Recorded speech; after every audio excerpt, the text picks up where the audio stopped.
everybody out there getting off their graveyard shift. If you're at work, what is happening? Good morning to everybody getting ready for work. All the overnight dancers, you know I love you. Good morning to all the janitors, garbage men, longshoremen, bus drivers, train drivers. We got a fun show for you all. Construction workers out there getting it in on the freeway, on the street. Craig Back's in the building. We got Craig back in the building. Let's go. We got Spinoni hosting for Joe Shasky as Yes, he goes sir. through, as he's with his pops for surgery. We pray for Papa Shasky here on the Morning Roast, but Spinoni's going to come in and do a hell of a job. And we got Lubman, of course, here. And, you know, we got Browns and Niners. We're going to talk a lot of Browns and Niners, Spinoni. And I got some fun things about that. But I want to start with the baseball playoffs last night because I'm a little irked. I'm a little irritated this morning. It's been fun. It's been very fun. Yeah, it's been exciting. Very exciting. You know, you got the Phillies stunting on the Braves. They're up 2-1. The Astros advanced to their 7th straight ALCS. Yeah, I'm going to need them to go down. I'm tired of the evil empire. They're the Death Star that needs to be destroyed, and I need Bruce Bochy to be Luke Skywalker, Obi-Wan Kenobi, whatever it needs to be. Hey, you know what?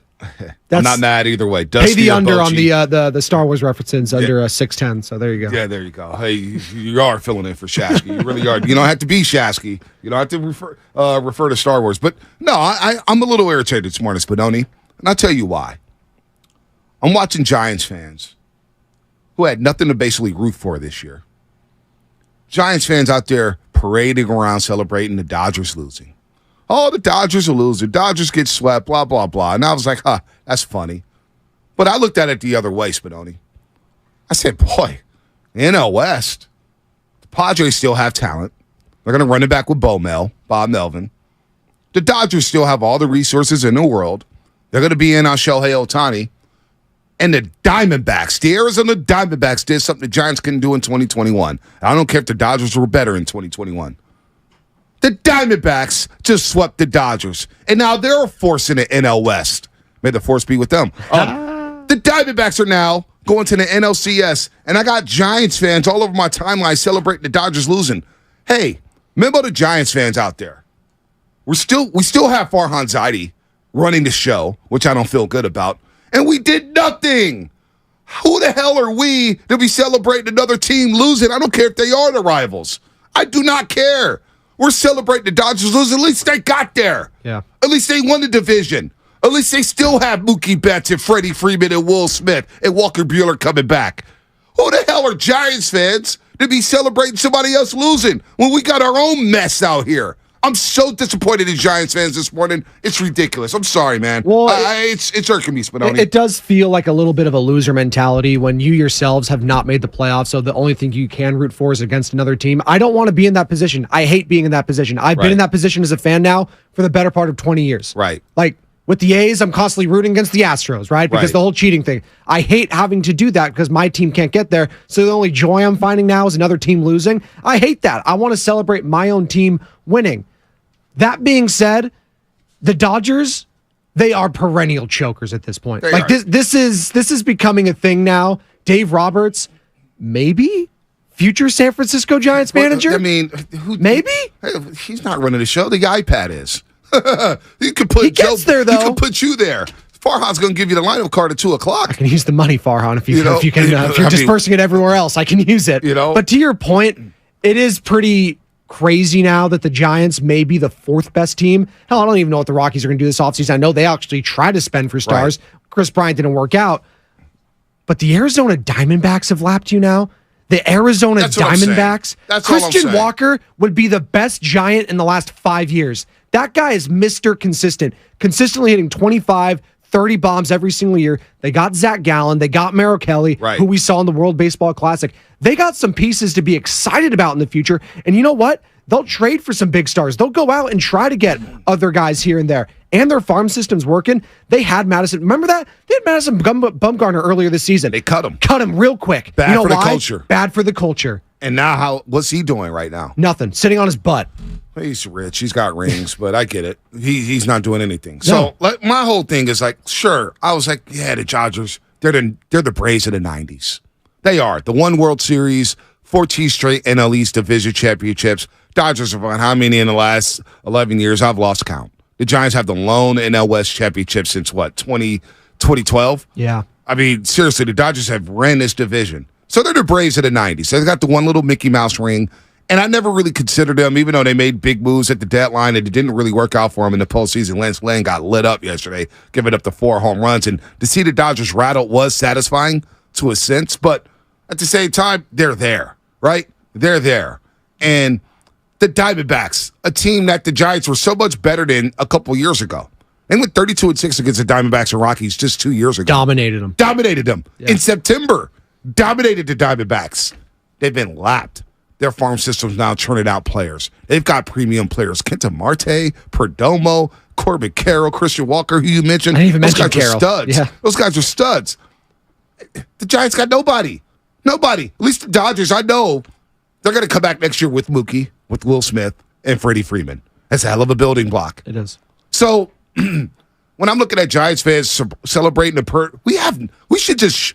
Honestly, we should just be quiet right now and just enjoy baseball. We have nothing to be proud of. We shouldn't be celebrating other losses when we look at our own situation saying, damn, how are we going to compete with the Diamondbacks, Padres, and the Dodgers? Well, and I'm also watching these playoffs, too, because all the cool storylines, you get the chippiness with the Braves and the Phillies, and I'm watching a guy like Bryce Harper yesterday, and obviously the Giants were in on a guy like that. That's what's missing. A guy that is beloved by his city, and he loves the city back. Like, that was so freaking cool to watch. Yeah. That 2 home runs yesterday, the huge 3-run bomb ski to right field, the trash talking with Arcia, right? Like, all of that. And then after that game, what does he do? He just gives love to the city. And you can feel it. Like, there's excitement at Citizens Bank Park. I know Shasky was talking about last week. He's like, that's his favorite venue right now. Like, and we know I know we hate the Philly fans. And I'm seeing people say, you celebrated the Eagles losing the Super Bowl. Well, the Niners were in an NFC Championship game. Yeah. They were in an NFC Championship game. That was close. Yes. They were a game away from the Super Bowl. And more so, we'll celebrate the demise of their fans. Like, that's what that is. And the Giants didn't sniff October. They didn't play the Dodgers this year either. Right. So it was different when the Dodgers beat them a few years ago and then they lost to the Braves, right? So it's like, haha, like you guys couldn't do anything. But there's levels to this, to your point. I hate when my team is struggling so badly that the fan base just has to say, hey, at least we didn't choke like them. Well, at least they won the division, man. Like, that's all I want to be. I want to be consistently in the mix. And the Dodgers, at the very least, have been in the mix. Yeah. Very least. Like, that's just all I want as a fan, just to be in the mix. And they're going to get a star. They're going to revamp. They're going to try to do something. I don't know what the vision is right now with the Giants, especially bringing Farhan back. Like, if you moved off of him, maybe I can get some excitement. Like, oh, something's going to change. Something's going to be different. What's really going to change with the Giants? Right. I don't know. Well, and again, for a split second, I'm like, oh, the Dodgers got swept. I smiled. And then quickly I realized, I was like, oh, what am I smiling about? Farhan Zaidi's still running the show. Man. That's my reality. My reality is I don't have Mookie Betts. My reality is I don't have Freddie Freeman or Will Smith. I don't have Walker Buehler coming back. Now, I do have Logan Webb. I have Camilo Duvall. The Rogers brothers, okay, fine. Offensively, I don't know what I have. I know what they have. Yeah. And do I have, am I going to be in the mix to get big-time players? I have no idea. Like, I'm trying to be happy about the Dodgers losing, but again, I shift my focus down to third and king saying, well, my situation stinks. Because on the other side of things, as the Dodgers are regressing a bit, the Diamondbacks are ascending. Yeah. The Diamondbacks have young talent, and they're going to be a thorn in our ass for the foreseeable future. So we've been lapped by the Diamondbacks. In 5 years of Farhan Zaidi, we've been lapped by the Diamondbacks, Padres, and we haven't sniffed the Dodgers. And the Diamondbacks were a team synonymous with just boneheaded mistake. What was it? Shelby Miller was that the trade? Dave Stewart, our guy. Unfortunately, it was one of the worst trades ever. Dansby Swanson, all that, getting rid of him. And then it took them a long time to get back to where they're at now. And now they look like, listen, they can beat the Phillies. This Diamondbacks team could win the World Series. Right. And then you're looking at 2 teams that have won a World Series since you last did it in your own division. Like, that's got to sting. And then not only that, Bonte, you look at what's going on in the AL. Bruce Bochy, in his first year with the Texas Rangers, has a chance to go out and beat the evil empire and the Houston Astros, who they owned at the end of the year. They did. Obviously, the Astros ended up winning the division, but who cares at this point? It's the ALCS. Throw all that out. Watching that, man, and I don't know if it's bittersweet for Giants fans, or I would feel like, why did we get rid of this guy? He can still win. And I understand there was all this, it's time to move on, stuff like, was it? You're allowed to have some down eras, is what I'm saying. And the Giants have had this down stretch now for a long time. All I'm seeing is Bruce Bochy in year 1 with the Texas Rangers with talent go out and win. All he does is win in the playoffs. Bochy, Dusty. Yeah. How about Evan Longoria being with the Diamondbacks? Yeah. Thought he was done, right? Thought he was washed up. Well, he's a veteran presence in that clubhouse. Huge for the Diamondbacks as they get ready to play either the Philadelphia Phillies or the Atlanta Braves. So you spoke about the Phillies, and look, man, I don't hate on the Eagles team. The Eagles team, they have a lot of players I love. A.J. Brown, Jalen Hurts, Jalen Carter, Fletcher Cox. They've got some ballers. There's no doubt. The Philadelphia Phillies. I love Bryce Harper. And the way he's embraced that town after hitting 2 home runs yesterday, admitting that he listens to Sports Talk Radio, even though he's listening to the wrong show on WIP, 94 WIP. But here's Bryce Harper about embracing the city of Philadelphia. I love this place. Flat out, I love this place.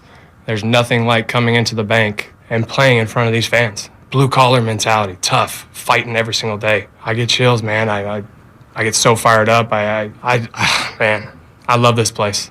I signed here for a reason, to do everything I could to bring back a trophy to this town, to Mr. Middleton, to this organization. I got chills thinking about it because that's what it's all about.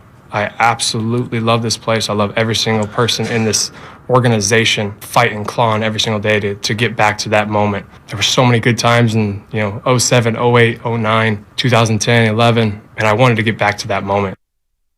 Wanted to get back to that moment.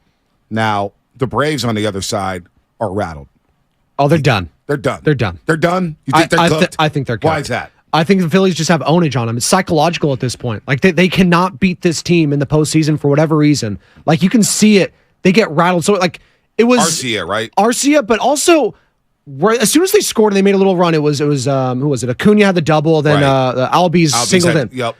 Immediately, Castellanos home run. Yep. And then it was just bombs away. Yep. The wheels started coming off. It was over at that point. Now, can they have this performance in Game 4 and extend it? Maybe. I just don't think that they have the psychological edge at this point to compete with the Philadelphia Phillies. Sometimes that just happens in baseball. The team's hot at the right time. Bochy was talking about it this past series. Hey, we got hot at the right time, and I've been a part of enough of these to know if you just get hot, that's all it takes. And right now, the Phillies are hot. No, they're hot right now, and there's some things happening in the clubhouse. Arcia was after Game 2. They doubled up Harper in the 9th inning. Michael Harris makes a great catch to center field. Unbelievable They play. double up Harper. Great throw by Riley to cut that ball off. Just bang, bang, boom. You get this game, right? You feel like the momentum maybe shifted to Atlanta. Maybe. But then they're in the clubhouse chirping, and the reporters reported this. And maybe it was off the record, but they're in that clubhouse. They're going to report things. And he basically was saying, attaboy Harper, shouting it. So if you're shouting something, it's not going to be off the record. Sorry. Yeah. If you're shouting something that loudly. Somebody in Philadelphia's like, ooh, look, they're talking to Harper. That message got relayed to Harper. Yes. Harper hits the bomb, and he's staring down Arcia. Staring him down. And you heard our boy Howard Eskin from 94 WRP asking him the questions. And Harper was like, yeah, I stared him down. Yeah, I'll admit that. And so Travis d'Arnaud and Arcia are complaining like it shouldn't have been left the clubhouse. This is not fair. Here's Travis d'Arnaud, and this is when I knew the Braves were done. They're getting cooked today.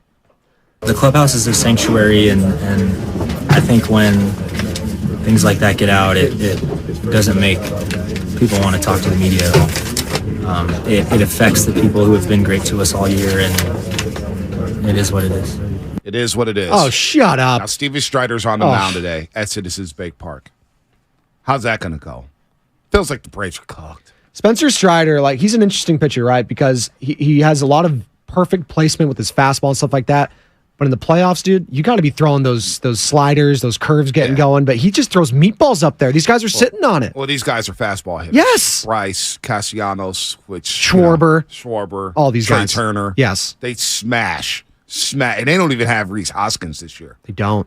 I forgot about that. Towards You're ACL, right. spring trading. So, listen, man. I'm looking at the Giants, and I'm watching these playoffs yesterday, and I'm thinking, how did the Giants become so bad? They're so far away from these teams. They're not on the same level playing field as the Diamondbacks. No. So that's why, again, I got a little irked last night on Twitter. And this was what I tweeted, Spinoza. I said, watching the Dodgers lose never gets old. But the Diamondbacks did something the Giants couldn't do in 2021. Dodgers will reload. The D-backs have arrived. And the Padres still have a ton of talent. The Giants still have Farhan running point. Is that good? Now, I didn't even realize that D-backs auto-corrected to snacks, which is why I was wondering why Kyle Madsen tweeted snacks. But basically, the D-backs, they've arrived. So how can I celebrate right now as a Giants fan when I see 3 teams in my division better than me with premium players? It's tough for me to celebrate the Dodgers losing this morning. I just can't. Well, and I'm trying to figure out how to push it forward with the Giants, but it's hard when you retain Farhan Zaidi, and I don't know what the next step is in the managerial search. Like, do you know, Bonte? Like, do you know what's happening here? I heard names like Will Venable, and I heard Ron Wotus. But is that like, I don't, like, the vision's not changing is what I'm saying. No, it's not. That's what I got from your guys' press conference, and you guys did a hell of a job. You, Lubman, Willard, was very proud of all the questions you guys asked because they were very pointed and very on point and on topic and on brand for what you guys are passionate about. I want to know why this team can't win right now. Yeah. That's what I want to know. Why can't they win? I thought your formula that you're bringing from the Dodgers, you, Andrew Freeman, I thought you guys were bringing that here. I knew the Moneyball aspect from Oakland. You know why he had such success there? He brought in a guy named Yoenis Cespedes. Yeah. Where's the international signings there? Yeah, right? Like, where's that? Yeah, I don't know. You don't know? Yeah, like, that's the thing. Like, you could have all this money, but when you're allocating it to the Ross Striplings, to the Sean Manayas, the Michael Confortos, I just go and watch these playoffs. Like, you just listed off the names. Christian Walker, right? That guy may not be a household name to many. He's a perennial 30 bomb guy. That's the guy I thought you were going to be bringing in. Corbin Carroll, 5-tool player. Corbin Carroll. Kenta Marte has been a baller for years. Baller. All right, you got Perdomo watching home runs. Watching them, pimping them out. Can I get a Chris Taylor? That's, I thought, what we were getting. Chris Taylor was getting some clutch hits yesterday in the playoffs. Can I get that at the very least? So, yeah, but you'd platoon him anyways, and I wouldn't see him every other day, so it doesn't even matter. So as this segment is brought to you by Go to State Lumber, serving the Bay Area for 3 generations. When you succeed, we succeed. Visit GoToStateLumber.com. Spinoni, we're going to get into something. We're going to move off the Giants. I got a little annoyed with Giants fans celebrating like we did something. We haven't done anything. All right? Our season was over mid-September. We finished under 500. What the hell are we celebrating? We've got nothing to celebrate. We got to celebrate another team losing our rivals? Well, guess what? The Dodgers have been pimp-slapping the Giants for 10 years now. All right? So I don't want to hear anything about them losing and we celebrating. The Dodgers smoked us in September. Not even the same playing field, not the same stratosphere. So I'm a little annoyed by that. But I'm not annoyed about the 49ers. I'm not annoyed about the Go to State Warriors. Total opposites. And Lubman brought something up to me on a show call yesterday. I would have talked to a lot of Cleveland people today. I'll bring up the guest list in that segment, and we'll talk about the Niners and break down this game against the Cleveland Browns and their good secondary and Myles Garrett and his defense giving up 15 points per game. I think this defense is really, really good. I think it's better than Dallas's defense. But I still think the Niners will win on Sunday. But Lubman brought up, because it feels like something special is brewing with this 49er team. And I want people to chew on this. 888-957-9570. When does a season start to feel special? When does it start to feel special for you? For example, I take the 2010 Giants, and they called up Buster Posey, and he goes crazy in the month of July. Crazy. I'm like, wow, this guy looks like a 10-year veteran. I'm like, maybe something special is brewing, but you didn't quite know. And then Bruce Conrad spits all over the ball 3 times in the divisional round game in Game 3 against the Giants, and they advance to the NLCS. And then they beat the Phillies in Game 1. They beat Roy Halladay, and I'm like, oh, wow, maybe this is something special. But it was late. It was late, right? The 2011 49ers with Jim Harbaugh, when they beat the New York Giants, or heck, when they had the handshake game against Detroit, they beat the undefeated Lions. I go, boy, maybe something special brewing. Something special is brewing. The 2019 49ers, when they go down to the Superdome and they beat Drew Brees and the Saints 48-46. Remember how we felt that Sunday? Yeah. Go, boy, something special may be happening here. When does a season start to feel special? When does it become special? There's usually, to your point, a signature moment or a signature play on top of a big winning streak, come from behind victory. There is something special happening. I don't think it was the beatdown with Dallas. I think it's going to be coming December 3rd against the Philadelphia Eagles. That feels like a special type of atmosphere, special type of game. Maybe it'll be different. Maybe because the Eagles have they're playing the Chiefs and Bills ahead of that. So maybe it won't feel as special if they're not both undefeated. Right. But to your point, the Jimmy Garoppolo, George Kittle play I go back to in 2019, right? That was the one for me where it was like, wow, the Saints are that team in the NFC. Right. If they can beat that team, they're better than everyone else. In New Orleans. And I feel the same way with this Philadelphia Eagles squad. And that's December 3rd. I know we got 2 months to go there. Right. But that's the game I'm circling as a statement type of a game. And Brock Purdy already put the nation on notice. No one's going to be going into that game thinking Brock can't do it. And maybe the Philly fans will think that, but the rest of the nation is starting to realize Brock Purdy, he's that dude. Right. If Brock Purdy goes out and shows against that team, I think we're all going to start saying it's a Super Bowl special type of a season here. No doubt. And people may already be saying that because they were in the NFC Championship last year with Brock. Yeah. So it's a little bit different to me because you've had so much success already under Shanahan. Right. You alluded to Shanahan in 2019. He hadn't done that with the 49ers yet. In 2010, they hadn't been there yet, right? So there's already been that success in place. So now the expectations for a lot of fans are already just, we're going to the Super Bowl. Well, think right? about this. Think about this. The 2021 San Francisco Giants. That season started to feel special when Mike Tauchman hit the home run against the Rangers in the ninth inning. Remember that? Yeah. It started to feel special when he robbed Albert Pujols of that home run at Dodger Stadium. That season started to feel special. You started getting little breadcrumbs here and there saying, oh, wait, something's happening here. Something special's happening here.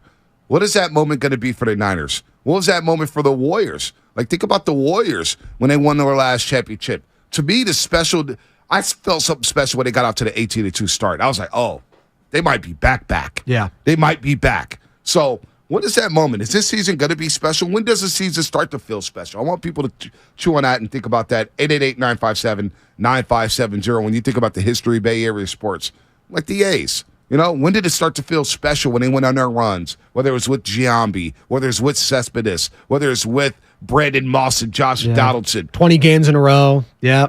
You know, so 2019, I love this. Who is this? Coffee on YouTube. Shout out to YouTube and Twitch, powered by First NorCal Credit Union. When they beat the Browns on Monday Night Football.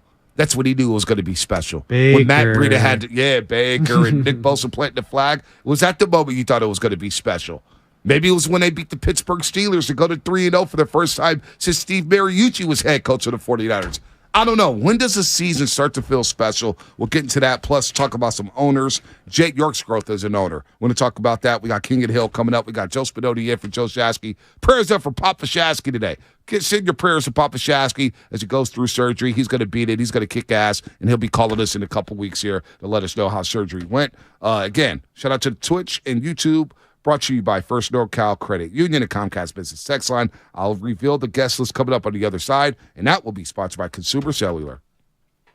Consumer Cellular offers unlimited talk and text on every plan starting...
Now, back to the morning roast with Bonta and Shasky. Spadoni in, Shasky out as Papa Shasky gets his surgery today. Shout out to Papa Shasky. We miss you. Hopefully it goes well today. But Spadoni will fill in for the next 2 days. And we got Browns and Niners. And we got a good guest list. Kim Carmen. He's the king of radio out there in Cleveland, Ohio. King? The king. He's wow. a king. I'm not the king here. He's a real there's king. 2 kings now. This could get ugly. There's 2 kings. Howard Eskin and Kim Carmen. I'm not even a prince yet. I haven't been in the game long enough. No, you're king. No.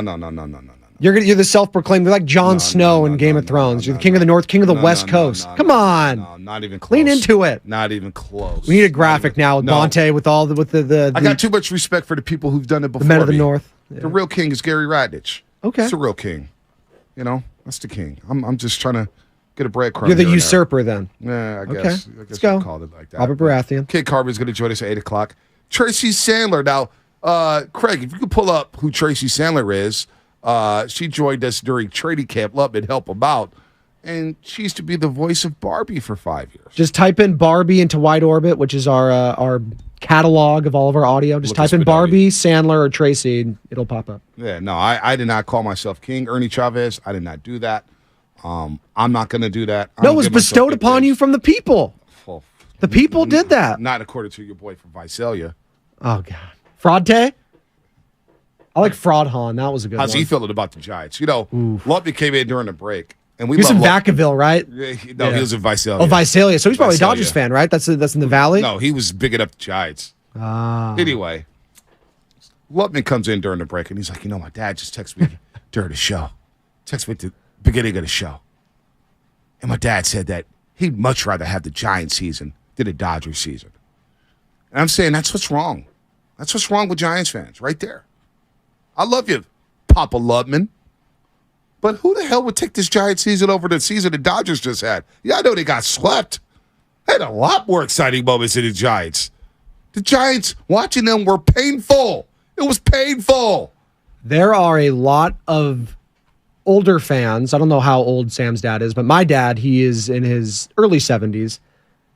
And I talked to him about the Giants, and he's one of the biggest Giants fans I know. But lately, he's just like, yeah, you know what? They won a lot in my lifetime this last decade. I'm fine. And I wonder if that's the mindset with a lot of the older fans. They are resting on those 3 World Series still. A lot of them are, Bonta, whether you like it or not. They are. They are. Because now I'm starting to get red. Tracy Sandler is going to join us at 8:45. Hi, it's Barbie. Just letting you know, Brock Purdy is QB1 for Kyle Shanahan this year. Barbie loves football. What else she got paid for that? Hey, Barbie doing numbers, Bonta. Well, numbers. Tracy Sandler saw me at Trading Cap after we had her on. I was like, yo, your Instagram, your follows are about to blow up. I see her at Trading Cap. She goes, wow, I got 100 roasters who just followed me right after the interview. Huge. And for all the roasters who follow her, Tracy lives a fun life. Now, she's a sad Dodger fan. Oh, no. She goes to a lot of games. Tracy Sandler, I think, did well at Barbie. I'll just say that. There you go. Oh, we can ask her about the Dodgers. That's right. And then we got this guy, Bud Genovese. He runs the Brown Backers. And we're going to get inside of Brown fans' psyche. What is it like being a Browns fan? What is it like? Sadness. Sadness. Depression. A lot of negativity. Yes. Factory of sadness. I talked to him over the phone. He goes, well, you guys are just going to crush us this Sunday. Like he's already built in the L in his own. I'm thinking, hey, Bud, you have a great defense. What if the weather gets a little quirky here? What if the rain comes? It evens out the playing field. You got a shot. You get 7 points. I think that's too high. Could be a trap game for the 49ers. They have never been to a Super Bowl. I know. When your franchise has never even sniffed a championship game, all you know is sadness. Juxtapose that with what's going on in Detroit. There's some optimism at least, right? There's a leader there. There's a leader in place. Dan Campbell. You got Jared Goff playing well. That's fun right now, but it's the same thing. Like, who's picking the Lions at the end of the day? And I know you're high on them. They're the 3rd best team right now, I'd say, in the NFC. They're good. I think so. They're good. I got to see it, though, first. I got to see it. And with this Cleveland Browns team, and we'll wait to see what Deshaun Watson, bruised rotator cuff, we'll wait and see if he plays on Sunday. I'm not giving them much of a chance. I'm just not. I'm not. Listen, I'm with the fan there. I feel like a Raider fan and a Brown fan have been kindred spirits the last 20 years with inept ownership, with inept selection of quarterbacks, with a lot of losing, very few playoff runs. Hell, I think the Browns would take a 2003 Super Bowl run or 2002, whatever it was. And, even with that loss, they would take that. But to your point, there's not just been a lot to celebrate. So their high water mark is Baker Mayfield, Bonte. No, well, when you think back to Paul Brown and what they did with Otto Graham, the Browns dominated football in the early days. From 46 to 55, they were in damn near every single championship game. They won 5 straight championships from 46 to 50. Then they won in 54, 55. You have a smile on your face. Like, you're going back to the 40s, man. I'm trying to break it down for all these youngsters here. This is post-World War II. Come on. My mom wasn't even born when the Cleveland Browns were winning championships. Their last championship, the Cleveland Browns organization, the last time they won an NFL championship was 1964. The Super Bowl wasn't even a thing yet. Come on. All right, 1960. Think about that. We weren't even wearing seatbelts then, Bonte. No, they weren't. Come on. They weren't wearing seatbelts. Putting the baby in the front seat. We were smoking cigarette. They were giving a Bud Light to the little Jimmy who was 5 years old. They had the cigarette machines, like vending machines. Lucky Strikes. So then you think we had Bernie Kosar on yesterday, and it was a lot of fun. Go download the Odyssey app and go replay that Bernie Kosar. That was really powerful. Really powerful. Yeah. But you think about all the Bernie Kosar days. And you think about what they were doing in the 80s. They were close. 1980, they lose, the divisional round game to the Raiders. Red Right, 88. They get to the conference championship in Cleveland against the Denver Broncos. Then the drive happens. The drive, right? They lose in overtime to John Elway. The next year, they lose to Denver in the conference championship game again, right? And it just kept losing. They lost to Denver again in the AFC championship in 89. They just couldn't get out of their own freaking way. It's interesting, too, because we were talking about last segment, too. Like, when does a run become special? Like, when do you feel it with your team? When does it become special, right? Well, I think of such a loser franchise like the Cleveland Browns have been for so freaking long, right? And it felt like they had that kind of run a few years ago when they had Baker Mayfield, right? They were going, they destroyed the Steelers. I don't think anyone saw that coming a few years back. And then they had a chance to beat the Chiefs, and they just couldn't do it. Chad Henne came in. They converted that quick out route to Tyreek Hill for 2 yards, something like that. It was really freaking just gutsy from Chad Henne there, who's been gutsy for that team the last few seasons when they've needed him. But it just felt like that was their chance, right? That was their moment, and they couldn't capitalize off of it. And ever since then, it just has been a kind of a disappointment and downer. Baker's gone. They bring in Deshaun Watson. That hasn't worked out. But to your point, for a franchise like that, I'm trying to think how a fan could ever get behind them going forward when all they've known is misery. Like, what brings a fan back time in and time out? It's that hope. Yep. Well, the 49ers have hope. Well, they have hope, and they're going to end the Browns' hope this Sunday. I'm predicting a beatdown, Bonte. All right, calm down. I'm predicting a beatdown. No. Too much respect has been going into this game. Oh, they're coming off a bye week. Cleveland, I don't know. This has been a huge emotional letdown, maybe coming off a big one for the Cowboys. Stop. This has ass-kicking written all over it. If the 49ers are all who we think they are, right? Shout out RIP Denny Green. They are who we thought they were. The 49ers are going to smoke them on Sunday. We'll see. And all the Browns fans are telling you that they know it too. We'll see. We'll discuss more on the other side. Yeah, we'll see. By the way, Fieldwork Brewery in San Leandro, Wednesday, October 18th. Fieldwork Brewery in San Leandro will be there for the preseason Warrior Summit from 4 to 6 p.m. All the hosts will be there, and we want you guys, the listeners, to be there too. Be sure to come on down and hang out. Warrior Summit on Wednesday, October 18th at Fieldwork Brewery in San Leandro from 4 to 6 p.m. See you there. What's coming up on the game, sponsored by Fremont Bake, full-service baking, no compromises. Spadoni no, I'm not scared of every play. 187, I'm not scared of the Cleveland Browns. I just respect their defense. Healthy fear. Respect for the opponent. Niners have the better team. Niners will win the game. But we'll explain. I want to hear why Spinoni thinks it's going to be a beatdown on Sunday against the Cleveland Browns. That's coming up here. Brought to you by Fremont Bake, full service baking, no compromises. We mark every inch that our kids grow.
Now, back to the morning roast with Bonta and Shasky.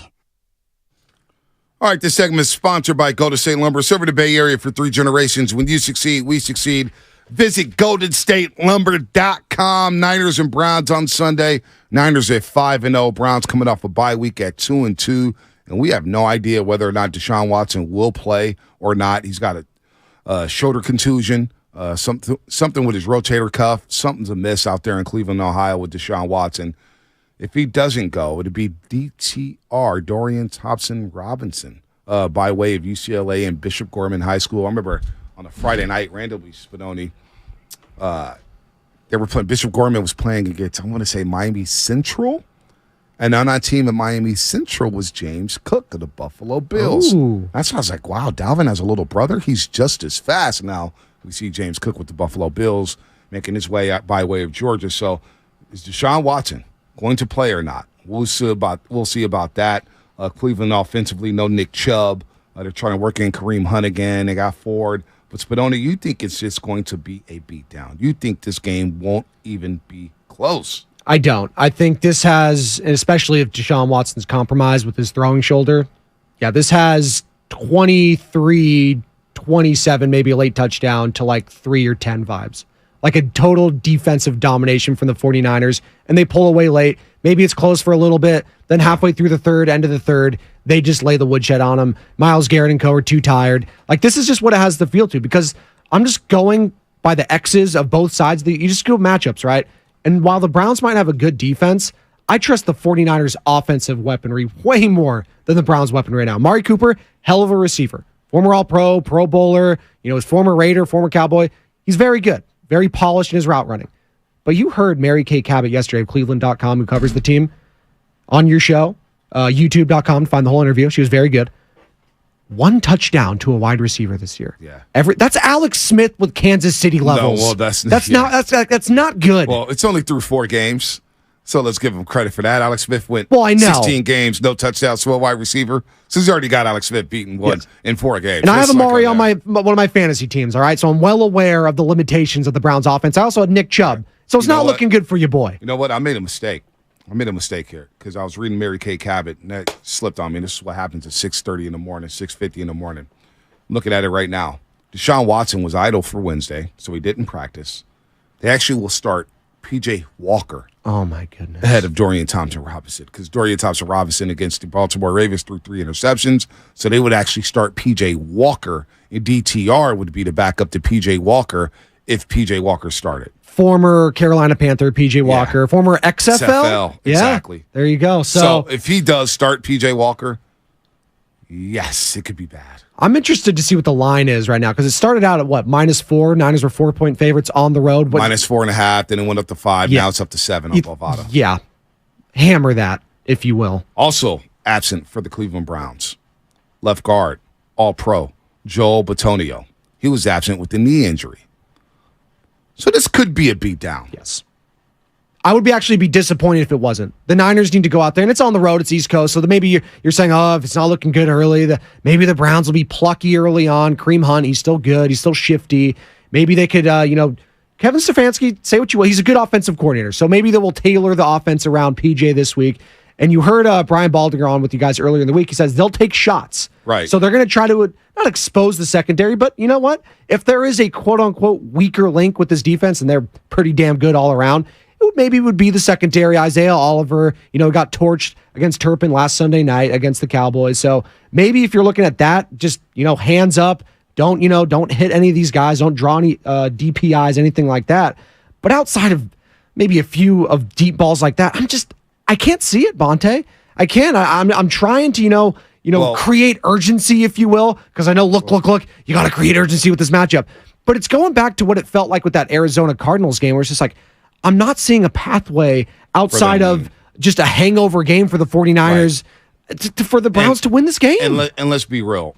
And I want people to think about this. 888-957-9570. When does a season become special? Has it already become special for you 49er fans? Or is it special only at the end of the road when you win the Super Bowl? Because there's steps like last year, for example, 2021, and I'm going to get back to Cleveland in a second, but 2021 last season, not 2021. it started to feel special when Brock came in and they beat Tampa Bay the way they did. And I was like, oh, boy, okay, there's no drop-off here. They scored 35 against Brady in the first half. And then they go up to Seattle that Thursday in the hat and T-shirt game and beat the Seahawks in Seattle to win the NFC West. I'm like, oh, wow. Now the season is special. Now it's becoming, and then along the road, you beat Seattle in the wild card, you beat Dallas in the divisional round, and then you go to Philadelphia, and you're one game away from the Super Bowl. But looking at Cleveland and thinking about all those SIGs, this team's mindset, and we had Dumas in a couple weeks ago, the focus in that locker room. They know there's no slipping up. Because if you slip up, it may cost you home field advantage in a bye week. Yeah. It may. So you cannot overlook the Cleveland Browns. And I think they have a defense in Cleveland that makes you lock in. Like Christian McCaffrey company will have to lock in. Brock Purdy would have to lock in because Myles Garrett is a dog. The guy lines up anywhere. He's a monster. He's on a short list as some of the best pass rushers in football right now. He's a beast. The secondary is very good. They're sticky. I can't wait to see Denzel Ward against Brandon Ayuk in one-on-one coverage. How does Shanahan scheme these guys open?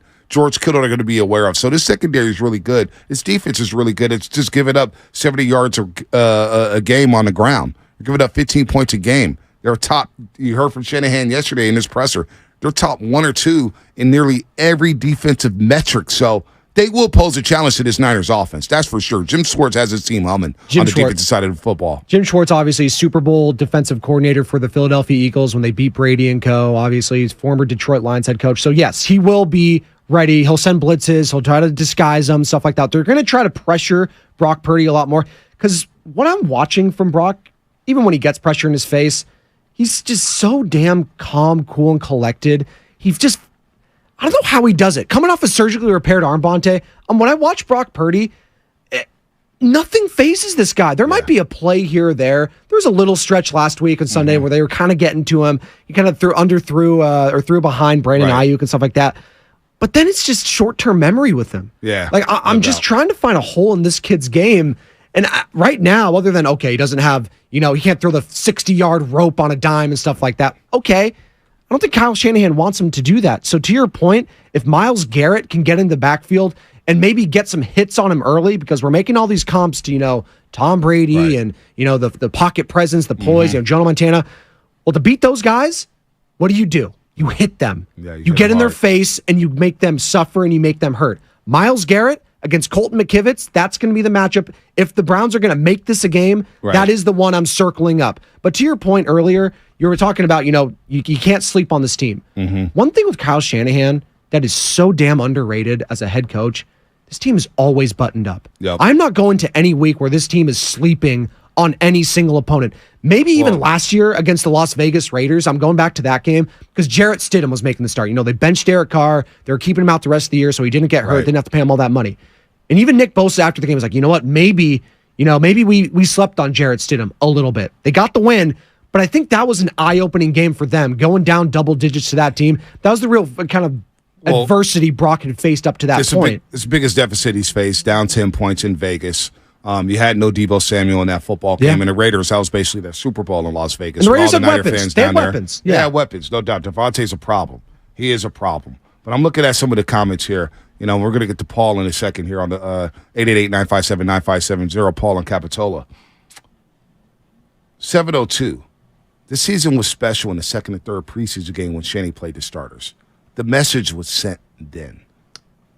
510 Comcast Business. You can't send a message in preseason, but that's go what ahead. He say 702. That's what he thinks. Relax. 510 Comcast Business text line. Season begins or becomes special after we destroy Philly twice. It gets real special 267 when we smoke the filthy, stinking Eagles. Niner Joe repping Niners in Philly. What up, Niner Joe? That's when it becomes special. So I think a lot of people, if they beat Philadelphia, now again, I'm here to say, and I know these Niner fans. They still won't feel like it's special after the win against Philly because you still got to do it in January and February, right? Yes. For a lot of people. But there are special moments along the way where you think, boy, the stars are aligning for us. 2021, going back to that, or 2019, going back to that season, when they beat the Pittsburgh Steelers to go to 3-0, when they beat the Saints in the Superdome 48-46, winning the shootout, did they beat the Seahawks in Seattle for the first time since 2011 to win the division and get the bye week and home field advantage. And you're thinking, boy, Dre Greenlaw making that tackle at the inch line to win that football game. it had special moments throughout the season. I wonder if last Sunday will be one of those special moments where like, wow, they beat the vaunted Dallas Cowboys 42-10. Not only beat them, they destroyed them. Destroyed them. Do you know what's even crazier? This feels so much more special than the 2019 season because of how dominant they have been. Right. Like in 2019, there were some close games here and there. Oh, there were close games throughout. It hasn't been close this season, Bonte. I think that's what's just so different. It's just like, and people have been using this term, and I was listening to Mark Willard the other week, where it's just like, it's almost kind of boring in a sense, and not boring where it's just like not exciting to watch. It's just, it's effortless almost. Yeah. Watching this team dominate. Oh, you're going to bottle up Christian McCaffrey last week, and he didn't even have his greatest game, and he still got a touchdown, 69 yards or whatever it was? Oh, okay. Yeah, we got Brandon Ayuk, we got Debo Samuel. Oh, we'll have a George Kittle game this time. Oh, you're going to bottle up Ayuk this week? Debo will have a game. Oh, no McCaffrey? Oh, that's fine. Yeah, we'll just have Brock roll out, and then scamper for a couple of guys. We'll have Jordan Mason be the bully ball this week. We'll lighten the load for you, Christian. It may not be your week this week. They have so much pick your poison mentality on this team right now. They do. Where I'm going like, you can bottle up one guy or one guy could be missing on any given week. Outside of the quarterback, I still feel like they're going to be the favorite more often than not. It's wild.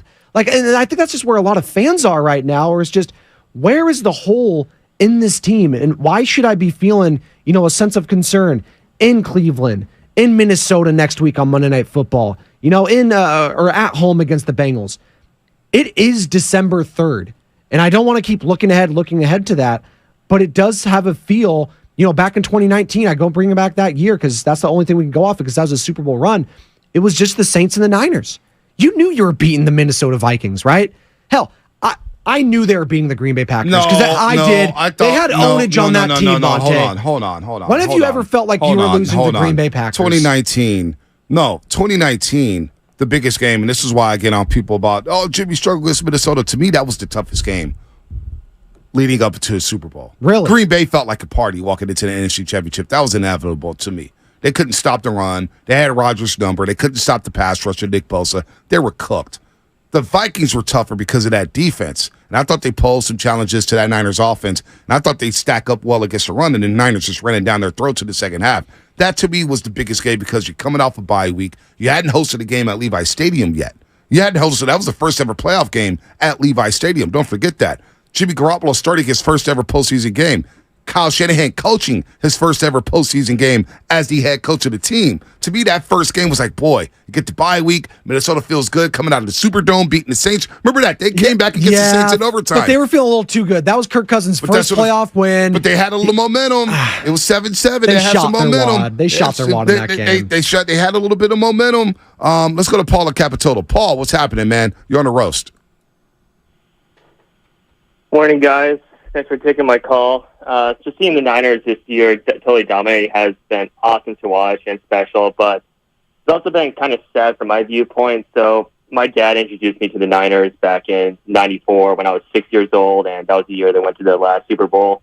He died, unfortunately, almost a year ago, but last memory I had with him was my family and I, he lived down in North Carolina with my family, and we actually went to the Niners-Panthers game almost a year ago, and seeing the Niners dominate against them.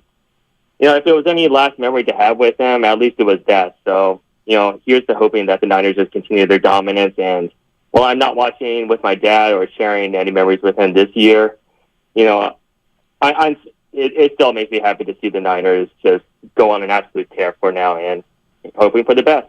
Yeah, hoping for the best. Some people already feel like this. So when does the season become special? Think about the Giants, Warriors, A's, Raiders. Like, I'll take your Raiders in 2016. Your Raiders in 2016. When did it start to become special? You remember in that 2016? You remember that Buccaneers game where it went to overtime and it was a shootout? They had the most penalties ever. Yeah. I think it's still the record. I think Craig Mack, and Craig's our board operator, he's a big Bucs fan.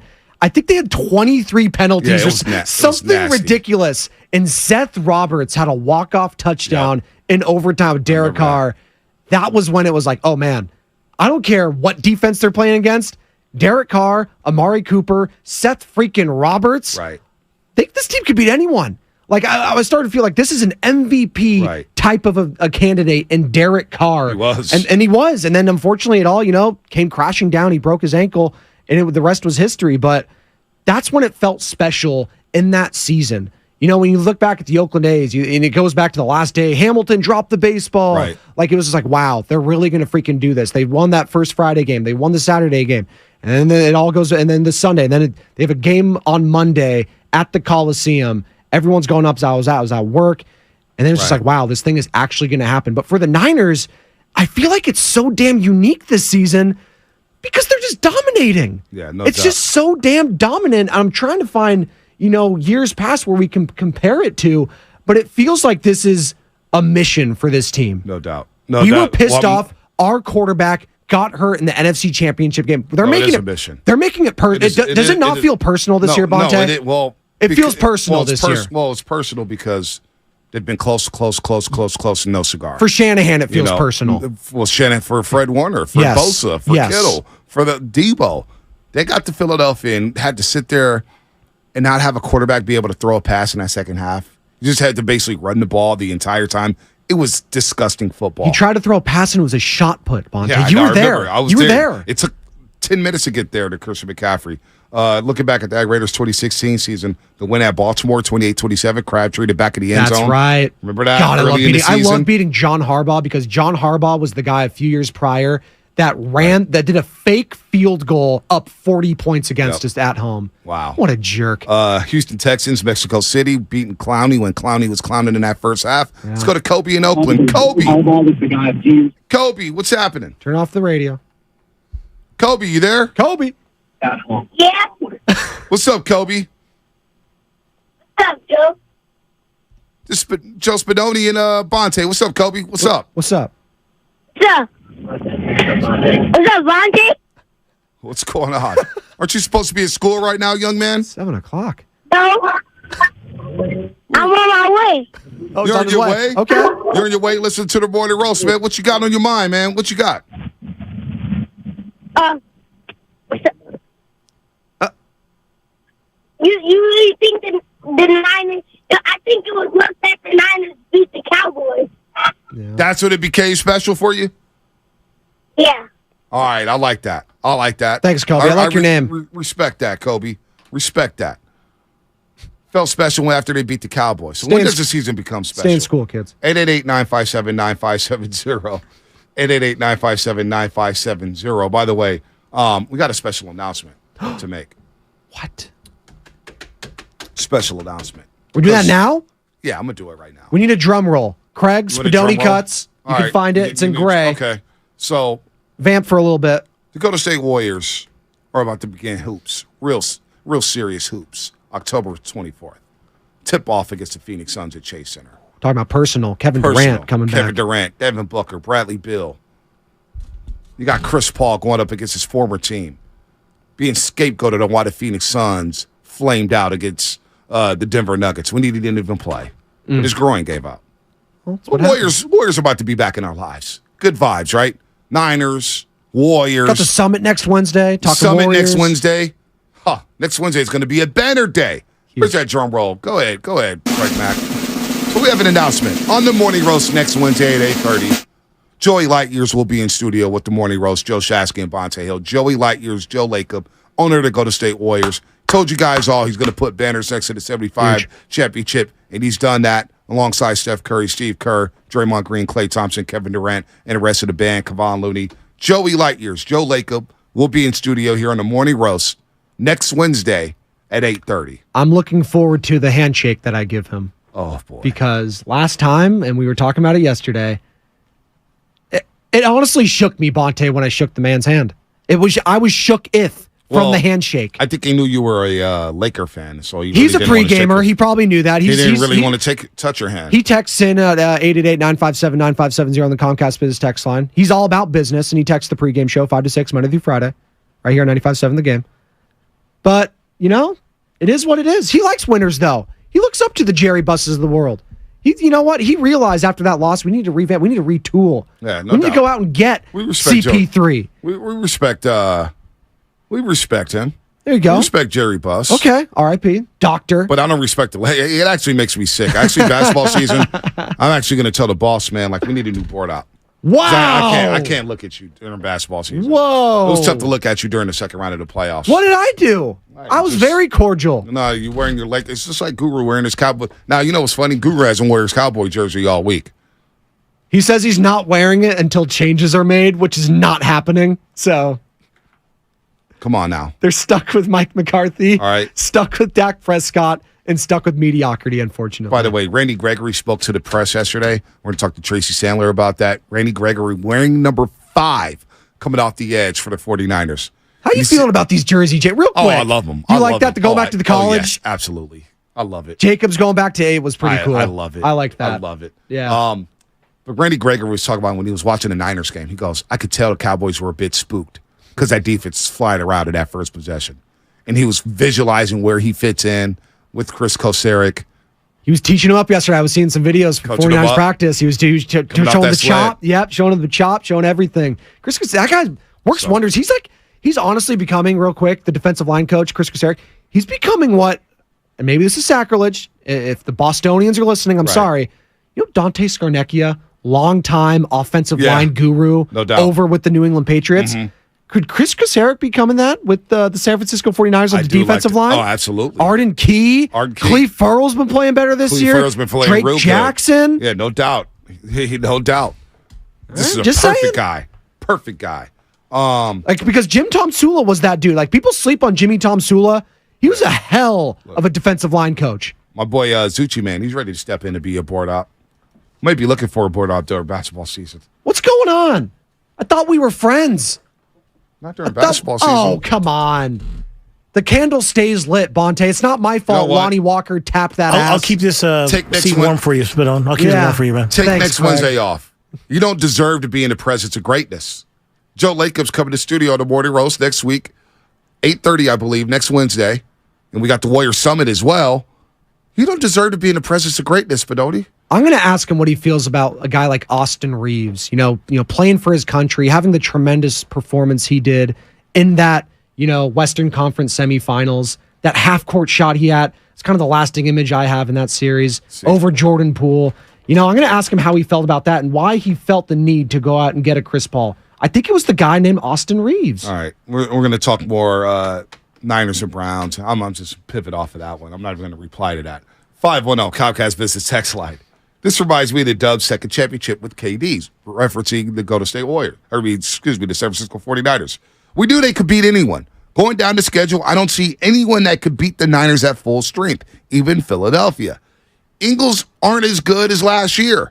It's our year. That's my man Teeks from Hayward. Our year. I'll talk about on the other side here because I know we're up against it, but the Philadelphia Eagles have low-key been very impressive, and I know a lot of people may not think they have been, but I'll get into that. I'll explain that on the other side. And I don't like everybody giving the Niners their flowers so early in the season, but that's what's coming up on the game. Sponsored by the Cowcherry Stormwater Program. Let's change this to that by picking up after our pets.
Now, back to the Morning Roast with Bonta and Shasky. No, Lubman came up with a great question last night, talking about, a special season. When does a season become special? And we look back at some of the great Bay Area teams, special seasons, special moments. Like the last time the Niners won a Super Bowl, the special moment, you could tell something special was happening. Not when they got blown out by Philadelphia 40-8 and Steve Young got benched by George Seifert and Steve Young went crazy on the sideline, cursing out the head coach of the 49ers at the time. But when it came back against Detroit, they were down 14-0 in that game at the Pontiac Silverdome. Steve Young's rolling around on the turf. They're struggling. They come back and win that game. They later on beat Dallas in the regular season. Then they just start going crazy. They got crazy hot, go run through the playoffs, and they win the Super Bowl. The Giants, 2010. To me, it didn't feel special until they beat the Braves in Game 3 in Atlanta when Brooks Conrad committed 3 errors. I'm like, wow, the Giants are really going to beat the Braves. The Braves had this mental hurdle over the Giants for many, many years, dating back to 1993 when they outlasted them to win 104 games in the NOS when there was only 2 divisions in the league, 2 divisions in each league, National League and American League. I think about 2011 with Jim Harbaugh. That season started to feel special when they went to Detroit and beat them. Heck, maybe it felt special when they came back against Philadelphia down from 23-3, and Justice Smith comes from behind on Jeremy Maclin and forces a fumble. Maybe that was the game it started to feel special during Jim Harbaugh's first year. But it feels like now, after just gathering a lot of intel from our roasters on YouTube and Twitch, powered by First NorCal Credit Union, Comcast Business Text Line, what I'm starting to feel from 49er fans is that this season cannot be special. It cannot be special unless you put Philadelphia into the dirt, unless they beat the Eagles. Is that more important? And listen, nothing's more important than winning the Super Bowl. No, they have to win the Super Bowl. But if you beat the Eagles in the NFC Championship game, how good? Bonta, I'm talking to you. Is that fair? No, it'll feel real good because I can't stand their fan. I like their team. I respect their team a lot. I really do. I think they're the best team in the NFC right now. I know the Niners are rolling. I still have Philadelphia number 1. Till the Niners, you got to beat the man in order to beat the man. They've earned that right. Yes. And they're still laying in the cut, and everybody's praising the 49ers, which is starting to get on my nerves. Philadelphia's still there. They still have Jalen Hurts. I know they're not clicking yet with the new offensive and defensive coordinator. I'm not counting that team out. They're still 5-0, and they haven't played as well as the 49ers yet. And they may make a trade. Howie Roseman is an aggressive general manager. He will figure out, okay, we need a safety. Well, Denver's having a fire sale. What about Justice Simmons, right? Oh, they're having a fire sale. What about Frank Clark? Let me add another DN. Let me go get me a linebacker. So Philadelphia, to me, is still the top 10. And that defensive line is vicious. It is the best. Like, Niners and Eagles are neck and neck. Their defensive line with Jalen Carter and Fletcher Cox in the middle. Jordan Davis from Georgia. Then you still got Hassan Reddick and Brandon Graham. They are nasty. Did you see what Hassan Reddick was doing last week, icing that game on Stafford? Unbelievable. Pummeling him. Yes. He knocked Brock Purdy out of the football game. He did. He possibly gave Josh Johnson a concussion early in that football game. Yeah. So I'm not ready to crown him. So I think for a lot of 49er fans, maybe I'm wrong. 888-957-9570. But is this defense, is this season only going to be special if they beat Philadelphia and win a Super Bowl? I don't think so. Not necessarily because, and I have to be honest with myself here because I said at the beginning of the year, and I said it with you when I filled in a few months ago. This season, to me, you want to win the Super Bowl, but if you find out who your quarterback is for the foreseeable future, I think that's a win. And right now, Brock Purdy, leader in the clubhouse for me, for Peter King, if the season ended today, for MVP, I think you found your guy for the future. And I do think that is a massive win. So let me flip it on you then. Okay, say they find out who their quarterback is. It's Brock Purdy. You still lose the Philadelphia NFC Championship game. It's still a win this season? It hurts. Oh, no, that's not a win.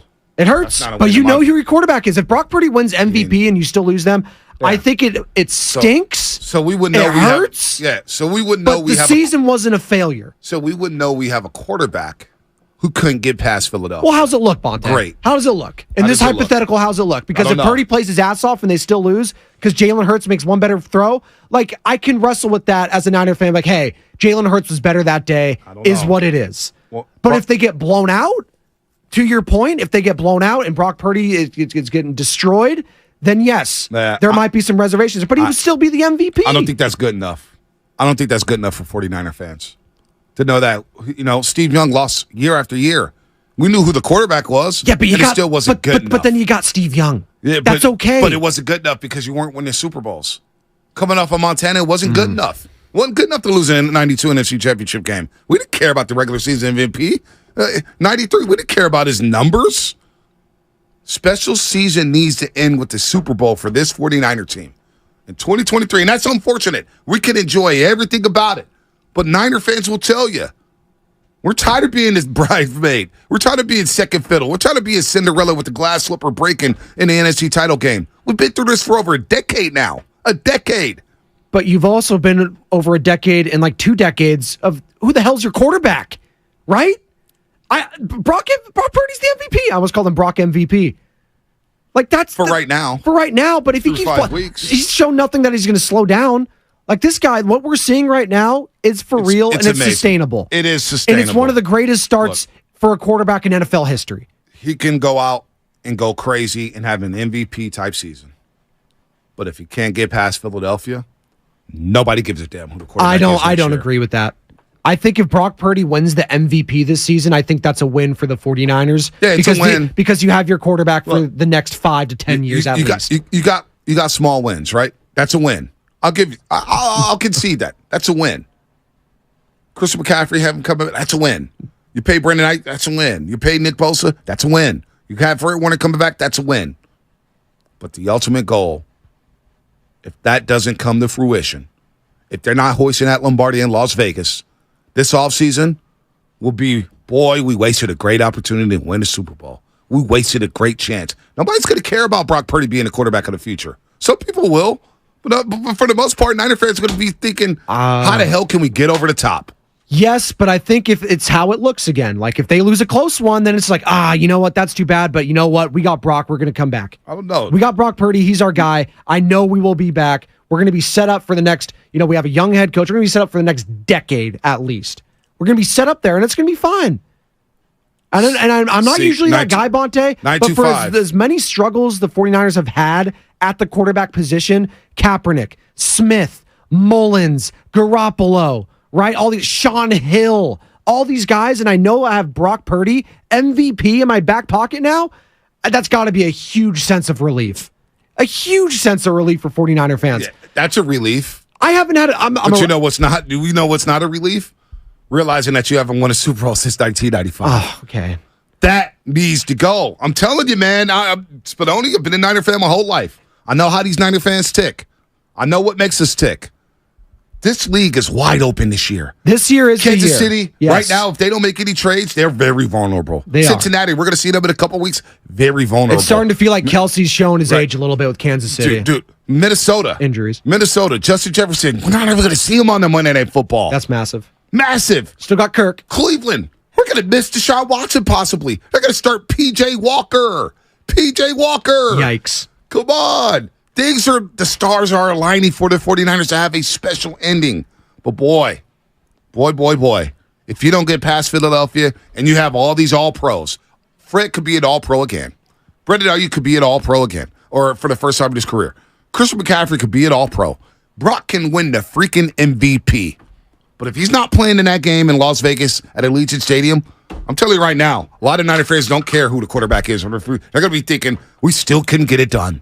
We still couldn't get it done. I mean, but to me, for a lot of Niner fans, it doesn't matter who the quarterback is in the foreseeable future. They just want to win. No, I think we've shown how important the quarterback is. The love for Brock Purdy right now, I haven't seen this sort of love since maybe, the Kaepernick at his peak. At his peak. Jimmy Garoppolo, he got to a Super Bowl, it was great. But Kaepernick was flashy. He was spectacular. Right. He was in all the commercials. He was eating Mighty Wings at McDonald's. I want to bring those back. Those are very good. Right. Like, he was doing all of that. Brock Purdy has a chance to be on all these commercials. He's going to be the next lovable guy. He's going to be your quarterback for the next decade. That's all fine and dandy. That matters to fans. It does. If he's the MVP. But you know what else matters? The jewelry. The jewelry. Yes. Does it matter that Steph Curry went unanimous MVP, yet they lost the NBA Finals? Nobody even talks about it anymore.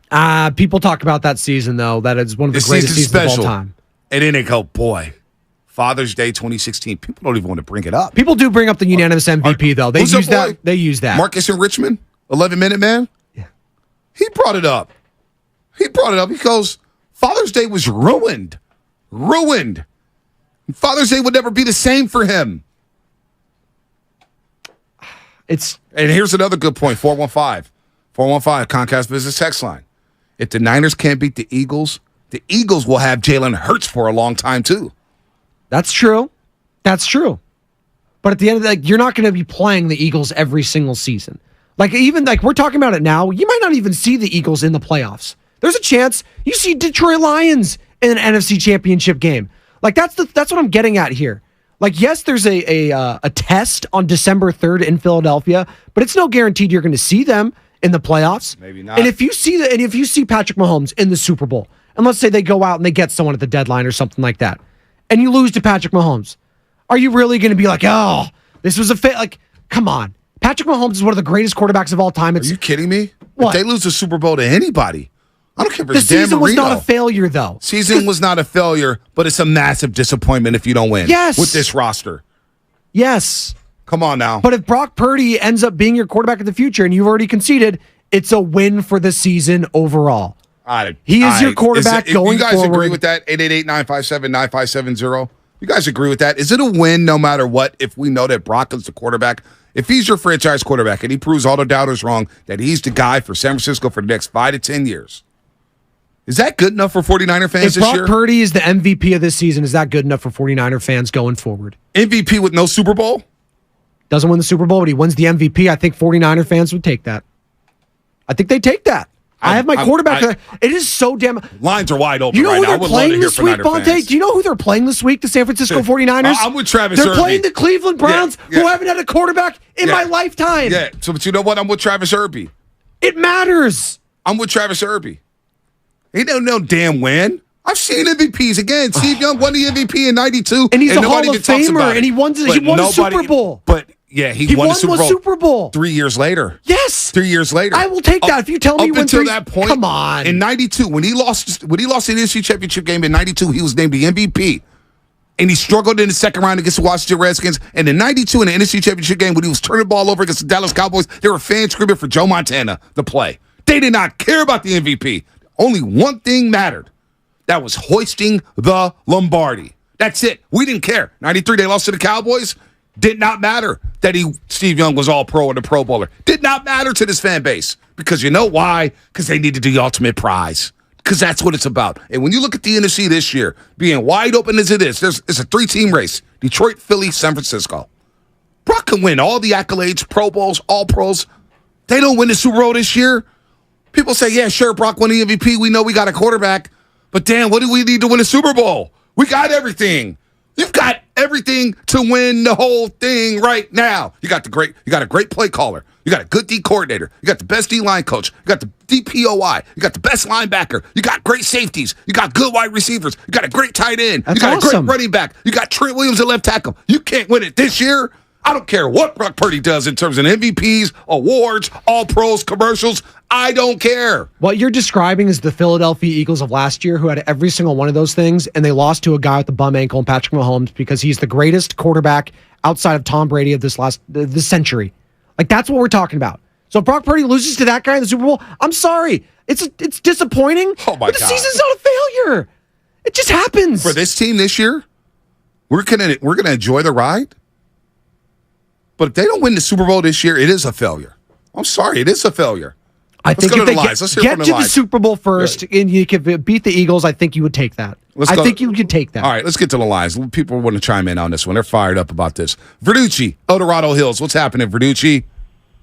Hey, what's going on, fellas? I want to shout out to the YouTube channel, baby. It is hot and spicy there right now. Stoney, come on, baby. There's no participation trophies. If you're a true Niners fan, look, you realized last year that Brock Purdy was our guy. He passed the eye test. We all knew going into the offseason that was our guy. We ended up drafting well. We ended up fixing a lot of our weaknesses. I think we still have a weakness in O-line, so if they're going to beef up their D-line in the Eagles, we go get that offensive line help, or we go ahead and secure a cornerback. But come on now, we got to be able to take the Eagles and win it all in the Super Bowl. I'm tired of this. I know how I felt when the Ravens beat us. I know how I felt when we lost to the Chiefs, and also when we couldn't finish it in the Rams. Think about Shanahan's reputation, baby. Yeah. If he doesn't win it, what's he going to be? Gosh. A coulda, woulda, shoulda? No, I want a Lombardi trophy. I want that sixth one, baby. I want my fingers, baby, to be full of that, baby. So, hey, look, the reality is, Niner Nation, if you are a true Niners fan like Bonte, like Shasky, that have been there, that have sat there and breathed the Niners, then we're not looking for participation trophy. We're not looking for a good season. I don't care if we have the MVP. I want to be hosting that Lombardi trophy in Vegas, baby, because if they make it there, I'm coming, baby. So Niner Nation, let's go. Hey, Verducci, he said something in there, and that's a great call, Verducci. I love the fire. He's a I love the passion. I respect it. He said something in there that I hadn't even considered. If they don't win, Brock Purdy wins MVP. He brought up Shanahan's reputation. You imagine he doesn't win and they get to the Super Bowl? Shanahan's reputation? Well, you'd have two now you're going to have people complaining about the extensions. They're going to be saying this guy can't get it done. They're going to bring up 28-3 all over again. They're going to bring up Super Bowl 54 all over again. I hadn't even considered that. What? MVPs, we can care less about awards right now, individual awards. I don't care what anyone else thinks about my head coach, Kyle Shanahan, because every single one of those outside of two head coaches and teams would take Kyle Shanahan as their head coach. That's so fine. Stop. That's Stop fine. it with that whole, if he doesn't win another one, you take him, please. Cleveland, Atlanta. Nobody's saying that. Nobody's saying that. But nobody's even saying that. Nobody's saying that about Shanahan. Nobody's saying that. Well, you're just saying that. His reputation around the league is his reputation with the fan base will be that this guy can't get us over the top. Okay. He's Harbaugh 2.0. That's what the fans are going to say. He's Andy Reid in Philadelphia. I don't think you understand Niner fans, Spadoni. I don't think you understand. No, I don't think you do. No, I understand that they're spoiled and think that this is just going to happen. We ain't spoiled. We're hungry. It's very We're passionate. Freaking we want something hard. that's been eluding us since 1995. Ain't nothing spoiled about that. Not winning the Super Bowl, going to these NFC Championship games and losing and walking out these stadiums. Ain't nothing spoiled about that. We want to win. Great. Unless you have Tom Brady or Patrick Mahomes, you're not winning it every single year. And no, I don't want to fire Kyle Shanahan. I'm not saying that. Come on, guys. Listen. Consultant, Walnut Creek, talk some sense into the show. Bring some sense into the show, consultant. What's happening? Hey, good morning, guys. Look, this is a hard question. I mean, 155%. If we don't win the Super Bowl this year, we are the best team in football, bar none. Yep. No, there's no doubt about it. And if we don't win the Super Bowl this year, it is a huge disappointment. Is it a failure? Man, I don't consider last year a failure. Right. I would have been. I thought we should have won the Super Bowl last year, but we had injuries. Right. There could be more injuries this year. We have no idea what's going to happen to call this season a failure if we don't win it. It's true. But no matter what, it's going to be a huge disappointment. And in terms of failure, I think that's looked at in the lens of history. Steve Young wasn't a failure because he got us one. He had a ton of amazing teams, and we lost a lot, but we got that one. In history, we need to get Shanahan to get one. Otherwise, the Shanahan regime's a failure. Right. It doesn't matter if it's last year, this year, next year. We need one, but I can't call any season a failure that I'm so fired up as a fan that I truly believe that we have a chance every year. No doubt. So, huge disappointment, but not a failure until we see it all play out. Real quick, consultant. Spadoni brought up if we know he's the quarterback, and it looks like he's the quarterback for the foreseeable future, it's early. It's still early in his tenure. We've got to see him play through a full season. But if he wins the MVP, if he's winning all these individual awards, does that satisfy you enough, even if they do lose in the playoffs? Nothing's going to satisfy me until we win the Super Bowl. But it's a disappointment. It's not a failure. Yeah, exactly. Until this whole thing plays out. Yeah, that's a good way to phrase it, consultant. Good call there. Good call. Let's go to Danny and San Ramon. Danny, what's happening? Hey, how's it going, guys? Morning. Good morning. I was just, I'm gonna play on the other side a little bit. I've been a Niner fan a long time. I grew up watching the good eras, and then came up watching some really bad seasons. 1-win, 2-win seasons. And, look, we all watch football for the fun of it. We all want our teams to compete. When they're not competing every year, it's pretty rough to watch. So at least having some fun watching them, being able to cheer for our team, get excited about it, know they're at least going to make it to the playoffs and have a good chance at it every year. Obviously, huge disappointment if they don't make it, but one team wins the Super Bowl every year, and if we get to watch it be fun every year for the next 10 years, I'll take it, man, all day long. There you go. I hear you, Smart Danny. fan right there. Smart. There is so much. See, I think. No, I'm not a 49ers fan. For a lot of people are saying, Verducci called in and said he was a 49er. I am not a San Francisco 49ers fan. Consultant put it perfectly. He said it. This season will be a disappointment if they don't win. He wants a damn thing. He wants a whole damn thing. 49er fans need some outside perspective here because I think they're in their bubble and it's getting too much for them. There is so much bad football being played this season, going to be next season, and the season after that because of the quarterbacks. There are a lot of bad quarterbacks. And again, I was yelling and screaming at the top of my lungs 8 minutes ago because you were playing a team this week, this Sunday in Cleveland, the Cleveland Browns, that haven't had a quarterback since Bernie freaking Kosar. Bernie Kosar, one-time Pro Bowler, backup Super Bowl champion with the Dallas Cowboys. That's what we're talking about. Outside of that, it's Otto Graham, who played in the 1950s during the Korean conflict. Like, come on. If you have Brock Purdy after this season and he wins an MVP, it's a win. Spadoni. It's a win. It is so. You haven't had a quarterback since Steve Young. Spadoni, listen to what you just said. Listen to what you just said. There's so much bad football being played, right? Yes. There's so many bad quarterbacking, right? So it's wide open. I know where you're getting at here. So yes. That wouldn't be disappointing if we can't take advantage of this league right now? If you lose to Patrick Mahomes in the Super Bowl, it's a disappointment. It's not a failure. It's a disappointment. It's disappointing. And we're going to be kicking the can down the street saying, damn, another one lost, another missed opportunity. I don't care if it's Patrick Mahomes. We could have beat Patrick Mahomes in Super Bowl 54. We had him down 10 in the fourth quarter. But you didn't because he made the play because he's Patrick Mahomes. Because it was a team-wide breakdown. Team-wide breakdown. Because of Patrick Mahomes. Come on, man. This is the 49er. See, the 49er culture is different than a lot of cultures in this league. We were breeded to win. That's what the DeBartolo set in stone, and we live by that mantra. Winning. Yes. Winning. We don't care. They've had so many individual awards over the last 5 years. It's been ridiculous. Pro Bowls, all-pro players. Not a quarterback. Not a quarterback, though. Not a quarterback. Well, that's fine. Quarterback. The most important position in sports. All right. And you have that set in stone. And if they don't win in this league, that is bad? Well, sometimes you walk into Andy Reid and Patrick Mahomes. That happens. I don't know, but we got Shanahan, right? Okay. Is the roster better right now than Kansas City's? The roster top to bottom? Yes, it is. Who's playing better quarterback right now? Patrick Mahomes or Brock Purdy? Well, that's tough to say because they're asked to do different things in their offenses. Right now, who's playing better quarterback? In 2023? I'd say it's even. Really? Yes. Because I think Patrick Mahomes is asked to do a lot more for Kansas City than Brock Purdy is with the San Francisco 49ers. Brock Purdy's doing some things, man. Patrick Mahomes' best weapon right now is a high ankle sprained Travis Kelce. And they're still going out there and kicking ass every single week. Come on. They're Come on. He can buy some of these games. I don't know. I think I heard something ridiculous yesterday, too, that was it Michael Irvin that said it, former Dallas guy with the playmaker himself. We love Michael Irvin. But he said only Brock Purdy could be this special with Kyle Shanahan. He doesn't even think Patrick Mahomes could be doing what Brock Purdy's doing in this offense. It's like, right. Well, if you're catering the offense not to Patrick Mahomes, I'd say that's a problem, first of all. Come on, Michael. Before we get to Trucker 23 up in Wyoming, we got a lot of calls coming. We're going to get to everybody. Ken Carmen hosts with our sister station, 92.3 The Fan in Cleveland. He knows all about the Browns. We'll get into it.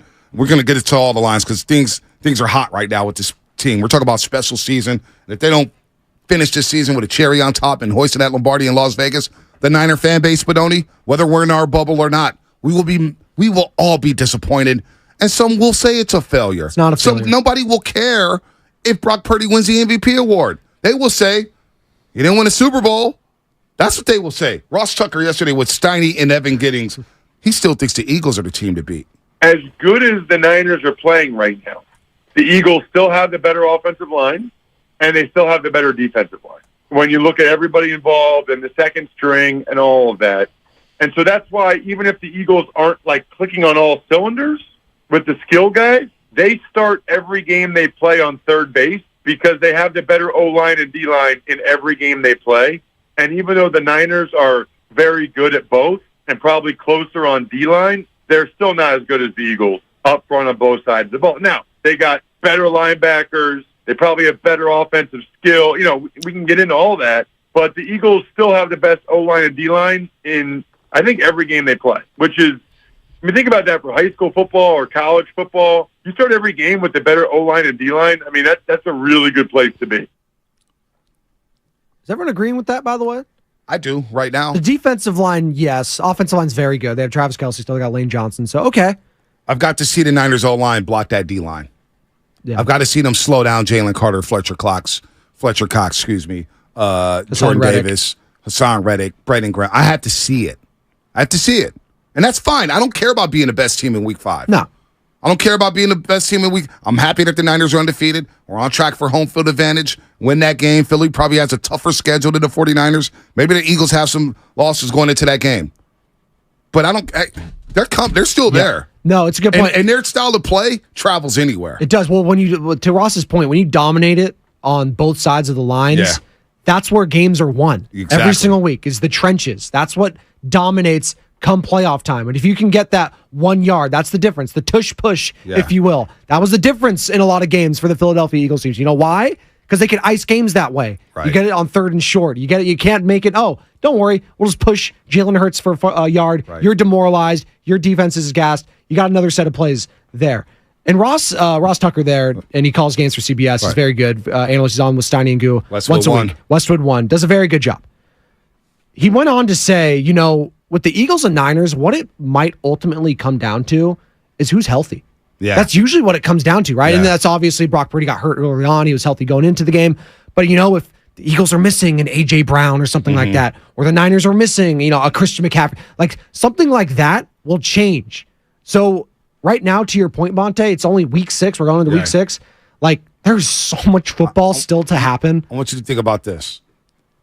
How do the Patriots feel about that 18-1 season? I want you to think about this. I want you to think about that for a second as we go up to Wyoming, the great state of Wyoming. How about the Wyoming Cowboys beating Fresno State last Saturday night? Trucker 23 up in Wyoming. What's going on?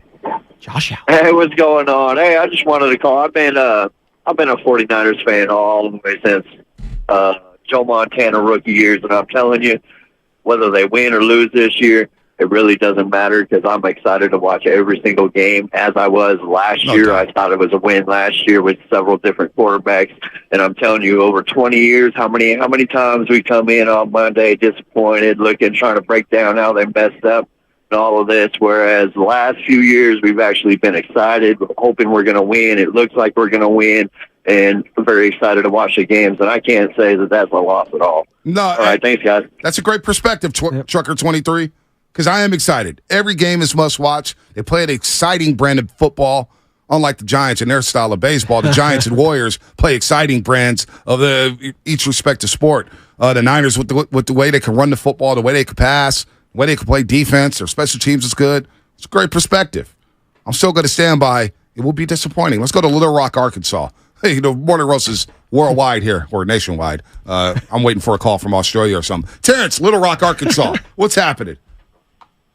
Oh, I'm doing good, Monte. First time caller, man. Oh, thank you, Terry. Say hi to Joe Spadoni here, filling in for Joe Shasky, the great Joe Shasky. Spadoni doing a hell of a job. What's up, T? Oh, yeah, he's doing a great job, man. But we need to win this year. We have to win that Super Bowl. Got to win it. Disappointed in the Harbaugh era, 2011 to 2013. So we lost to the Giants on the most punt, Kyle Williams. The Giants go ahead and win the Super Bowl. That was our Super Bowl. 2000 with the Ravens. We go down a bad penalty at the end of the game. All right? And then the tip pass. The Seahawks go and win that Super Bowl. We need to win this year. Yeah, we'll be disappointed if we don't win, but we need to disappoint. Let me ask you this real quick, Terrence. Truck drivers in the morning. Hey, absolutely. You're a truck driver. We'll shout you guys out. You guys are doing the real work, man. We're just trying to have fun on the radio, hopefully entertaining you guys in your trucks there. But Terrence, if Purdy wins an MVP, and it's very early. I don't even like talk about MVPs in October. I like to wait until early December. But if he does win the MVP and you have a quarterback for the next 5 years, will that satisfy you even if they don't win it all? I'm 50-50 50-50. I'll be 50-50. It's good to have a good quarterback to know because we've had quarterback controversy since Montana Young.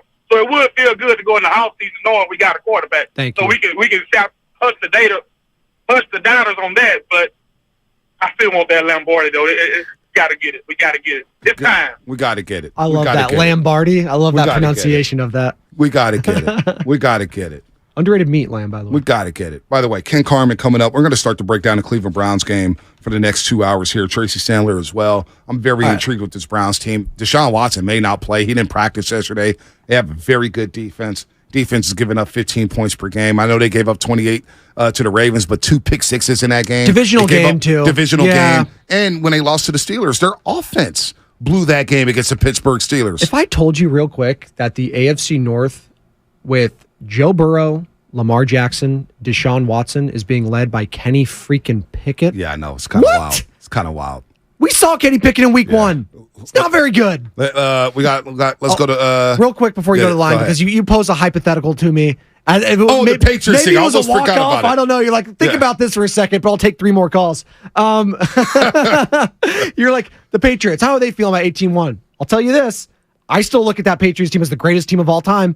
No matter what. I don't even care if they won it. That was the greatest team in the history of football. Oh, no, it was not. Yes, They're they not were. beating the 89, 90, 49ers. Are you out of your mind? They were the greatest team of all time. The greatest team of all time without winning the chance. Stop. Yes, you can be. What is this, man? What are we doing? Greg in Walnut Creek, help me out here. What am I doing here? I love you, Spadoni, but you're out of your mind right now. Time. Not even close. You're out of your mind.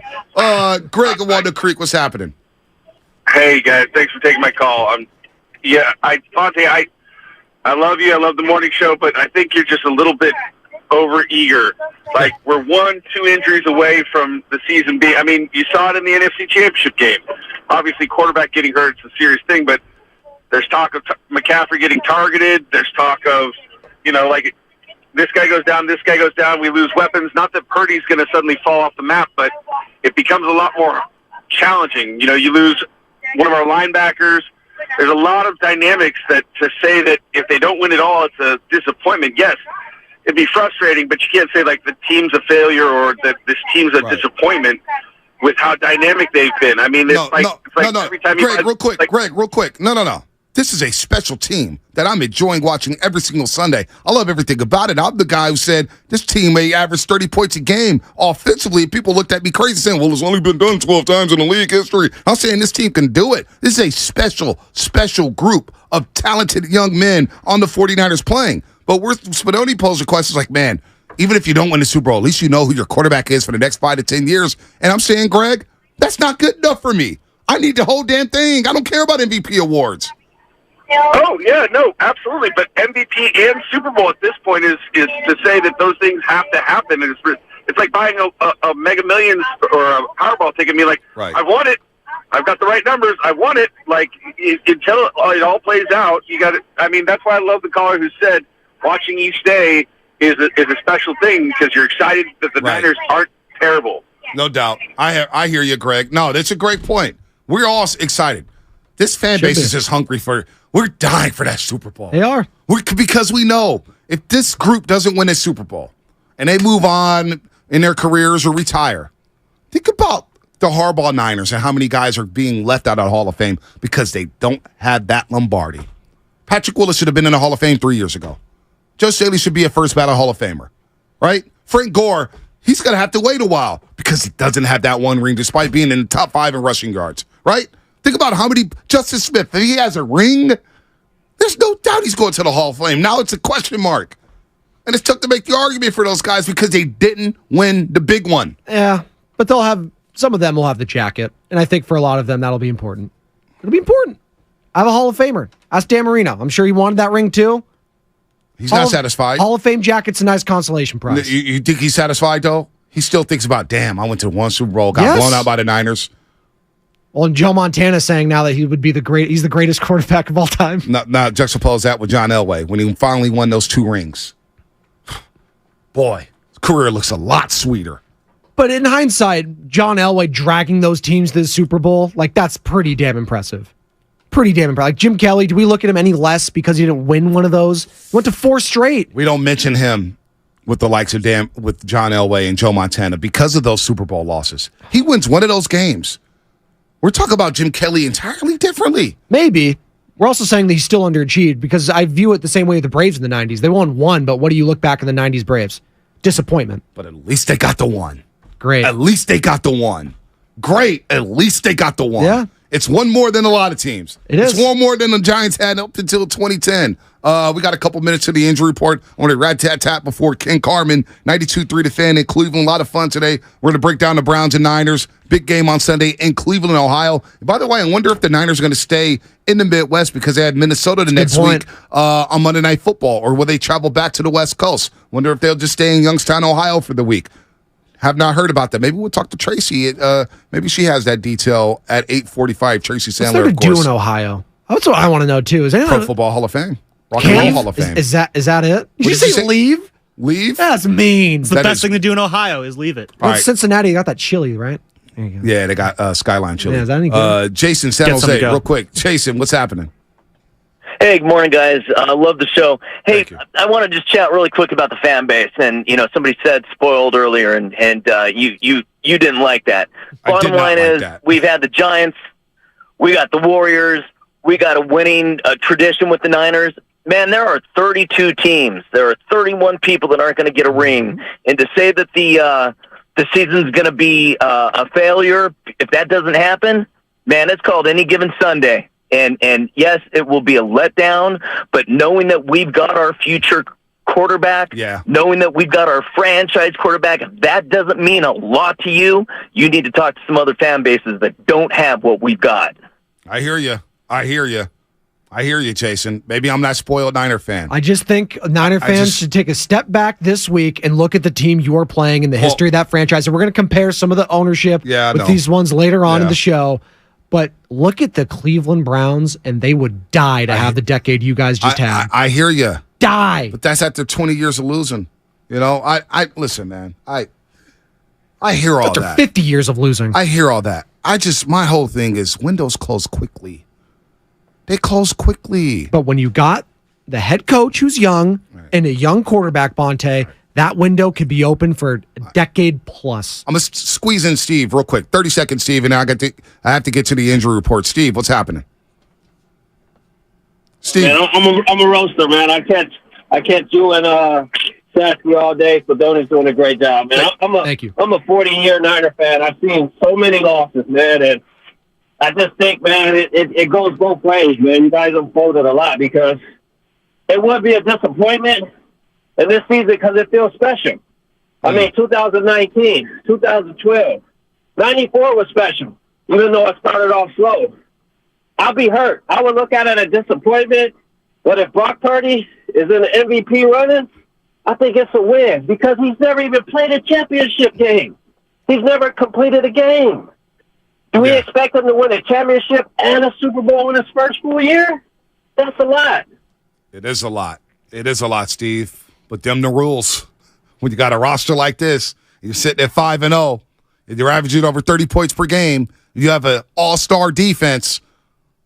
I don't care if you're second year, third year, fourth year, fifth year, sixth year. Does not matter. We're going to break down the game with Ken Carman coming up. Can't wait to get into this game and this defense with the Cleveland Browns. And P.J. Walker really going to start? P.J. Walker, Derek Robin, hang on tight. I'm going to get you after the interview. Hang on tight. I want to hear what you got to say about this football team here. That's all coming up. But first, the injury report.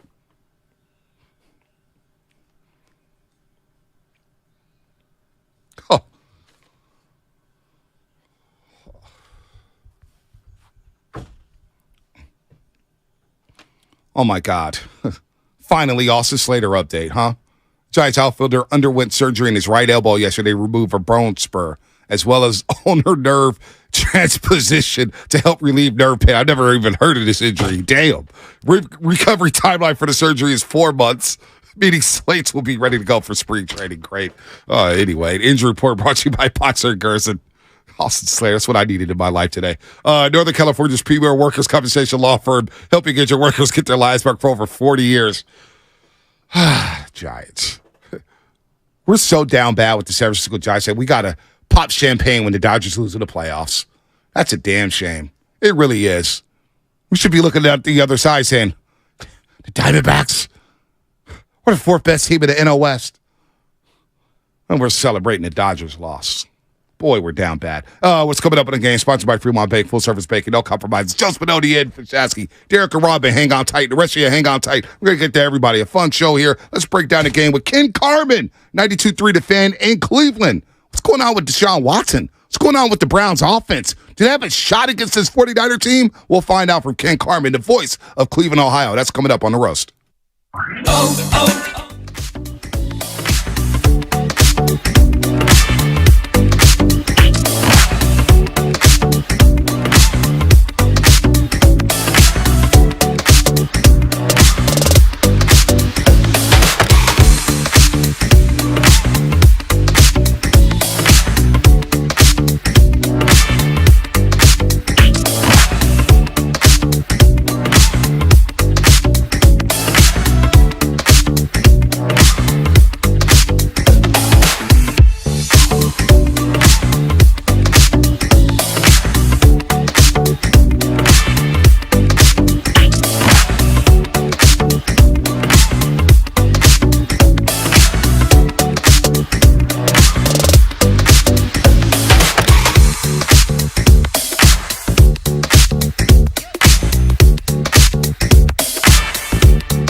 truckers out there in Little Rock, Arkansas, Wyoming, Trucker 23, all the graveyard shift workers in the Bay Area. Ron and Hayward, where are you at, you Dodger bum? Where are you at, Ron and Hayward? I haven't heard from you in a couple weeks. He's down bad right now as the Dodgers lose to the Arizona Diamondbacks. Good morning, everybody on YouTube and Twitch. Powered by First NorCal Credit Union and Comcast Business Text Line. We love you. We love you. We love you.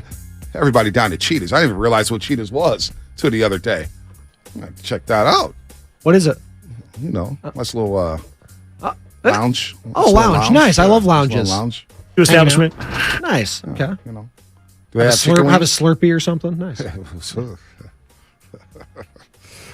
7-Eleven. Ken Carman going to join us in a couple of minutes here. 92.3 The Fan in Cleveland as we get ready for Niners and Browns. And what is the latest on Deshaun Watson? What is up with this Cleveland Browns offense? They are 2-2, and they do boast one of the best defenses in pro football. We're talking about the Niners and being satisfied. Robin and Derek, hang on tight. You know what? As we effort, Ken Carman, let's get Robin out the way real quick. Robin, what's up, sugar? Got about a minute before we get Ken Carman. What you got, Robin? Okay. I'll make it real quick. So I don't think it'll be a failure, but it's a disappointment. So, Vontae, I'm going to look you in the face. I'm your mama. Have your mama ever looked at you and told you, Vontae, I'm so disappointed in you? Absolutely. Happens once a week. When a parent tell you that, you feel bad, okay? Yeah. So I won't be disappointed. Here's the thing. I won't feel like it's a failure because I feel like it takes time to evolve. And that's how I kind of look at life in terms of evolving. And so I just think that here's where I feel doubtful about the Niners, okay? Shanahan, in terms of how he builds a team, is inside out. That means his defense. Right. He likes quick, small, and fast, right? But it doesn't seem to overpower the players that the Eagles have. Mm-hmm. I have doubt about us beating teams like the Eagles in the trenches. That's all I got to say. All right, Robin. Thank you for the call, and we'll pick that up after Ken Carman, 92.3 The Fan in Cleveland, our sister station out there in Cleveland, Ohio. Ken, if you don't know who he is the king of Ohio sports radio. He's been doing it for a long, long time. He knows the Browns as well as anybody out there. We had Mary Kay Cabin on yesterday. She was breaking it down really well. Now the Browns have had a practice as we get ready for the Cleveland Browns Sunday in Ohio. Early kickoff here on the West Coast. Ken, good morning. Welcome to the West Coast. Joe Spadoni, Bonte Hill. Welcome to 95.7 The Game. Hi guys, thanks for having me. Appreciate you having me on. Thank you. Absolutely, we got to pick your brain about the Cleveland Browns, no doubt about it. And it all starts with the quarterback, as we are hyped up over Brock Purdy and what he's been doing so far through the first 5 weeks of the season. Deshaun Watson, as Jimmy Haslam paid him $230 million guaranteed. What is the status with him? Are we really going to see PJ Walker take snaps this Sunday? You might, because I asked last week whether or not he was going to play against San Francisco because everybody was saying medically clear, and I go, does that mean he's just going to play against San Francisco? They didn't guarantee anything yet, so you might see PJ Walker.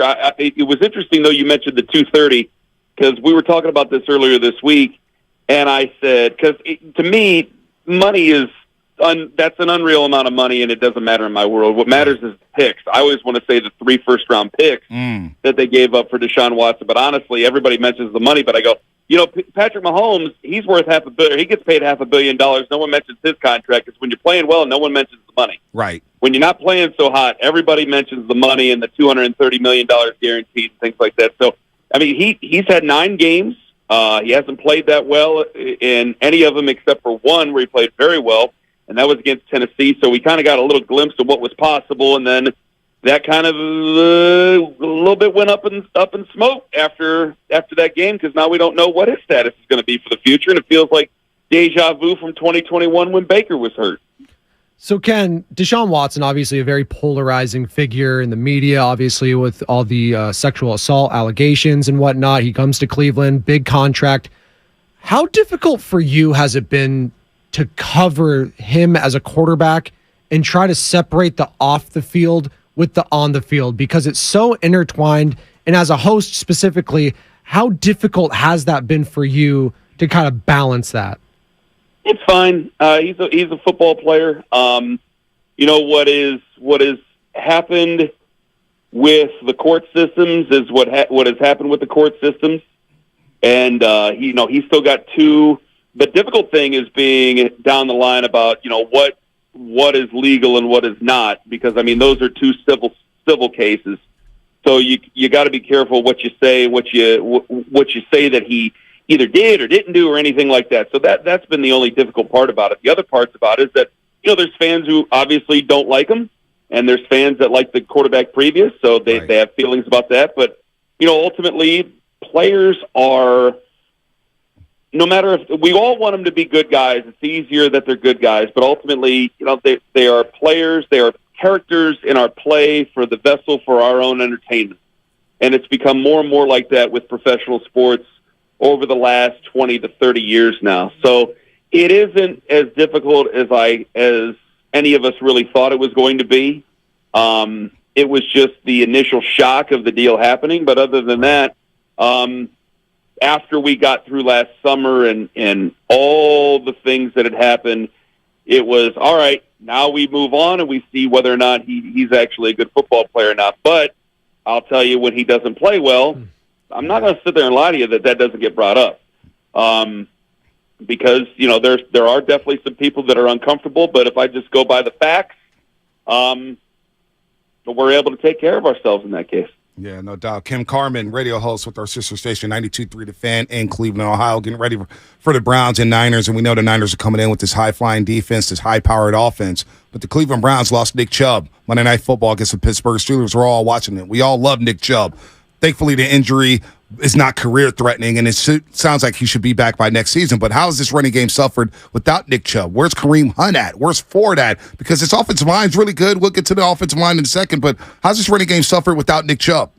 Immensely. Nick is up there in the same category as the top 3 running backs in the NFL. Mm-hmm. And to lose him takes away a security blanket for the offense. I think it takes something away from the offensive line. I think that in a way the offensive line has been pretty good over the last 5 years, right? One of the top units certainly over the last 5 years. But he's also been a very good running back and has also done some things that has kind of made them rate a little bit higher. And I think that they would admit that to you. But without Nick, people had some hope for Jerome Ford. He's just not the same player as Nick Chubb. Right. Nick Chubb is the best running back since Jim Brown with this organization. Wow. Where's Kareem Hunt at? They just got him off the street. Yeah, so he looks like he's out of shape. Well, Ken, he looks like he's been out of shape for the last 3 years. He was dynamic with Kansas City. He lost weight.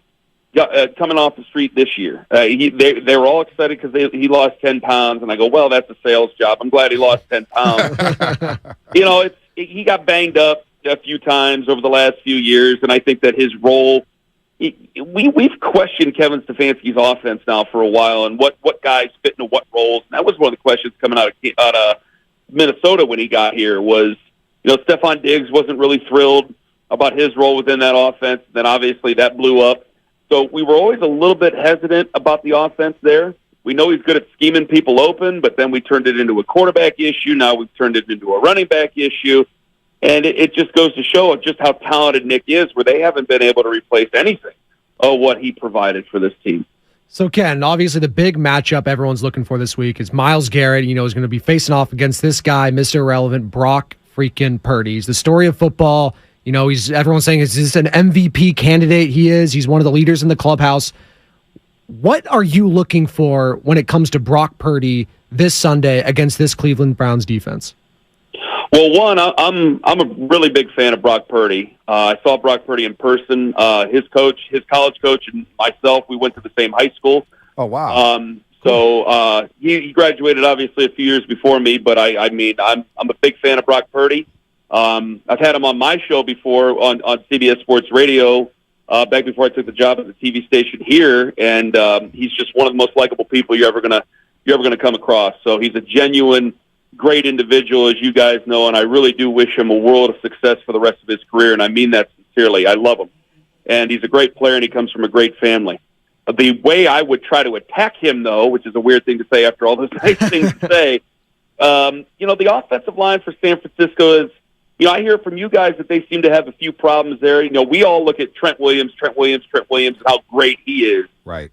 And I think that some of the questions about the offensive line, I think Like, listen, if you got P.J. Walker out there, it's going to be difficult. I mean, the line has gone from 3 to 7.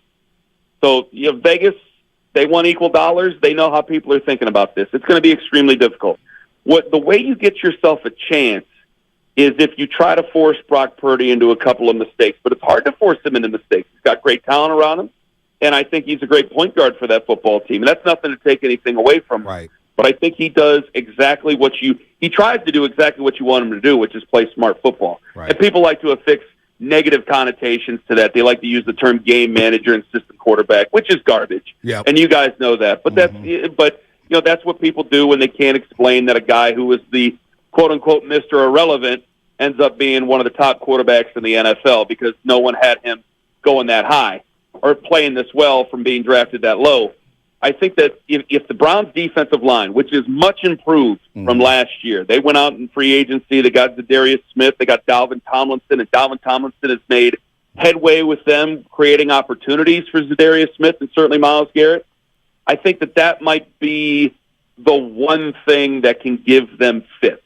Because we keep bringing up, Jim Schwartz is 8-1 all time as a defensive coordinator against Kyle Shanahan and this, that, and the other. That's a great stat. Wow. But, we're dealing with injuries over here, and we don't know if we're going to have our starting quarterback. And if we don't have our starting quarterback, that's certainly going to put us behind the 8 ball. Wow, that just woke me up. I did not know that about Jim Schwartz. I've always known he's been a good defensive coordinator. Obviously, he's a Super Bowl winning defensive coordinator with Philadelphia. We all know him around here for the handshake gate with Jim Harbaugh back in the day when the Niners beat Detroit. Wow, I did not know that. 8-1 against Shanahan. Got to exploit that one.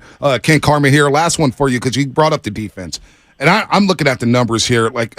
Against Pittsburgh, you held them to 55 yards rushing. You're giving up about 70 yards a game on the ground. You're giving up 15 points per game. And you mentioned all those guys, but that secondary, they are sticky, man, when it comes to man and man. And so Debo and Brandon Ayuk may have their work cut out for them. Is this defense good enough to upset the 49ers? Because you said that D-line could probably give Brock Purdy some fits, and I agree with you there, especially with how well they play against the run. But is this secondary? How tough are they to pass against? If we stop turning the ball over here, then I think that would give them a chance. They turn the game against Baltimore, they lose 28-7. You turn the ball over as much as you do, no one's gonna win in professional football. You can't win in 8th grade football turning the ball over that much. So they got a bunch of turnovers already. They've cost themselves with a bunch of turnovers already. You're taking what has been a tremendously improved defense and you're putting them at their own 10 for crying out loud in the first quarter against Baltimore, and then it was downhill from there. And I didn't like the offensive game plan, but that was a game that was nearly 2 weeks ago. Other than that, I think what Jim Schwartz has done is he has simplified this. I mean, these are a lot of guys. You look in their secondary, they are either Ohio State or SEC guys. And what they do is that means they're great athletes, and so they're going to play man defense in college football. And last year, I got nothing against Joe Woods. I wish him well down in New Orleans. Second time I wish somebody well. That's not an eraser phrase. It's true. I wish him well down there. But I think that he tried to overcomplicate things. I think that he tried to run a lot of dime. I think he tried to run a lot of zone. And also there were guys in that secondary who are no longer there that were trying to play hero ball and trying to get themselves paid, and they were jumping to routes that they should not have been jumping to. I'll be flat out honest with you about that. And I think now with Jim, he's a smart coach, but he's also made it understandable for them. He's coached to the personnel he has. He's got fast man guys who can get to the spot, who can cover these men. That's what we're going to work with. Let's put them in a position to succeed. That's what he's done best. So he's been a thinker, and also he's got them playing confident again. I mean, there were so many times I can't tell you, you'd get sick. You'd see them pointing at each other and cussing each other out on the field. You could hear it in the first 3 rows. And now they are working in concert together. They're playing with confidence, and they're playing emotionally. And the Baltimore game, they were put in a bad spot by the offense and the turnovers, but they've played very, very well to start this season. Ken Carman, the Ken Carman Show with Anthony Lima, weekdays from 6 to 10 a.m.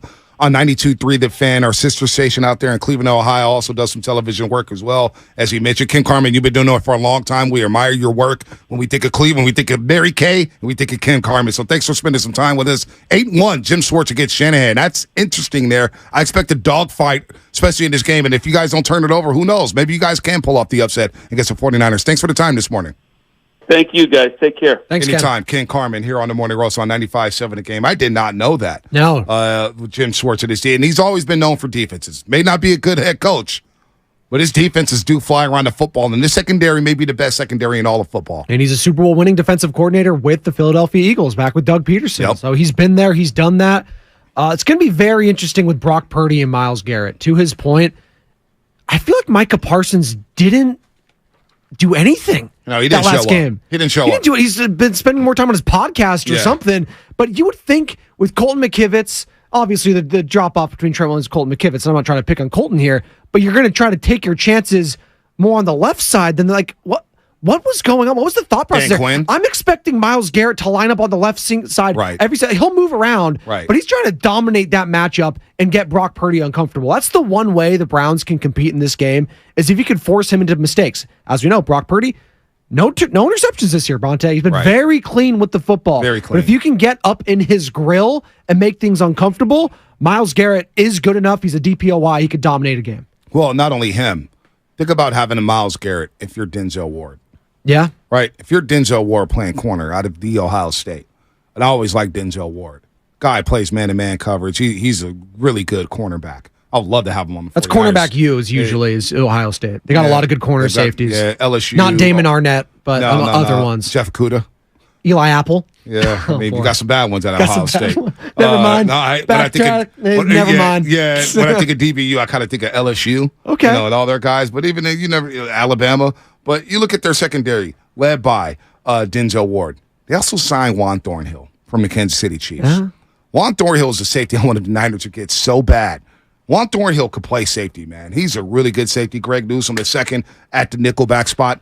They got my guy from Notre Dame, too, the linebacker, Jeremiah. I can't pronounce his last name. Jeremiah Owusu Koromo. There you go. Koromoa. I call him Jeremiah. Just call him Jeremiah. We're on a first-name basis. We're cool. I like him. He's very good. He makes a lot of tackles. Think about how well this defensive line is playing for Cleveland. And with Zadarius Smith stealing him, putting him alongside Myles Garrett. Now the secondary can play a lot more aggressive when you have a Myles Garrett. And if they get pressure on Brock Purdy, this is a game you don't want to throw no throws. Yeah. All right? You don't want to get into that. This is not a good time to throw an interception.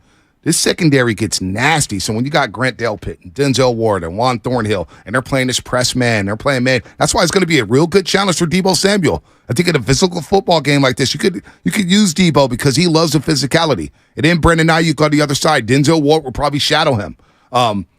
It's going to be a very interesting matchup if they do start to get pressure on Colton McKivitz and that right side of the offensive line. This is a huge challenge for the 49ers offense. It's almost one of these games in which if P.J. Walker does start for Cleveland, just play good defense, take what the defense gives you offensively, and just get out of there with a win. Don't even care about how style points do not matter in a football game like this. Well, I think about Josh Dobbs a few weeks ago, right? Like, that's kind of the blueprint. Like, and P.J. Walker, he's an athlete. He can move with his feet. He can pick up some yards. He can scamper. So if he could just kind of do that blueprint. Now, Josh Dobbs actually had some really good throws in that game, so I don't want to take anything away from that. But Josh Dobbs, I don't think anyone thinks of him as a world beater, quote unquote. Right. He's a backup usually. Maybe he plays himself into a starting position somewhere else. This year, we'll wait and see. But for P.J. Walker, to your point, limit the turnovers, run the ball. Kareem Hunt, by the way, to your point, you're right. He does. I know I didn't know he lost 10 pounds, but he looks out of shape. He doesn't look like he doesn't look right. He doesn't look right. He hasn't looked right since Kansas City. Maybe that's just a product of Andy Reid being good and all the elite weaponry he had around him. But yeah, the loss of Nick Chubb, it's just so hard to move past that. He's been a workhorse for that team, like a Josh Jacobs with the Raiders. He's been that guy in Cleveland. And man, you're right. He's been the best running back since Jim Brown for that organization. No, he's been man, really that good. sucked to lose him this year because he's just fun to watch too. No, he is. He got and hurt. Selfishly for my fantasy football team, but that's more. Yeah, that's, I knew that's where it was leading to. I knew that's it was exactly tough. where it was leading. It was tough. Mark Willard gloating because his first win of the year in the 95-7 league. Helps when you lose Nick Chubb. So, sorry, Mark. That was his first couple weeks ago. It's fine. I'm not going to take shots at Mark Willard. I'm not going to do that. No, he's great. We're going to see him at the Summit next week. I'll be there. San Leandro, 95-7 The Game Mortar Summit. Hey, dude. Well, I live in East Oakland, so it's a lot easier for me. 4 to 6. I'll be there till like 4:30. Then I got to pick up Benny from daycare. Hey, all I'm going to say is Matt Nahigan and the sales staff here. It's the third time I've had to cross the bridge. Wake up out of break my nap. You love routine. the East Bay, though. You love the East Bay. I do love the East Bay, but it'd be nice to have something in the city every now and then. We do broadcast from here. Yes. I'm just saying. I understand. Make everybody else cross a bridge. Not Shasky and I. Selfishly for me, but just keep doing it in the East Bay because it's easier for me. Maybe San Jose one of these days. Yeah. Maybe Napa. Well, we used to be down at Hooters in Campbell. That was always a good time. Shout out Hooters. Shout out Hooters. They closed them all down out here in the Bay Area. Great wings. Nick Chubb last year, 1,500. Very good wings. 1,525 yards rushing last year for Nick Chubb. The year before, 1,259. The year before, 1,067. The year before, 1,494. And we all know him from Georgia when he played with Sonny Michel, and they cooked up Oklahoma in the Rose Bowl. Georgia. Nick Chubb is very, very good. So they lose him. Bradley Chubb's cousin. There you go. Then you lose him. You may not have Deshaun Watson. So what does that mean for this defense?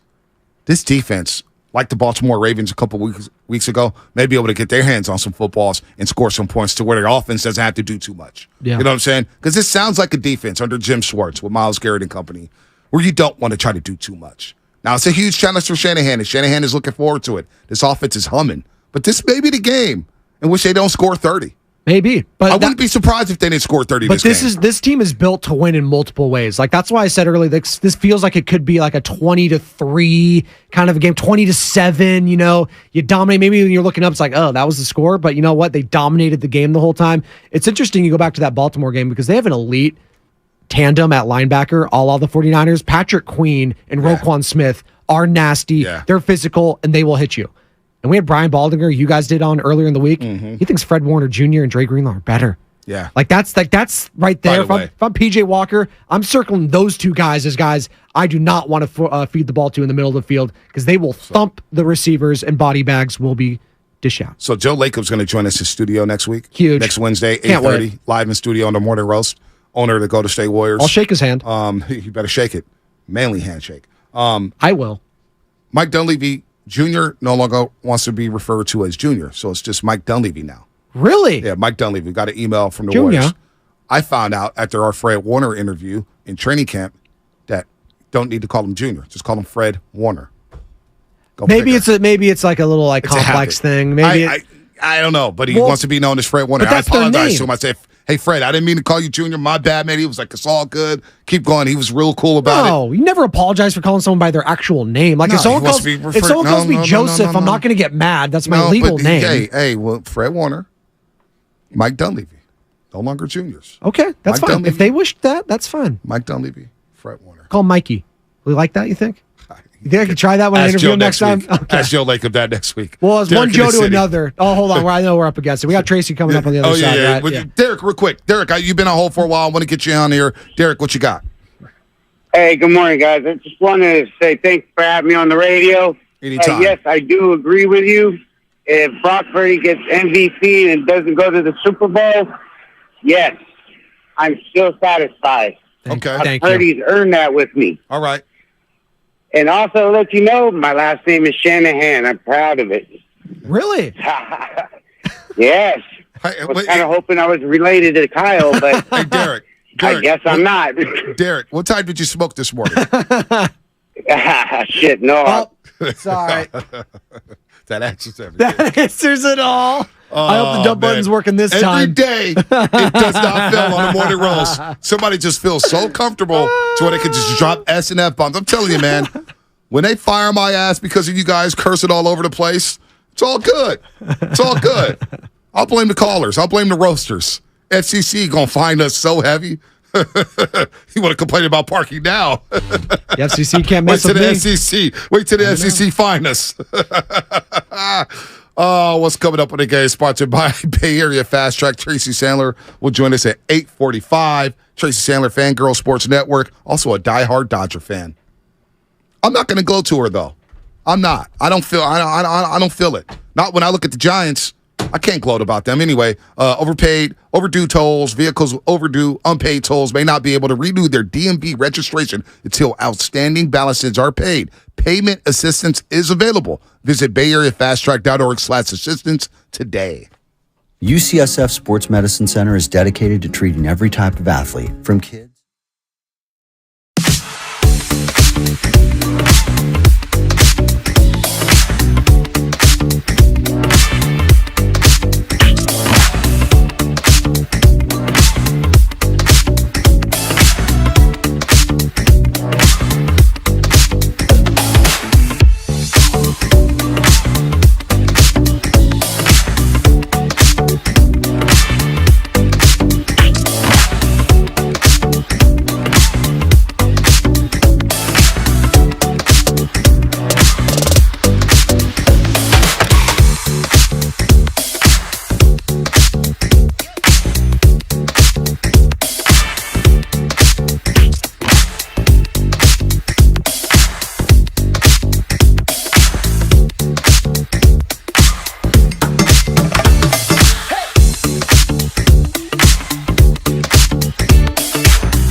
Morning Roast with Bonte and Shasky.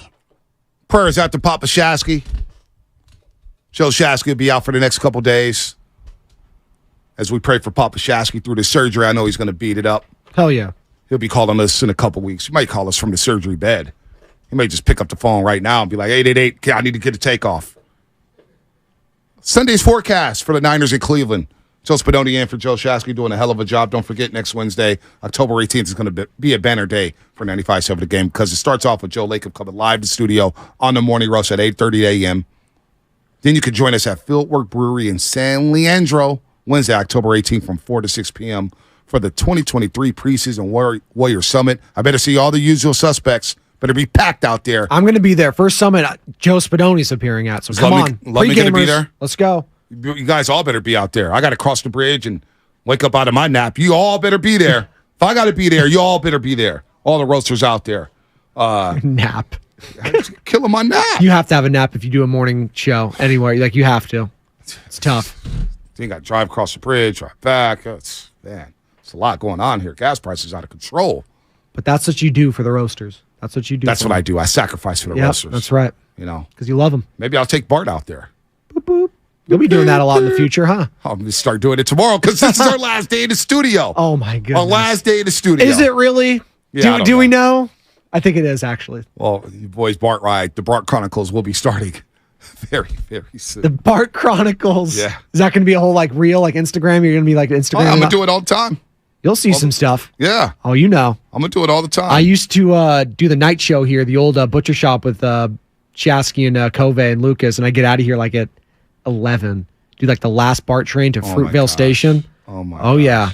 Oh, I've done that. Oh, my gosh. Had the Raiders beanie on, had the hood on.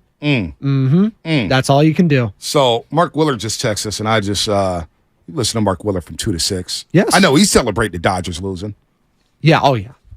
And, Giants fans, I get it. It doesn't feel as good this year. It just doesn't. The way things went down. Listening to Farhan last week. You could be happy that the Dodgers lost if you're a Giants fan. I'm certainly happy about it. It makes this October a little bit better. But, I would like to celebrate something more than the Dodgers losing. Right. Does it make it better, though, loving it? Because the Diamondbacks are going to the NLCS. It makes the season... Diamondbacks. It makes it suck less. It doesn't make it better. It just makes it suck less. And unfortunately, that's the best you can really ask for if you're a Giants fan, and that's just where things are right now. It's like you get outside here and you forgot to pay your parking meter, and it's like, oh, they didn't give me a ticket. Cool. Then your day goes on. That's it. That's the equivalent. I didn't go on yesterday, thankfully. I was checking out the new building, and I thought I was going to have a parking ticket. I didn't. My day was good. So, Jim Schwartz is 8-1 against Shanahan. He is. 8-1 against Shanahan. Shanahan's faced off Schwartz 9 times. His offense has scored over 20 points just once. Wow. That's ownage right there if you're Jim Schwartz. May the Schwartz be with you. What is it about his defenses that confuses Shanahan? It's a good point. Now, also, there's probably context to it, so I'll do a deeper dive tonight and have more on that tomorrow because what was the personnel looking like for Shanahan? What was the defenses looking like for Schwartz? Shanahan has been with some bad teams or some mediocre teams. The Houston Texans, the Washington Commanders, I guess you could call them now, the Commanders. So I gotta look deeper into that. But that is very interesting. Jim Schwartz, so he's now the DC with Cleveland. Prior to this year, he was with the Titans as a defensive assistant, 2 years. DC and Philly for 4 years. Bills, 2014, and then he's obviously the Detroit head coach, 2009 to 2013. So it's been around. Yeah.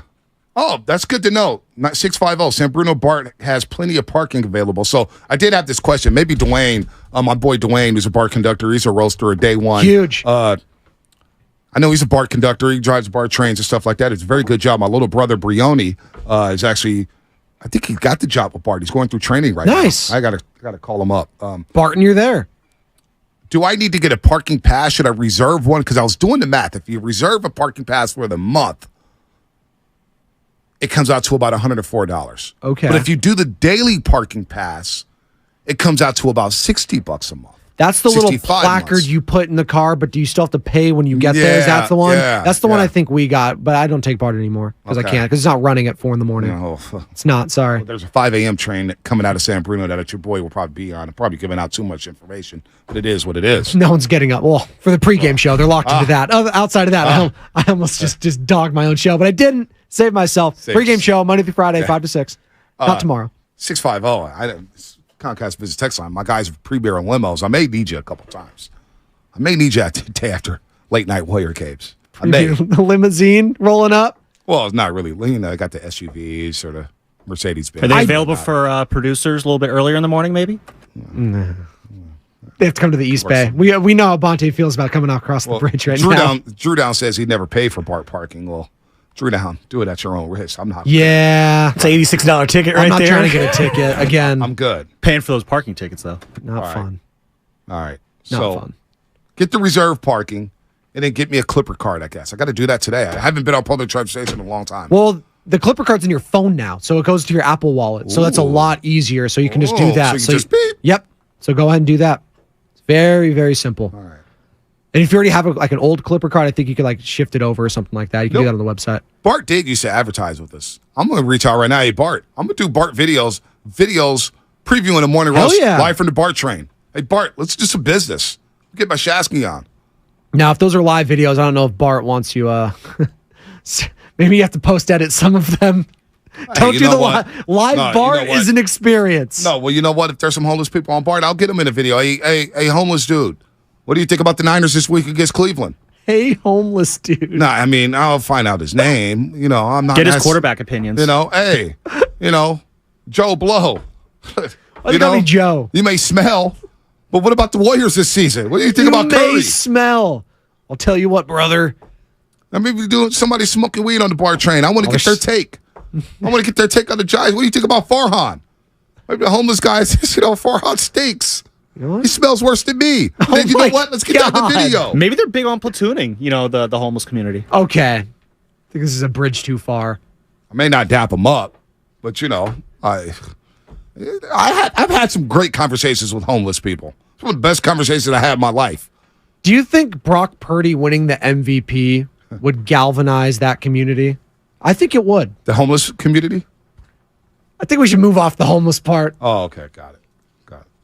Brock Purdy. I think he winning the MVP would be just as good. Not just as good, because winning the Super Bowl is obviously it's awesome. But if 49er fans would have their quarterback for the next 5 to 10 years, Bonte Hill, they would take Brock Purdy winning the MVP, even if that means losing a Super Bowl. I think they'd take that. They're saying the homeless guy may have a Pasoy problem on Bart. They play Pasoy on Bart. They got to talk to Jock Peterson about that. You think Jock's taking Bart? No, I hope not. No. With the way Tommy Pham did him. You see Tommy Pham, he's slapping that ball for the Arizona Diamondbacks. Yeah, he sure is. Slapping it all around. He got a swagger back after he slapped Jock Peterson. Slapped him up, man. Boy, you asked this question earlier today, and it got me fired up. It did. Brock Purdy can win MVP. He could be first-team All-Pro. And I'll be happy for him individually. I'll be very ecstatic for him. Could do all those things. But if they don't win a damn Super Bowl, oh, God. I tell you what, on this show, I won't be talking about, hey, we got the MVP. Oh. I won't care less. I could care less if he wins MVP.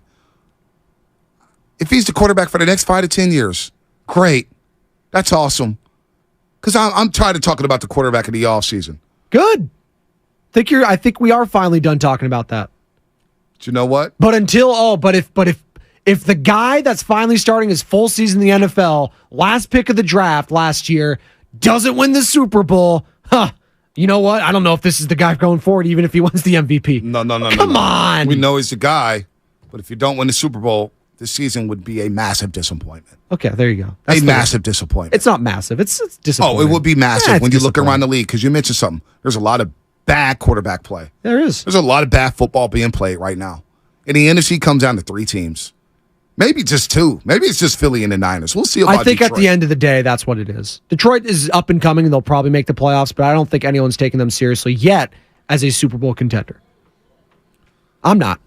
Let's go to KC in San Jose. Aiden Hutchinson, though, he's been a baller. Balling. He's awesome. KC, San Jose. What's AKA happening? Stephen Tracy Langford. Sandler coming up in 3 minutes, by the way. Fangirl Sports Network. KC, what's happening? Hey guys, so Spadoni, man, great job today. For the last hour, Bonte has been just on the wrong track. I think October 12th, right now, 8:43. This is when Bonte Hill got Wally pipped. And this is your moment, Spadoni. You just Lou Gehrig your way into the morning show, man. Remember this moment. Your take has been right on. I don't know what Bonte is talking about, that we have to win the Super Bowl or it's not a successful season. Oh, my God. KC, were you born in 1995?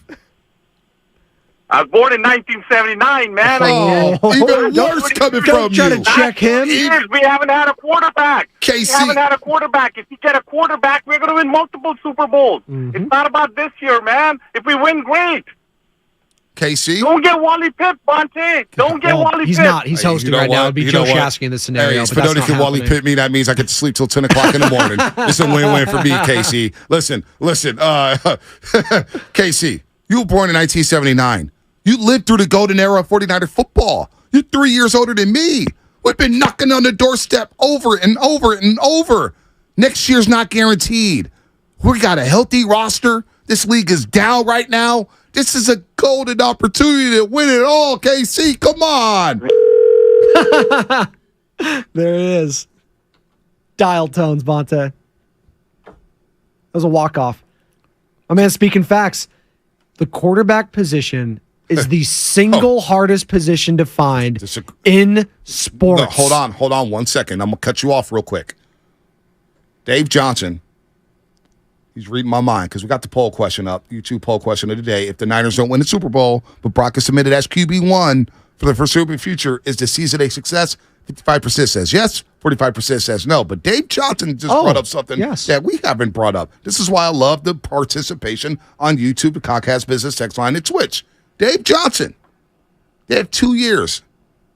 Then Brock Purdy has to get paid. Mm-hmm. What does that mean for the entire roster? Do you become better as a team once you have to pay the quarterback?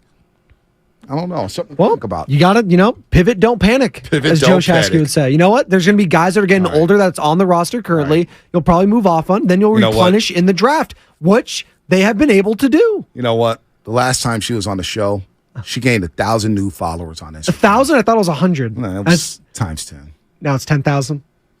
They all love the Barbie girl. Hi, it's Barbie. Just letting you know, Brock Purdy is QB1 for Kyle Shanahan this year. Barbie loves football.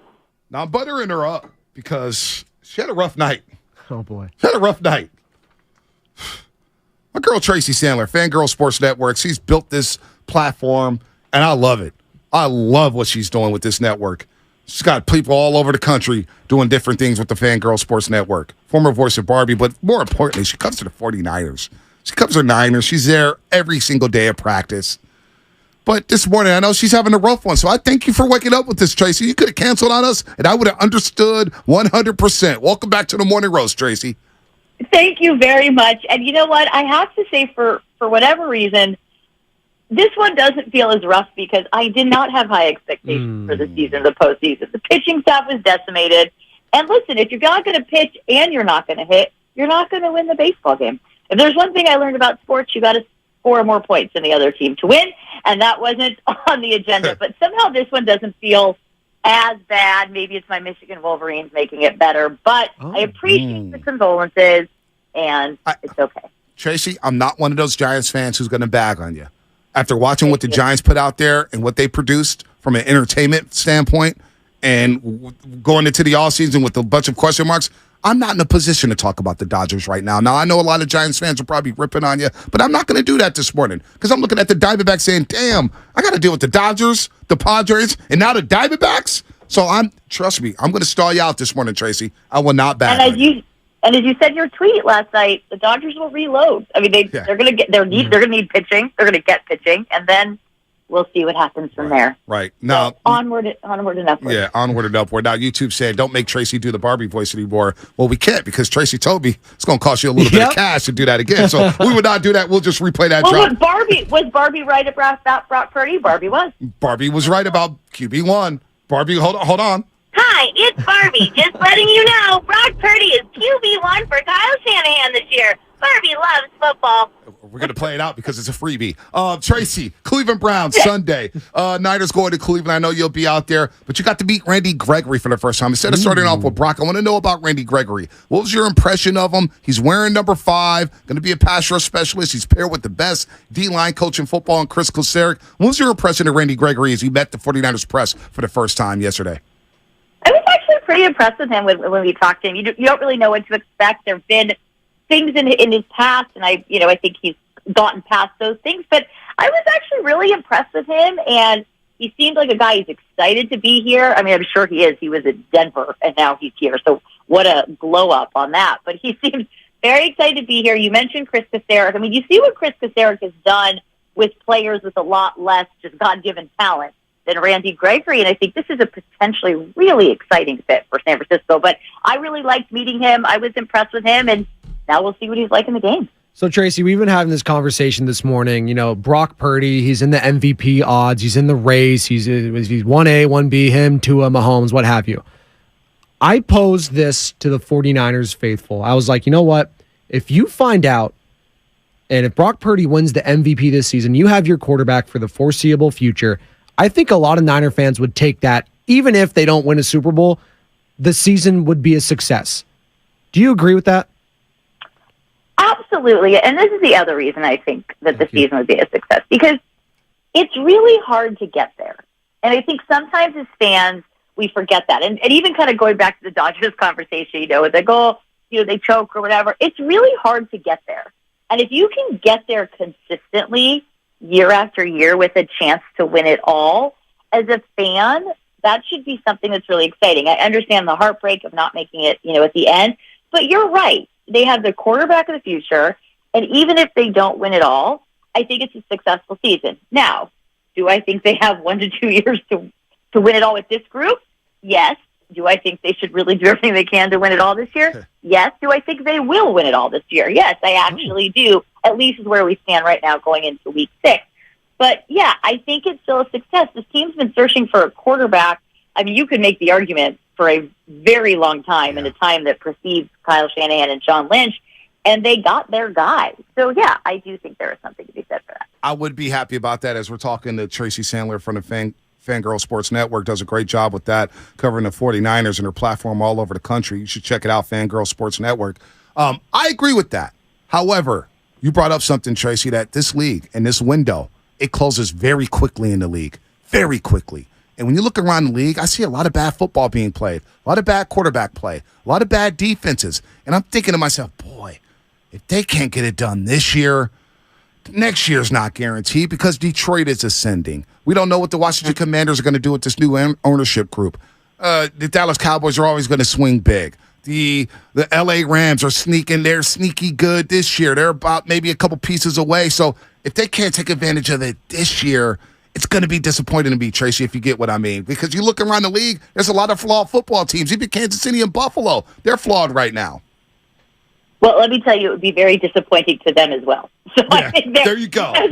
You guys are all on the same page. No this doubt. Is something they've been talking about since training camp. They have a goal. And part of the reason I think that they played so well Sunday night, aside from the fact that they're just a better team and they're so well coached and all of the things, is that they have a goal. So they did not look at that Dallas game as like, all right, this is it, week 5. This is the big game. Like it is a big game. It was an important test for them, but they have a goal. And so every week they are very happy they won the game. And every week they say, but we have a goal in mind. Right. So they're very focused, but not too focused. I mean, I think that's kind of, they've hit that sweet spot. They're very focused, but they're having a lot of fun playing football. Right. You can see it in how they play. You can see it throughout the week. And the chances are, I mean, this should be their year. You're right. Kansas City and Buffalo are flawed. They are the best team in the NFL. I don't think at the moment it's particularly close. Probably the closest one to them is the Philadelphia Eagles, and that could create a problem as we get later and later into the season. But this should be their year, barring injuries. This should be their year. But I even think they'd have to have like 3 or 4 big injuries for it to really derail them. Yeah, I'm with you. As long as it's not Brock. Well, a lot of people were worried about Christian McCaffrey's workload. 99 carries, leads the NFL. He also leads the NFL in rushing, averaging 5.2 yards a carry to 7 touchdowns. The guy scored a touchdown in 14 straight games. Is that a concern for you, his workload, as we start to see a little more Jordan Mason, as we saw last week against Dallas? You think Shanahan, he's so good, it's tough to take him off the field, but do you worry about that, the workload of Christian McCaffrey? Well, here's why I don't worry about it, because as much as everybody else worries about it, let me tell you, as much as you want them to win the Super Bowl, as much as the fan base does, Kyle Shanahan wants it even more. And he is not going to do anything to put that in jeopardy. So I would say that the Kyle Shanahan and the coaching staff have that under control. I can understand why it's a concern. Part of it, too, is Elijah Mitchell's been hurt now. So, there was the 1 week where Christian McCaffrey had pretty much every carry, and Kyle Shanahan said they have to do a better job.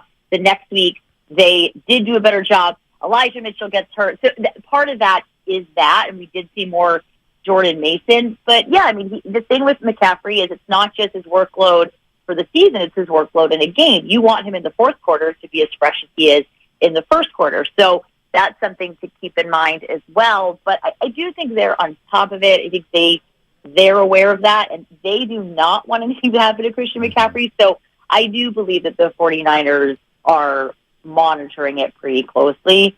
And I imagine on Sunday we might see even more Jordan Mason, depending how the game goes. If the game goes how I think it will go, we'll probably end up seeing more Jordan Mason later in the game.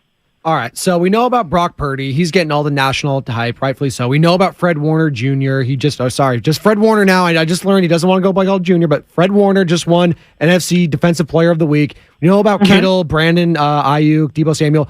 Who's someone on this team right now that's not getting enough love that we should be talking about, Tracy? Deommodore Lenoir. Okay. That's good. Full stop. I just was ready to go. Right. No, I thought you were going to go to Sean Gibson, but Deommodore Lenoir is very, very – that's a good call, Tracy. Well, I just think Deommodore Lenoir gets – here's the thing. It's really hard to be a defensive back, and the other team gets paid too, and they're going to make catches. But when they make catches, they come down immediately, for the most part. And there were a couple times last year where, Deommodore had some really good receivers make catches against him. But again, they get paid too. One of my favorite quotes of all time is Charvarius Ward last year. They're millionaires too, and he is 100% right on that. But I just think Deommodore Lenoir is not getting the credit that he deserves.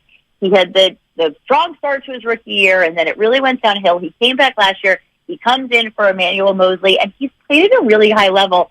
The other night, probably the best game of his career, but I just think he does not get enough love. And in some ways, I think sometimes he gets picked on, but he really shouldn't. He's really, really good at his position, and I think he deserves the love and credit for getting to the point that I think he's a very underrated corner in this league.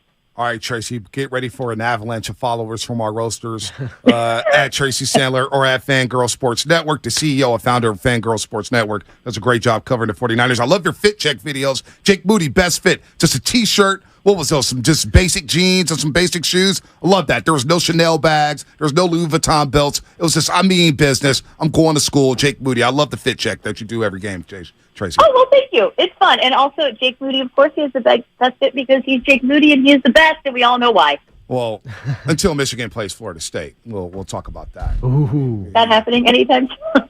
It might. With your cupcake schedule over at Michigan, who knows? Let's relax. Georgia's dominating everyone this year. Tracy, good Incorrect. stuff. Have fun in practice. Continue to follow your work. Good stuff as always. Thanks for joining us this morning. Thanks, Tracy. Absolutely. Thanks for having me. Tracy Sandler. She's great. Great energy.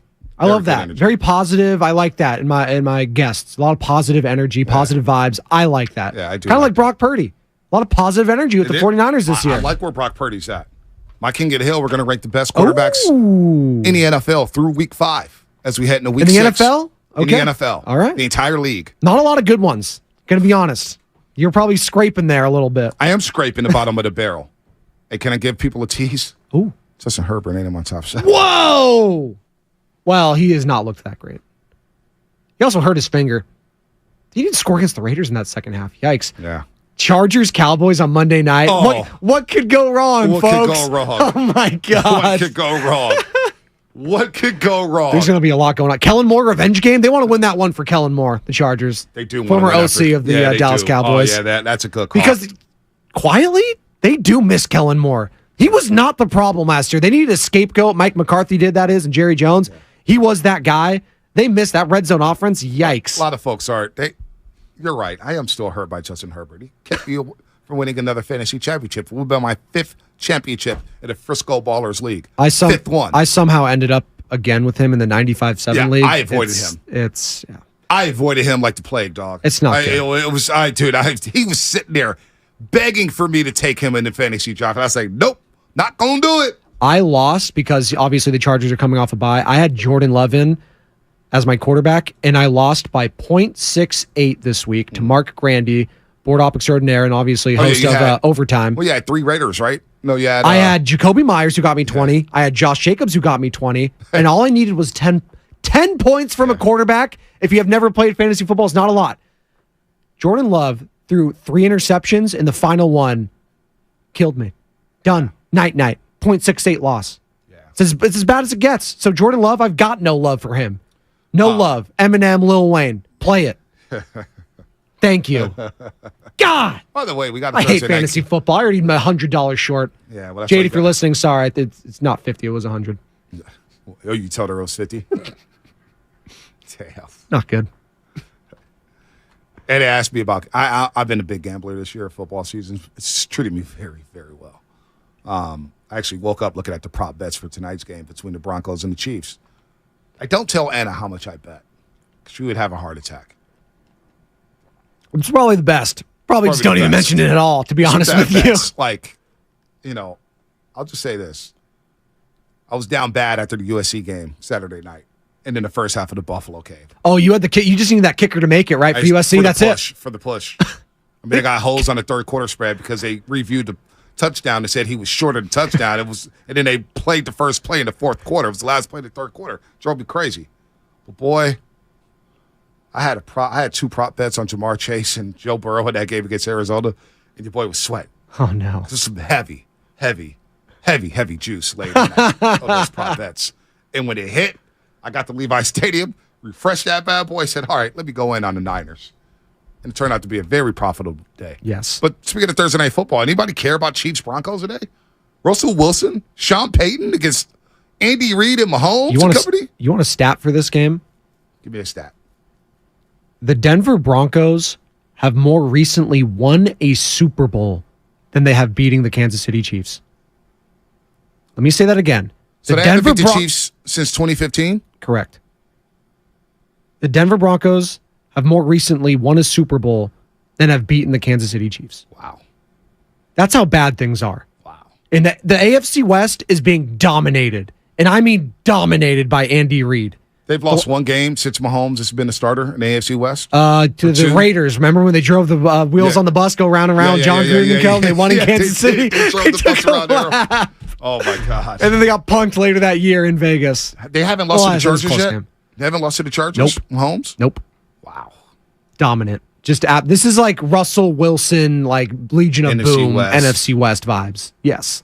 But even more so because Patrick Mahomes just snatching the souls out of everyone. That's what we're going to see on display tonight. Is it in Denver or is it in Kansas City? Kansas City. Oh, yeah, night. Chiefs are giving 10.5. That's a lot of points. But the reason why in years past it would be close is because the Broncos had a defense. They don't have a defense. They don't have any defense. They just got rid of Randy Gregory for chips. And Frank Clark is probably not going to play. Really quick, the Chargers have 3 wins against the Chiefs since the end of the 2013 season. Chargers do. Chargers do. Yeah, Broncos haven't won since September of 2015. And let me get the Raiders really quick. Oh my God. The Raiders have that one. Yeah, the one win a couple years ago. Oh no, they beat them once. They beat them in 2017, the Thursday night game. Yeah, sorry, Patrick Mahomes era. They've only beaten them once. Yeah. Only once have they beaten Patrick Mahomes. Wow. It's sad. So we're talking about sadness and being thankful for good quarterback play. Well, the Raiders also got a win over the Chiefs in 2020 as well. Yes. Was that was the game. That was okay, you're correct. Yes, the other one was in 2017. Yes. Yeah. That was the 2017 game I was at. That was at the Oakland Coliseum Thursday Night Football. Yeah, they had the Giorgio Tavecchio winning the game late there. Michael Crabtree. They had 50 bajillion penalties at the end. That was the last game I ever. Marshawn Lynch got ejected in that game. Marcus Peters, who's now a Raider. A lot of little tie-ins there. Marshawn Lynch was just at the Monday Night Football game. That was one of the longest days of my life. I remember being there. It was one of the longest. It was a really days fun of my game. life. It was really fun. I was exhausted. Navarro Bowman had the interception there. Made his debut with the Raiders in all-white jerseys. Yep. He wore the all-white jerseys. That was the last ever game I went to the Coliseum with the Raiders playing there. That was like nothing could match that high. So I just, you know what? I never went back. Yeah, I don't blame you. You're listening to 95. I was actually high, I think, too. There you go. Doesn't surprise me. Some of the takes you've had this morning. KGMZ FM and HG1 San Francisco, always live on the free Odyssey app. Download the Odyssey app, your favorite 95.7 The Game for the best and most up-to-date sports coverage. And don't forget, you can also watch us every single day on our YouTube and Twitch streams, sponsored by our very good friends at First NorCal Credit Union. Just log on to search 95.7 The Game. Be sure to like and subscribe to the channel while you are there. Now, who's the guy who just called us? Shout out to Comcast Business Text Line as well. KC? KC, down in San Jose. Said I was going to get Wally pipped. Which doesn't make sense because you're driving the show. No. You know what? You Wally pipped me. Dude, life moves on. Maybe I go coach high school football. You got the pregame like show, 5 to 6. Booby Dixon. You know I'm not getting up that early for an hour. Your boy's arrogant now. Arrogant meter? Boys are getting TV money. There you go. I'm not doing that. I'm not going down that road. Listen, KC and the rest of the Niner fans like Chucker23 in Wyoming said, just be excited. Niners are playing good football. I'm very excited. Mm-hmm. I can't wait to see them against the Cleveland Browns in Cleveland and how they match up against this defense and this secondary. Cannot wait. And by the way, we're going to have Croc Time tomorrow. Croc Time's joining us. Yep, Croc Time's going to join us because I can't wait to talk secondary with him. Eric Crocker. He's going to join us tomorrow. I love Croc Time on the morning roast. I'm a little disappointed. Like, I started the show being disappointed at Giants fans, celebrating and pumping, beating their chests over the Dodgers losing. We didn't win 80 games this year. What was the Giants' final record? 79-83. Like, how the hell are we beating our chest over the Diamondbacks beating the Dodgers? But then Niner fans saying, just be happy as long as we know we have our quarterback. Good deal. Yeah. Good deal. That's right. We're going to have to pay that quarterback, like Dave Johnson said, in 2 years. Great. Is Debo going to be around? Is Kittle going to be around? Is Trent Williams going to be around? You have to maximize the now, which is when every single week, secure a bye week, secure home field advantage, because playing 3 games in the playoffs is not fun on the way to the Super Bowl. That's a lot. That's taxing. Even if you do get the first 2 games at home, you have to maximize the now. The now. All right? All I need to know as a fan is that I got my head coach locked up, check with Kyle Shanahan, and I got my quarterback, check with Brock Purdy. That's what made Brady and Belichick great. That's what made Mahomes and Andy Reid great. I'm not saying they're on that level. They have to win, obviously. But that's the winning formula. If I got my head coach and I got my quarterback, it doesn't matter. We will make it work. See examples just previous. That's what happens. That's all you need is those 2. Yes, it'll be a little more difficult when you don't have a plethora of weapons, but you know what? Patrick Mahomes just won with Travis Kelce as being his best. He didn't have any wide receivers last year. He's one of the best tight ends He in football. is. But I'm saying that's usually what it is. You have one guy. The Niners have like 5 guys right now. Shout out Cheeseburgers. That's why, and it may not be like that next year. It may not be like that the year after. But if Brock Purdy is as good as we think he is, and he can elevate the play of others around him, so do you still have question marks? Do you still have question marks about Brock Purdy? No, not really. Okay, not really. Do you know what? But somebody said this on the text line, Comcast Business text line. I saw it and I put it in the back of my brain.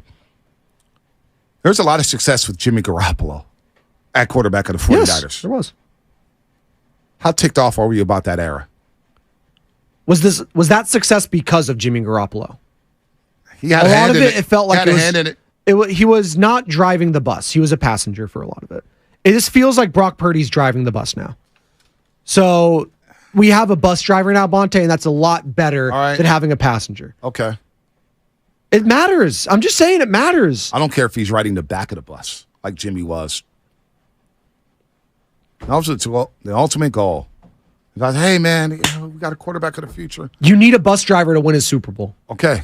And so now if you have that, it doesn't have to be the year, though. Well, you're going to have to pay him at some point. Great. He's making $800,000.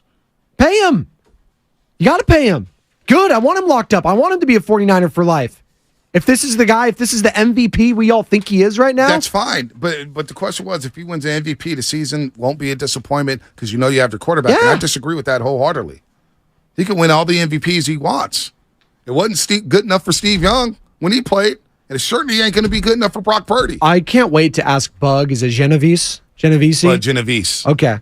Can't wait to ask Bud. He's a huge Browns fan, right? Yep. Huge. I want to ask him about the 49ers quarterback situation. Well, of course he's going to say that. He's a Cleveland Browns fan. They've been to the playoffs twice in 25 Which should years. tell you how hard this We're not is. the Cleveland Browns. Oh, my These God. are the 49ers. Get to your king of the This hill. is a blue blood organization. These are the Niners.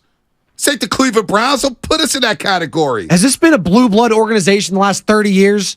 Yes. Yes. We had a down period. Okay. We had a down period. We're not the Cleveland Browns. You need the quarterback. Stop comparing us to a team that's never even been to the Super Bowl. I'm comparing how hard it is to find a quarterback, even with the Browns and the Niners, both of which, until now, haven't had one. Kick of the Hill brought to you by West Coast Men's Health. Give it to me. Successfully treating men for ED and chronic pain. Visit westcoastmenshealth.com. Got to fix those problems. Let's go. Now, there's been a lot of talk about Brock, whether or not Mac Jones could do the same thing in this offense. So Sam and I decided, let's go ahead and rank the top 7 quarterbacks right now in pro football for the 2023 NFL season. Top 7 quarterbacks right now in the NFL.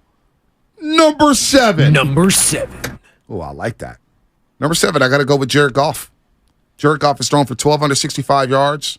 He's got 9 touchdown passes, 3 interceptions, and the Lions are roaring loud out there in the NFC North. David Montgomery, he's using his running game. He's got Sam Laporta looking good. Yeah. Although I just traded Sam Laporta for Christian Kirk yesterday because I need a wide receiver. Now Dallas Goedert, I tight end. You must be, okay, you're stacked tight end. Stacked that tight end. So I was able to get Christian Kirk. I'm not mad at that. But Jared Goff right now, I should probably have him higher on the list the way he's playing quarterback. It's probably a crime, probably criminal to have him this low. But Jared Goff, number 7. All right, number 6. Number 6. Look, I know he's struggling right out of the gate, but without this man on the roster, they would not be undefeated, and that's Jalen Hurts. Jalen Hurts is figuring out a way to get it done. Sure, the chemistry's not all there. He's trying to figure out the new offensive coordinator, but behind that offensive line, that drive before halftime last week against the LA Rams was so damn impressive. To go down there and get a score, A.J. Brown with the one-hand catch over the middle. The Philadelphia Eagles are rolling, and Jalen Hurts, if you take him away, they're not 5-0. I don't even know if they're 2-3. Jalen Hurts right now, my 6th best quarterback in the league right now. Jalen Hurts, number 6. Number All right, 6. now let's get to the good stuff, Real baby. quick, Jade just texted me. She said, wow, $100, exclamation point, question mark. I'm in trouble. Go ahead. Yeah, you're on the couch tonight, buddy. You're on the couch for maybe the week. I Night, don't know night. why you even did that. I didn't think she was listening Snitch on anymore. yourself. Boy. Maybe everybody who sits in that chair just starts snitching, man, like Shasky. Shout out to Shasky and Papa Shasky, going through surgery right now. All right, where we at? Number 5? Number 5. Number 5. I got to go with Matthew Stafford, man. I know he's got 5 interceptions and 5 touchdowns, but without Matthew Stafford, the Rams don't win a game. He's looked impressive despite not having an offensive line. He's made Puka Nacua a star.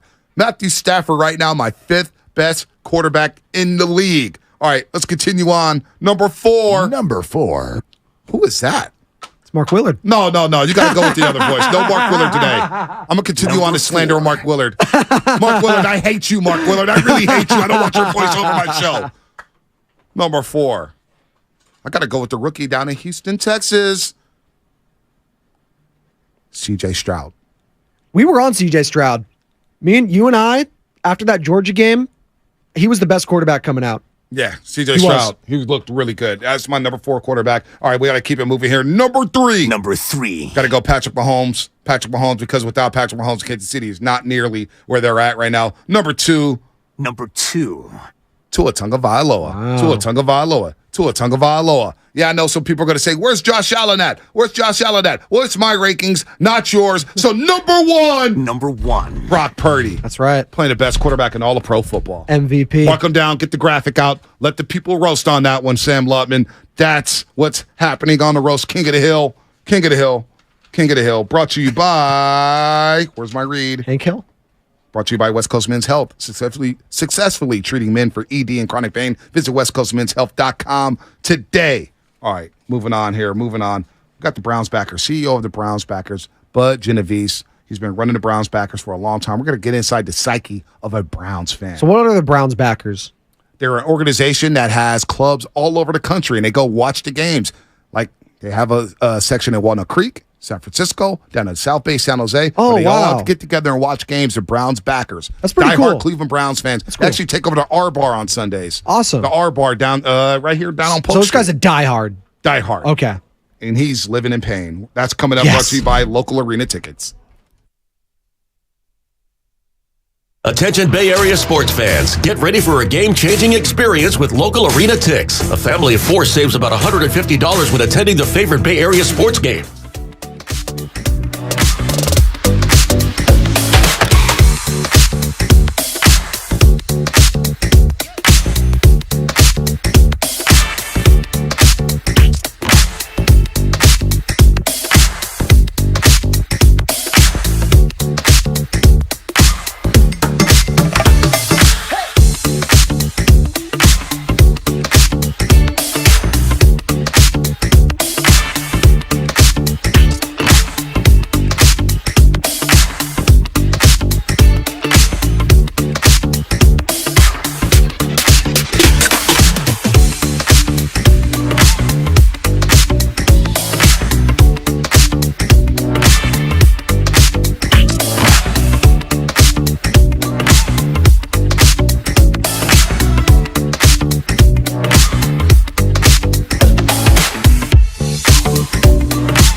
Now, back to the morning roast with Bonte and Shasky. Don't forget, next Wednesday, Spadoni in for Shasky, but Shasky will be at the Warrior Summit next Wednesday, October 18th from 4 to 6 p.m. at Fieldwork Brewery in San Leandro. And, you know, that soda dye has been kicking my butt. But going to Fieldwork Brewery, seeing the pizza that there was put out of that oven. Ooh. Before Nahegan went on the soda dye, I saw him grabbing a slice. Saw Guru trying to walk home with a box. It's like, Guru, put it down. He put it down. He was like, yeah, you're right, B. It's tough to not cheat on that Fieldwork Brewery pizza, man. It is really, really good. Come join us. It's open to the public, 4 to 6 p.m. See you there. I may be half asleep. It's all good. Talk some dubs. And that's a better day because Joe Lakem's joining us in the studio that morning. Hell yeah. 8:30 on the morning roast. Next Wednesday. Can't wait for that. May or may not be videotaping our handshake. We'll see going forward. But it's funny when you become a dad, you're talking about the food there. I've become just disgusting when it comes to my eating habits as a father because I don't want food to go to waste. I now realize what my parents were doing. We're just like, no, you're going to finish that food. Yeah. Because this is Benny's. It's like, he leaves half of the PBJ out. Am I not supposed to eat that, Bonte? Yeah. I got to smash that. Wow. With some whole milk on the side. Whole milk? You're drinking whole milk, huh? It's so good. It's so good. Oh, my gosh. Well, it's what the kids drink. No, I know. The pediatrician, baby Nora's, she's getting off the booby, so she's got to drink the whole milk. Man, you know what? I've been off the whole milk for a long, long time. Reduced is just not hitting the 2%. same. I'm on the almond milk. It's not hitting the almond same. Almond milk and oat milk is where it's at. No. That is where it's at. I can't do that whole Straight milk. dairy, homie. Oh, my gosh. I did a milk challenge back in the day, high school, senior year. I was part of this Young Life group. Young Life was a lot of fun. We used to go to Woodleaf Camp. It was, church camp, Christian stuff. Okay, it was a lot of fun. Jade was a part of those, Dune buggies, zip line. I mean, we had a lot of fun with Young Life. Built a house in Tijuana. It was great. But we had this milk challenge. That's how they bought us in. It's like whoever could drink a gallon of milk within an hour wins $100. Oh my God. But you can't yak. I was 5 minutes away. And then? Night. You got to consult Kurt Angle, who loves his milk. Olympic gold medalist, obviously. Oh, you love some Kurt Angle. Could you get the beat? Oh, well, not yet. Not yet, a little later. A little late. I do need that music in my life. But no, you know who won it? Was Big Dog City. He won the milk challenge. I need to meet Big Dog City. Well, he cheated. I'll say it right now. He should pay Young Life back $100 because I saw him pour milk away, throw it in the trash can. He was cheating. Raider fan, right? Big Dog City? Yeah, he's a Raider fan. You know what the rule number 1 is? If you're not cheating, you're not trying. Cheating is encouraged with the Raiders. Yes, there you go. Shout out Al Davis, R.I.P. Yeah, Al Davis. Hold on. There's a drop somewhere with Al Davis. Hold on. Wait. Where's it at? The other team's quarterback must go down, and he must go down hard. Huge. Within the first 10 plays, That's going to be happening. Yes, within the first 10 plays, you got to make a statement there, and you also have to take a deep shot. Thank you. Yeah, I am snitching. I turned into Sausalito Shasky for it. Cheating at the Young Life group. Unbelievable. All right, Bud Genovese. All right, he's Browns backer. He runs a whole organization. Browns Backers Worldwide exists as a nonprofit organization to actively support and positively promote the Cleveland Browns, and that's been hard to do for a guy like Bud. Over 70,000 backers across 300 chapters in 10 countries. That's unbelievable. It was founded in the 80s. They have a chapter out here in the Bay Area. They watch games in Walnut Creek, San Jose, the city, the Yard Bar. We're going to hear from Bud on what it's like being a Browns fan for all these years and why he started this organization. Bud, welcome to the Morning Roast here on 95.7 The Game. Bonte Hill, my partner in crime, Joe Shasky's out, but I got Joe Spadoni, who's a long-suffering Raider fan. So you guys have something in common, Bud. Good morning. Exactly. How you doing, all? Oh, we're doing great, Bud. So tell me about the Browns backers, man. When did you get involved? What made you get involved? Because you're in the Bay Area. We talked over the phone the other day. You live about 10 minutes away from Levi's Stadium, but you represent the Cleveland Browns. So how'd you get into the Browns backers? Exactly. Well, I moved out here from Ohio after school, Ohio University, not Ohio State, but moved out to the Bay Area. Worked in downtown San Francisco, actually, with a bank on California and Kearny.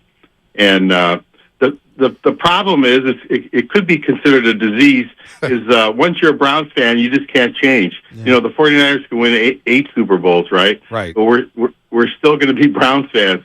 And there's a lot of us out here that have moved for job purposes to the Bay Area.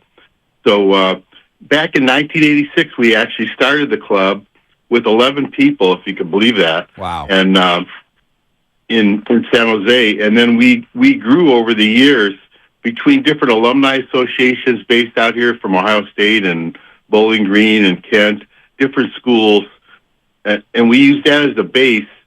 In the old days, they used to share alumni data, right? We couldn't do that now. That's amazing. But we were able to get the alumni data and expand the group, and so we're up to actually around 3,000 people, if you could believe that, in the greater Bay Area. Wow. That's pretty cool, bud. And like Bonte said, I'm a Raider fan, so I feel like Raider fans and Brown fans have been kindred spirits here for the last 30 years. A lot of turmoil, a lot of dysfunction, not good quarterback play, botching picks, ownership, stuff like that. What's been kind of, I don't know, the lowest point, obviously, the franchise moving. Outside of that, I want to stick to on the field and coach and stuff like that. What's been the lowest point for you as a fan? Right. Because for me, it's just, getting so close and feeling like you're right there. That was the Raiders with Derek Carr, 2016. And then it all went away because he got hurt. That moment for you, is it Belichick leaving the Browns and then he ends up going to the Patriots? No. What is it for you? No. Well, first of all, let me explain. When the Browns were gone for a couple of years, many of us, for some reason, were Raider fans. I'm not kidding. Wow. So I had friends in Cleveland that said, we'll cheer for the Raiders now. Not to kiss up to you, huh? But the lowest point by far is Red Wright, the pass in Cleveland in the snow when the Browns decided not to kick a field goal, and the Raiders, I believe, intercepted that pass in the end zone from Brian Sipe. And the Raiders went on to win the Super Bowl. Do you remember that? I wasn't alive. He wasn't alive for that. I wasn't alive for that, but I remember the Raiders going on to beat the Philadelphia Eagles, and Red Wright 88 is iconic. I watch it on NFL films all the time. Exactly. That's just torture to Browns fans. Absolutely. And not Ernest Biner? Pardon me? Not Ernest Biner? Not Biner. You mean Nick Chubb getting hurt? That's the next worst thing. That's the next worst thing that's happened recently, I guess. Absolutely. But of course, the move.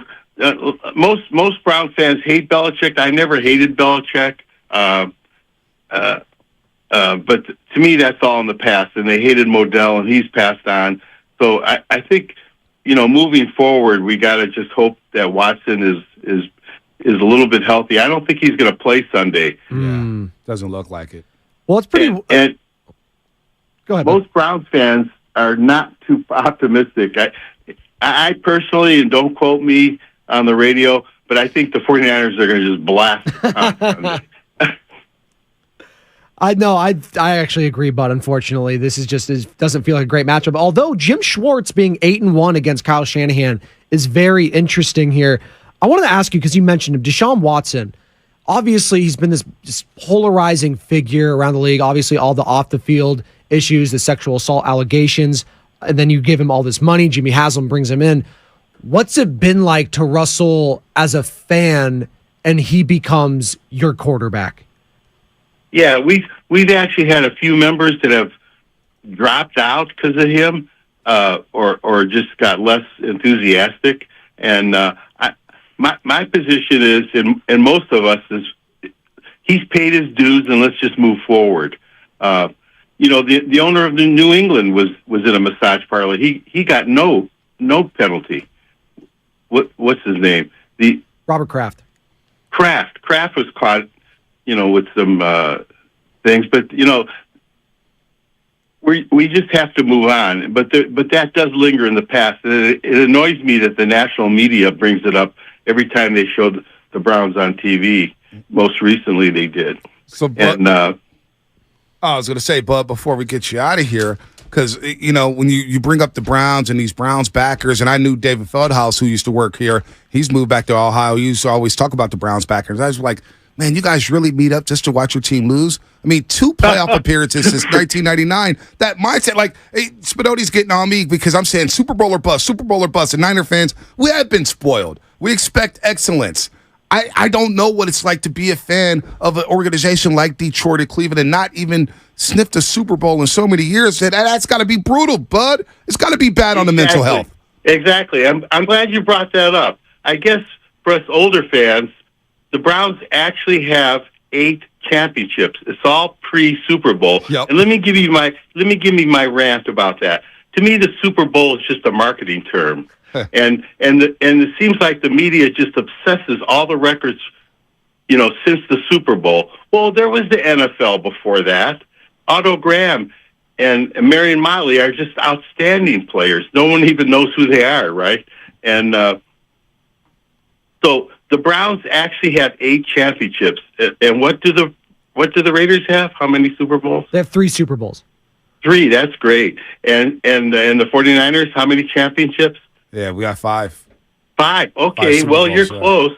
But again, I know what you're saying. Super Bowl is the rule. Right. But a lot of Browns fans are living off those fumes. I don't know how long that could go, but we are proud of the past, and we do have that championship record to live off of. But like you said, it's how do we stand it now? I guess it's just the intense loyalty that we do have. We have great members, like there's Greg in Auburn. We even have members in Auburn, California. We have Sterl the Pearl at McGee's in Alameda. He's a longtime Bay Area resident, and we even have fans that are big fans of the Warriors. They're Warriors and Browns. So we do support the local teams. I'm a San Jose Sharks season ticket holder. There you go. Opener tonight against the Vegas Golden Knights. Go Sharkies, exactly. go. Go Sharkies, go. I love the tank. I love it. So you guys would be at our bar. You go down to San Jose. For all the Browns fans, where can they watch the game in San Jose? Where can they watch the game in San Francisco? So at San Jose, it's in downtown. It's called The Brit on Santa Clara Street. And in Walnut Creek, it's Massey's. In Alameda, it's McGee's. Mountain View, the Sports Page. And then we actually have one in Livermore, Old Mexico Bar and Grill. Oh, nice. So we do have some good locations and some loyal fans that show up, win or lose, huh? Yeah, no doubt, no doubt. And hopefully, good luck to you guys. You guys have a great defense, but the misery in Cleveland, man, I just feel bad for guys like you, Bud. You're too loyal. I know. Well, it is brutal. And we will help the 49ers, though. October 29th, we play Seattle. We're going to whip them for you. Thank you. And December 3rd, we're at Los Angeles Rams. So we're looking to beat them, too. Go take over SoFi Stadium, Bud. Go down to SoFi Stadium. Dog pound. Take it over. Bring the dog pound down to L.A. They got a fake fan base. They don't show up. Take over SoFi and do us a solid there, too, as well. Exactly. Yeah. There is a great Southern Cal Browns backer group, and they're going to have a Saturday night party at St. Felix in Hollywood. They get like 500 people for that party. Wow. And so we're looking forward to we're looking forward to run the table after the 49ers. Hey, Bud, thanks so much for joining us, man. I appreciate that. We wanted to get involved, get into the psyche of Browns fans, and I know about the Browns backers, so I've been wanting to do this for a long time, and we finally got the opportunity. Thanks so much for the time, Bud. Thank you for calling. Thanks, Bud. Yes. Bud Genovese runs the Browns backers here at the Bay Area chapter. He's diehard. Worldwide exists as a nonprofit organization that actively support and positively promote the Cleveland Browns. Over 70,000 backers across 300 chapters in 10 countries. Founded in the 80s, and he's talking about all the NFL championships that I brought up before. I know he's trying to flex on us. He's like, well, they don't like to talk about it. I was like, well, because that was pre-merger. Yeah. There's more teams when the teams merge, so it was a lot harder to do that. But Tyler Miller in the YouTube chat says, Browns fans are just like us, holding on to the past. Both of us, all of us. Like, that's all you can hold on to. That's why I don't care about the MVP award if Brock Purdy gets it or not. Oh, it matters. I will not be happy until they win a Super. Now, I'm loving the journey this year. It's not to say I don't enjoy the ride. I'm loving the ride. When Fred Warner popped Najee Harris to set the tone, I stood up in my living room. I said, okay, Fred is ready to roll. You heard that. You felt heard it. I felt it all the way from Pittsburgh. I feel this team beating the Cowboys 42-10. 42-10. We destroyed the Dallas Cowboys. That was an ass kicking. That was the biggest ass kicking of the season outside of the Cowboys doing that to the Giants. But again, I say this every single day. In the back of our heads, if you represent the red and gold, we know nothing matters until we get to January. We could be 17-0 going into the playoffs. We could be 18-0 going into the Super Bowl. But we must win it this year. Oh, you don't need to win it this year. We must win it this year. It'd be nice. With this team, just the opportunity. You may not have a better chance at pro sports than this year. We'll see. We'll see how it shakes out. Lining up. Cincinnati, banged up. Buffalo, defensive guys falling all over the place. We miss Justin Jefferson a Monday from now. Yeah. Don't even have to play against him. I mean, you probably may not play against Deshaun Watson or Joe Bitonio, their star left guard. He's played 102 straight games. He's not going to play this week. It's a war of attrition, to your point, and if they end up facing the Philadelphia Eagles, it may come down to who's injured and who's not, to your point. And they've, stayed healthy so long, but that's been the problem with the 49ers. We've seen this before, Bonte. There's an injury out there. For every single team, it almost always happens. I'm not hoping that happens, but that's just football. That's the nature of the beast. Someone will get hurt. Aaron Banks right now, maybe that's just the only guy. And they got lucky. It's not a huge concern because of where the bicep injury was. Doc Pondia, 95.7 The Game Injury Insider, UCSF Health. You know what? He was saying, they got lucky. Right. So if that luck can continue, then yes, sure. It would be great to win it all. I'm not saying that. I'm saying the season overall is still successful, and a win, if Brock Purdy wins the MVP, or even if he doesn't, he's that dude. He's the guy going forward. And if he wins the MVP, then it's all gravy at that point after that. Kidding me? Can you imagine? Real quick. Ryan, go ahead. Brock Purdy winning the MVP in his first full season in the NFL. That's awesome. No, we're talking Hall of Fame. Oh my God. We're talking Hall of Fame if he does that this year. Are you kidding me? When you have the likes of Patrick Mahomes in the league, of Josh Allen, of Joe Burrow, of Jalen Hurts, and this guy wins the MVP? Why are you guys doing Hall? Why are you doing this? Why are you doing this? Brian in Virginia. Spot the lie. Brian in Virginia. Brian, what's up? Hey, man? Bonte, how you doing, bud? Not out there. I'm not doing well out there. What I just heard, pollution in my ears right now. I'm down bad right now. Well, I'm gonna give you some love, man. I'm gonna ask you a question. Does this team not feel like the '84 team? They feel. The year before, feel super. The White Clock standing on the sideline. Yes, it feels special, bud. I mean, Brian, it feels special. It does feel like a special. 89 when they beat the Broncos 55-10. It feels like one of these years. It feels like the year. That's why they have to win it, Brian. Right? Yeah, they're going to. They're going to run the table. Everybody forgets we were the first team to actually win 18 games, and I feel like we're going to be the first team to win 20 this time. Wow! But man, I like to say this team is humming on offense. They're very precise. You know what I mean? They're not making stupid errors and things. No, they are. I just see so many similarities, and these players love each other too, man. Just they're playing for each other, and that's where it's different. Brian, let me ask you. I would like to say one other thing. Go ahead, Brian. Go ahead. You're on the roll. As a Dodger fan, can I trade y'all Dave Roberts? Can we do a trade and give you him? No. I tell you what, he would be a perfect fit for the Giants. No, no, that's the problem, Brian. Real quick, because I don't even want to get on the Dodgers. I got nothing for the Giants right now. I'm down bad on the Giants. But if Brock Purdy was an MVP this year, he has all these accolades. He does something that nobody's done, and they don't win the Super Bowl. How will you feel after the year? The Niner fan, we only have one way. If you don't win the Super Bowl, your season was not a success. Thank you. You know what I mean? Yeah, I know exactly what you mean. Only one standard, unlike the other Rudy Poos. That hasn't been the standard in 30 years. No, it's always the standard. Oh my God! Thanks for the call, Brian. You brought some sense to the show. A realist out there in VA. Shout out to VA. I got to get out to the East Coast, man. Virginia Beach. Listen, man. BS&G. Bonte Stein. I was there. You was there.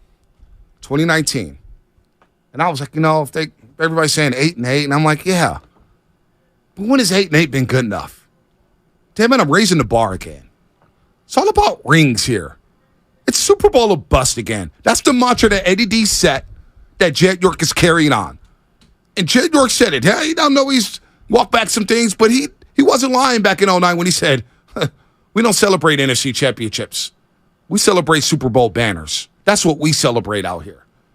NFC West Division titles, whatever. NFC Championship game appearances, whatever.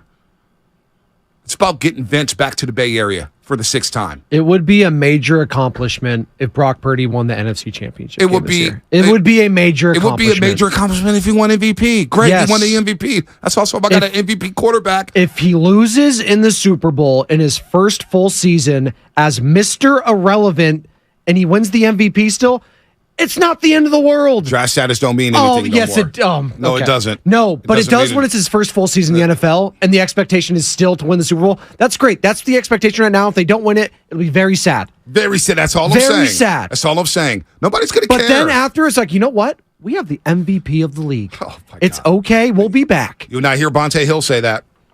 That's don't fine. care. We got The all pros 1%. galore. Debo won all pro. All pro in 2021. It's not the quarterback. He's not the quarterback. So what, though? We walked out of SoFi Stadium saying we wasted an all-time year from Debo Samuel. So much different. All-time season. You'll have all-time seasons from other skill position players. As long as you have the quarterback, you'll be fine. Ryan is Southern California. What's happening? Hey, Billy, how you guys doing, man? What's up, bro?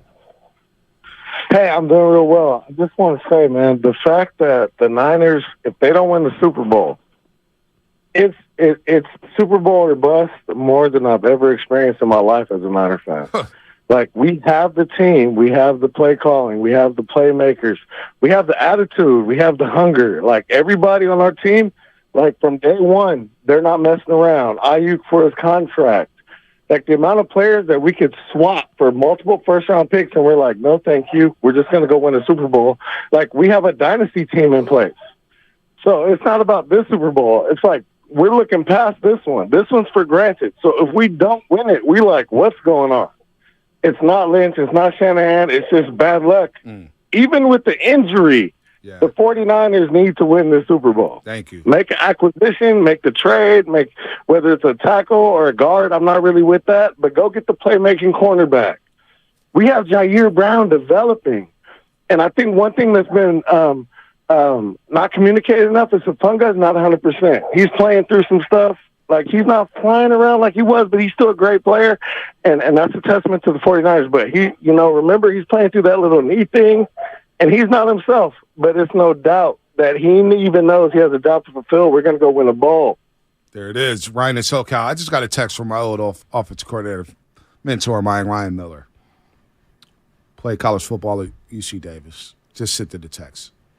MVP doesn't matter because the winner, Brock Purdy, would rather have Super Bowl than an MVP statue. He died for a Super Bowl, not for the regular season MVP award. Great. As a fan, I would love for my guy to win the MVP. I don't care about that stuff. I do. I don't care. I want to have the best quarterback in the league. I want my team to win. I want my team to win. Do you want to win just one year, or do you want to win every single year that you can? I want to win this year. I'll worry about next year. I may not be alive next year. Like Shanahan said, okay. May not be. Only God knows. May not be alive on Sunday. I may not be alive next year. I don't know what the hell's happening. These crazy drivers we got to catch part. I don't know what the hell's going to happen. I don't want it to get it twisted that I don't think it's not, a Super Bowl expectation this year. It's absolutely go to the Super Bowl and win it for the San Francisco 49ers. All I'm saying is if you lose in the Super Bowl to a Patrick Mahomes and Brock Purdy still wins the regular season MVP, the season was a success. And there was some positives to take away from it. Great. Orange slices and fruit snacks. It's not orange slices and fruit snacks. Here we go. Calvin in St. Louis. Can't open the cow. What's going on? What's up, y'all? I want to say good morning to the chat line and everything like that. And Spadoni, what's up, man? What's up, bro? How we doing? I'm doing good. Well, y'all sort of remind me of Boston on the sports market and everything like that, the sports circuit, because they make up sports. And y'all are spoiled, man, but I'm happy for you. For being a Warriors fan and everything, I feel like they should win every year. And last year was painful to me. But Bonte, I think it'll be a success if they didn't win, but it'd be painful, man. But I do. That's what I'm saying. Man, because it'd be so painful to eat that up because y'all got everything it takes. Especially when you say the injuries that the other teams have. All those injuries that the other teams have. But I want to let you know this. Think about the Chicago Bears. I just want you to remember Chicago Bears. Y'all talked about Cleveland. Think about the Chicago Bears and how painful we suffering, but y'all still get the chance to start off the season, still good tickets. Y'all right in there, and it seems like you always got a blue collar, hard hat defense and everything else like that. You always got a good team, but I think, oh my God, I'm starting to think, I think it will be painful. I think it will be painful. You know it, Cal. You talked yourself into it. You know what time it is, can opener, Cal. You know how painful it is. Spadoni, I want to ask you one question. What's up, bro? What do you think gonna be the hardest nemesis? Would it be the Lions? Their hardest opponent? Yes. Still the Eagles, I think. We had Ross Tucker on yesterday, 95.7 The Game, former NFL player. He still thinks the Eagles have the best offensive line and defensive line in the league, and I would agree with him. And that's where the games are usually won, so I would still give the Eagles the slight edge. But outside of that, yeah, you're right, Cal. It's probably the Lions. But if it was on a neutral site or anything, I'm still taking the Niners, maybe minus 4.5 against the Lions. Yeah, I haven't seen it yet. Jared Goff, I'd keep doing it. Keep doing it. That's all I got to say. But outside of that, there's no one, Cal. Like, the Niners are that good. If they're in the AFC even, I still think they're a top 3, top 2 team. Right on. So, Bonte, what you think? It's Philadelphia. Yeah. Philadelphia, Detroit. Those are the two teams I'm looking at. Detroit, can't open a cow. You were in that division. They have a team that could play outdoors this year. Great offensive line, very strong running game, very good passing game. Got receivers who can go down the field, take the top off the defense. Defensively, Aiden Hutchinson is ball hawking everywhere. Chauncey Gardner-Johnson is a hell of a safety. The Lions got something cooking, man. They do. They got that rookie linebacker with the long hair. He's good, too. Yeah.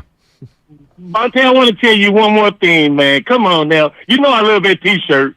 You know I love that T-shirt. Come on. Hey, and guess what? What's up?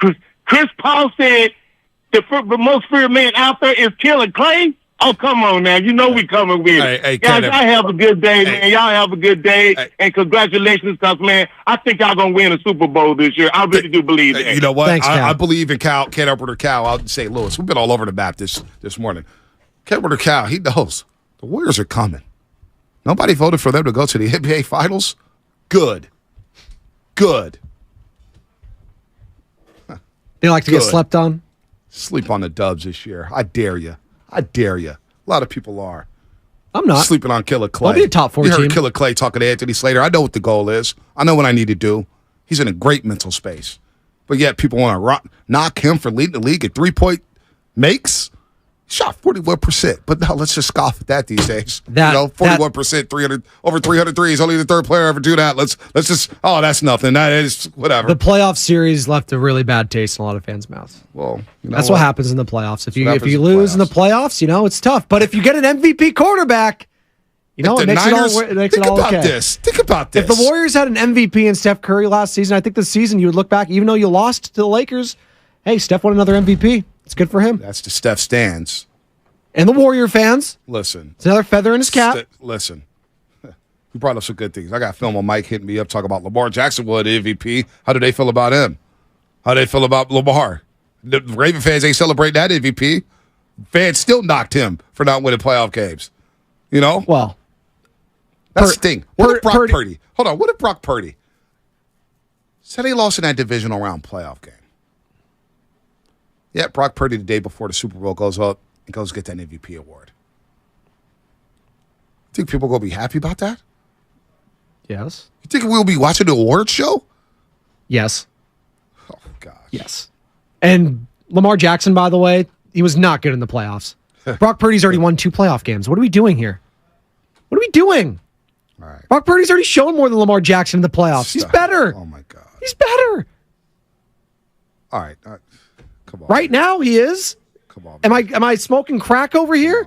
Yeah, you are smoking crack. Come on. You are smoking. It all comes Purdy's back. playing better right now. It all comes back to crack. It does always come back to crack on this show for some reason. The resume, Lamar Jackson. Come on. Don't be the resume, sure. I'm saying right now. He's never had the weapons Brock Purdy's had. Let's keep it a buck. Baltimore still. They try to give him Odell Beckham Jr. I mean, they have a top 2 tight end in the league in Mark Andrews. That's it. Rashad Bateman? Come on. Rashad Odell Beckham Jr.? Spadoni. You don't even believe. Stop the cap. Stop the cap. Who's their rookie this year? J.K. Dobbins. Come on. Well, he got hurt. Who's hurt? Who's their rookie wide receiver? Zay Flowers. You don't even know his name. You don't even know his name. I know he's a rookie. I don't have him in fantasy. Get Lamar some help. Chuck and Marin. What's happening? Hey, what's up, Vontae? What's up, Joe? What's up, Chuck? First-time caller, man. Long-time listener. I love you, Chuck. I love that. Hey, Vontae, I'm on your bandwagon, man. I just think that right now it's time to show up and show out, man. Because look at what all the players that are reconstructing their contracts. Everybody's buying in on this team. Mm-hmm. You know what I mean, we got dogs on both sides of the ball. Yep. And I just think, man, this Super Bowl a buzz because they just opening the door to have the management do whatever they want to do. You know what I mean? Yep. So, hey, we got the cap, we got money. Let's get it going. Let's get it done. My whole thing is you may never have a better opportunity than this year to seize the moment. By the way, before we get to Levette and Pacifica, Grant Delpit, part of that great secondary in Cleveland. Here's what he had to say about facing the 49ers. They got to come see us. At the end of the day, they come to our house, man. And like I've said before, they're a great team right now. Quarterback's playing probably the best in the league, and the scheme fits him. They have a great defense. Like I said, man, they're high horse right now. So that's probably the best time to get them. So we got Grant Delpit talking that talk. LSU, Grant Delpit? Yeah. There you go. Great. And we coming. Oh, Chuck's still on the line. They coming. You heard that, Chuck? Cleveland said they got to come. We got to come to them. Now we got the Browns talking mess, right? Hey, we come, Vontae. Hey, we from the Bay, man. We coming. Where we go, man, we showing up. I love that. Show up and show out. Chuck, thanks for the call. Chuck. Out there in Marin. We coming. You heard Grant Delpit? Listen to this. They got to come see us. At the end of the day, they come to our house, man. And like I've said before, they're a great team right now. Quarterback's playing probably the best in the league, and the scheme fits him. They have a great defense. Like I said, man, they're high horse right now. So that's probably the best time to get them. So you know what? Like Matt Hagan did a few weeks ago, shoebox game. I'm throwing everything I have on the Niners. I don't care what the spread is. 7, 8, 9, 10. Slam the Niners right now. Thank you. Slam the Niners right now. They're not losing this game, especially if P.J. Walker's starting the quarterback. P.J. Walker's starting. Joe Patonio may not play at left guard. Star left guard. All-pro left guard. He may not play. Easy money. Night. Easy money. Thanks for the bulletin board material. Like the Niners needed more motivation. Thank you. You got us through week 6, Grant Delpit. You just got us through week 6. Now, at about Sunday at around 12:15, we start thinking about Minnesota on Monday Night Football. There you go. And how we're going to beat up Kirk Cousins. In that saga. Put that to rest. It's going to be ugly. Oh, it's going to be insufferable. It's going to be ugly. Insufferable Kirk Cousins week.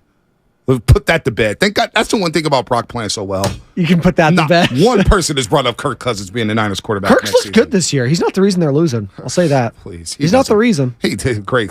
Please. He's not. Love that, Pacifica. Love that. What's happening? Hey, good morning, boys. Joe, glad to have you. Love hearing you. You too, Bonte, but he's the guest. No. Spadoni's great. I love that's my little brother. That's my little brother. He's come a long way. Yeah.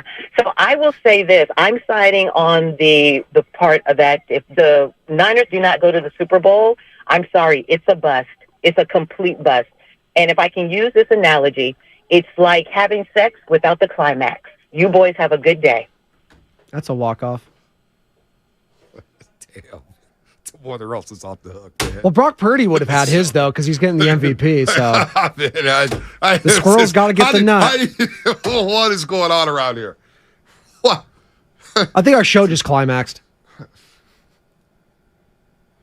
What is going on, man?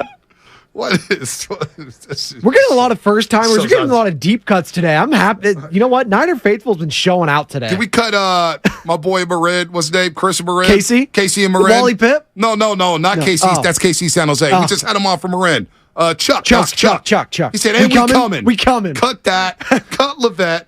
We get crack references, cocaine references, sex references, strip club. What the hell is going on? Y'all gonna get me fired from television. Football, baby. Somebody Sex, on TV drugs, goes and rock and roll. You hear that show Bonte's on? You hear what they talk about? Y'all gonna get me fired from NBC because of this nonsense. Just trying to have good sports talk fun. You see what you guys are doing, Levette? There are levels to sports talk with the sports when it comes to football and basketball. There is a different type of caller. I'm going to lose my job because of the roasters. They're not going to have me living in a shoebox. Not of a shoebox, living in a shoebox. Are we going to have next Wednesday, we're going to have Joe Lacob take some calls from the people? No, probably not a good idea. It's probably not the best idea. BPA, does he have any thoughts on him? Draymond's got nothing left. They're calling us the Morning Wood now with Bonte and Spinoni. That was up for consideration at KSFS when I was over at SF State, the Morning Wood. We had a morning show. Did you? Yeah, we ended up going with the Pick and Pop Radio. Me and Big Melvin. Oh, yeah, I remember Big Mel. Yeah, you guys. I went on your show before, right? You did, yeah. I came out with you and Big Mel. Yep, that was fun. You have my 3-Man Weave sticker up there still? Well, they have the new studio now. Oh, yeah, that's right. I took a piece of the old studio with me. It's in the backpack, by the way, like a piece of like the graffiti where you mark. I think it's time for Fast Five. Yeah, the Morning Missile. It's time for the Xfinity Fast Five. Your last chance to get in on the Morning Roast. Brought to you by the Next Generation 10G Network. Only from Xfinity. The future starts now. Chuck just chilling on the line from 925. That was amazing. Big Chuck, part of the show. Third host. But you know what? 669. My final thoughts is from 669. Michael Parsons talked all week, and we saw how that went down. And then Grant Delpit just said this. They gotta come see us. At the end of the day, they come to our house, man. And like I've said before, they're a great team right now. Quarterback's playing probably the best in the league, and the scheme fits him. They have a great defense. Like I said, man, they're riding their high horse right now. So that's probably the best time to get them. It's a fitting last name because like Del Pitt, because Cleveland's the armpit of America. You like that? It's kind of what it is. It's a factory of sadness. Oh my God.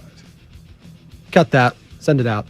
Craig back, get out here. I'm just trying to keep a job, man. Y'all gonna take money out of my pockets, man. Oh, I was gonna say, as a guy who covered a team had an MVP quarterback to go on to not win the Super Bowl, I would tell you, you definitely want the damn Super Bowl and not the MVP. Wasn't his fault. Love it. Love it. I mean, hey, if we're not feeling like getting locked into Thursday Night Football, 7:30 puck drops on the San Jose Sharks season. I might watch that. Who's going to be tuned in? Probably not that many. Guys, ESPN power ranked all the hockey teams, sitting right there at the very bottom. Your 2023-2024 San Jose Sharks. Let's get locked in. Will Smith can't get up here soon enough. Sorry, I didn't want to cut you off there, Sam. Were they close to getting Connor Bedard, like the phenom? So they were kind of bad last year. They were in position to be in a good spot to win the draft lottery. Then they kind of went on a little hot streak at the end of the season. You, as a Raider fan, you probably understand what that's like when they're just good enough to get out of the good draft spots. The Raiders are already out of the Caleb Williams sweepstakes. They're already done. It's already over. They have 2 wins. That's too many. It's done. It's over. Boy, Chris Hibbs says, shout out to Blue Pill. Blue Chew? Blue Chew. What about the gummy bears that I was sponsored? Remember that? Huge. Oh, yeah. The gummy bears? I gave a couple of those. Shout out West Coast Men's Health. West Coast Men's Health. Thank you. Yeah. King of the Hill. King of the Hill. That was Fast Five brought to you by King of the Pill. Next Generation 10G Network. Only from Xfinity. What a show. It was a lot of fun, Spinoni. That was fun. Can't wait for tomorrow. Let's do it again. We got in the new building. In the new building, yeah. Sure, there'll be no problems. I've been saying that for 7 months.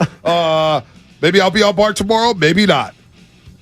You'll find out tomorrow morning at 6 a.m. But in the meantime, only from Xfinity. Is Guru back? Guru's back with Steiny. The future starts now with Steiny and Guru. Cozy up.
I'm mentally invested. Don't tell me to pray and you don't say what for. He brings the perspective. Yeah, I they both have a great point. Get off me, text line. He's truly one of a kind. That is whack. Oh, my God. And he's doing a great job. I need you to man up and say what you really want to say. Diamond, you're doing a great job. And together, they're Steiny and Guru. Yeah. On 95.7 The Game. All righty. Good morning, everybody. Matt Steinmetz with Daryl the Guru Johnson. Yes, it is yes. Thursday. Oh, boy. Don't start, man. I didn't say a word. No, but you said Somebody's it. got a guilty conscience right off the bat. Hey, I was taking care of the missus. I know. All right. Oh, you guys told help. everybody. Did you for real? Detail by I detail. appreciate you. No. I called it a family matter. All right. What did I say? Taking care of some family stuff. I appreciate that. Okay. Yeah. What's going on, man? I missed you. Yeah, it was a fun show. We made do without you. Evan and I. Evan's very thought out. He thinks about things. He's a pro, man. He really has some great takes, and there's sound. Boy. Yeah. That's my brother, baby. Yes, it is. Yep. Mine too. See the Phillies last night? I saw all the postseason baseball, but what I saw in Philadelphia was incredible. What if I were to deem him the new Rocky Balboa? You can. If that you want was to. special. So, Bryce Harper plays for the Phillies, and he hits 2 homers last night against the Braves. And it's got nothing to do with the Phillies. It's got to do with this guy, Bryce Harper. And, I don't even know where I want to go with this, but it was so cool. Yeah. Like, my first thought was, man, you want me to be a fan of a team? Give me a guy like this to root for. Man. So just take a listen to this. Again, it's just Phillies win Game 3. They just win Game 3 of a 5-game series. I absolutely love this place, and there's nothing like coming into our ballpark and playing in front of these fans. I want to get. I don't know. I absolutely love it. I enjoy it. I want to do everything I can to help this city win at every single level. And I'm so grateful to be able to play in front of all these people in this great city of Philadelphia. Wow, man. That's what you call a connection, Steiny. He took his time where it was, normally all about him. And we see, thank the Lord, but you never really think the city. That was a perfect moment. I'm being real. This is where, that was perfect, to man. me, there's so many avenues to go down with this one. It's incredible. One of the first avenue I go down is, you know what? Not every team can win the World Series. And the Phillies may lose the next 2 games. They may lose the next 2 games and Atlanta may advance. But that moment right there is never going away. That moment right there will catapult Bryce Harper and the city of Philadelphia's relationship for the entire second part of his career. Even if they don't win a World Series. Even if they don't win a World Series. You know what? He's this is. Go ahead. This is the kind of thing that some players think is better than a championship. Wow. I mean, obviously the guys who who say that don't have a championship. But what I'm saying is, for example, in Philadelphia, Allen Iverson's a champion. This hit me. He's Allen Iverson is every bit a champion in Philadelphia as Julius Erving, Moses Malone, Andrew Toney, Mo Cheeks, etc. Without a ring. Without a ring. Wow. Do we have anybody like that in the Bay? Before I answer your question, let me ask you why is Iverson look like held in that regard? Because that's amazing. Because he's the exact same way as Bryce Harper. He's genuine. He loves the game. He plays hard as hell. And the fans have a connection to him. The fans in Philly and the fans in you just out here and watch Steph. When you watch a guy every single day and you see how they play, you can endear yourself to a city. And Allen Iverson did that in Philadelphia. And obviously Bryce Harper's doing that in Philadelphia. Question is does we had anything like that out here in the Bay? Anything like that. Now, Steph's got an incredible connection with the fans. There's no doubt about that. And there's no wrong answer to all the athletes that are listening to maybe Steiny and Goof from 10 to 2, Steiny. So I think a lot of it, before I give you my first answer, is natural. It's got to be natural. You got to be yourself. Exactly. So I'm going to go Klay Thompson. And the reason I'm going Klay Thompson, because I'll get to why I went to Klay over Steph, and it's not a bad thing. Klay is who he is. He lets us in his world, and we love him for that. We love him for, I won't call it imperfections, not putting on a facade. Curry doesn't do that either, Steiny, but Curry's so great, it's almost like if you found something about Curry that bothered you, the good on the court and how spectacular he is would outweigh it. Klay is just that guy next door, your frat brother. So you might disagree, but to me, I believe the personality like Iverson had, I'm just a guy that wears my hard hat to work. I'm undersized, and I'm like the people that are everyday people walking around the city of Philadelphia. So to me, I think Klay Thompson would have that label for me. Approach Diverging 013 on the YouTube chat. I can't get in right now. One guy it's killing me. That I have written down, because the other thing about the Harper thing, and I'm going to play it again now. I absolutely love this place, and there's nothing like coming into our ballpark and playing in front of these fans. I want to get, I don't know, I absolutely love it. I enjoy it. I want to do everything I can to help this city win at every single level. And I'm so grateful to be able to play in front of all these people in this great city of Philadelphia. See, the guy I thought of after hearing that in the Bay Area, I didn't think of Curry because there's an emotion there. There's what Bryce said. Yes, okay. Exactly. And the guy who I think of is Will Clark with the Giants. Will Clark back in the day had a relationship he played hard. I'm mad at I'm you. not saying they're on the same level or anything like that, but is there like the way he proclaimed his love for where he played right there? Who we got like that? And, or Evan was saying this, or I was saying to Evan, I'm like, do you think could it be kind of an East Coast, West Coast thing where the fans are just, they're more rabid on the East Coast, so can be a greater connection, whereas out here in the Bay, we're a little more laid back and chill, if you will. No, but we know how to love. We know how to appreciate. I'm talking about the fan base out here. What about George Kittle? That's a good one. That's a real good one. But because he's being himself, right? Exactly. And that's a big part of it.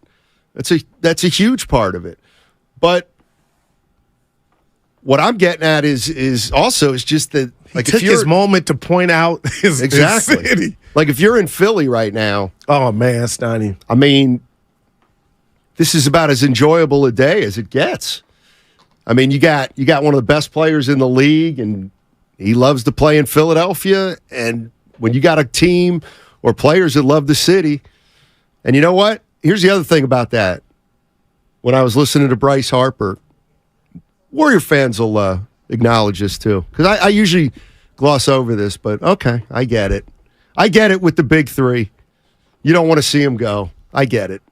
If you want to keep him around for 2 or 3 or 4 more years, and they don't want to go, Steiny. That's why, right there. All right, I what love Bryce you for that. Harper said, and that's why Draymond took 25 for 100. Klay made his comments that he wants to be a Warrior forever. We can get into that. I'm not sure that was a discount for Draymond. I don't know that he could have gotten more. Well, he said he had something hefty. Okay. And you know what? I got a job waiting for me in New York for 4 times as much money. You better be careful. Yeah. Jay's in the Bay Area. What's up, Jay? How you doing? Hey, what's up, guys? What up, man? A couple of Bay Area legends that I thought of that kind of fit this category. He didn't quite have the same type of like speech or maybe personality as Harper does, but I think of Bonds. He just cemented himself into like Bay Area legendary status without winning a ring.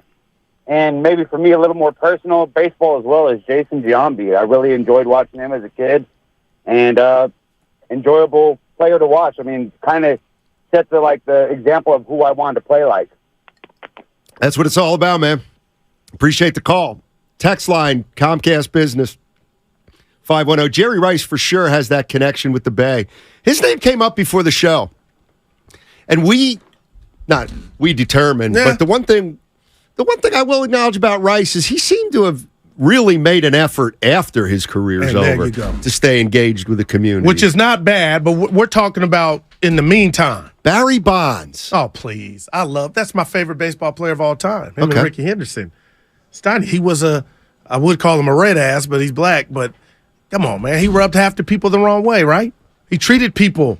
Bryce is telling reporters before this great moment last night, I don't have anything to hide. I'm a real athlete. I was riding around listening to Steiny and Guru and Leroy from Oakland call. Like, he's that guy. So I'm just saying Barry never did that. I don't believe. And a lot of athletes don't even admit that they listen to the sport talk show. So, again, he wouldn't get my vote. No, I don't.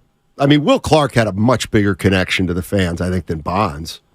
But I don't know if Will was ever accepting. Like, was he that open like Bryce was? No. I know he played hard and gave you everything, Will the Thrill, but I don't know if he was that open, and that's what hit me last night. Like, damn. And now you saying what you said about Iverson, you're right. Iverson has no rings, but I'm stealing from Evan. He said this, almost teared up, thug tears, the people's champ. Harrison is in Tiburon. What's up, Harrison? How you doing, man? Not too bad. How are you guys doing? Doing well, man. Hey, so I don't want to kick a guy when he's down, but I was wondering, Guru, how about them boys? Yeah, they got their ass kicked, buddy. Yeah, I was the guy on Friday you saw over at the pub for a little bit. Oh, man. Hey, you look kind of like you were ready. You were about that life. I got up out of there. You remember that, Steiny? Yeah. I didn't even know it was you until you guys started talking, but I saw the blue and I had a visceral reaction. Hey, it was a pleasure meeting you, buddy. Yeah, Harrison, your connections. We're losing your connection, but you remember that, Steiny? Yeah, I remember. You loved it. He's the guy you grabbed my phone, turned my phone on, and showed the whole bar. I had the star on it. Yeah. You know what? I'm mad at you thinking about it now. Why? Because you wanted you wanted to be the center of attention, and you were. I'm gonna give you a 1. I'm just saying. Yeah, I can't believe you got caught up in that moment like I did, man. It was what moment? Bryce Harper. Oh yeah, those majestic home runs. Damn. You know what's funny is I'm with Evan yesterday. We went out. It's a fun time. With Evan. And I was just talking about Bryce Harper. The game, he hadn't homered yet, and I said, "Tell me Bryce Harper didn't make the right decision going to Philly." I mean, just tell me. I mean, I won't even touch it with a 10-foot pole. So that's a match made in heaven, brother. A lot of Barry Bonds. To me, he's a little like Draymond Green. He's a little bit polarizing. I'm going past Draymond because I don't think Barry gave back enough to the people that loved him. I'm talking about the fans verbally as much as what we're hearing from Bryce Harper. I could be wrong, but the Barry I know, Steiny, he kept to himself a majority of it. The other thing is, when did Bryce Harper get to Philly? 19? 18, 19. So he's been there 4 or 5 years. And they've been, 4 or 5 years, and God, I'm trying to think if anybody, Durant got here as a free agent, but he didn't really capture it like that. Gosh, I'm just racking my brain. I like the kid on Hunter Pence. Hunter Pence? Yeah. It's not a bad one. That's not a bad one at all, actually. I like that one. That's not bad. CJ's in the city. What's up, CJ? How you doing, man? What's up, Steiny? What's up, Google? Hey. Guys, good morning. It's a great day out here in the city. The Dodgers lost. The Houston Astros are advancing. And, it's got me thinking like, hey, the D-backs beat the Dodgers. The D-backs were not even in playoff contention come All-Star break time. The D-backs turned everything around and beat the Dodgers. Like, I couldn't let that sink in, and it's got me thinking, Is that the formula? Like, do you just need to be a 500 team with a couple of sprinkle-ins, a couple of veterans? You don't need a star-studded all-star lineup like the Dodgers got. I mean, Mookie Betts and Freddie Freeman went like one for what?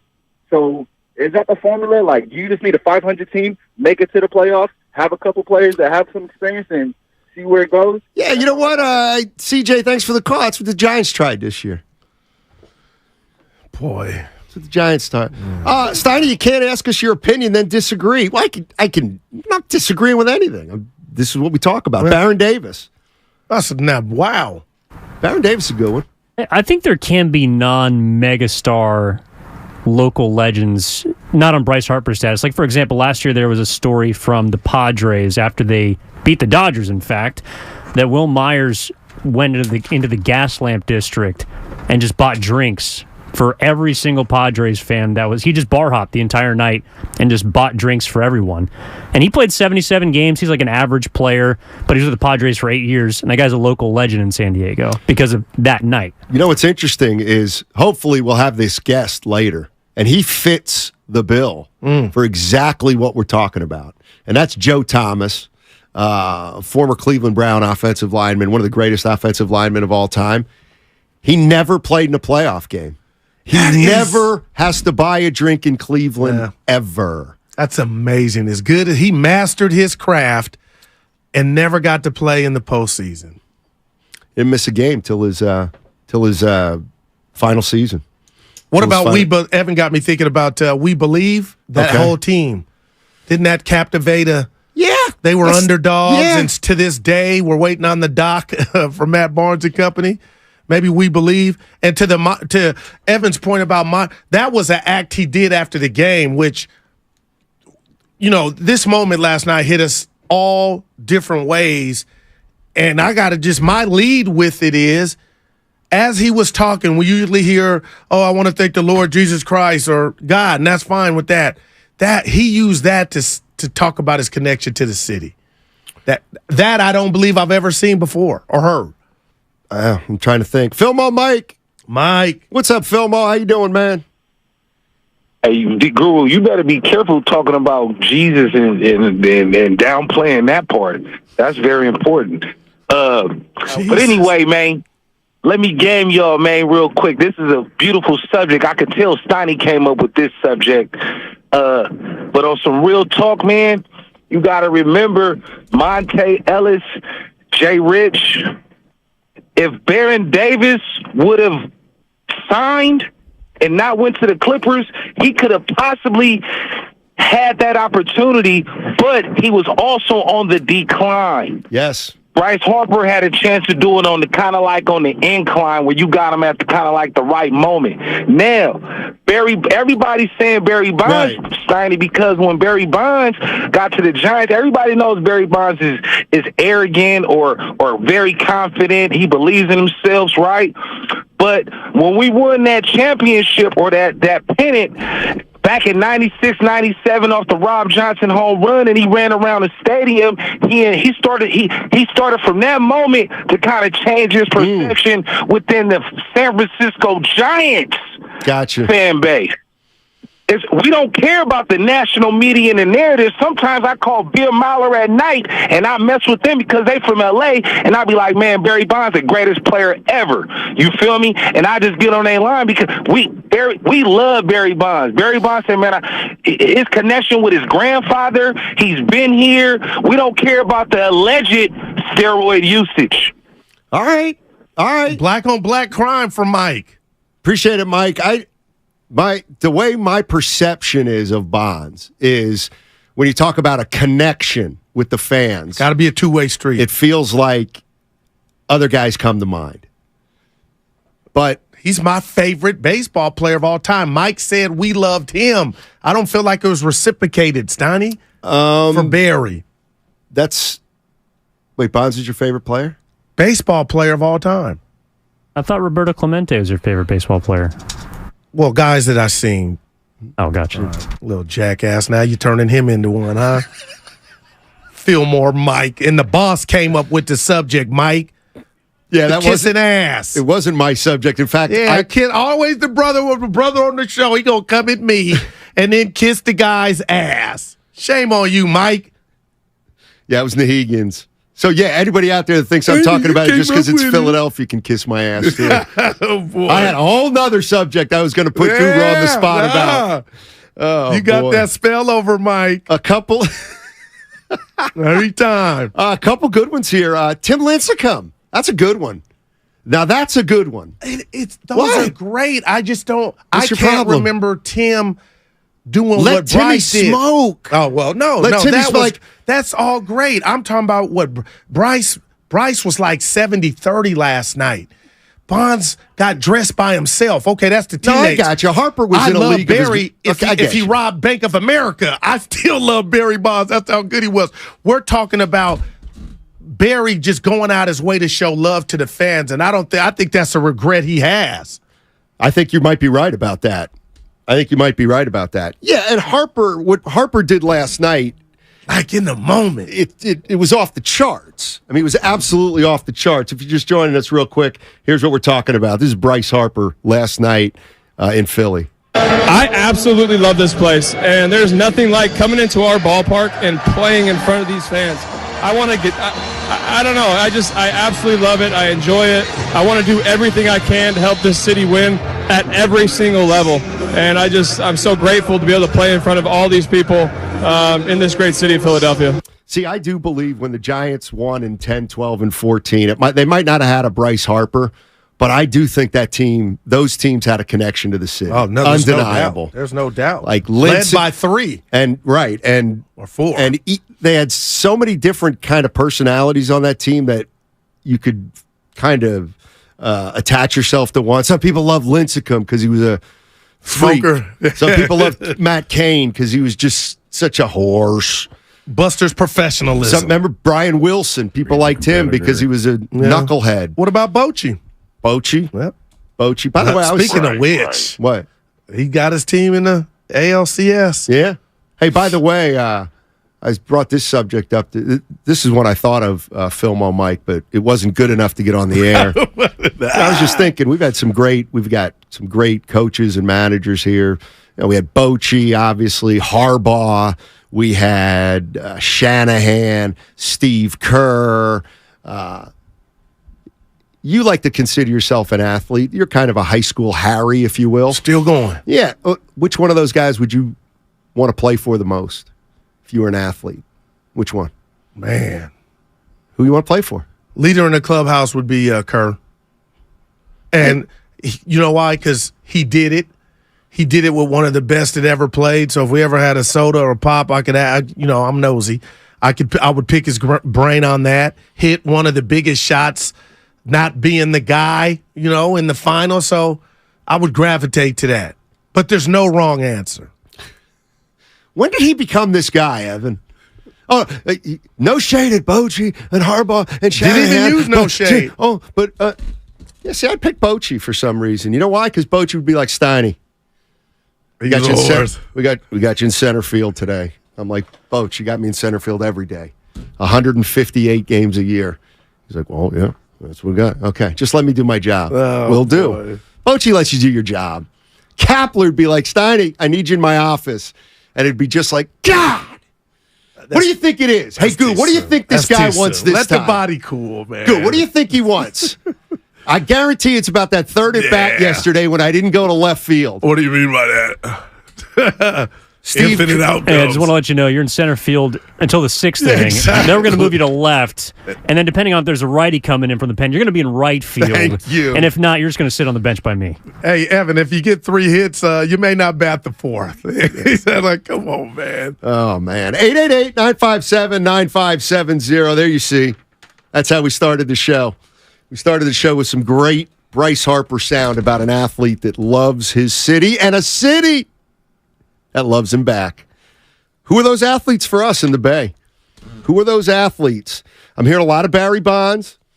A lot of Barry Bonds. You know who I haven't heard, interestingly? Joe Montana. Interesting.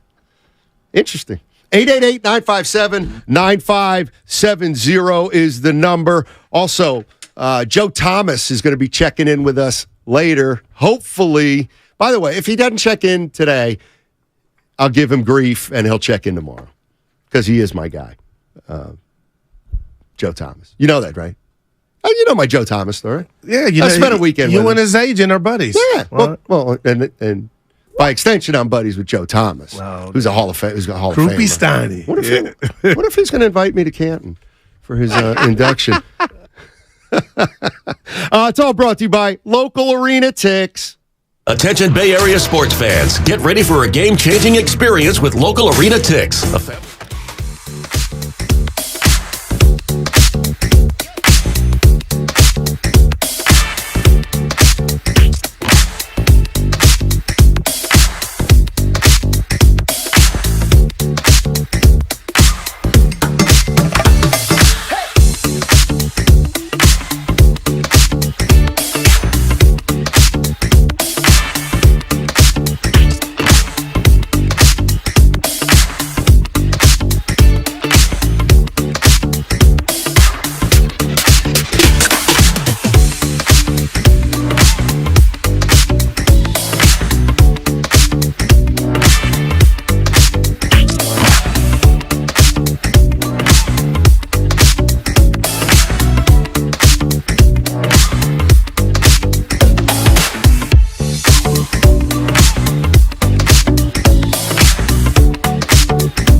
Wait, Bonds is your favorite player? Baseball player of all time. I thought Roberto Clemente was your favorite baseball player. Well, guys that I've seen. Oh, gotcha. Little jackass. Now you're turning him into one, huh? Now, back to Steiny and Guru on 95.7 The Game. Gosh, you guys, man. Had a hectic day yesterday. And Fillmore Mike is my brother. Let me just stop. It's Phil Mo. Phil Mo Mike. Okay. They have to talk to me. Steiny, he just did a podcast with JT the Bigger Figure, who is a legend San Francisco rapper. Mike is awesome. How much of a legend He's a personality. If I haven't heard of him. JT the Bigger Figure? I don't know who that is. But you ain't in the... I ain't in the what? The streets. You yeah? You mean like when I was hip-hop. Like when I was quoting Eminem lyrics that you didn't even... You've never heard of? Yeah. Mm-hmm. But anyway, Mike did it. He's talking about golfing. Guru, Who you is? hella funny. Ain't Mike. nobody picked up golf because of you. Oh, my saying, dude, him, me, Bonte, the Black Golfing Federation. I'm trying to get something going. Get it sponsored, maybe? You might want to learn how to play first. Ooh. Well, you know what? Black, huh? and you know what? Here's what my dad used to tell me. You can't play golf till you learn the rules. Learn the rules, then you play. And here's the problem. It'll take you about 9 years to learn the rules. It's more about the etiquette than the rules, right? Correct. And that's, we got a lot to work on with Goo. Walking in your line. Not dressed, though. I dress right. And I'm golfing Saturday. I'd like to see you tuck your shirt in next time. You know what? I thought of that. Mm-hmm. Didn't have the right belt. You don't have to do that at every place. Nah, but I like private courses. You know what? Soda got me to where I can do it a little bit. You don't have to do it. Can't do You it. should want to do it. Ooh. You should want to do it. You should Why want to didn't you look say nice. anything then? You were my Mick and I was Rocky. I had a lot to worry about that day, Gil. You were moving. You were moving. Oh, boy. Let's go to... Boy, people are into this. All right, I am too. And there's no wrong answer. That's the beauty of it. I want to say, all right, I want to say, Provocative. would you shut up so bad? But I'm not gonna. Say you can say it without saying it. What is this guru like? We're not allowed, no criticism anymore, anybody? No criticism. Oh, that's totally Everybody's great. Oh, boy. Everybody's great. No, Brock, How do you get that from there's no wrong... Brock Purdy could lead the Chicago Bears to the Super Bowl. No shade. Evan, who is this but dude? no shade at Justin Fields. Jeez. The words they never came out This my is high mouth. school radio. Hey, Gary Swavely was hitting the jumper last night against Central Catholic. Wow, we won 62-50. We're really good this year. Remember Norm told me you can't grade feelings. I don't know what that means. Anybody that says that their athlete is that guy, we can't. You don't have the power to say they're wrong. Don't tell me I don't have the power. You I'm in don't. the power chair. Oh, please. Let's go to Jason in Oakland. Hey, Jason. Hey, I just wanted to say, even though I'm a Niner fan, I will go ahead and say that an athlete after he has retired, who I have become a fan of, is Marshawn Lynch. Even just recently, I have listened to his podcast interview with Shannon Sharp, and I would highly advise that any sports fan, especially any Bay Area fan, would go ahead and listen to that. Very enlightening to hear Marshawn Lynch's stories throughout his career and also what he's now into and what he's currently accomplishing. So just wanted to go ahead and throw that out there. Marshawn Lynch, he's one of my beloved Bay Area natives and athletes. Thanks, Jason. Appreciate it. He came back and played for the Raiders for 1 year, right? He's incredible. 1 year. Yep. I caught that podcast, Club Shay Shay Stein. He's phenomenal. Is it good? Yeah. Especially his Marshawn on there. Was it as good as his feature on the Amish? Nothing could top that. I'm waiting for part 2. Yeah. I want to see him. I want to see a reality show where he goes and lives there for 3 months. He's got a reality show in him, Starty. Oh, I know he does. Hell yeah. I know he does. What could you imagine if Marshawn Lynch? It's always interesting, the guys from the Bay who never played here. I always think of those guys. Peyton, maybe Damian Lillard, Kidd, B. Shaw. Marshawn. Well, he played for the Warriors. Oh, yeah, you're 3 right. years. The Marshawn Lynch. What if he would have been a Raider half his career? Wow, that would have been That would have been pretty cool. Let's go to Joe in Richmond. Hey, Joe, how you doing? Good. Ricky Henderson. Ricky Henderson. Man. Is a name I'm hearing a lot of. Go ahead, Joe. My bad. It's okay. I'm doubling down on Will Clark. All right. Awesome player, great attitude. I think we went to the World Series in '89 a lot because of him, but we got our asses handed to us because we didn't have any pitching. We know how that turned out. Yeah. Anyways, Barry Bonds, real quick. I've been a Giants fan since late '60s. Went to many Giants games. Barry Bonds is nowhere near on my list of outfield. I've seen him be lazy at times. I've seen him get thrown out from right field for not running out to first base. Thanks, Joe. Appreciate it. That's not the Barry I know, Joe. I'm gonna stick up for him. He was a regular Pete Rose when he ran to first base. No, you're right. I think that is part of the Harper charm, though, is a guy who makes $300 million still runs hard to first base every single time. Like, that's something that I think a lot of people associate with hustle and just gamesmanship. And he's doing it without a lounge chair in the clubhouse. That always rubbed me the wrong way. See, I could be wrong, and I'm going to throw this out there, but I thought wasn't Will Clark more well-loved than Barry Bonds? Bonds is a better player. I don't think he got dressed alone or secluded himself, so I'm going to go ahead and say yes. Among teammates. You know who's the kind you and me would be fit. No, I'm being real. Right. Evan, if we were in a clubhouse every day for 6 months, and you had something going on to where you had to get dressed and tried to send a message that you were better than everybody else, we'd fight twice, three times a week. Maybe we would, but you would shut your mouth around Barry Bonds, and you'd like it. If you were on a team, Jeff Kent with Barry Bonds, his mouth. You ain't Jeff Kent. Yeah. Oh, Jeff Kent's a tough Texan. I might be better. I know than he's Jeff from California. Kent. Yeah. Went to Cal. Like, I would never do Barry. Why did you do that? You would have tiptoed around Why Bonds. Did you want to get just dressed like everybody by yourself? Else? Be part of the group. So you can't say Barry. I am the group. That's your problem. I'll tell you what. That's your problem. Give me one player on this team, and you would have been tiptoeing around Bonds. Nah, he would have been. Bonds would have even known your name. I would have been a star. Probably not. Yeah. More like a long reliever. Nah. City Boy, he can answer some questions for Julian. us. What's up, City Boy? How you doing, man? Yo. Bonds? Oh, I'm good. Bonds or Will Clark? No, Bonds. Hey, the best Bond story is when Danny Darwin wrestled him to the ground and ripped out that stupid dangly earring of his. But anyway, I just wanted to cape up for Joe Montana real quick. I don't know if you said a lot of people aren't chiming in on Joe. And, Joe lives in the city part-time. He's still here. And I run into him at 2, 3, 4 times a year.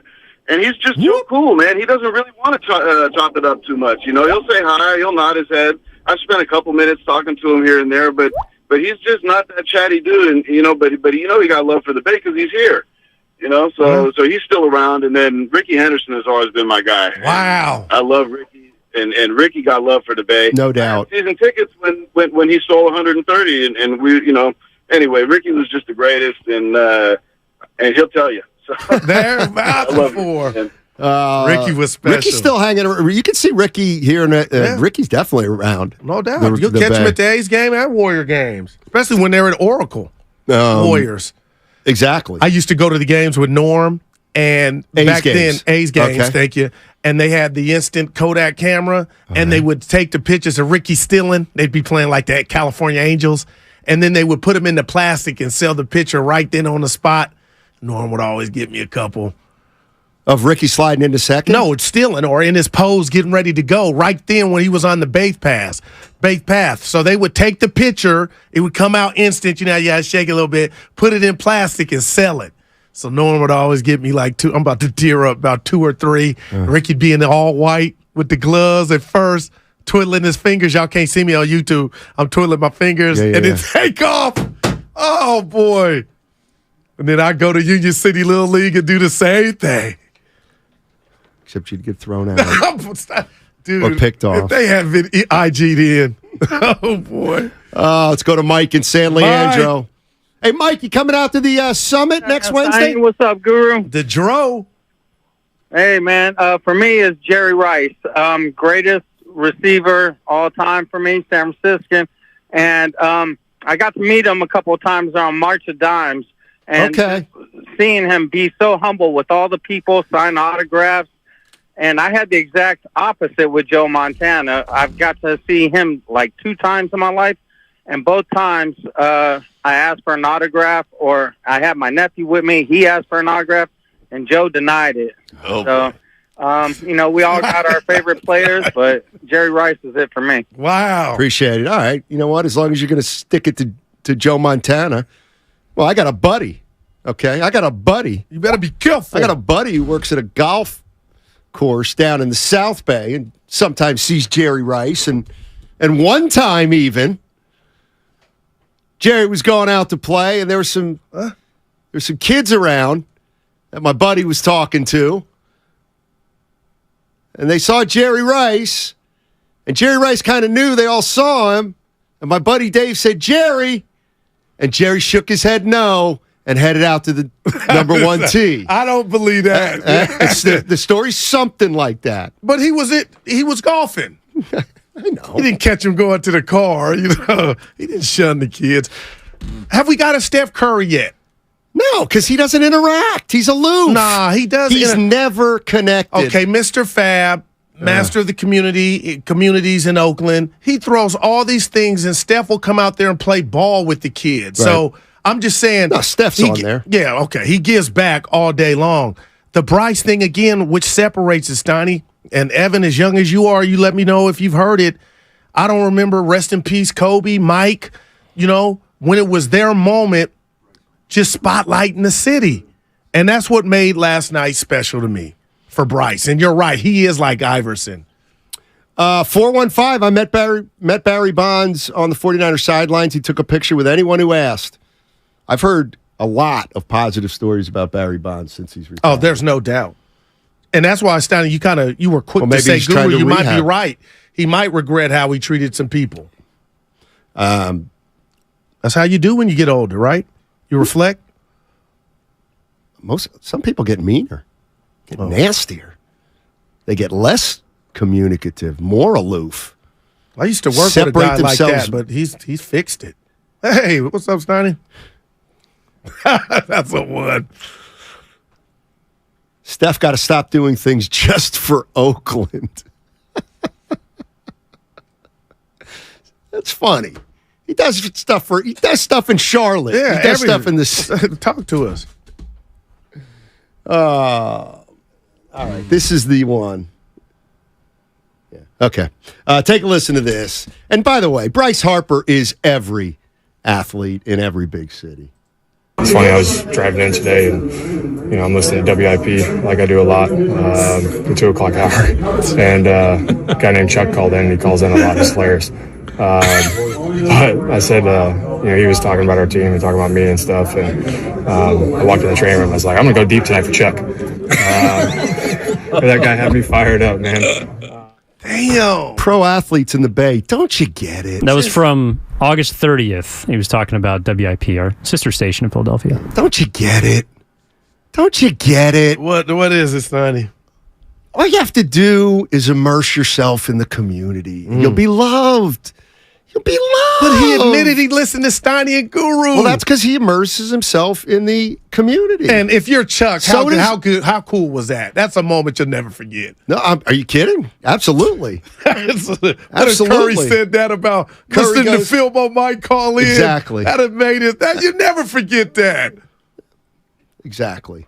Joe DiMaggio was known for not being the most friendly. Joe DiMaggio, my understanding, was kind of on a different level. When you say that, what do you mean? He was like he said a different level. Yeah, I may be wrong, but apparently, DiMaggio had a presence about him that was. People were scared, intimidating. I can't speak to anything personal, but DiMaggio was from a different era. He was like an icon. He was a hero, kind of. But it's the kind of thing I like to talk about and listen to, but most people don't. Because we're talking about 75 years ago. You ain't saying he was a jerk by any means or Mr. Coffee. A fan of the people. Mr. Coffee. A man of the people. I remember him as being extremely well dressed all the time. There you go. Joe DiMaggio. Dave's in San Jose. Hey, Dave, what's going on, man? Fellas, what's up? I just wanted to bring up, we cannot forget about the coolest human being on the planet, which is George Kittle. Okay. And we can't forget about the greatest human being on the planet, Ronnie Lott. That boy. That's all I got. Thanks, Dave. I'll meet you halfway. I'll meet you with Kittle. We mentioned Kittle off the front end. But Ronnie Lott is, he's, Yes. I go. He wasn't my answer, but he's perfect. Like, there's no bad Ronnie Lott stories. He was a guy still in the community, always smiling, and was an assassin on the field. And gave you his pinky. Half of it. And that's a good thing? I mean, that's letting you know he's trying to get you a dub. He cut his finger off It's for the about as people. blue collar as it gets. Evan, that's something now barbaric. See, I knew Lott was obviously You ever great. meet him? I never had the pleasure, man. He's just always smiling, You know man. what?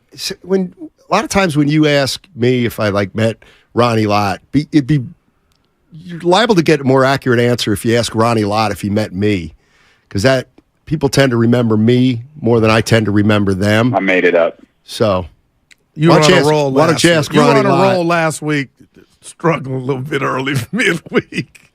Oh, my. What's he talking about, Evan? Big head. Yeah, big head What are you talking Joe about? over here. Come on. You're a nobody. We're nobodies. That's what makes the show. I ever tell you about the time that had the pleasure of just talking to Bill Russell and Joe Morgan? They were together. Now, I hope Put you're that being in- true. I Those am are being two. true. Jim Go Bar- ahead. I'm going to Jim- be quiet. No, I'm not telling you now. Jim Barnett introduced me to the two of them because he was a teammate of Bill Russell's, and Jim Barnett obviously knew Joe Morgan because he was a Bay Area guy. And chopping it up Can with I ask Bill. where? At the facility? It was golf Ed. course? We were in a locker room. I love Joe Morgan. We were in a locker Stoney. room. Man. What'd you say? Matt. You know what, Goo? One of the things that I've learned in my life, when you're around people like that, you listen. You don't talk. You listen. I'm going to give you a 3. Okay, thank you. But you got to say something memorable so they'll remember A you. firm handshake for each. And said hello. What can you say to those guys? Hey, Joe, you need to work on. Right, Well, he was retired. Okay, He was got probably you. working with John on the Sunday night baseball boo, game I or whatever. remember those calls. Sports Channel. Bill, you know what? Your life wasn't that tough. Come on. You would have got smacked. Oh, my God. Bill, what happened in Sacramento? Man, Oh, my look at God. Evan. Y'all dirty. 925, I had dinner with Steiny. No way he remembers. No chance. I don't know who that is. Hey, Yeah. did you tell the people, Oh.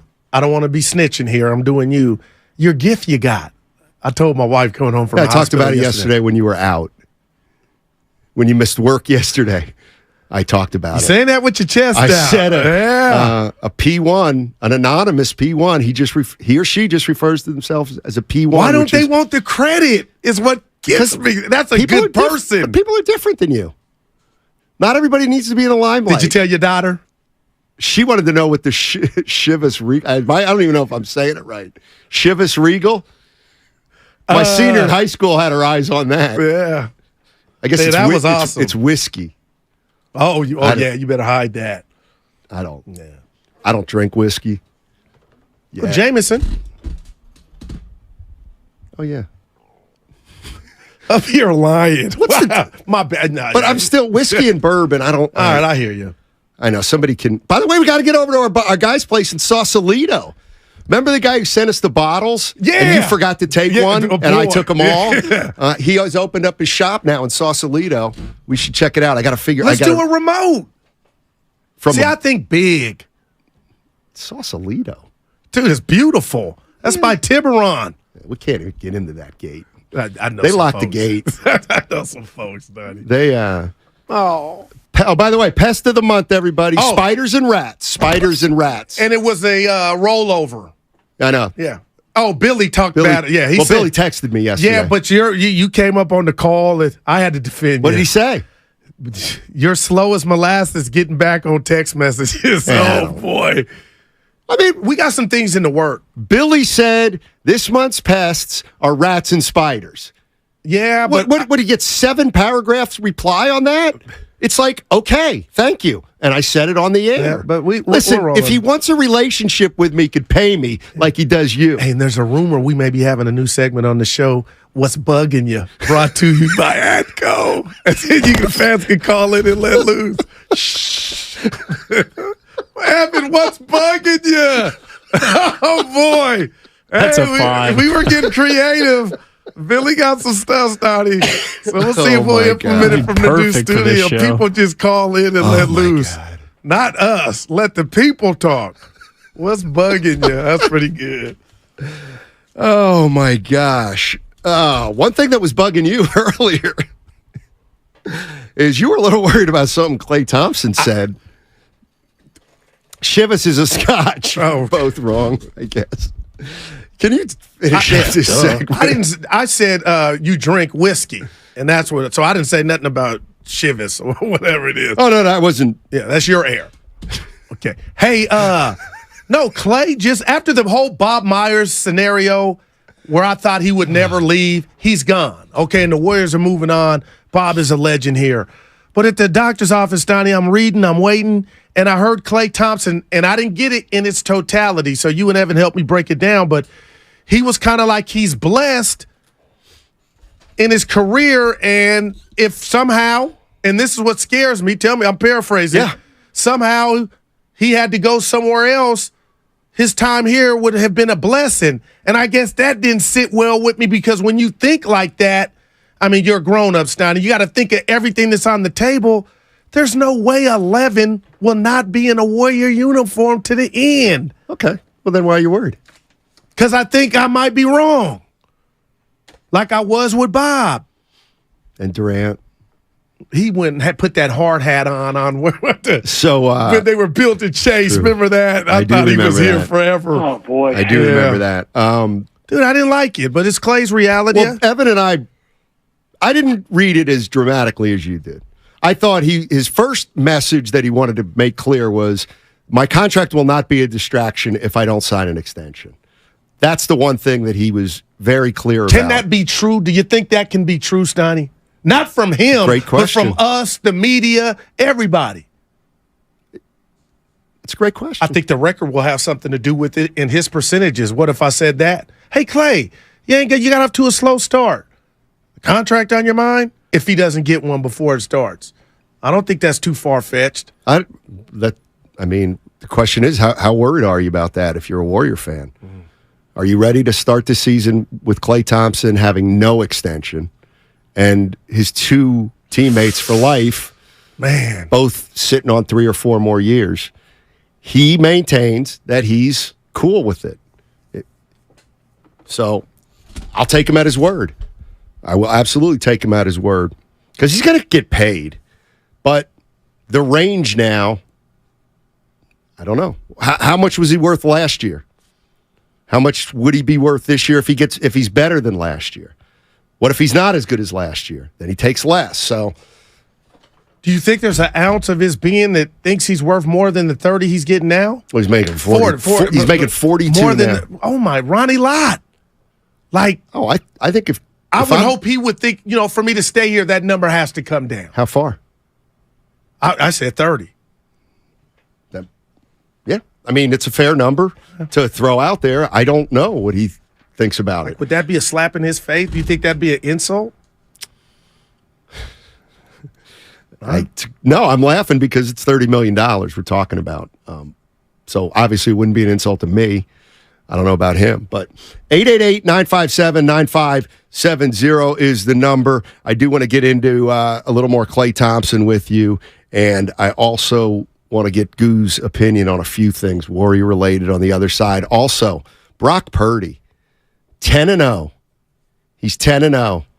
There was another quarterback who's still in the league who had a start almost identical to Brock Purdy. Almost identical. I'll tell you who it is. On the other side, that segment was brought to you by Lucky California. Warrior basketball is back, and so is the Warriors Summit. Next Wednesday, October 18th, join us at Fieldwork Brewing Company in San Leandro, 4 to 6 p.m. It's open to the public. So join 95.7 The Game for the Warriors Summit. Again, October 18th at Fieldwork Brewing Company. We'll see you there. You have a taste for beef with a higher standard? Because Lucky proudly carries USDA choice beef that's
quit drinking. Yeah, there you go. Now, back to Steiny and Guru on 95.7 The Game. Steiny and Guru. And Santana. This is called, don't tell me, it's not one of his classics. It's one of his new ones. It's not Oye Como Va. I mean, it is a classic. Black Magic Woman? It's a classic stuff. What's it? Rob Thomas. Give it to me. Smooth. Like That's what it's called. Like I said, it wasn't one of his earlier ones. Just give the guy some love. You ain't got to take him down. He got himself into a little trouble in a concert recently. You got to Google it. You ever seen him in concert? I've seen him do the national anthem at a lot of Bay Area events. So have you ever seen him in concert? That would be a no. I was wondering why he tried to get credit for that. Okay, yes, I have seen him. Well, you have. Many times. How about that? Yeah. Just like I've seen Huey Lewis many times singing the national anthem. Just like I've seen Red Panda many a halftime with the big unicycle. Phil Collins? Never saw Phil Collins. Never saw Phil Collins. Doom. Hey, my guy Big Dex text real quick. He said, Terrell Owens was a good guy in the community. He would make time to chat or sign autographs, but I believe that to be true. But Steiny, you got to be loved by your team and all the fan base. T.O. has some Draymond in him. And let's be honest, sometimes there's some Warrior fans like, he's yelling too much, from afar. But no shade. What is your get down with that? If you would ask me, I like Terrell. I like Owens. I like Terrell. But he Terrell can't Owens. be Bryce because No. Some people say he tore up the locker room. I got you. All right. But at the end of the day, if he says, "Hey, you like Terrell Owens?" I get it. Come on. Terrell. Yeah. Terrell Owens or not? I'd be like, yeah, I like him. I do like him. I like the football player. You don't like the guy? He took my girl. No, he didn't. Dude, true you story. You have such delusions of grandeur. My friend in Las Vegas was the one he took. What do you mean by that? I can't drop any names. I drove down the street in my Acura Legend thinking I was the ish. This is one of those things, Evan. And I look up and I see two bodies and I'm like, that dude's tall. I'm going to choose not to believe that dude's got some muscles. And I was ruined. There's a surprise. I was done. Let's go to D. The ghost of T. Let's go to D in Oakland. D. Hey, D, what's going on, man? Hey, what's up, Steiny and Guru? What's happening, y'all? How are you, man? Doing well, man. Love y'all show, man. Been listening to y'all for years. Hey, so real talk, man. My wife and I, we worked together at the East Bay Hospital and out the base from 2016 to 18. So we're working the graveyard, mind you. So the supervisor for my wife, because she was a security for the what they call it, for where the babies are born at, man. Maternity, baby. Maternity ward. Yeah, maternity ward or whatever. Okay, so anyway, she would be the front desk, right? She had to sign people in and out, what have you. So lo and behold, the supervisor tells her that Aisha Curry is coming up there. They specifically wanted my wife there because someone got fired because when Riley was born, I guess everybody was making a big deal, about Curry coming up there and all this and that. So when Aisha comes up there, when she's delivering the second daughter, my wife is up there manning the post. Lo and behold, after Aisha gets whisked to the back, Steph comes a little bit later. The chef. And she just looks, Steph looks. He missed it? And Steph is right there saying, hey, what you doing? And that kind of stuff, man. And then, my wife wasn't really all fan, crazy about, all that kind of stuff. So she didn't make no big deal about it. But then, man, Curry she told me later that he even offered to get her something for lunch. And she was like, oh, no, Mr. Curry. And then he was like, you don't got to call me Mr. Curry. Just call me Steph. So everything was really cool. He was really cool. And then the thing is, the next thing that happened was, they had the son. And Aisha comes up there again. And again, it was my wife manning the post. And the funniest thing is that Aisha's publicist comes up there, but she wasn't on the list. Aisha's publicist wasn't on the list of people that could come see Aisha. So my wife refused to let her go to the back. And even Sonia had to come out and straighten it out. And they were like, wow, you really on your job? You wouldn't even let her. And she was like, nope, I'm not letting you back there if you're not on the list. So then Steph comes back a little bit later and said, wow, you're really doing your job because you wouldn't let Aisha publicists back. She says, nope, I'm not. She's not on the list and all that kind of stuff. Wow. And this is the same hospital. My wife got to see Draymond's child born there. Nice. Wow. Because all the Warriors were having babies, seemed like left and right. Because Draymond had his son. Then Sean Livingston, he had his daughter up there. And then Petulia, she had her a child up there. So my wife got to meet all these guys, and I only met Steph. I didn't meet the other guys, but my wife met all these people, man, and every last one of them. Oh, and Iguodala has a child up there. Yeah. So all the Warriors at that time, from 16 to 18, were having their children up at the same. I wonder why. That's amazing. They're pretty successful during that period of time. Yeah. Great stories, boy. Appreciate it. Sounds to me like Steph might have missed the birth though of number 2. Nah, he was there. Offered her. Well, he was there, but it doesn't sound like he was. There. It sounds like he was very distracted. You're talking to yourself. Dude, offered to buy her lunch. No shade at Steph. Boy. But you got to be in the room. That's amazing. That's pretty cool. I believe you had that experience? Watching your daughters come out? Yeah, I saw them all. No, we had every single one. We of had them. C-section, so it was like a tennis court. They cut it off, so I couldn't see what was going on. Kind of disappointing. Yeah. My dad was at the bar. That's the way that they was used. Old school. That's the way they used to do it. Hey, I like that. I had a little yak on my breast, Artie. Temple Inn. I had a little something. That's in the where car. it was. Ring the bar when ring. That's how they used to do it. Hey, listen. We've had Bob. We've had Gretch. Just ring the bar when that third one comes out, honey. Amazing. Hey, Bob. Congrats. You got another son. That's great. I'm going to need to get a ride there, though. There you go. Oh, no Ubers this, Donnie. I'm kidding. Steph Curry. We played this yesterday, but you weren't here. So I'll do it again today. It's kind of like you on a thin line. A substitute teacher. And we'll just redo everything we did yesterday for you. Reminds me of this story. Unbelievable story. We'll tell you if it is. Involving Kurt Rambis. Oh, I got to hear. Okay, he was the coach of the Minnesota Timberwolves. And they were in the Bay, but they were coming from Minnesota. They played Minnesota. They played at home, then they played Utah, and then they came out to the Bay. And the day before, Rambis did a press conference. Then it's the following day, and they're in the Bay, and this guy, what the heck was his name? Jerry Zgoda. Okay. He was covering the Minnesota Timberwolves, and he said, Kurt, is so-and-so going to play today? And he goes, yeah, so-and-so is going to play today. And they said, well, what about, what's the status of him? And Rambis goes, do I have to go over everything again? We did this all yesterday. It's like you're asking me the same things. And Jerry Zgoda goes, well, I wasn't here yesterday, Kurt. And he turns to the PR guy and he goes, so I got to talk to guys who don't even do their job. They don't even do their job. I would love and it. I have to repeat myself. YouTube that and find that. Jerry Zgoda goes, I was snowed in Salt Lake City. I couldn't get here after the game. It don't matter.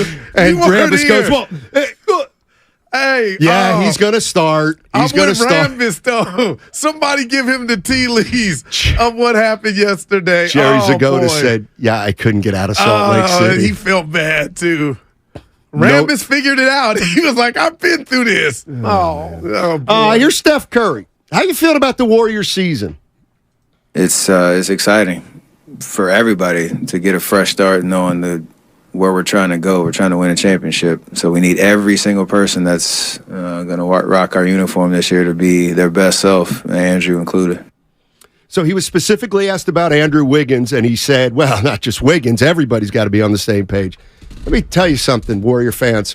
I'm on to something here. And I'm having a hell of a year, so you might want to listen. You know how the 49ers, you love me, don't you? But you you're know how laughing, but go ahead. how the 49ers put an emphasis on the start of the season because the start of the last two seasons kind of got them beat in the playoffs. Yep. Lost some home field. So they put an emphasis on that, and you know what? Looky here, they're 5-0. The Warriors are putting an emphasis on camaraderie. And chemistry. I mean, yeah, there you go. It doesn't take Einstein to figure that one out, though, Steiny. For real, after what went down last year. Einstein to articulate it, okay? Just think about that. Steph just did. But he didn't even have to say that to the masses. We already knew connectivity was the word that I used to General Manager Mike Dunleavy Jr. He used it. Did you get the memo? Uh-oh. Apparently Goo didn't get the memo. What? Dead serious. Evan, what is he talking about? about? I'm taking Bonte Hill at his word. He claims that he received an email from the Golden State Warriors that said don't say Mike Dunleavy Jr. It's just Mike Dunleavy. Oh, wow. I heard Bonte say that on the air. I'm going to assume he wasn't messing around. Now, why do you think that is? Hey, junior? It's a 45-year-old man. Ain't no junior. Yeah, I get you. Ain't no junior. Blame his dad. Yeah. Tell you what. All right, Mike Dunleavy. His dad was gritty. Oof. That man. His dad was really He was gritty. the mold of, what was the old Orlando guy used to throw the assist to Shaq? Then he was a coach. Scott Skiles? Yeah, he was that. Good call. That's how Dibbs looked playing That's a good low comparison. that day. No, that's real. I just said it's a good comparison. That's a compliment. I threw Dibbs in there, too. You see why it's so hard Danny Ainge. to agree with him? Yeah, they're not even close. Ainge he fought Tree Rawlins. He bit him. It still He didn't fight him. He wanted that smoke. Draymond Green. Day-Day. Saw a story with him. He said the whole key to the season is everybody's got to buy in. Everybody's got to buy in. You know what that's telling me? Oh, man, Steiny, go ahead. There was so much going on last year. It almost sounds like everybody had an agenda. Wonder who mentioned that. Well, you did. Thank you. Did it, but he didn't. But, who? Dre. No, he said everybody needs to buy in. And the reason everybody needs to buy in is because last year, Jordan Poole wasn't bought in. Last year, Klay Thompson wasn't all the way bought in. Last year, Wiggins wasn't bought in. Well, Wiggins left. That crippled him. And he was with his family. So what? He wasn't bought in. He wasn't there. He wasn't there for 10 weeks. No doubt. That hurt. Yeah. He was another one. What if I told you, to your Poole assessment, I feel like he was so embarrassed and humiliated, it still didn't help the team, that's why he wasn't bought in, Steiny. It was almost like, I can't believe, and your boy didn't get suspended. That's why I feel I'm so happy for Jordan Poole and the Warriors. I don't think Draymond Green was bought in either. Well, he was too busy trying to, what Looney tell us, face to face. He had get to his earn voice back. Yeah, earn his trust you know back. what? If Draymond Green spent half the season trying to get his voice back, then guess what? He was distracted too. Well, that road record was just, that will not happen this year. That's what you're talking about. That road record is going to be immaculate. Yep. What do you think? How many road 41? Yeah, how many road games do you think they're going to win? I got a 48 win bet with you on Sacramento. I love what I saw last night against the Lakers. Kings played them. LeBron play? No. Okay. Anthony Davis? No. Oh. Who's supposed to be shooting more Austin threes? Reeves? 6 a game, Goo. No. Austin Reeves didn't play I'm either? doing my 41 math. 25 and 16. I'll take that bet. On the road. Yeah, I'll take that. I'll take it. Plus, we got the King bet.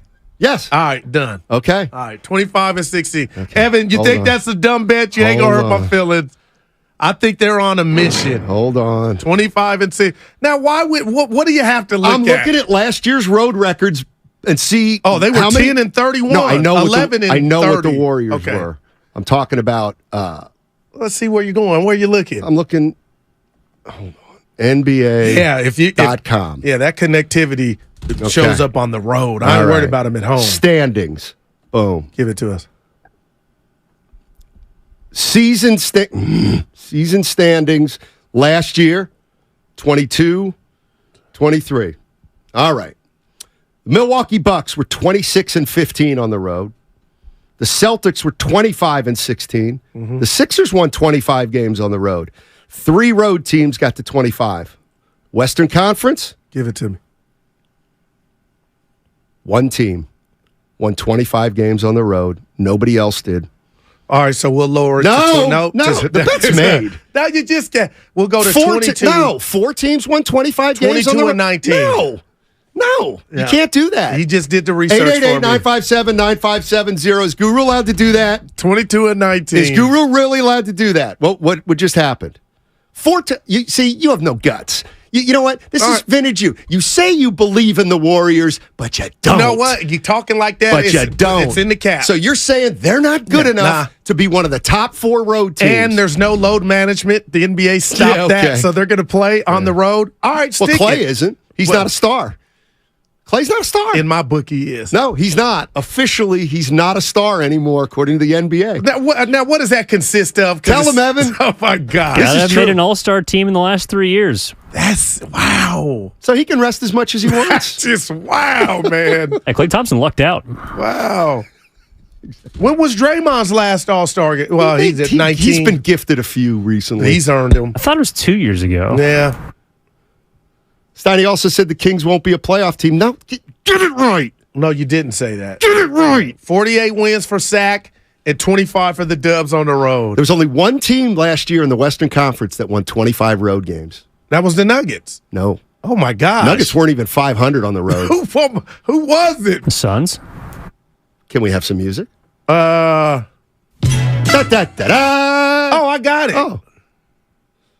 Da, da, da, da, da, da, da, da, da, da, da. You don't know. The Sacramento Kings? That's correct. The Sacramento Kings. With the win. 510 says no, Guru, you're not allowed to do it. All right. So we got 2 bets, 2 NBA bets. Yeah. I like them both. I really do. I don't think you like the Sacramento one. You got to understand. It's a year you before can manipulate the NBA regular season.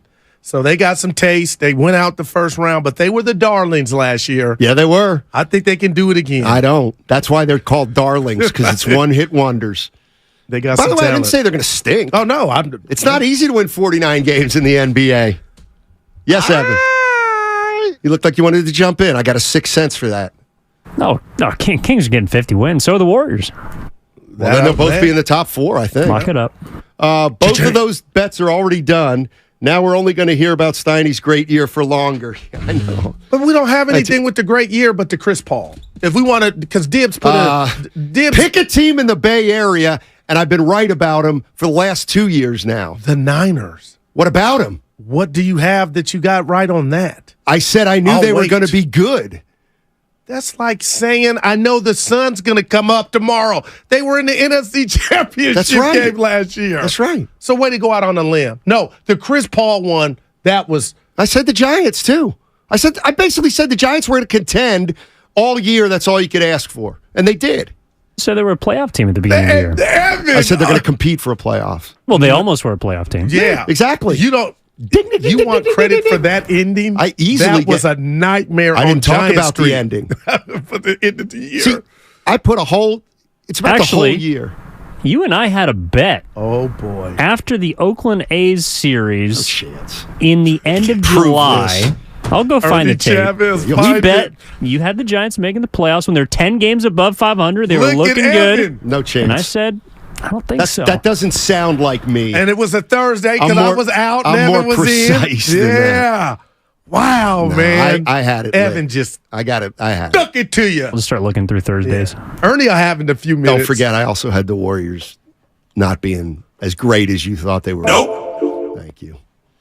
They said they were going to win a title last year, and they never even sniffed anything close to it. No, that was 22 when I said they were going to win it. See, that's so good. That's all right. That's all right. What else did you...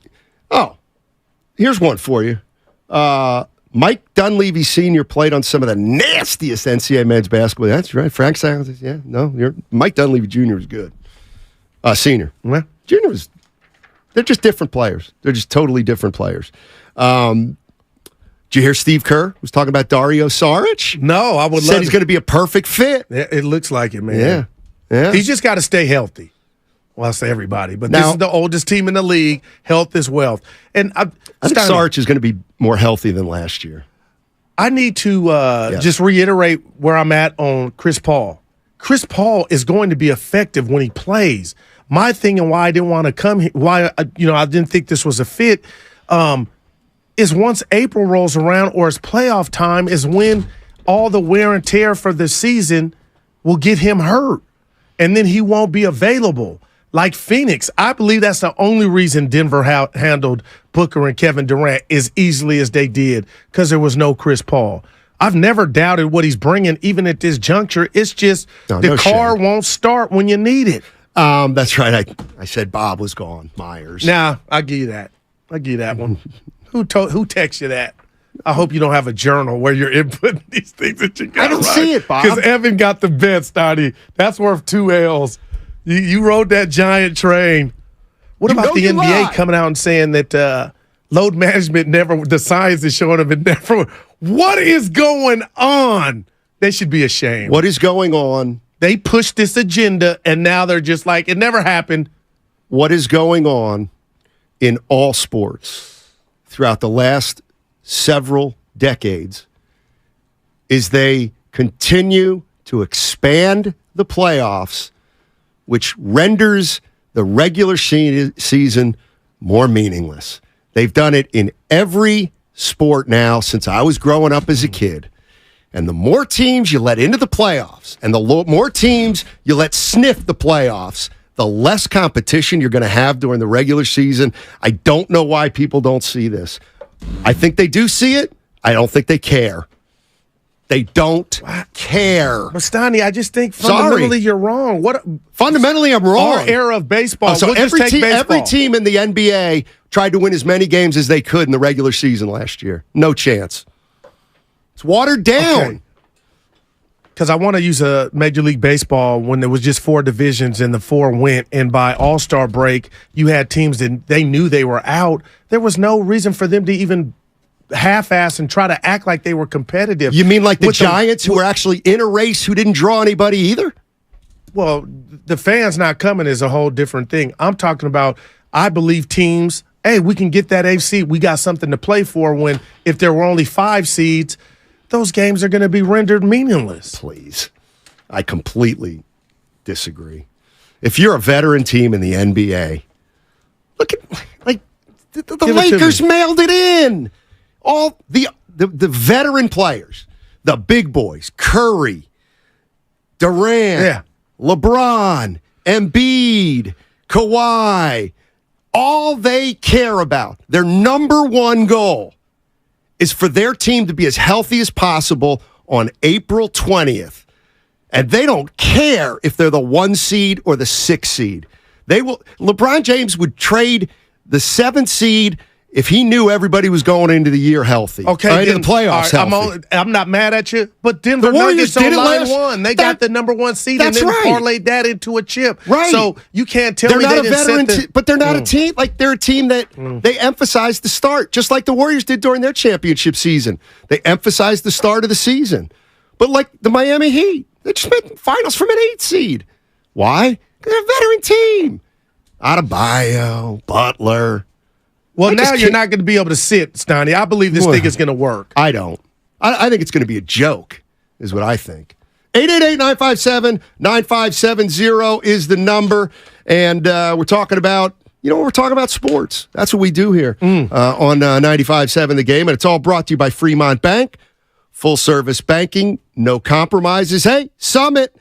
Next Wednesday, October 18th, join us at Fieldwork Brewing Company in San Leandro from 4 to 6. It's open to the public, so 95.7 The Game is where you want to be. And we'll be at Fieldwork Brewing Company in San Leandro, Wednesday, October 18th, 4 to 6. When buying her home, Jan couldn't compete against cash offers, and Jan is very competitive.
Steph Curry is. If he was a gang, I'd join it. Now, back to Steiny and Guru on 95.7 The Game. I felt that one. If he was a gang, I'd join it, Steiny. You know what I mean? It's a simple. There are things in life that are incongruities, and if there's an incongruity, that means it won't line up. And this is what I'm talking about.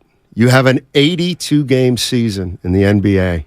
When it's all said and done, when you play 5 months, hey, 2/3 of you teams, you know what? You still got a shot. There we go. 2/3 of the teams. Called the playoffs. That's right. The offs. Yeah, you can laugh all you want, but that's why nobody plays hard in the regular season. That's why.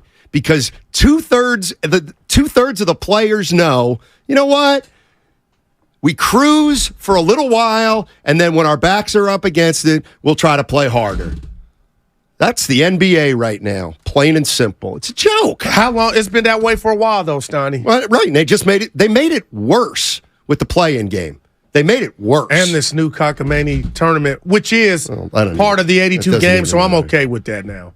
I don't even care. Look, I mean, 20 of 30 teams at the end of the end. We're regular. I can't wait for the regular season. Can't wait for the regular season. Can't wait for the regular season. How many would you put? Yeah, me neither. And at the end of the regular season, we will have eliminated 10 teams. 1/3. That's it. Steiny, but look around. It's not important. Yeah, but it's about money. You know what it is. Well, I'm just saying. I know why it's happening, but it's not going to stop. Let's say you're the commissioner and forget the times we're in and everybody's selling their soul for $1. How many teams of the 30 NBA teams would make it in? 8. Wow. 4 in each conference. It'll never happen. But I'm a guy who liked in baseball when only 4 of 28 teams made it. Was all I knew. I mean, again, 4 in 28 is 1, 2, 6, 1, 7. What's 1 divided by 7? 70. It's whatever. 14% of teams made the playoffs 30 years ago in baseball. 14%. Now, 40% make the playoffs. Okay. That's for that turnstile, too, Steiny. They want the fans to feel like they got something going. What do they got? What do the fans got? If you get in the playoffs, you still got a chance. Right, but so they have there's a chance. There's a less competitive regular season in every. I got and you know nothing for what? you there. The NFL is doing the same thing when they go to 18 games. Like, it doesn't sound like much, but when they play 14 games 20 years ago think 18's and coming? 18 now, do you realize 4 more games is a lot? That's a lot. Steiny, since you're having such a great year, 49ers over-under, remaining games 8-4. I'm taking the over. I'd have to take the over right now. The under? Trucker 23. 4? That's our guy. Let's go to Frank. Frank's in the A. What's up, Frank? How are you, my man? What's going on, fellas? Hey. One thing that I wanted to say about the Warriors is that you can't pay, regardless of what it is, all these athletes and all these players, all these starting 5, because the bench is going to hurt at the end of the day. But they do have the postseason experience that is going to bring them to the next level. If CP3 stays, he better come off the bench. I do have one quick point. If you entertain my craziness, I'm living here in the A, and I'm a Phillies fan. And the reason we love Bryce Harper is because he got hit in the mouth twice by fastballs in his career, and he didn't want to come out of the game. And he's a Warrior, and he chose to go play in Philly, even though I was born in New York. I was a Phillies fan growing up. That's all I got to say. Now listen off the air. Thanks. All right. He is a tough SOB, Steiny, and got hit in the hands. Bryce Harper. A lot of people calling in about Marshawn Lynch. Like that would be their one. He just didn't DGAF, Steiny. 510, I never said Kirk Cousins. Stop. I like Kirk Cousins because I like his demeanor. I never said he was going to lead the Vikings to the Super Bowl. Stop it, please. What do you think about Clay playing 4? Woo! It's not hey, that. Goo. Yeah, but no, it is that. Steve Kerr essentially put out their small lineup. Chris Paul, Steph Curry, look at Andrew Wiggins, Clay at 4, and Draymond Green at 5. It can work. I mean, man, but when you play the teams like Jokic, the Lakers, we'll see how that team stands up. And do I even dare say the Clippers, the Thunder? We'll see, man. What if I'm going to disagree with you, but I kind of believe it, but I don't want to go to war over it. Yeah. They still haven't solved their number one problem. I already know what it is. What? That point production off the bench. No. Oh, boy. It's always that side of the ball for you, isn't it? I'm not shaved either. It's point of attack defense. They could not keep anybody out of the lane last year. Curry's not great at it. Clay's not great at it anymore. Chris Paul. We'll see. That's one thing I got to see about Chris Paul. Who's their best? If you have to put a guy on somebody. Oh, it's Andrew Wiggins. Or Jonathan Kuminga. Exactly. Not even close, Donnie. I know. But. Like, is that a bad thing? Yes. Yes, it's a bad thing. Or Gary Payton II. Forgot about him. These are all bench players, but one of them. That's the one thing I'm worried about. So I also don't like Clay playing off the ball because. No, I get that. I couldn't believe the. Now, I don't think in our 5 years we've ever talked about this to the point to where it's important or you want to be on the list. But before I laid my head down on the pillow, Stoney, and I saw the general managers in the NBA, this was on ESPN, not one GM voted the Warriors or Lakers to win the chip. I was blown away. And then I love Coach Kerr for saying basically, okay, what's that mean? Who gives a damn, basically?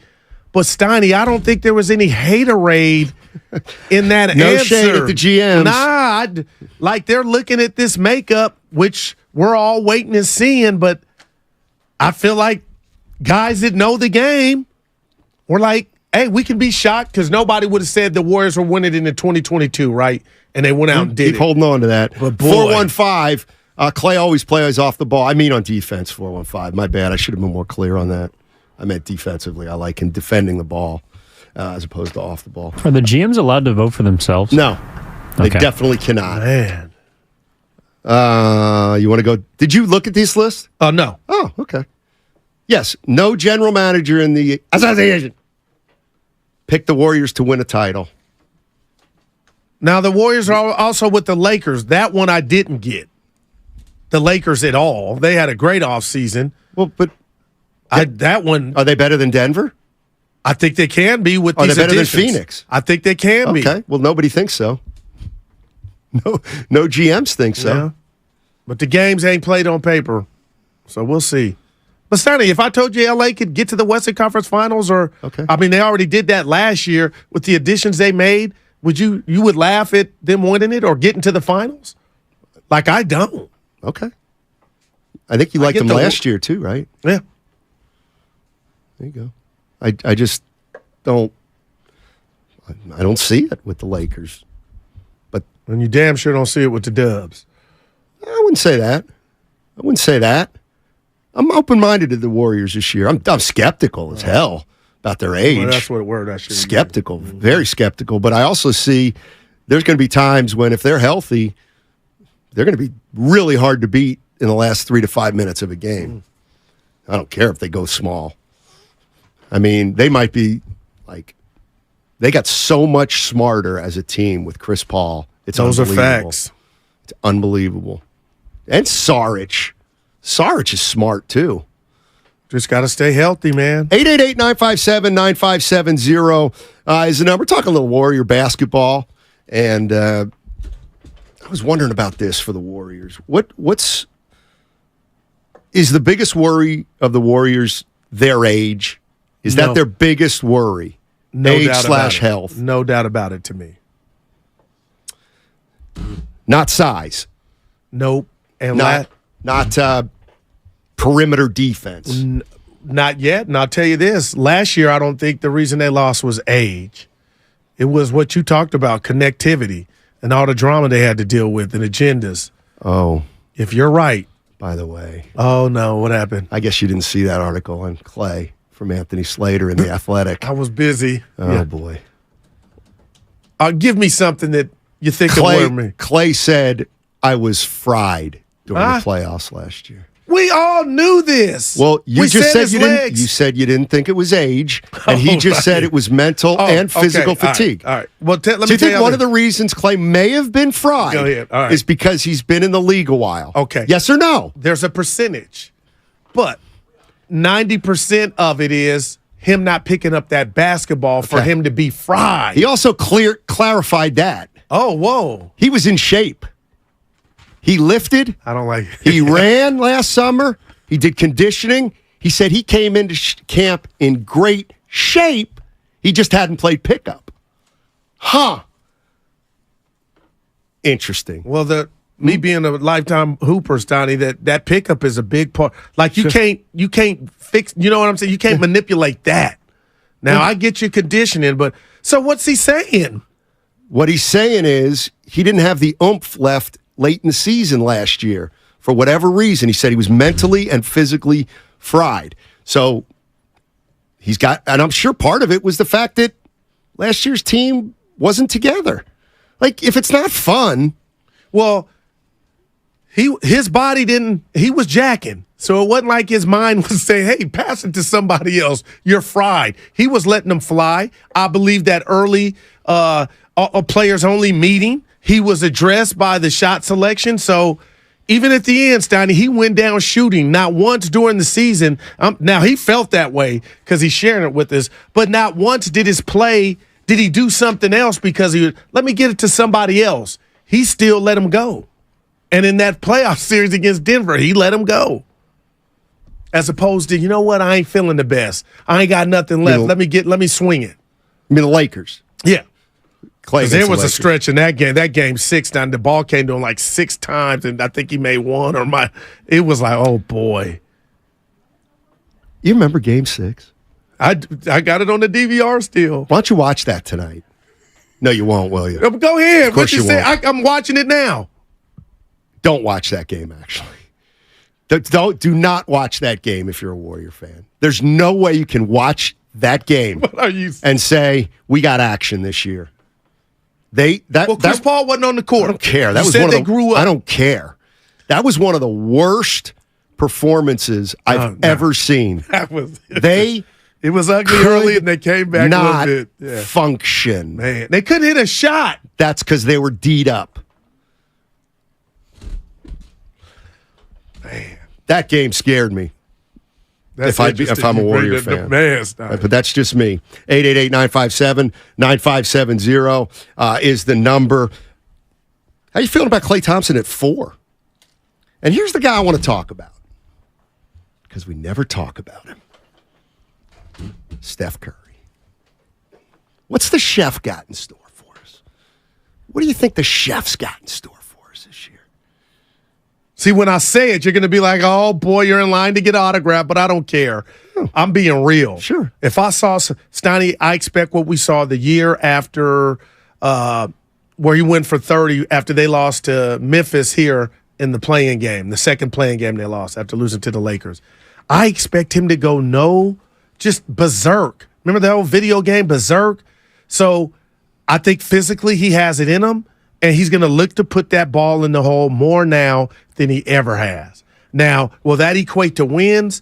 But I'm going to say 27 points a game, 38% at minimum from the three-point land.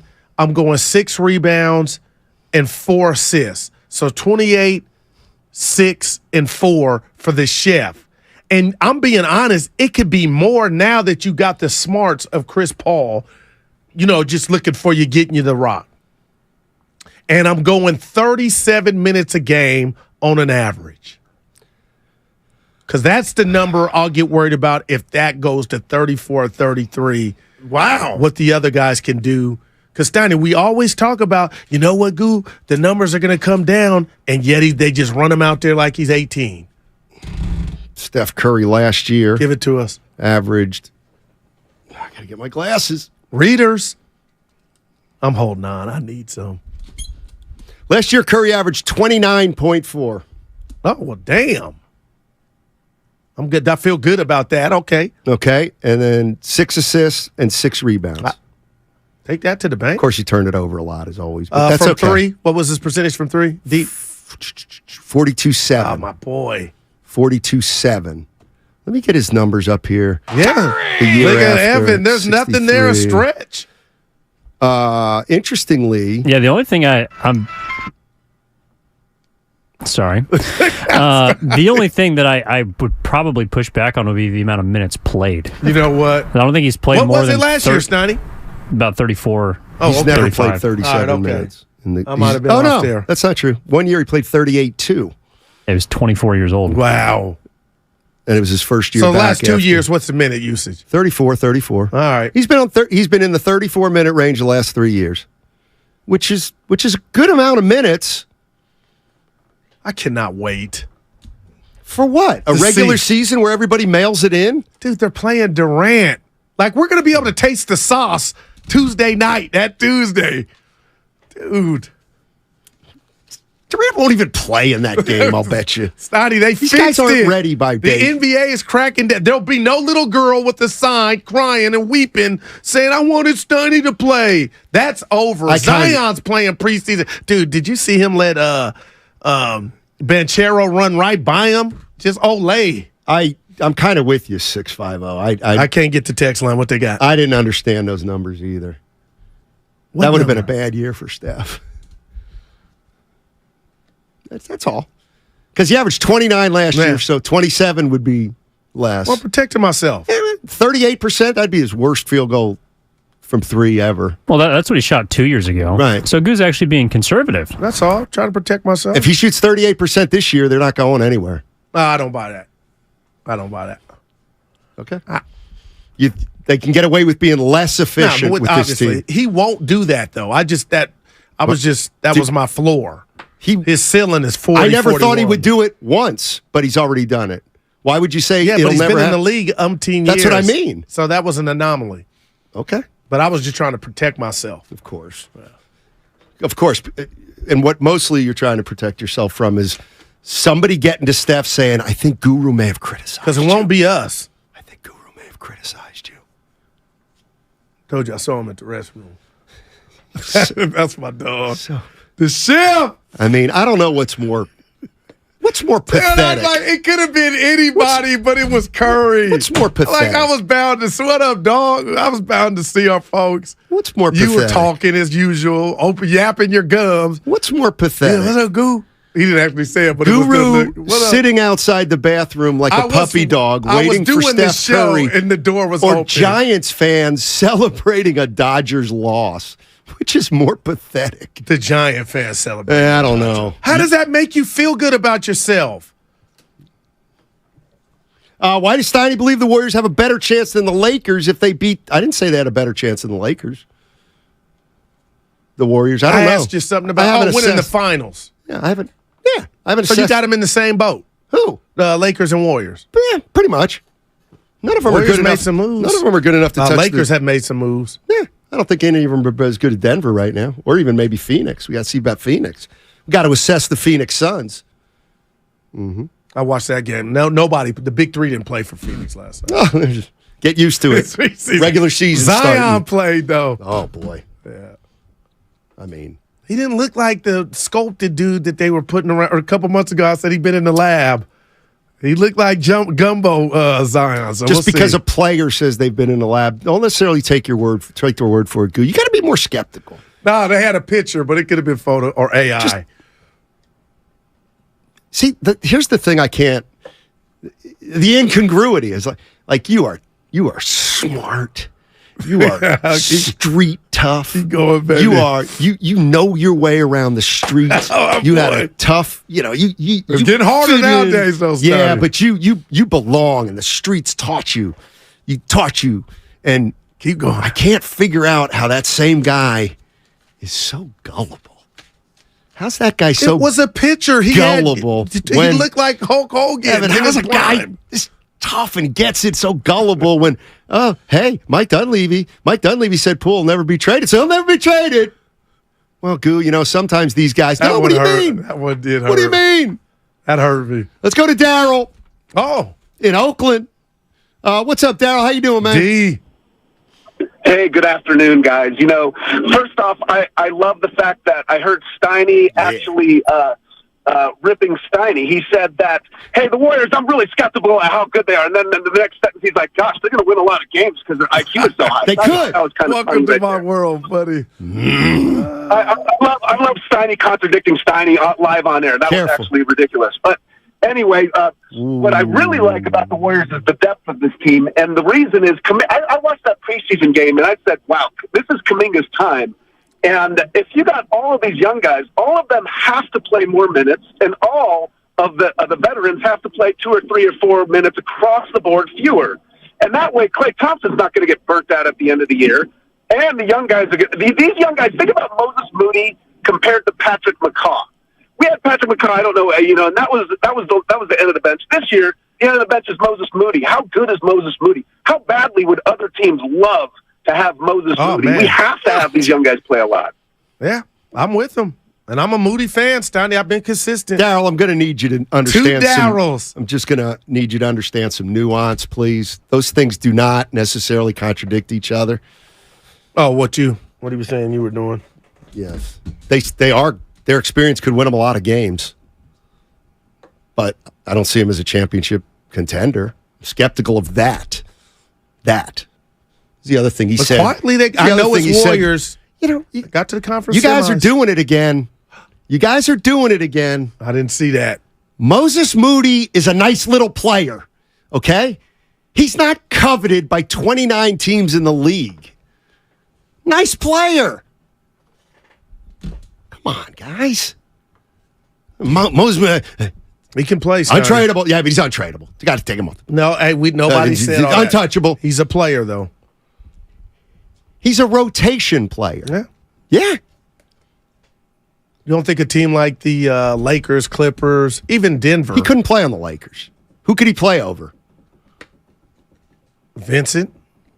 Gabe Vincent? Yep. I'm worried about that. Gabe Vincent, I think he caught lightning in the bottle. I'm just saying Moses Moody he can play. I'm not a coach. I'm not going to say who he should play over. My fact is, the fact of the matter is, he's a piece. I'm not saying he's a superstar and all-star. And he's carved out a nice niche here, so this could be a big season for him. But how's he going to get on the court more this year? They're going to need him. But how? Theoretically, they got deeper with Chris Paul. Now they got a guy, Chris Paul, who's going to take Pool's minutes. Kuminga's going to play more. Let's do the start. Let's just put real quick. Go ahead. Go ahead. I was going to say, let's talk about when he gets in the game. Because who's the first man off the bench if Paul starting? Probably Kuminga. Okay, so Kuminga, Looney. Well, Looney's going to start the opener. Draymond if he's hurt. Okay. Well, I was saying, but actually, it says Draymond's going to be healthy. I heard that. Okay, so we just know who their top 6 are. Okay, forget who starts. So I'd say Chris Paul come off the bench first, and then Kuminga. Gotcha. Second. GP2, or can that fluctuate? Well, who do you want to play, GP2 or Moody? See, that's what I'm like. It's all I think dude, they're both. I like both, but Steiny Moody ain't. I think you look at him sometimes, he catches the ball. I could do nothing but pass. He can, not Durant. He's crafty enough. He's got some bounce, some athleticism to get his own shot. And now he's not even afraid to shoot the 3. So it ain't like he's just, you ain't got to guard him. That's all. But they don't guard him because they can't. It's like the 49ers. They're like the Niners, and he's Juszczyk. Like, yeah, guess what? You can't pay attention to them all the time because they got so many more weapons. So you know what? So you're saying that helps what we're seeing? Oh yeah, yeah. But then that's the whole Purdy thing. I would disagree with you that he could get his own shot. I don't believe he can get his own shot. Not if he's being defended 1-on-1. Right. But we gotta go. We do have to go, and then I think a lot of people would disagree with you. Well, that's fine. They'll find out this year. They should have found out last year. By the way. Do you mind if I come down your road at noon? Dude, I mastered it. Actually, it's not me so much. Well, 4 minutes. It's not me so much as Evan. Oh, boy. What did I miss yesterday? Evan brought something to my attention. Oh, shoot. Where's my... hey, listen. You see that? Segment was brought to you by Lucky California. You have a taste for beef with a higher standard? Because Lucky proudly carries USDA choice beef that's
and YouTube. Powered by First NorCal Credit Union.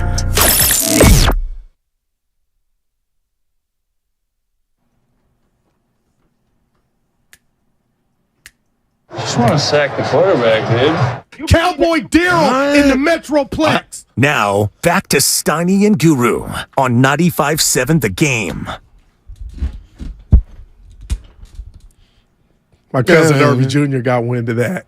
He's in Dallas. He listened to the sports talk radio. He got wind of that. Sucker! I don't know if it was Goose Finest Hour. If people could just have the Steiny cam on you when things get off the track, go off the tracks. What are you talking about? The faces you have of like, what the F is going on? I was on TV once. You've been on there quite a bit. Hey, by the way, this is the problem with Steph Curry, and I say that he's awesome lovingly. Yeah. The GM survey. Okay, you ready? The GM survey. Okay. They surveyed all 30 GMs. You cannot vote for anybody on your own team. So this is legit. Who is the best point guard in the NBA? Who do you think they voted number 1? Okay. Curry. Right. 63%. Okay? Steph Curry. I have no problem with that. All right, let's go to the next position. Who's the best shooting guard in the NBA? Don't say Steph Curry. He's second to Devin Booker. Don't you get it? Yeah, they can't do that. Well, they did. They not only did. Can I ask you who's third? Well, Doncic is second as a point guard to Curry, and then third as a shooting guard. Man. Hell, they may have him as a small forward. Durant. He's as a small forward, too, Doncic. Yeah. It's positionless basketball. Rip that up. Well, then don't ask who the best point guard is.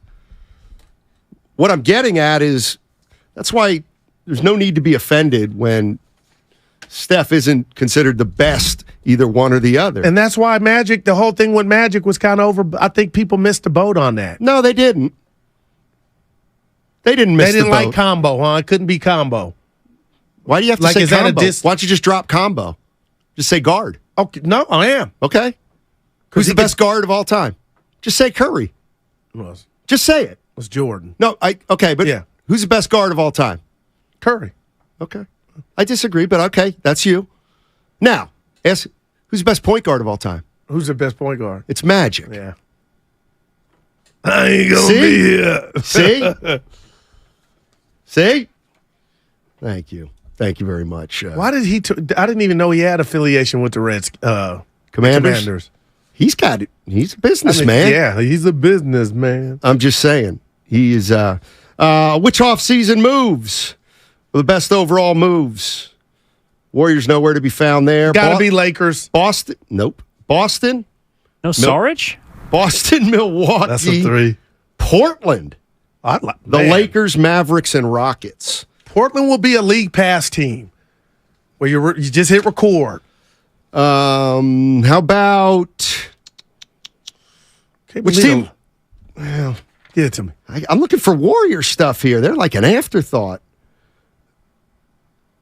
Which rookie? You know what? Let's not. Who's the best? Well, give me the rookie. Who they got? Who they think is gonna? Who do you think? Yeah. Wemby. Wemby's going to be a force. My dad was talking about it. Do you like him? He scored 20.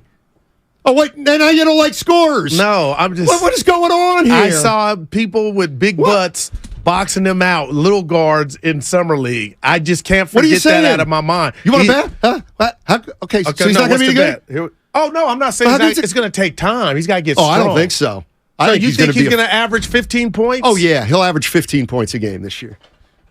But it is the regular season, Evan. Exactly. I ain't gonna fall for wait till Kevon Looney out rebounds him. Oh, boy. He'll take Kevon out to the 3-point line and pull up on one foot in his face. But his stuff looked a little slow. Who? A little Wemby.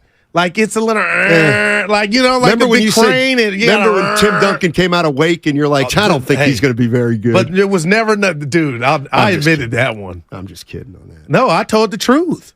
Look, how big's the guy? 7'5"? Yeah, but he ain't. His stuff is. But he's a player.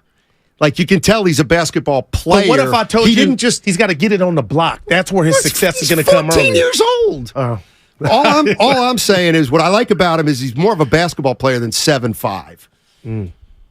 I don't want a guy who's 7'5" and doesn't love the game. We saw one of those guys a few years back here in Golden State. His name was James Wiseman. Can't wait to watch him. I got them as my league pass team. Him and Poole. And what are you looking for with James? Buckets. Of course. Give me some blocks. Buckets and blocks. Brought to you by Goo. Yeah. No, rebounding too, Steiny. Oh. All right. Yep. This is from the Comcast Business text line. What scares me is how much the Warriors work to improve their team with CP3 this year. I'm not sure what I understand that. Is he saying, like, it's all... It feels like he's saying he's scared because we're pushing all our chips in the middle right now? I think that's what he's saying. You think so? Yeah. Or like the Warriors are working to make it about Chris Paul. Like more the whole 6 stars. Big three. I got you. Because that was all about his ego if they were doing that. Right? Whose ego? Chris Paul's. Well, and the 5 stars. I'll ask you guys right now, both of you. You think he's starting? He'll start game 1. All right. Do you think that the Warriors Actually, have worked as hard to bring Chris Paul into the fold as they did work with Kevin Durant? Oh. Ooh, I was expecting a knuckler there, a Phil Necro knuckler. What would it have been? I thought he was going to say, do you think the Warriors have worked harder to get Chris Paul in the fold than they worked to keep Jordan Poole in the fold? I wasn't going to go there, but KD was just that was easy. It's a good question. Like Curry talked. Well, he didn't talk, but you could tell that he kind of took a little bit of a backseat when KD first got here. But that's because Curry knew Durant was a better player. Chris Paul's not better than Curry. But then why are they working as hard then? Who? The Warriors. Why does it feel that way? Because Durant joined the Warriors voluntarily. First of all, people think I'm serious. Yeah, but whatever. Okay, I don't care who was better. Who was that. Steph deferred and allowed Durant to be Durant. No doubt. But Durant sought out the Warriors. Yep. Chris Paul did not seek out the Warriors. In fact, I think we all realized at the beginning he wasn't really into it. That's a big difference. So the Warriors didn't really like. Durant was gung-ho about fitting in, I thought. Yeah. And Chris Paul, the Warriors have to make him or coax him to fit in. I'm gonna do one of your moves. You two tell me what you think. Devil's advocate. So when Steve Kerr came on Willard and Dibs and said, you know what, if all 6 are bought in, what if I'm a hater? No, what if I'm just a naysayer and saying, if you don't know if they're bought in now, then you got major problems. Would that be fair to you two? The fact that the coach a month before tip, we still got to, all guys got to be bought in. That's telling me you don't know if they're all bought in yet. That's not the way I read it. The way I read it, and I'm serious about this, and it seems to me, I saw a quote from Draymond Green about everybody buying in, and that's kind of what I'm saying. And I'm if Warrior fans, 888-957-9570, tell me if you agree with me or disagree with me on this premise. Yes, Kerr's talking about buy-in. We played this Curry sound. He was specifically asked about Wiggins. He said everybody needs to get on the same page. Draymond Green said the most important thing this season is everybody's got to have buy-in. To me, they are making a point of acknowledging it was everybody last year. So everybody's not gone though, Stoney. So you're right. Remember I hit you with Jordan Poole's in Washington. Oh, everything's gone. If you're right and Dre saying it was, and you're saying it was everybody, then it's still here. It's multiple. Klay Thompson was a problem last year at times. Andrew Wiggins was here, gone, then back, but he was never the same. Draymond Green started it all with the punch of Jordan Poole. Jonathan Kuminga apparently was more worried about his playing time than coming off the bench and helping the Warriors. I mean, Kuminga was somebody that essentially was called out by Steve Kerr when he was talking about the Miami Heat. I remember. What I'm getting at is they are making it clear that everybody had responsibility last year for that cluster. Wasn't just Draymond, wasn't just Poole. Like Clay played in. And you know what? I bet you if we got Steph Curry in a private, honest moment, and we kind of said, yeah, like this is, I do believe what got the Warriors last year was, Poole obviously was an issue. Then Draymond punched him. Kuminga wasn't happy. Clay didn't know what he was returning to, what he wanted to be. Wiggins wasn't here, which killed continuity. Peyton got here in the middle after not being, it's just everything didn't, Bob Myers was in limbo. So to me, I felt like everybody had something at stake. And it feels to me like this year, they are making a concerted effort, Curry, to say, Clay, I'm not worried about my contract. I'm coming right in and playing. Draymond, I got my contract. I'm going to be here. We need to have total buy-in. Wiggins, we need you here all year. I think that's, and that's why Chris Paul's a huge part of this, because he's got to be bought in. So does Kuminga. Kuminga's got to be bought in. But when does it, everything you were preaching, but when does it get back to basketball? Because if you're telling me. That is basketball. Wow. So then it wasn't about that. Well, you're saying a combo with the age and all that stuff and Clay not having nothing at the end. Like all that stuff is good, but you still got to go out and execute. And with all that, everything you mentioned, they got to no parade for getting to the conference semis. But damn. Yeah, they almost lost in the first round. Well, you are right there. And Curry went Machiavelli, Tupac, and gave that Game 7 speech, and I think that hasn't stopped. Well, maybe that's... I think that version of Curry has grown, that's what that soundbite is that you talked about where Curry was like asked about Wiggins but went in and brought up everybody. Everybody. We'll see if Steph keeps it up. But you know what? And that's what I was going to say. Maybe if you get Steph in a private moment and you talk about, boy, Poole wasn't really engaged, Draymond started it all, Kuminga didn't care. I bet you Steph would say, you know what, I need to do a better job too. Like, he would, because that's who he is. He'd say something like, I need to be a better leader. I've been here longer than everybody else, and I can do a better job, or I should have done a better job of keeping this team together. That's the kind of thing he would say. Yeah, and I think that's what he's doing, taking initiative. What about this? 650. Clay was a problem last year, but we shouldn't let him play in a contract year. Well, it looks like it's headed down that road. I don't know. And what was the problem? He had full throttle when Curry went out, and he had his 2 great months. He was just letting them fly, and he was hitting them. But when they had that team meeting, there's no doubt, I believe, Stoney, Dre or somebody were like, hey, Clay, slow it down or take some better shots. Let me ask you guys this, and Evan too. Do you think Klay Thompson will get an extension before the start of this regular season? Up until yesterday, I thought he was. Now I don't. I have not thought he would for a while. Damn. Or Kerr. Evan. Man, he threw Kerr in there too. What Evan really did was, this is what I said, and I said it first. There was some. I was doing my Steiny impression. Now, since I like to be precise, does that mean you don't think he'll get a contract extension during the year? No. Okay. Interesting. Because he can get extended at any point this year. I think even in the middle of the season. Yeah, I think it's going to happen at some juncture in the season. It might. But Clay is the one that they might have to reward him with a new contract if he stinks. I just don't get. I understand. What don't you get? Why this Warrior vessel led by the veterans, the re-signing of Draymond Green, the trades of the youngsters, the reflection of Steve Kerr on the Draymond Green podcast, where he basically said, I'm going to do a better job. Joe Lacob. I don't know how Joe, I know he's going to join the Morning Roast on Wednesday. I can't wait next week. But in studio, Stoney, Joe Lacob, it was puzzling to me that I felt like he was not intertwined with his GM. If you saw the body language and everything that was said, it wasn't precision.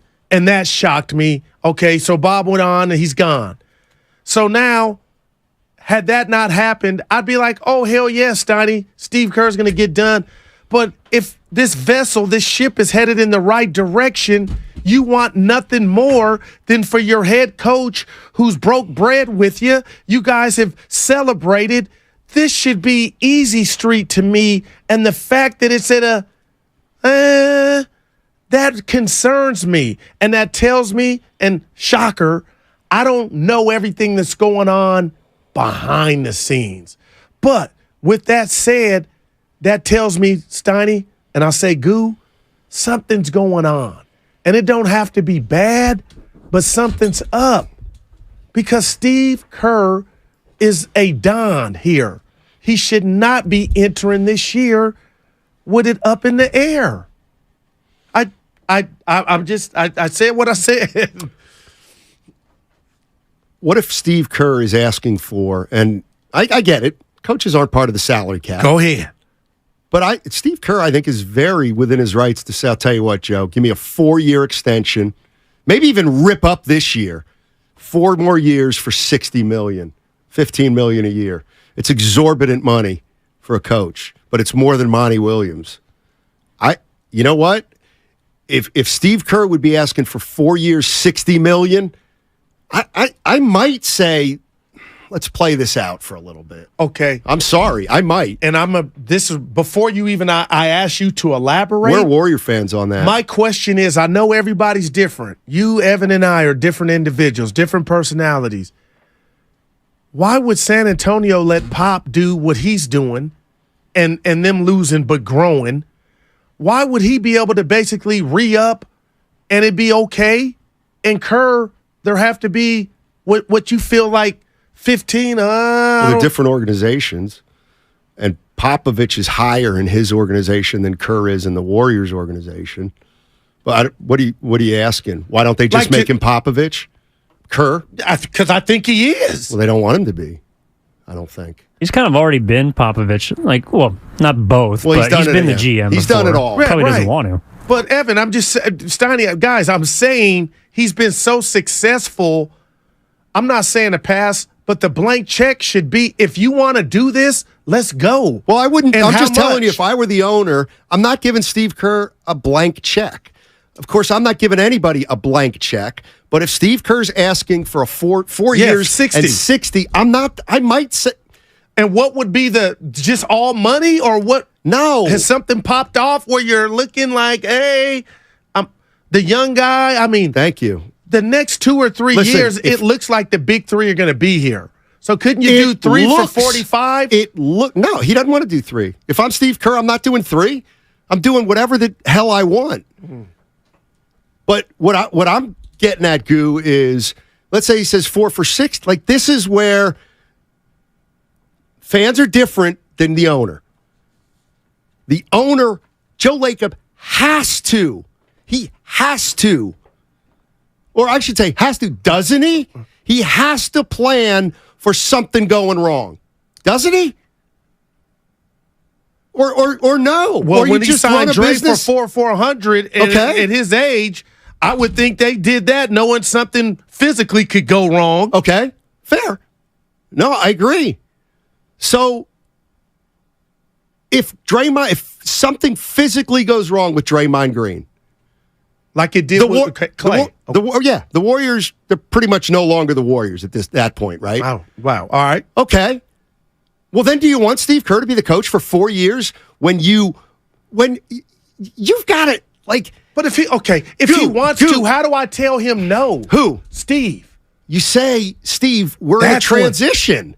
We may be in transition. Do you realize people are, oh, no way. We don't know. Anything could happen. 2 years from now, Steph Curry, this team could possibly not be a great team. And Steph Curry goes to Lacob and says, you know what? Go ahead and trade me and get some young pieces in here and send me to a contender the last 2 or 3 years. So that's on the table if the Warriors steadily decline. And people say, well, they're not going to steadily decline. Well, maybe. I got two They things might not, but I've got to allow for that. Isn't that what a boss does? Okay. Like, looks at all the scenarios? Right, but I would also hope that same boss would look at all the good I've done, and if I'm not asking for scholarships, all the good I've done, the relationship we have, and if you're just going to look at everything from this point on me getting this new contract, is if everything goes wrong, what would it then be? I just feel like in my world, Steiny, if I were Joe Lacob, not I owe Steve Kerr that, but it's good for business that I reward this man, some for what he's done, and I got all the confidence of what he can do. Like, I think it's bad for the Warrior brand for Steve Kerr to enter this season without a re-up. Okay, so That's just me. Let me present a hypothetical candidate that's out there, either an assistant coach or a guy who's been a head coach who is known as a great teacher. A great teacher. All right. This is the guy you want to develop young players, okay? Well, if this year goes south and you've got to transition off of a guy or two and get young players in here, I think it's fair to say, let's get a different kind of coach in here.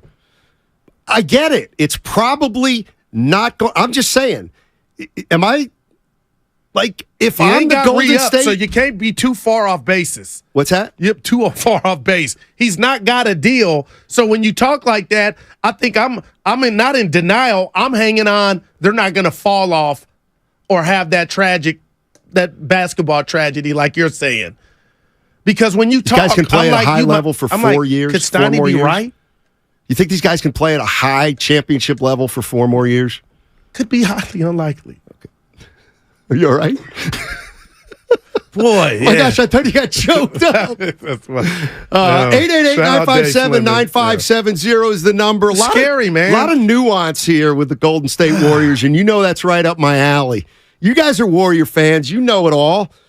I mean, I don't mean it like that, but you know as much as anybody. Are you extending Clay? Are you extending Kerr? And he's saying, look, we'll just keep all 4 of these guys, Kerr included, under contract for 3 or 4 more years, and we'll keep it going as long as we think we got a chance. I'll tell you what. That's perfectly reasonable.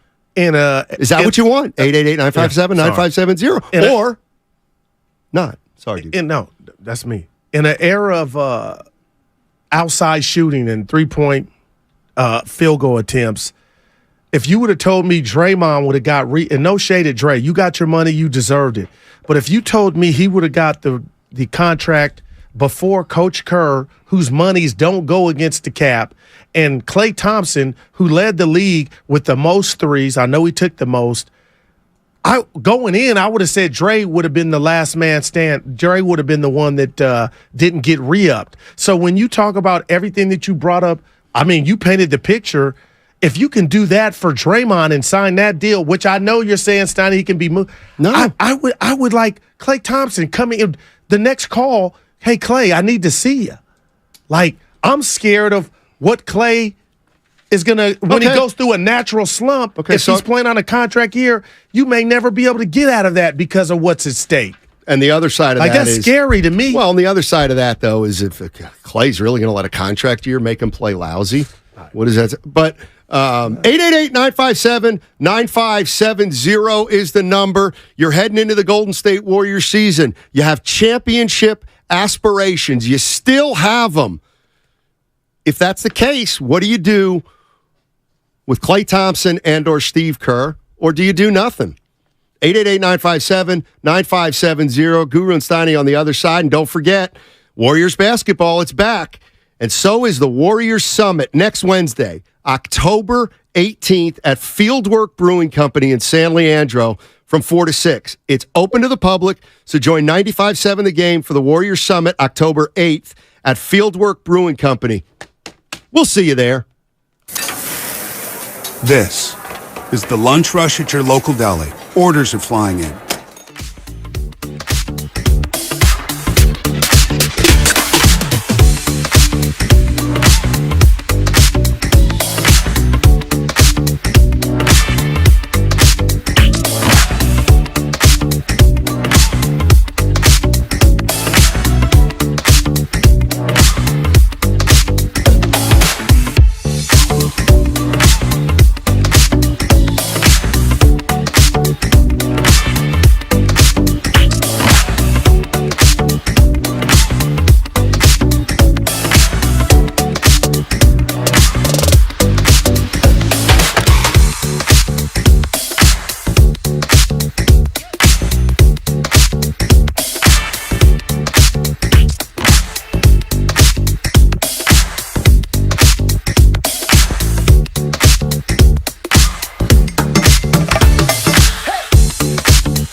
1984. What's so funny when we mess up? Like, it's funny. That's our world. It's funny. It's Instagram. It's Twitter. I like to do I got some phlegm in my throat, and you just found that cute, and Evan cut it up. Hey, Fleming. That might have been some of my best work. I like to make fun of myself so that people don't think that I take myself too seriously. Kept it a hundy. Like that. I'm a good guy, Goo. You'll find that out one day.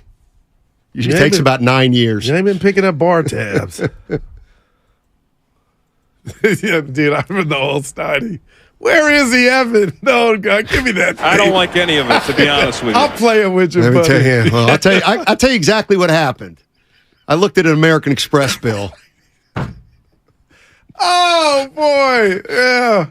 My partner's like, what happened to my old guy? where did you sail to? I'm like, what are you talking about? What's this old ship? Yeah. What's this old ship? Boy, that's what too ship are we funny. talking about? Okay. I have a theory, and I just thought about it during break about the Warriors. They're not going to make it. No. That's Draymond got a contract extension, and Curry's got one through 25, 26, and Clay could get one. You know what? If you ask me, and this changes, okay, but if you ask me right now, Steiny, you think Clay and Kerr are going to get contract extensions? Ask me. You think Steiny before the season? Kerr and Clay are going to get contract extensions before the season? I don't now. And the reason I'm starting to think like that, Goo, is because by not signing them to extensions, they leave themselves a greater amount of flexibility next off season, if things go either great or sideways or somewhere in the middle.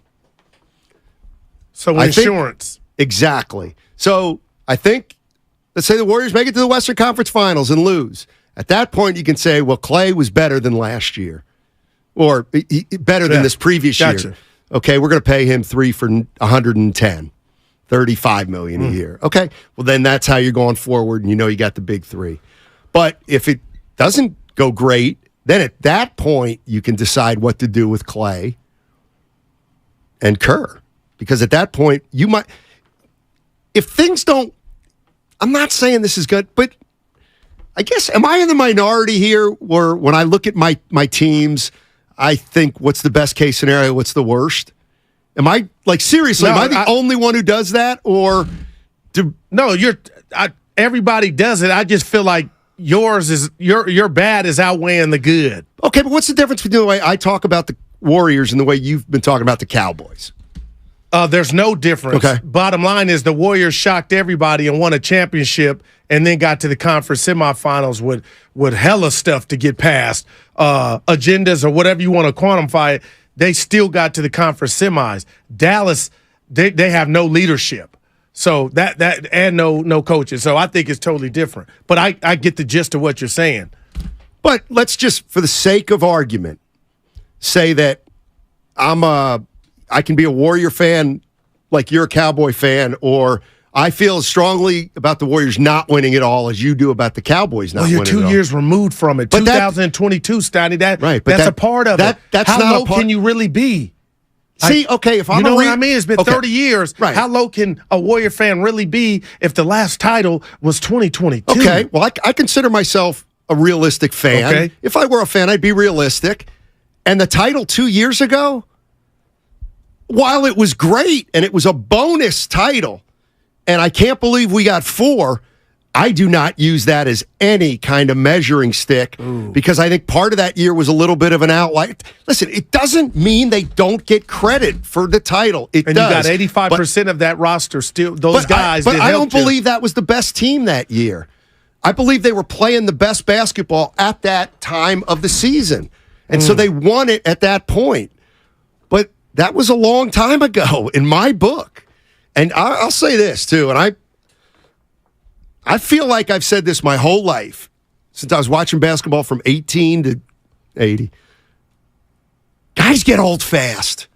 in the NBA That's some real sometimes. stuff. They In the get old How about really sports? fast. I swear to God, I Dennis felt that. Johnson one year was a borderline all-star, and the next year he just couldn't play anymore.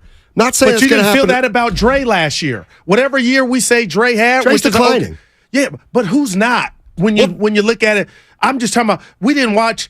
I didn't, at least, guys. I didn't look at Draymond and be like, "Oh my God, the end is near." And I damn sure didn't do that way. Maybe I'm different with Klay Thompson. I was encouraged from Klay. And that's why when you use these, Steiny, you are so right. And Steph Curry, I know you're going to say, Guru, that's a one-off. Like, Andre Iguodala got old fast, even for him in a Warrior uniform. But they won it with him kind of, So With who kind of? Andre. Well, he was a role player. Yeah. I'm talking about the stars. Yeah. I still feel good about where the stars are at and what they got left. And maybe that's our difference. 650 Steiny said yesterday that Klay has earned the extension in today's switch. No, I'm saying what I think they are going to do now. It's not my opinion. It's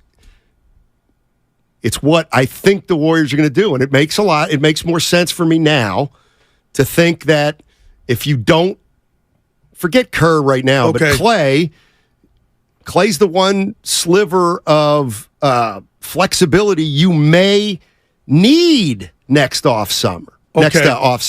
You know you got Chris Paul coming off. So why not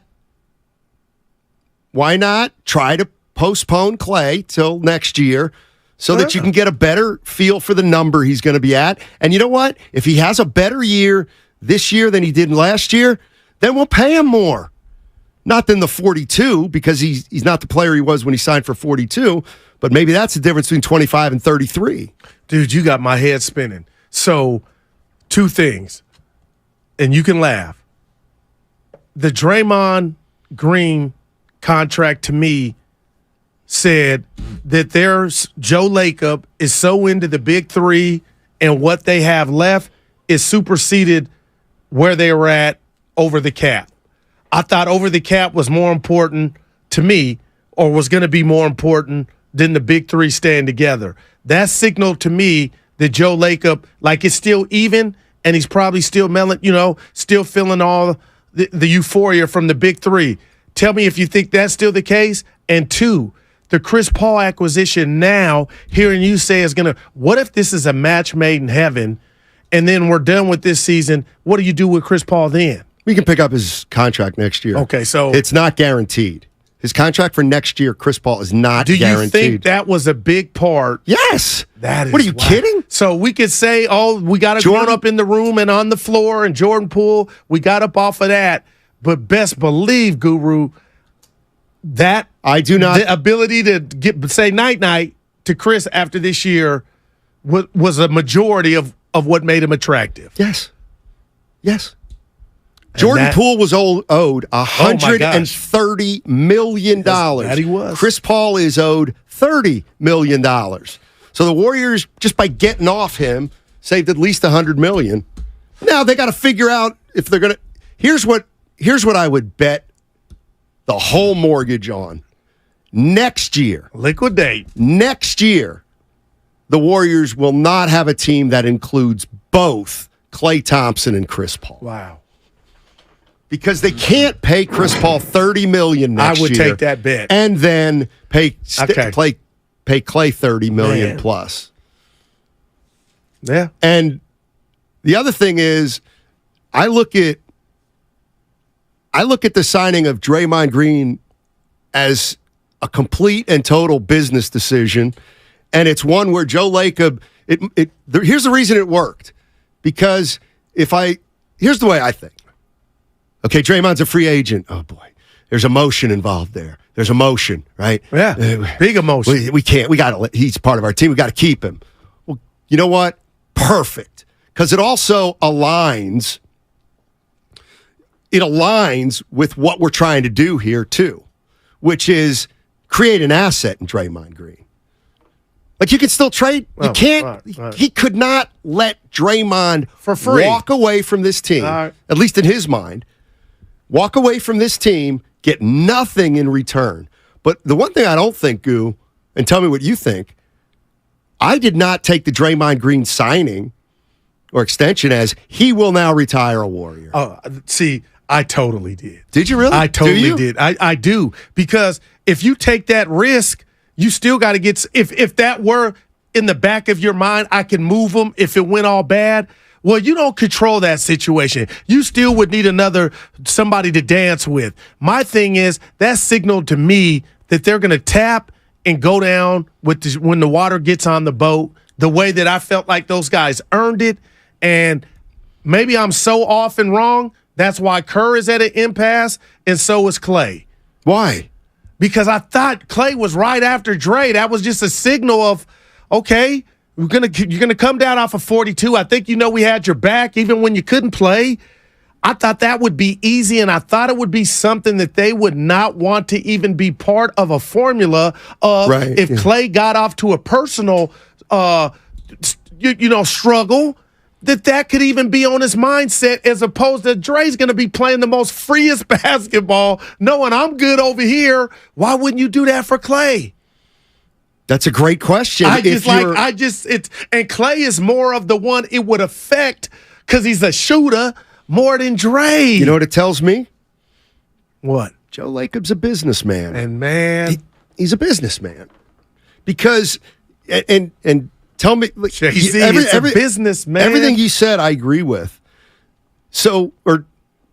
I will agree with you for the sake of this argument. Joe Lacob signed Draymond Green to 4 years because he's committed to the big three. Well, then he's got to sign Klay before the season. And I thought we would already be here. So the fact that he hasn't, or if he doesn't, maybe he will. And they'll all be lined up and they'll be here for 3 or 4 more years. But you're playing with fire, don't you believe, on a guy that's as emotional as Klay, wears his heart on his sleeve, has shared with the world the ups and the downs, but he cares. But damn, you want that guy to go in, and if he were to get off and we don't want this to happen, a slow start, then that ball becomes heavier, that rim becomes higher. Like, I want no part of that from a production standpoint if I'm the owner. Like, let's chop it up. What can we? How far are we? You know what I mean? Like, I would try to get in there and see what we got.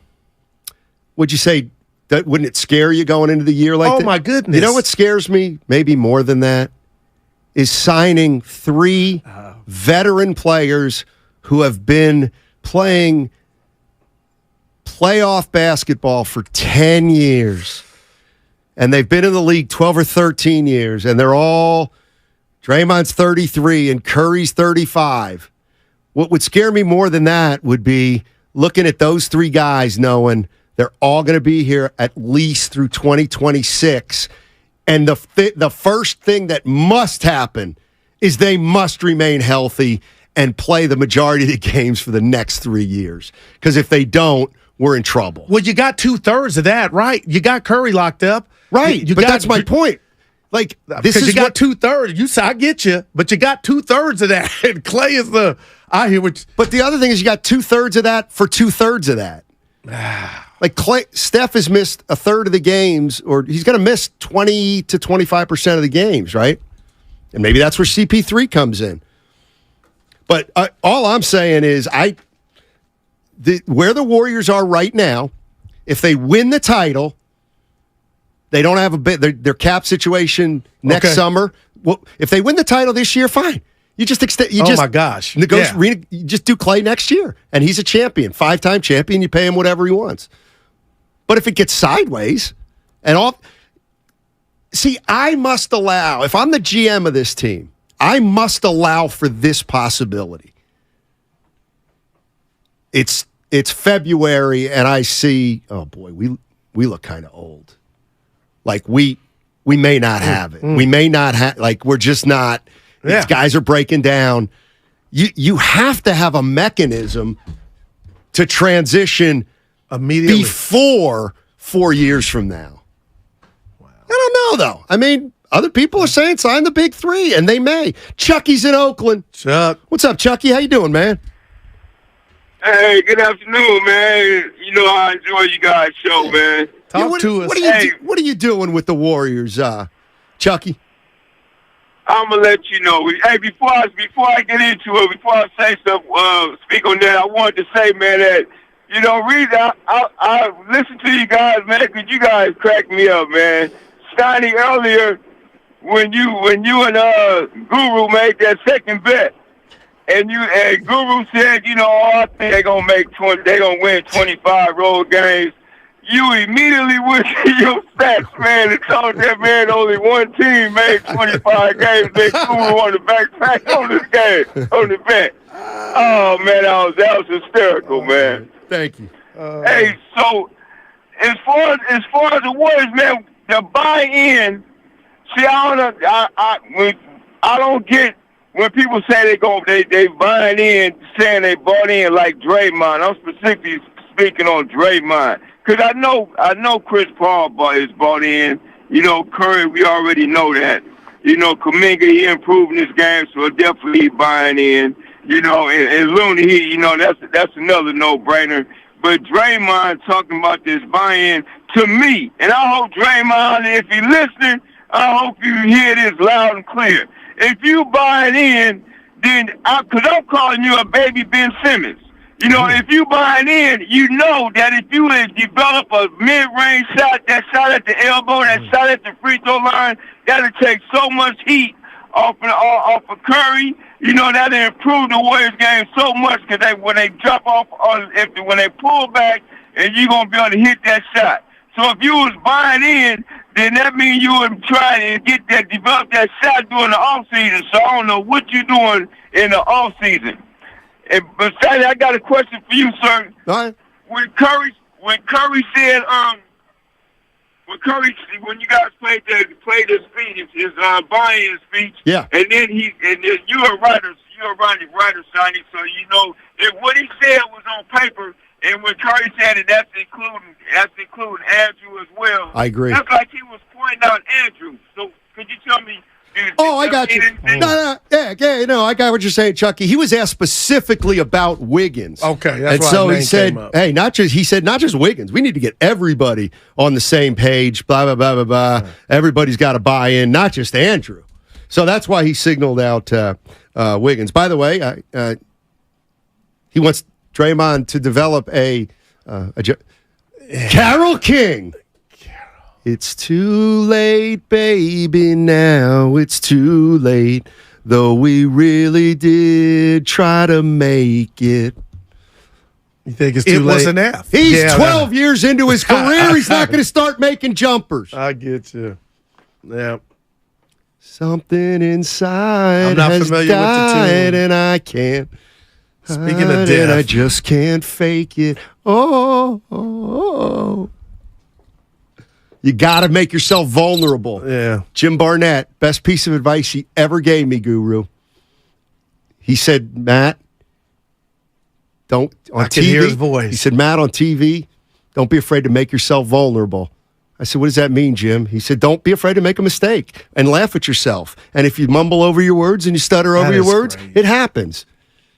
That is so good. Make yourself vulnerable. Yeah. You know who's the best at that, I believe? Who? Michael Irvin.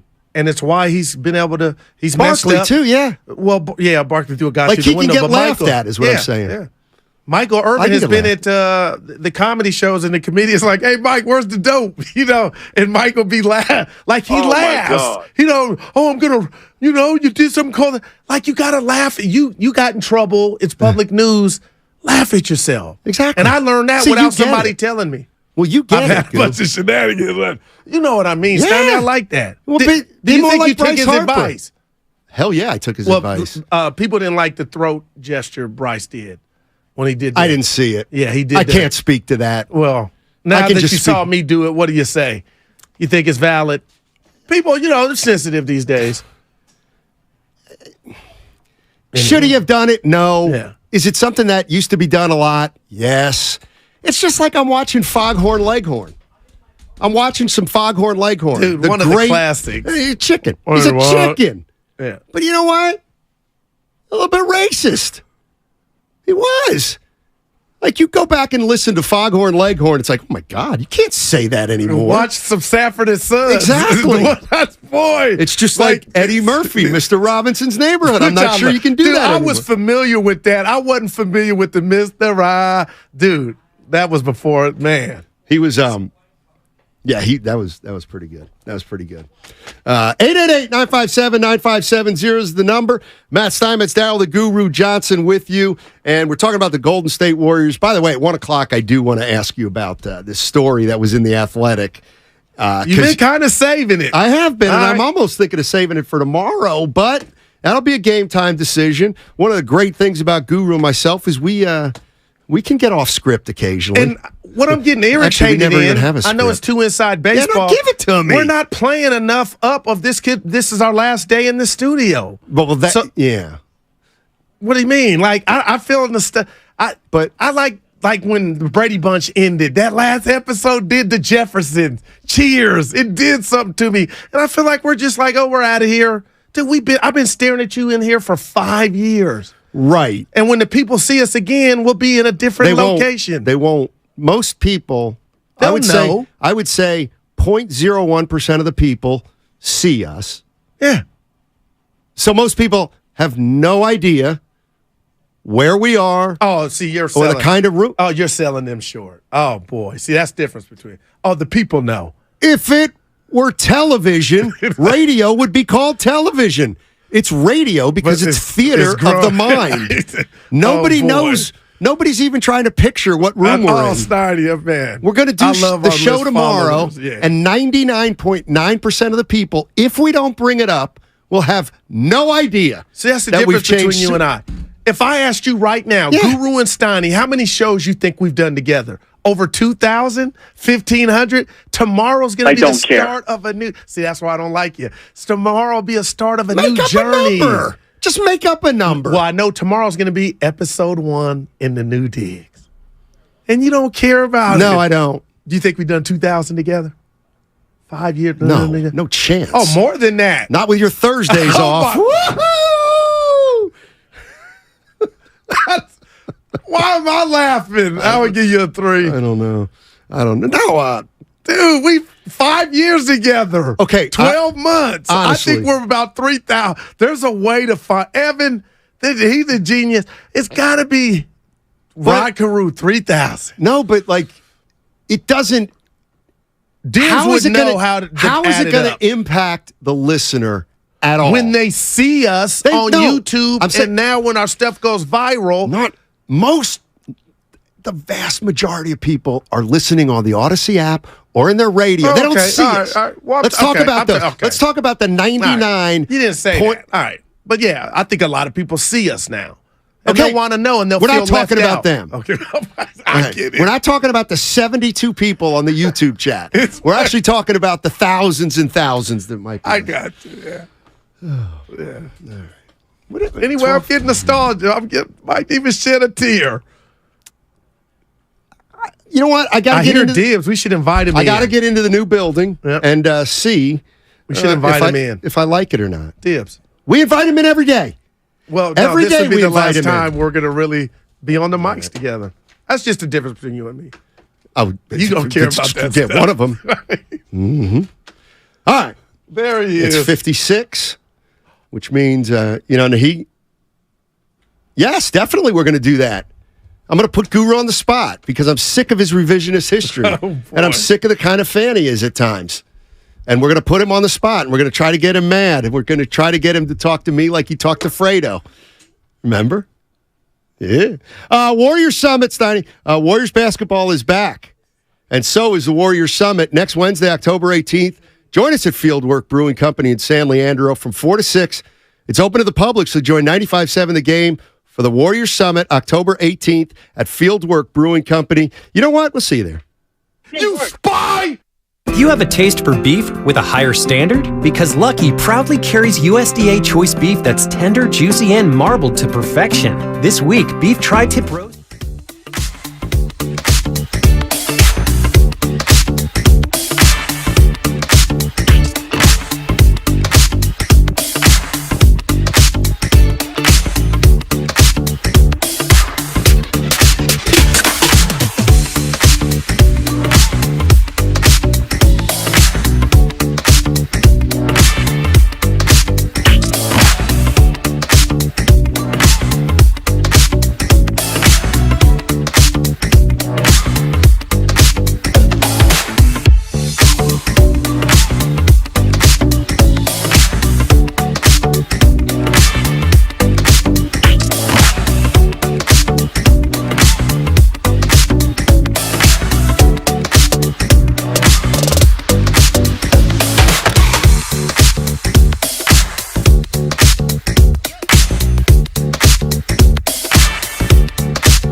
us live on the free Odyssey app, Twitch, and YouTube. Powered by First NorCal Credit Union.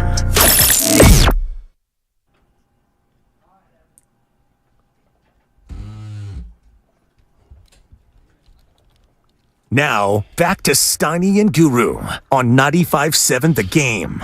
Walk it like I talk it. Hey. There's this guy in college. Walk it like I talk. If y'all can see me dancing on the YouTube. I'm trying to think if I should use his name or not. Amabulish was his name. And I was given a nickname. Steiny. No. And I didn't like that nickname. You'll never know what that nickname is or was. Ever. I didn't like it. And I said, I'd prefer not to be called that. Oh, then they were going to call you that. One person kept calling me that.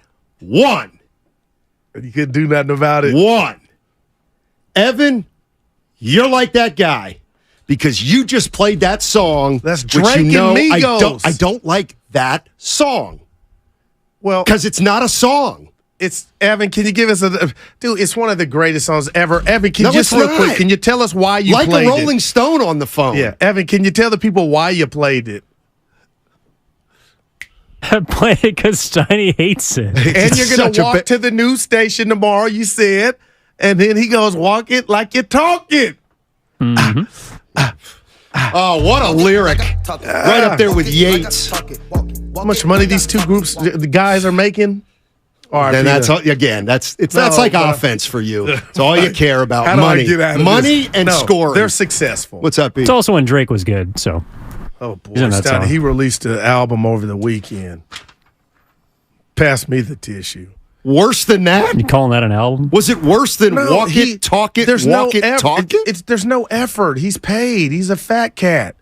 It happens to the greats, man. Hey. Well, we got to do something about your credibility. Whose? Yours. Well, you're trying to wreck it every day. What else can you do? And you ain't got nowhere with that. So, wait, before we get into it, breaking news, Steiny. Travis Kelce is expected to play tonight. Yes! You need a win. I'm 3-2. I'm 2-3. Thank you. Is your lineup set? That's the bigger question. Do you have to push a button to have it set? Or it just rolls over if you don't make any changes, right? Oh, my God. Oh, I believe it rolls over. Anyway, go ahead, man. Nobody cares about your fantasy team. You've been back to the Niners. You've been our version of Terrell Owens with the pom-poms as it relates to the 49ers lately. You know, Steiny, greatest. And you said greatest start to a career ever. One of them. Yeah, one of them. One of them. Yeah. One of them. I opened up The Athletic today on the internet. And there's a story by Mike Sando. I like Mike. Very respected writer. And he talked about Brady and Montana. But he also listed another quarterback who had a phenomenal start. Kurt Warner. No. It's somebody you're very knowledgeable on. Dak Prescott. Oh, boy. Dak Prescott sucks. Oh. Okay. Why would you jinx Brock Purdy and bring that guy's name up? Well, because there was a story about it. Okay. That I didn't write, but you read it. Let's do a little comparison. Yeah. I'll tell you what. You know this off. When did Dak Prescott 2016. Okay, and how did he look great in a preseason game at the Los Angeles County Coliseum against the Rams? Okay. So much so that Tony Romo the next week got hurt in the preseason game, and he just took off, and I thought he was going to be the next big star. Okay. And here we are, 8 years later. The first 10 starts of Brock Purdy's career, what's his record? 10-0. Look at you, undefeated. Dak Prescott's record, first 10 games, 9-1. Damn, they had a good team. Very comparable. Yep. Completion percentage, Purdy 70, Prescott 68. Wow, that's just... that's it. Go ahead. Yards per attempt, Purdy 9.1, Prescott 8.4. All right. Ballpark. Touchdown interception. Purdy, 20 touchdowns, 2 picks. Dak, 17 touchdowns, 2 picks. 121 rating to 109. This is fascinating. Purdy's been sacked 2 times more. Yards after catch, 48% Purdy, 44%. These are the same numbers. You're missing 2. What? This is the first 10 games of each of these guys' regular seasons. Yeah, I actually would like to add Dak Prescott lost his very first start, won his next 11.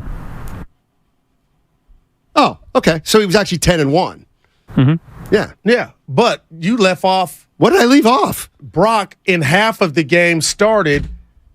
He didn't control that because he came in, when he came in last year, took his team into the playoffs, and they went 2-1. Okay. Dak's first year in the playoffs, they beat Seattle, then lost to the Rams.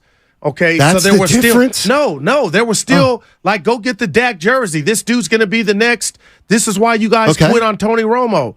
Now we're 8 years in. Okay, and 5 years of the 8 years, I knew I was off the train because I figured out, the defensive coordinators figured out that Dak couldn't read. His weakness or kryptonite was reading a zone defense. Okay, and that has deteriorated all the goodwill. They paid them. They thought they had what Brock Purdy has. So I hear that, and that's stellar because Dak was that guy. Right. What I'm saying Purdy's is that guy. No, I believe Purdy at the line of scrimmage.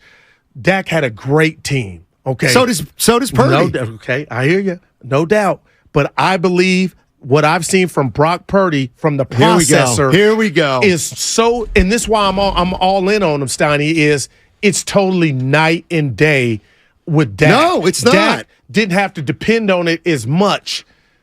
Okay, what did Dak end up being? Look, can we doesn't say matter. His days are numbered. It's all we're real. talking about is the start of a career for a guy. All right, then you got that. I'm going to give that to you. I don't know what you want me to do. No, I agree. I hear you there, but acknowledge, well, you don't have to do anything. No, now you got me a little nervous about Brock. Well, that's my point, is that, wow. Like the same way I allow for the possibility that Regression. Steph, Clay, and Dre may take a step back, it's like, well, there are examples of, it's, I think Purdy's good too, but this is interesting to me. That's all. It's interesting to me. It hit me like a frying pan. And again, I'm not making... But you're throwing out there. You ain't telling people, do what you want to do because we can. See, you can. Steiny, that got me to thinking of slow down. Watch this. Am I cooking the books? Nah. Nice. But you know what this reminds me of? Dak ain't a Kurt Warner story. That ended in Well, that's true. That was incredible. So Kurt didn't get figured out. He got old, but Dak has been figured out. Okay, Steiny. so Brock Purdy, is he going to be Kurt Warner or Dak Prescott? Well, you know what? I'm going to answer it like this. Are the things around Brock going to deteriorate like they did around Dak? Well, if when he gets Dak paid, had they Amari are. Cooper, oh my gosh, it was, look at our offense. But that's interesting. I'll just say that. But what if I tell you and Evan this? Mm-hmm. I really believe in what's between Brock Purdy's ears. So there will never be a fall off on, I know what the defense are trying to do to me. When Dak Prescott was going 9-1, I'm sorry, 10-1 even. Were you thinking at all, I don't know if he's going to be able to read a zone? Never. Exactly. I thought with Dez You had Bryant, him, didn't you? I thought this was the next. And there was another quarterback that we had on our team who I thought was going to be, what about Cap? How's Cap start? I thought he was going to Canton. That just for you didn't ask, that playoff game against Green Bay, Matt Steinmetz, and even he almost pulled off the Super Bowl. Then he threw those terrible out routes. We won't even talk about that, but I was there. And I think you'll look me in the face and tell me, Goo, you wasn't by yourself with Cap. I thought he was going to be unbelievable. I was like, this guy's going to be the greatest quarterback of all time. I don't know why he is not. It stopped. Was it the zone defense or the politics? I'll leave that for another day, but it stopped. We can save that for another day. But here's one, here's my one thing about fans. I'm going to ask a simple question, but people will interpret the question as hating. You pull it into chords. Okay, Colin Kaepernick had a great start with the Niners. I just told you Brock Purdy started 9-1. I also know that Tom Brady took over for Drew Bledsoe and won 7. So tell me why Purdy you think is going to be more like Tom Brady or Joe Montana than Prescott or Kaepernick. I pretend I don't. Here you go. Here you go. Pretend I don't know any football. I know. I don't anyway. Yeah. Good. For the sake of this argument, tell me why Brock Purdy will be more successful than Dak Prescott, Spin, and Cap. And I told Evan this. I believe his ability to read pre-snap and determine what the defenses are trying to do and where to go with the ball, he knows how to do that better than both of those quarterbacks. Now, somebody could be dog cussing me right now. Oh, it's easy for you to say that now, Goo. Right. But slow down. I admitted I bit the apple from both because I thought you couldn't get that far and that successful in the NFL not knowing the zone defense. But, Steiny, at some juncture, they're going to take players. They're going to take something away to where now it's about, what's in between the ears. Right. And right now, early stages, Brock looks like he has that. Yes, like that's absolutely. not going nowhere. Now, if you take Debo, McCaffrey, and Ayuk away, is he looking different? But it still can be different to the point to where when you watch Dak, now you got, listen, Steiny, this is real. Why is CeeDee Lamb not getting the ball? Because Dak doesn't know how to read the deep.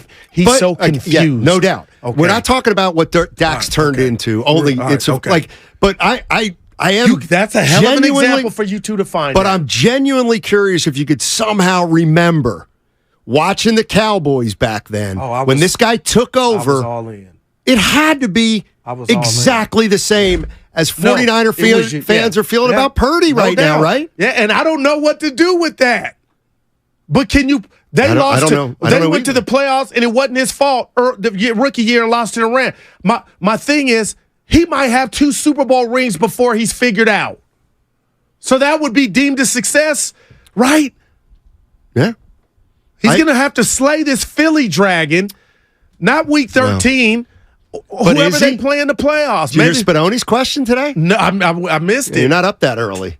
Hey, I'm driving before you even hitting in the shower, but go ahead. No, I don't know why I said that. Because you you get up earlier than me. That's why I don't understand why you get here later than me.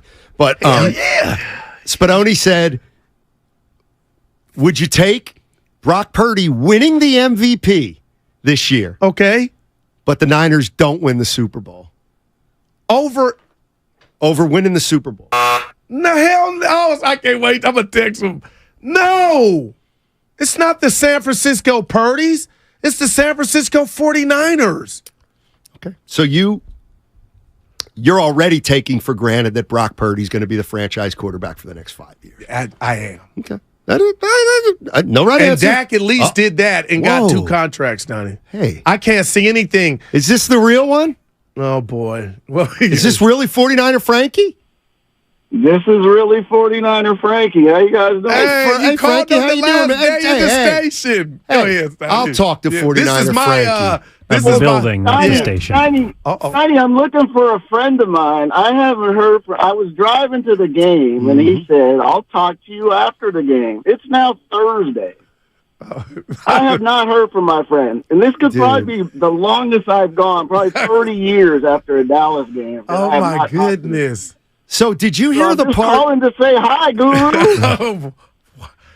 I don't know what to say to How about hello? Hello. How about I miss you? I've been in the lab. It was 7-0 after the first. I wasn't the defense was better than I thought. It's not about the 49ers. It's about how you're treating people. No, go ahead. You want to ask Frankie something. Go ahead, Frankie, boy. Frankie, when I heard Goo was going to the game, the first thing I was like, you going with 49er Frankie? He's like, no.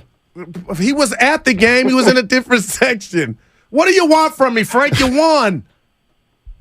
Nothing. I was ready for the breakdown. I mean, that's all. Ain't no breakdown. I mean, if I ain't talked to one of my best friends, I'm doing bad, Stoney. The law sent me going. I'm doing bad. I'll call you after, buddy. Hey, 49er Frankie, we'll see you in San Leandro next Wednesday. Yeah. All right, I'll be there. All right. That's 49er Frankie. He called. Did you have something to do with that? No. Evan? He's serious. You haven't talked to him since the game. Now, how many times have you talked to Relaford? I bet he's 4, a Raider fan. 4 or 5. No, I was in the lab. Look, Can I put the rat on the table? I sent you something on the Vine. It was 7-0 after the first, after all that bonehead play. It's sinking in. That 49er Frankie knows you like Relaford more. No, please. It is. Oh, I love all my guys. Well, but not equally. Dude, I got to tell you. Now, you read the article. Yeah. That was a hell. So you're telling the Brock Purdy stands, which I'm not one of. No, Steiny, you're not doing it to be evil. Slow down. Yeah. But he might get this Super Bowl because he took him to the NFC Championship in year half of one. It wasn't even a whole year. Maybe. But Dak was Cinderella. He had to return the slippers. He ain't the only one. Cap had to return the slippers. Oh, I like this. The breakdown of the game was Dallas as a football team. That's a good one. I didn't get that. They break down. They just broke down. Oh, yeah. Like a car. One of your Cadillacs. I get you, too. That's Dude, you seen gas? You got an electric car. No, I got an electric car. God. I got an electric car and a sticker. Uh-huh. Yee. Hey, I didn't tell you the day that we were talking about the carpool lane where I was playing, where I say I get in it every now and again.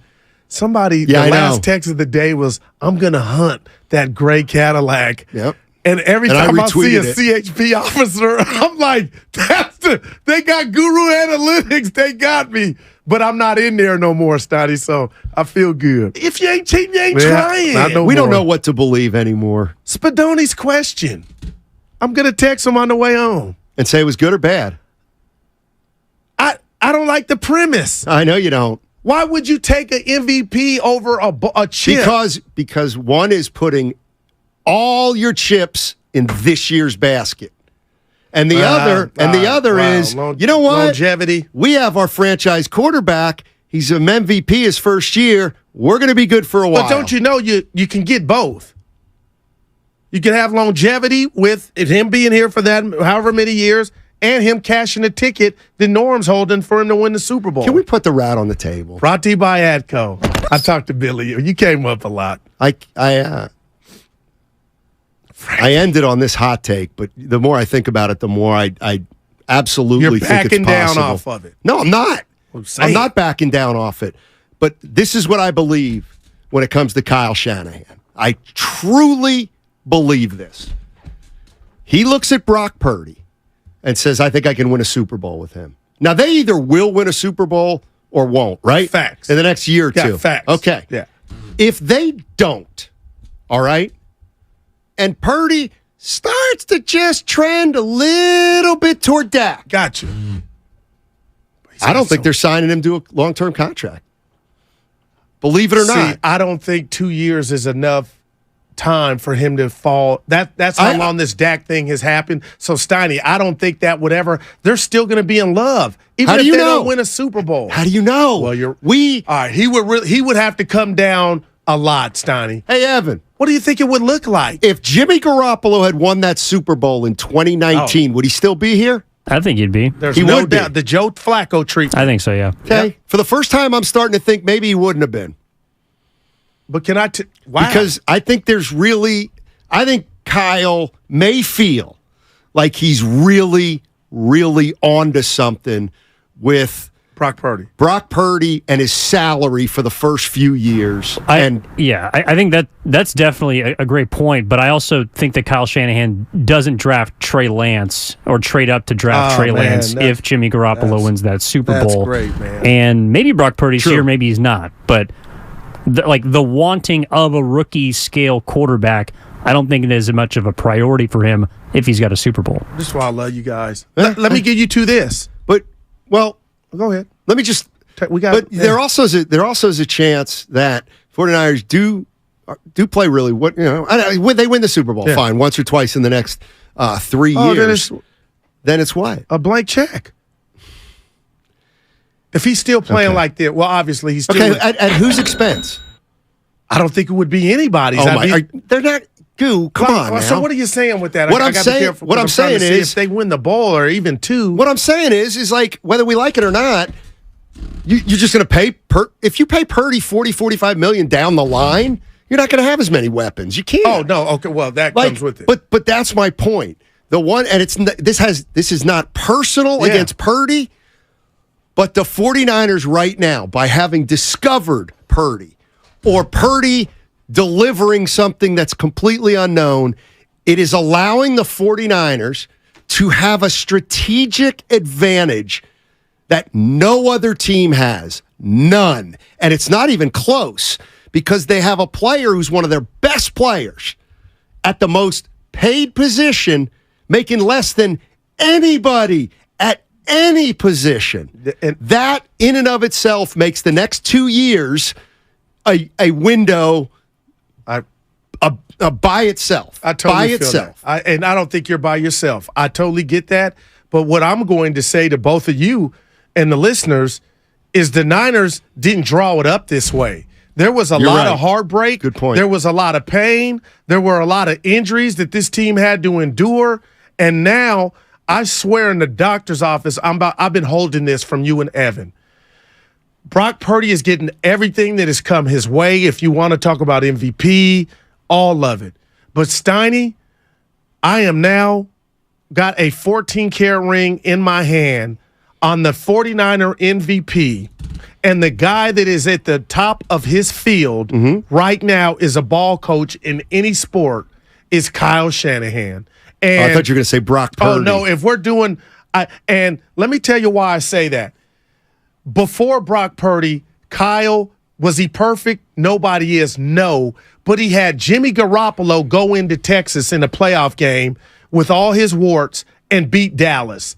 He had Jimmy Garoppolo-led offense without McCaffrey 6 minutes away of beating Mahomes and Kelsey and Andy Reid.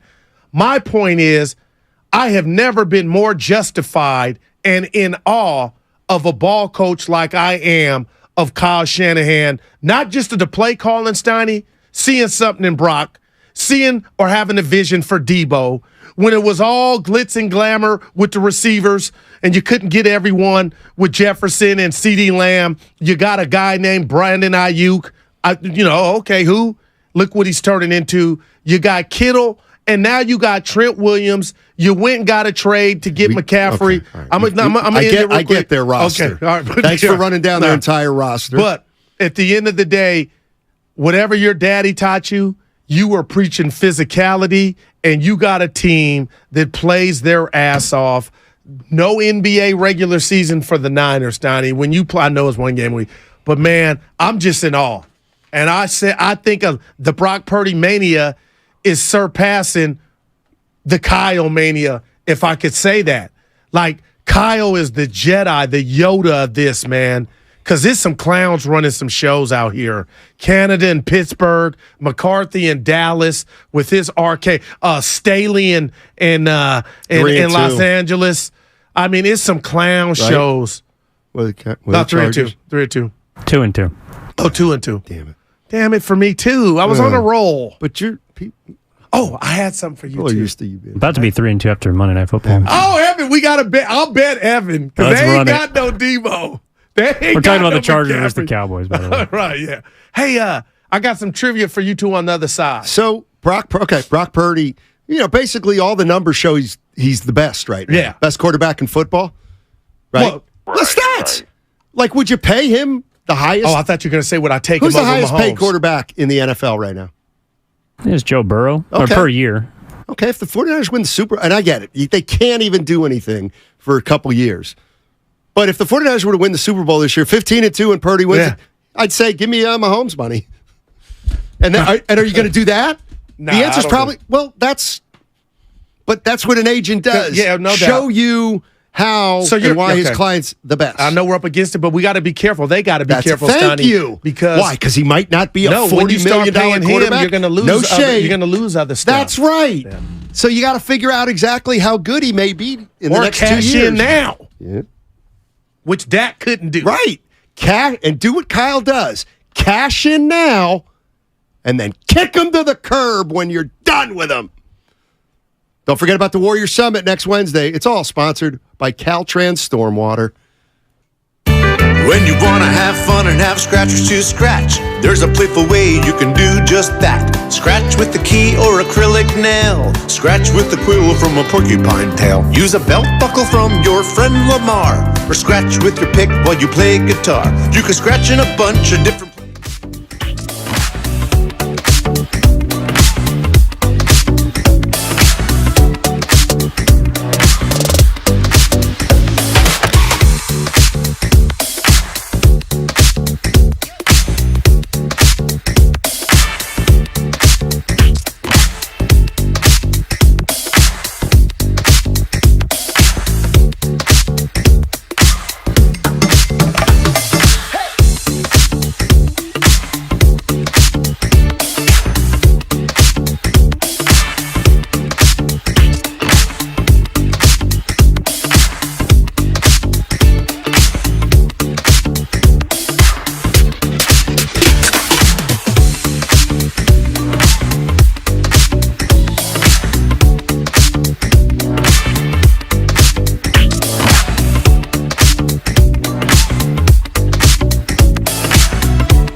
This is a run for that ass. Now, back to Steiny and Guru on 95.7 The Game. Steiny and Guru, you know who we are. Looks like a little change. This might be our last day in the studio, so no crossover today. You don't even care. Tibbs came in and did a whole thing. I did one on my IG. I got you on there. You're like, all right, another day. I try to never get emotional about work. That means you don't love what you do, because love would mean emotion. And? You don't get emotional. You don't love what you do. You don't love me. You don't love Evan. You don't love me. I don't love the building. Right. Well, what's wrong with that? Yeah. We're going into a better building. Yeah. It's going to be. Are we going to be closer? I can't wait. Okay. We were in the studio together. You and I were in the studio together. So you know exactly how far we are away from Steiny. I forgot. Like you forgot that every summer in the Bay, it gets really hot in October. Johnny the Gout Man sent me some heat rocks. I was like, boy. Whoa, what? Yeah, he was hot. Then I didn't know. He didn't know I was just playing. You weren't. Evan and I had a long talk about this on Indian Summer. It was material. I don't think so. Oh, boy. Hey, what are you doing at? I got to go. Yeah. Go where? What I had to deal with yesterday. Check on it. Family. Oh, gotcha. Yeah. Gotcha. Tomorrow, though. Friday. We got to find a new. I think I'm playing pickleball tomorrow. A little later. But so if you're playing pickleball, you're moving your feet. You're right. You can hoop. No, there's much different. Pickleball's like playing tennis on a ping pong table. It's pretty easy. But you could tear your Achilles moving side to side. Yeah, exactly. 888-957-9570. We got to. You want to start the show? How we finish the show we started? Mm-hmm. I don't. You know why I don't? That's okay. You know why I don't?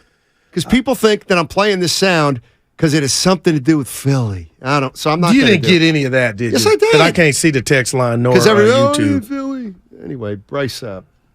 Harper. Yeah. But here's the one we played yesterday. Since you weren't here, we'll do it for you special. Dude, the little dig. I've not asked a soul, but there are 50 voters. I certainly would vote for him. He's the leading quarterback in the NFL, playing for the best team in the NFL. It's hard to imagine that he wouldn't win it. Brock Purdy. Wow. It's a quarterback league, Steiny. I get it. He's guiding this thing right now, and it is headed in the right direction. And you're telling me this dude has 9 tugs to 0 picks early on. I ain't mad at that. And just shame on the NFL eating its own.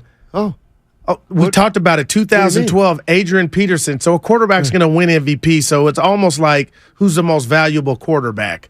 Because nobody else gets rewarded for anything. You know what I mean? So not taking away from Purdy's start, but Guru Analytics. All right, so quarterback's going to win it.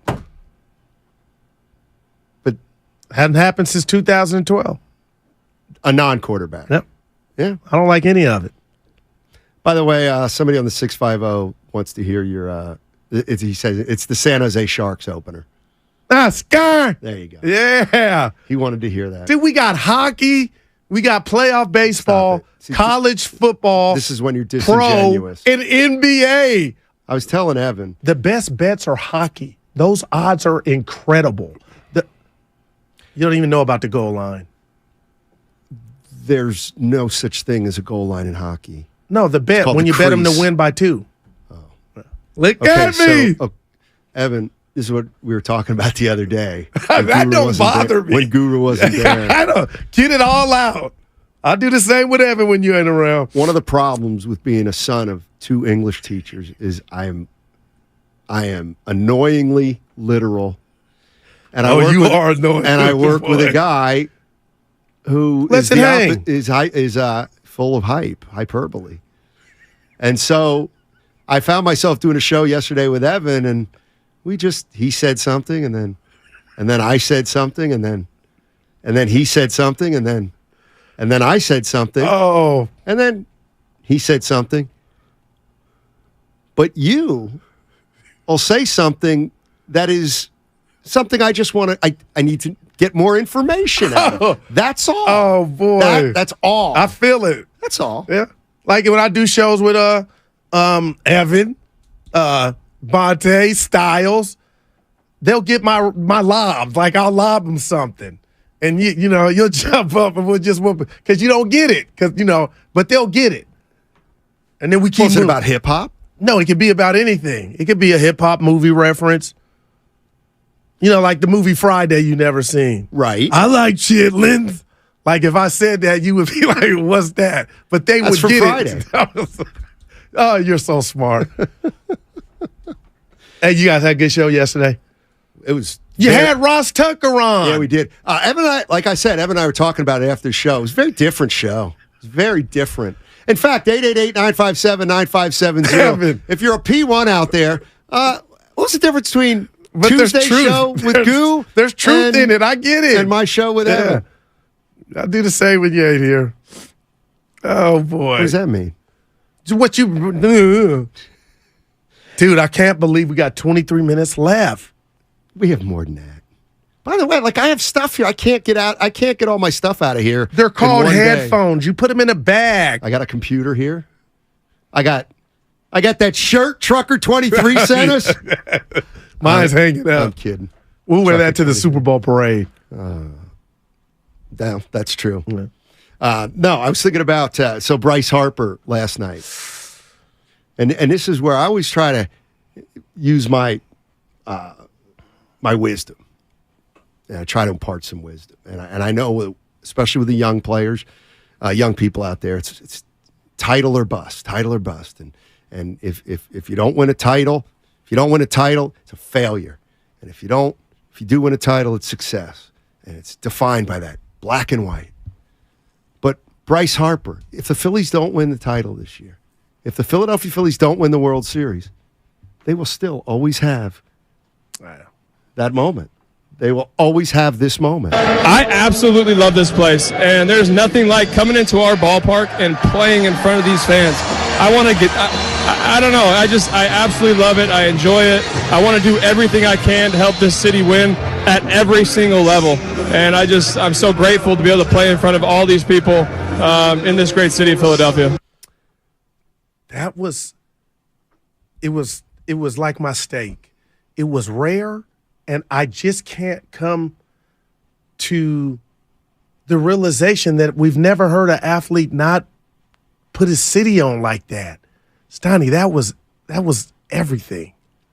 Steph's had to do it. Magic, Kareem Jordan, Bird. That hit me last night.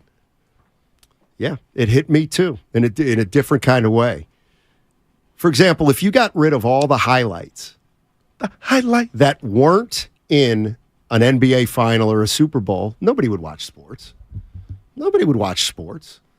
9 out of 10 of the greatest moments that we've ever lived through probably didn't happen during an NBA final. Wow. I mean, this is what the Celtics, they won a title in 86. Okay, they lost in 87. 88, I can't remember. 88, they won and lost. But they didn't win a title. But 88 was the year that Bird and Dominique Wilkins went 1-on-1 in the fourth quarter of a Game 5. I get it. They didn't win it that year. It was disappointing, but the stakes make it more. No, but it was still one of the greatest quarters ever played in the history of basketball. That never goes away. In a way, that's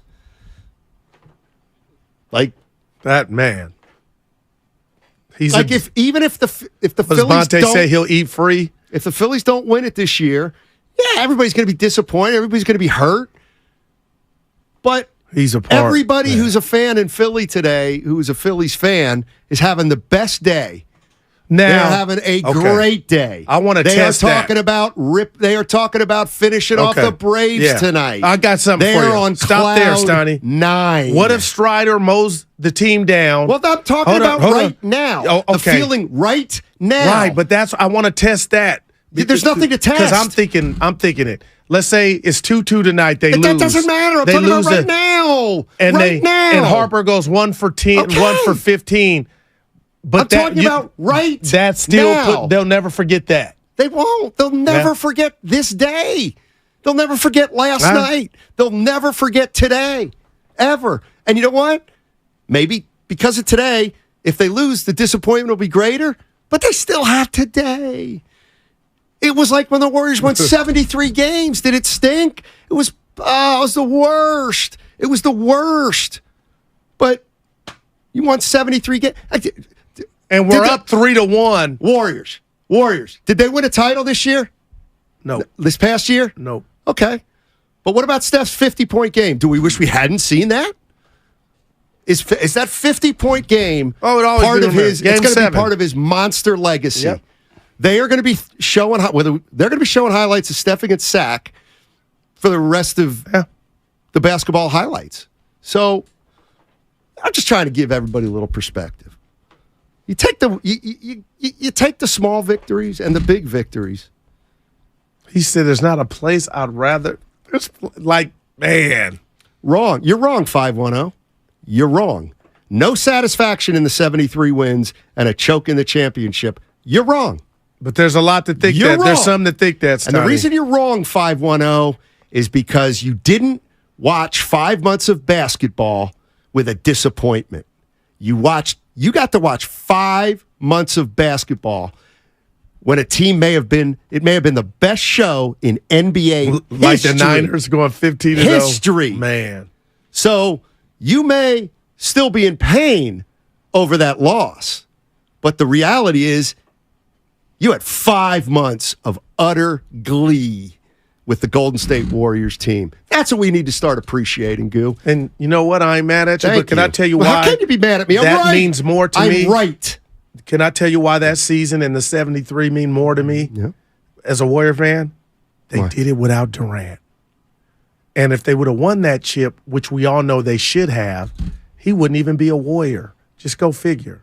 And I was doing shows with a partner, my boy Zach, and we were talking about, was it okay to lose because you got Durant? Yes. It's almost like the Spadoni thing with the MVP and no. Of course, the answer is yes.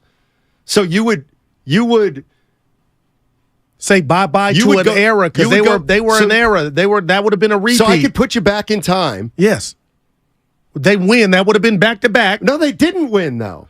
But had they, Durant wouldn't have came. And 73 would have been on the wine cellar all by itself. You know what? The greatest season ever. I'm not convinced Durant would have not come for sure had they won it. But would they have been looking for him? That's a good point. Steiny, that would have been the best season in sports history. New England did it, but they fell off and lost one game and the Super Bowl. But you know what I'm saying? That was the greatest season ever, and they were up 3-1, right. Cleveland fighting in the locker room. You can't tell me Durant's 2 chips after that superseded that pain. No. If you a real one. If you're a real one, what? That 73 season and losing in the fashion you did, that pain will never subside. Okay. Well, you're right. Then you never get Durant. So maybe you only win 1 title. Yeah, maybe you win more, but we don't know. I wanted to see that group come back and right the wrong. Don't tell me, even with tell me they couldn't have got back. That thing was clicking. Sports is Steiny for someone. Yeah, I know. Well, read it to me. He's right, or she. She's right. He's right. Steiny, for someone who's always harping on grammar, you sure start a lot of sentences with like. I got to work on that. Now, we've never Sal heard Castaneda that. has really worked on that, and he's got to help me working on that. What was the word Abanya said you use? Like. Oh, that was no way. Yeah. Two people. It's a crutch. It's a crutch. It's something you lean on. I lean on it, and I need to be cognizant of it so that I don't do it more. And I'm going to work on that. And I would not mind. I would not mind people. I'm going to do it tomorrow. Bringing it to my attention when I do it. Over under 7. 7 likes. It's going to be well over in a 4-hour show, even if I work my ass off. Well, you've got a lot of them too. It's just not like. You know what I'm saying? That's all. It wasn't about me. This is weird. Because it's like the Brady Bunch when the season was over, the finale. That's why I'm having difficulty finishing. But I got you. Dude, you don't care. This is our last show here. This has been home. We're in a safe environment. We got the cafeteria. Everything changes. Traffic. I'm not missing. Tell you who I'm not going to miss is Homeless Jim. You better. I might even go give him something. I better what? You better go say something to him. He's a mean guy. Say bye. Yes, he's homeless, and I am sensitive to the homeless, but he's nasty. He's a mean guy. That's all I'm saying. Just help me get through this, Donnie. Well, come on, I need you to pitch in. Rick Barry, where you think he's at on delivering the Warriors their first chip? No, I'm being serious. Me growing up, he was all on Bay Area radio. I used to call this show and say, you should be the coach of the Warriors. I really felt like that. He'd tell you. Did. Okay, that tells you who I was an early bird. But listen. Kissing his ass. No, he was a badass. He told you like it was supposed to be. He didn't play this. Oh, you're a star like you. You talk all that stuff, and then we get in front of the player, and you're like, yeah, that stuff. I don't like seeing you do. I like to give me the original mean Steiny. Yeah, I think you're thinking of yourself. Evan knows what I'm talking about. Remember, it was just 2 weeks ago that you tried to make sure that Steph Curry locked the door to the bathroom that he was using because you checked that handle to see if you could get in there with him. I didn't leave my seat, Jack. You are something else. But Rick Barry, you think what about him? If people are going to say Fillmore Mike, that's my buddy on IG, Phil Mo. If he's going to say Barry Bonds, I'm going to say Rick Barry. He was beloved, Steiny. No, from afar. I was a youngster, but from afar, and what he is now, I'm like, there's still that connection. See, I would actually like to ask a Warrior fan from back in the day, how loved was Rick Barry? Because he was not liked at all by the country at large or the basketball fans at large. But I would like some insight as I try not to use that word that I've been leaning on so heavily.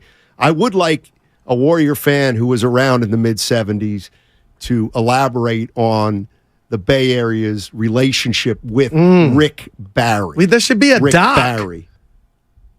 Or you know how I'll tell you this. Guru, you growing up in Reading, PA, what impact did he have on you? Who? Rick Barry. None. You didn't see his game from afar like, you know what? He was in an era that I didn't see a lot of. Okay. He was a great player. No, that I know. And I knew he was a great player when I was 10, 12 years old, but I didn't see any Warrior games out here. And I don't know what his relationship was like with the fans out here in the Bay But when I Area. hear him on with the morning show, when we have him on, he always tells you like he sees it, man. Yeah, he does. He does. That got Van Gundy fired.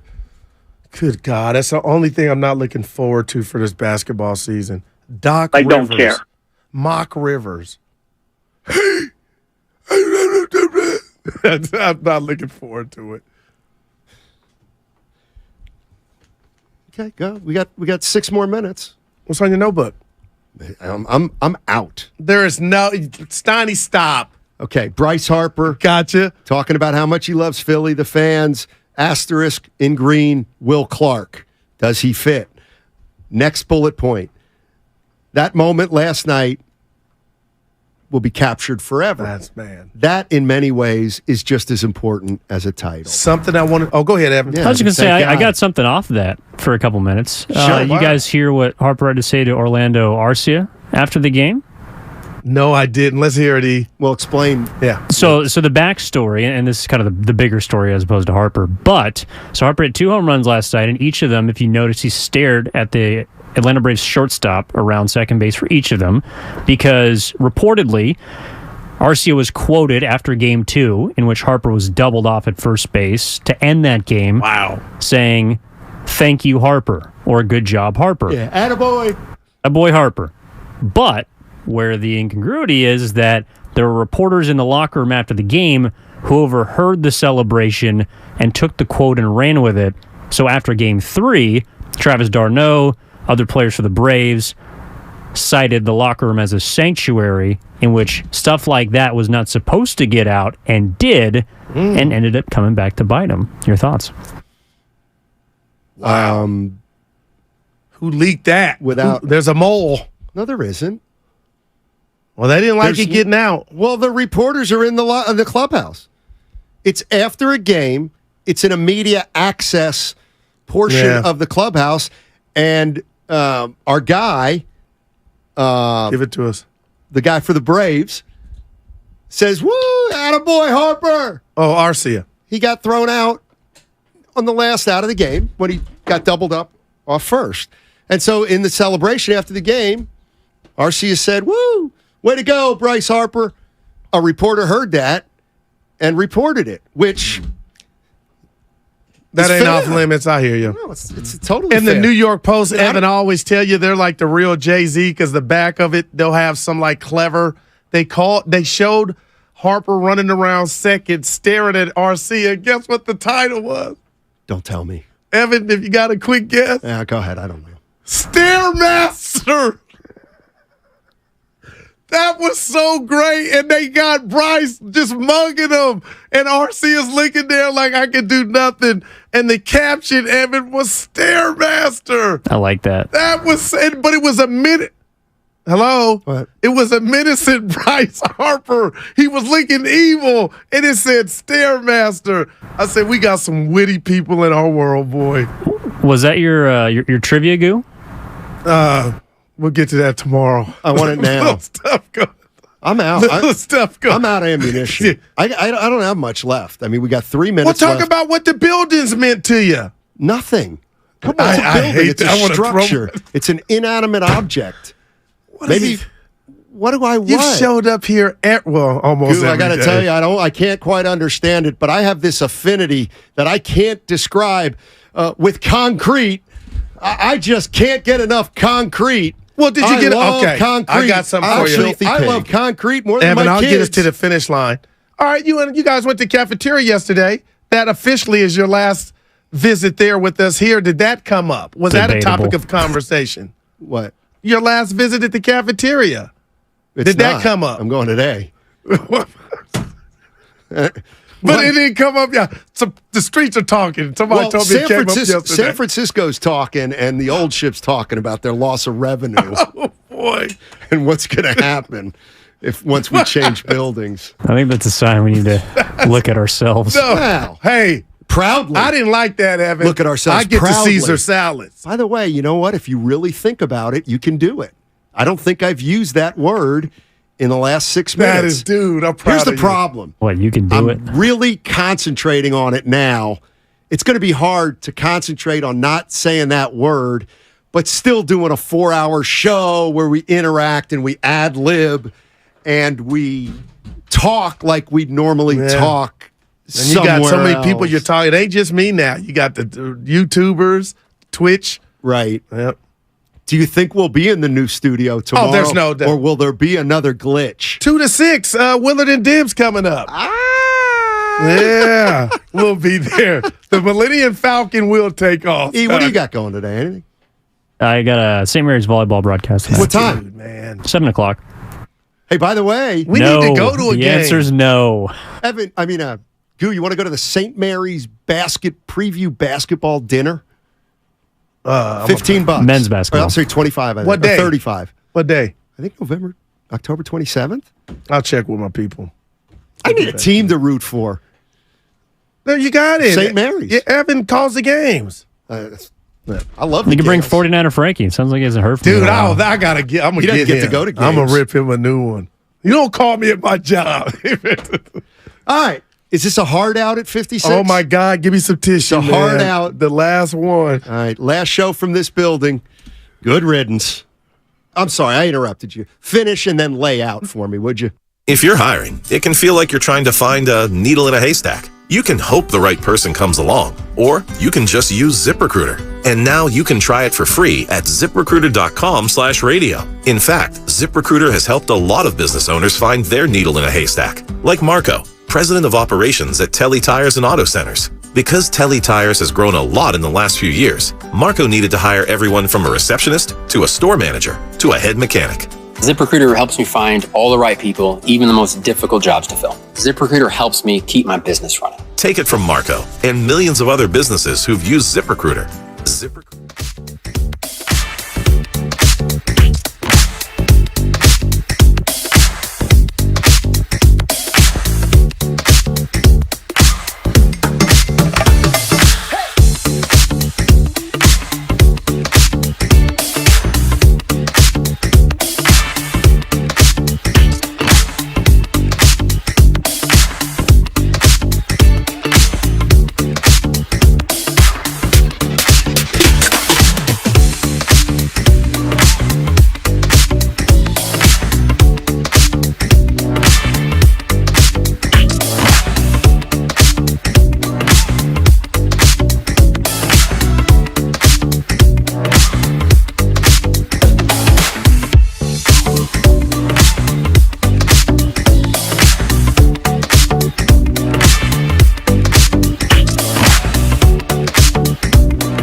give a rip about. We're going to do our radio show today, but we are, as you just heard Steiny and Guru lead into, we are in our brand new home. We are in our brand new building. And so I think, especially if you're a YouTube listener or if you'd like to become one, now is a great time to head on over there. You can take a look at the new angles. Dibs, congratulations. You're out of the fat chair. Dude. It's so good. The fat chair is gone. I want to thank amazing. Tim Jordan, Chuck Bullitt, and the entire staff. Look. I mean, you lost 28 pounds since yesterday at 6 o'clock. And I want to say this with all reverence to soda because state of the art. It's a great weight loss program, and Bonte, Guru, even our own look has lost a ton of weight. But thanks to these new camera angles, your boy, I'm back. I'll tell you what. And over your right shoulder is like a view of the city. Oh, yeah. Everybody, come on. Head on over to YouTube right now. Check it out. This is the all-new, at least physical address of 95.7 The Game. So check it out. About 20 pounds over here. Look at you. Look at you. Good. We're going to get to your phone calls as soon as we can confirm that we're even able to do so. No joke. Yes, the magic of technology. If I may borrow 1 minute on this. Please. I'm someone who's amazed like crazy about stuff like this. You know, I do. I give my phone to my son when I'm like, it's not working. Right. Will you push all the buttons and make it work? I have no clue how stuff works. So when you tell me at 30 years in the biz, almost 25. Yeah, me and you both. Whatever. Yeah, sure. When you tell me that we just switched a radio station from one spot in the city to the other in 5 minutes, I'm sorry, I'm out. I have no idea how the hell that's even possible. It's funny you say that because I look at it the other way, and I was talking to the engineers, and I mentioned Tim Jordan and Chuck Bullitt, and I bumped into Chuck, and I've worked with him for 20 years across like 5 different companies, and he's in there, he's drilling, and they're screwing, they're doing all these things, and I'm like, dude, what's the big deal? You unplug one plug and you plug it in somewhere else. That's right. Let's go. Plug it in. What's the big deal? Plug it in. We're back. When I hear that screwdriver or when I hear that drill, I run the other way. Yeah. Especially if it's in you my and I own both. home. Oh, totally. Gosh. Just call someone for crying out loud. But truly, from the bottom of our hearts. What'd you have? And I will not know or like it's way too many names to go through names. Tim Jordan led the whole damn thing, and you hear us bring up Tim a lot. Who's our right-hand man anytime we're on remote or anything like that, but I know that this was a cast of many, many more than just Tim. Everybody who had anything to do with all of the work that is still very much in play to move Odyssey San Francisco a number of blocks away. Like, thank you. I honestly, I know that the listeners don't necessarily see any of this, and that's the idea. Right. But like we are blessed to be able to just be like, okay, let's go over there and talk. Right. That's literally what we had to do. And so we're here and they're there every day. But they're going to be here tomorrow. All hours. Because we're the first ones to be here, and they were there, and then Bonte and Joe, whatever Joe is working tomorrow, I think it might be Spadone. You're going to be over here, and you're going to love it. And Steiny and Goo, when you come over here, the digs are lovely and the takes are hot, but the equipment is even hotter. Yeah, and, boy. and to be in a new studio smell, it's pretty cool. It's like when you buy your car, right? Listen. And we've all bought a new car, and you drive it off the lot, and you're like, oh my God, I want this smell to last forever. Oh, it's the And best. just, I want you to enjoy what we have right now because the first spill odds are already out. And Steiny's been set at minus he's a 10,000. Huge favorite. Steiny's a bigger favorite this weekend than the Niners are. There's no question about it. Great transition. Yeah, Pro. absolutely. First 5 in the new building goes to Willard. Listen, all I needed was air conditioning, and we got it. So I'd have gone anywhere. For this. But anyway, get over to YouTube. You can see our new digs. YouTube.com/957 The Game up and running, and Dibs has lost 28 pounds. It is good. Freaking amazing. Actually, it might be 30 now. Yeah. After these last Somebody 7 on the minutes. YouTube said 50, and I'm gonna say you're not wrong, dude. Wait till Guru gets here tomorrow, y'all. Seriously, wait till he gets here tomorrow. He'll look like Usain Bolt. He is on the soda program combined with having sat in the fat chair for the last I don't know how many years. Although, of course, the YouTube thing has only just been about whatever it is, year and a half. Yeah. Wait till you see this guy when he gets here tomorrow. You're going to be like, that's not Guru, but that's Guru. That is exactly it. Here's something else you might not know. And thanks. Our YouTube audience is climbing now. Everybody, let us know what you think. That's and pretty then, sweet. And then we can get into what we always do, which is scream at each other and make fun of each other and talk about all the sports and everything else. So, I think the Niners are underappreciated, Mark. They're underachieving. I mean, I tell you what, the Cleveland Browns fan base feels that way. Wow. All right, check this out. So you walked in here about half hour ago, 40 minutes ago. Yeah. And you walked by me, and I'm in one of our side studios, and I'm telling my phone the business. You can see through the window, and I'm like, this and that and the other, and I'm like an animation sensation. That's a buck, early buck. And you look through the window and give me that look like, loser, and keep walking, right? I didn't mean to give off that vibe. No, but I knew what you're like, guy. oh, gosh, he's in there doing the dang thing. Okay. Well, I was talking to our Odyssey station in Cleveland, and they were nice enough to have me on, Nick, the host there. We had a great conversation.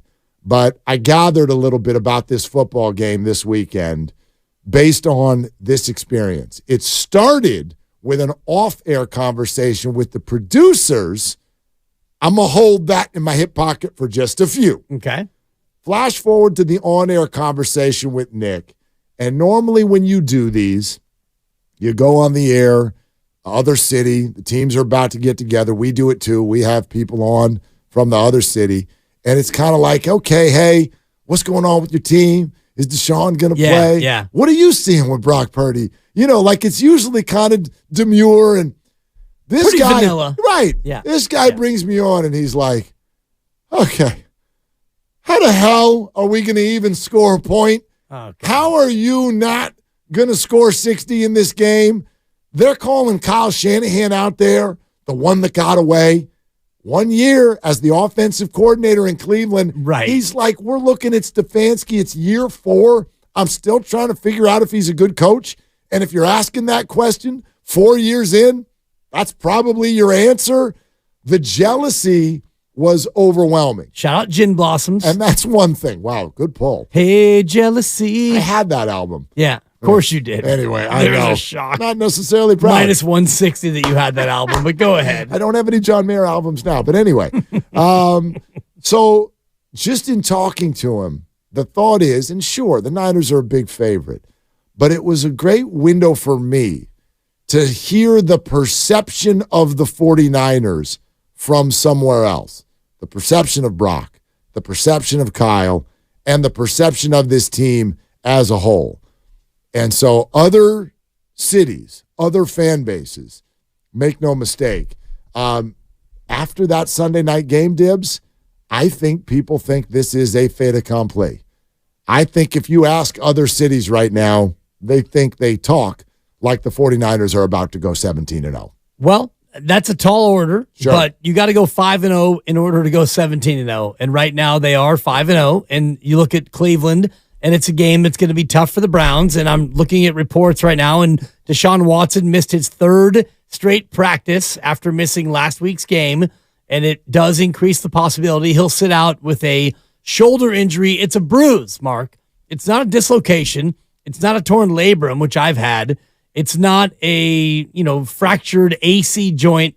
He's got a bruised throwing shoulder. Yeah, but a deep bruise, like, you know me, man. I'm not getting in other dudes' bodies. I'm not saying that it's a deep bruise, and I'm not saying that I'm judging him based on his toughness, but I'm sensing a lack of a willingness to go out there and fight. And what does Guru say? You got to go out there and fight. You got to go out there and be tough. Yes. You got to go out there and be tough. And he's coming off a bye, so he's had a long time to rehab, and he, has missed 3 straight practices. I'm not judging his toughness. All I'm saying is if he doesn't play and the backup doesn't play, who's no longer the backup, right? And you're going with QB3 against this defense PJ and this Walker. offense, my God. I mean, I think your Cleveland producer might be right in terms 50-0 seems a little aggressive, but 31-3? Well, here's the thing. 38-6? He asked me, and let me ask you, how would you have answered this question? He said, you're talking to an audience of Browns fans. What would you say to them to make them think that there is potentially a chance of winning this football game? What does that look like? Cleveland winning this game. What would you have said? widespread flu outbreak. It's not. I did not go with that. I could have. Yeah. I did not go with that. And it's less humorous to talk about outbreaks than it was back in 2020. But, if you have like 17 of your starting 22 get the stomach flu, all right, Cleveland, you got a fighting chance. Although, if you would take the Niners like second string defense against a third string quarterback and that offense, I still like the Niners' chances. Yeah, the thing that I think sort of ends the whole conversation for people is what happens when the Browns take the field. No one's imagining P.J. Walker beating the 49ers, and more on that quarterback situation in a second. But the interesting side of the ball is when the 49ers are on offense. They've gotten all the pub. This is the team that put up 42 against the Dallas Cowboys on Sunday Night Football. Brock Purdy now leading the MVP race or whatever. There's a different outlet, by the way, that has quarterback rankings that came out today. You might like those a little bit better than the Ringers. But anyway, they're getting all the pub this week. Now, meantime, everyone will acknowledge Cleveland's got a very good defense. Cleveland's got Myles Garrett, and it really doesn't stop there. He's the face of the defense, but they got a lot of good players. And while the 49er quarterback has seemingly been next to flawless, he still remains a young quarterback who's now taking a team on a cross-country flight for an early start in a classic hangover situation, and one hit at the wrong time or one pressure in the wrong way could lead to that first interception of the year. And if the ball bounces the wrong way and it's a pick six and all of that stuff, right? Like, I do think that there are some characteristics of this weekend that would make it feel like your favorite term, a rock fight. There are some characteristics of it. Right. I think it dies when the Browns get the ball, but that's kind of how I answered the question. If you're a Browns fan, you're rooting for Myles Garrett to be the game wrecker that he is. Right. Niners would have to turn it over at least twice, and then the game can get scary. It's an NFL football game. Sure. If it gets ugly and, the Niners have a hard time scoring, they have a hard time moving the ball, can Cleveland put up 17 and win this game 17-14? Wouldn't think so. I don't think so at all. And it's not only, like, if you had Deshaun Watson, I would think differently about it because he is a much more established quarterback and he's a guy who you can at least think about in terms of fear. But if Brock Purdy were to come down with conjunctivitis, pink eye, and he can't play, and it's Sam Darnold against Cleveland, I'm still taking the Niners, and I'm still laying the 6. Right. No, I get it. Or whatever it is now. I get it. But I'm always thoughtful of this. These things always seem like you can't see them coming until they're here. Right. So Nick asked me, he goes, does this team ever have the characteristic under Kyle Shanahan of sort of sleepwalking through a game that they're supposed to win? And you know what I brought up? I said, look, I think about one game. I go, I wonder if you're thinking of the same one I am. What are you thinking of? I'm thinking of Atlanta. That's exactly what I said. But even that one, and they kind of walked through it, but that was a scheduled loss. That was the second half of a doubleheader on the road. This is the first half of a doubleheader on the road. So if you want to talk about Minnesota next week as a game that might be a trap, shout out Admiral Akbar, it's a trap. Missing their best player. Right. Their best receiver in a team that is, their best player. Well, I mean, my opinion, their best player. No, you're right. And what did he go, number 1 or number 2 in every fantasy league? Not that fantasy's reality, but if anybody got Justin Jefferson at number 2, I'd like to join your league. Wow. I don't know any league where he didn't go number 1 overall. Jamar Chase maybe goes number 1. Yeah, I didn't see it, but anyway. Well, I mean, especially considering that Burrow got hurt in the preseason, so that might have hurt that chance. But you look at that first round of most fantasy leagues with Cooper Kupp and Austin Eckler and Justin Jefferson. Dude, it always does. It always goes sideways. No, and who knew you were supposed to say Devon Achane with the second overall pick? And although he's on IR now too. The one year I had the number 1 overall and I took McCaffrey was the one year that he got hurt, which is why I hate fantasy. Shout out 1-4 Nostradamus. But I look at this matchup and I don't see the same sort of sleepwalk that happened in Atlanta. And Atlanta came out and they punched him in the mouth. Yep. And Atlanta had a plan, and they executed it. And the Niners had injuries. Bosa didn't play. And this Niner team comes in fully stocked, fully loaded, ready to roll. I don't see the same sort of like sleepwalk ability as I saw then. I'm with you, but then I also added this because I brought up the same game. I go, I don't think that we've had a history of anyone in this market accusing the 49ers under Shanahan of that, of like not being ready to play. That's pretty rare. I did mention the Atlanta game last year, and it was just odd because you could go, oh, Garoppolo was still only in his, what was it, like third or fourth game since he came back, and he's always been prone to the wobbly game for sure, but it was the defense that couldn't stop Marcus Mariota, where you're like, what the hell is going on today? But that's the NFL. There are weird games that happen, but here's what I brought up, and I do think that this is worth talking about with the 49ers. I said, so A, that's not a characteristic, but B, this year feels different. I go, the one thing that is very clear to all of us here with regard to this specific locker room is that there is an absolute, people will say laser focus, but I am going to change that to obsession. They are obsessed. Shout out Usher. With winning the Super Bowl this year. And because of that, I'd be very surprised if we saw too many games where you sort of get the impression that the Niners just didn't get on the flight. Could they play poorly? Could the ball bounce weird? Would I predict an undefeated season right now? Hell no. I definitely would not predict that. It's the NFL and things are going to happen. But over under 1.5 losses for this team. I wonder who's the favorite. If Vegas laid that line, what would the favorite be? For best record? Or no, over under 1 loss or 2. I would bet, gosh. Yeah, see what I did there? What's the favorite? Forget the favorite. Tell me what you feel, Mark Willard. I would take the under. You would go under 1.5 losses. Yeah. So you're putting 16-1 as more likely than 15-2. You're giving me the possibility that they lose in Philadelphia and I still win the bet. I don't see that many games. Now, no home hiccup. The reason that the correct bet is probably to take the over is because, and again, injury in the odds. Right, Sure. The injuries that will happen that we don't know about yet. You know what I mean? Like they're coming. They've already been here. I could give you injury insurance for like any 6 players you want. Okay, then I'm taking the under. You're going to give me 6 players? You pick the 6. Okay. You pick your 6. Brock and Nick. Okay. Fred. I like first names. Christian. Okay. Probably Trent.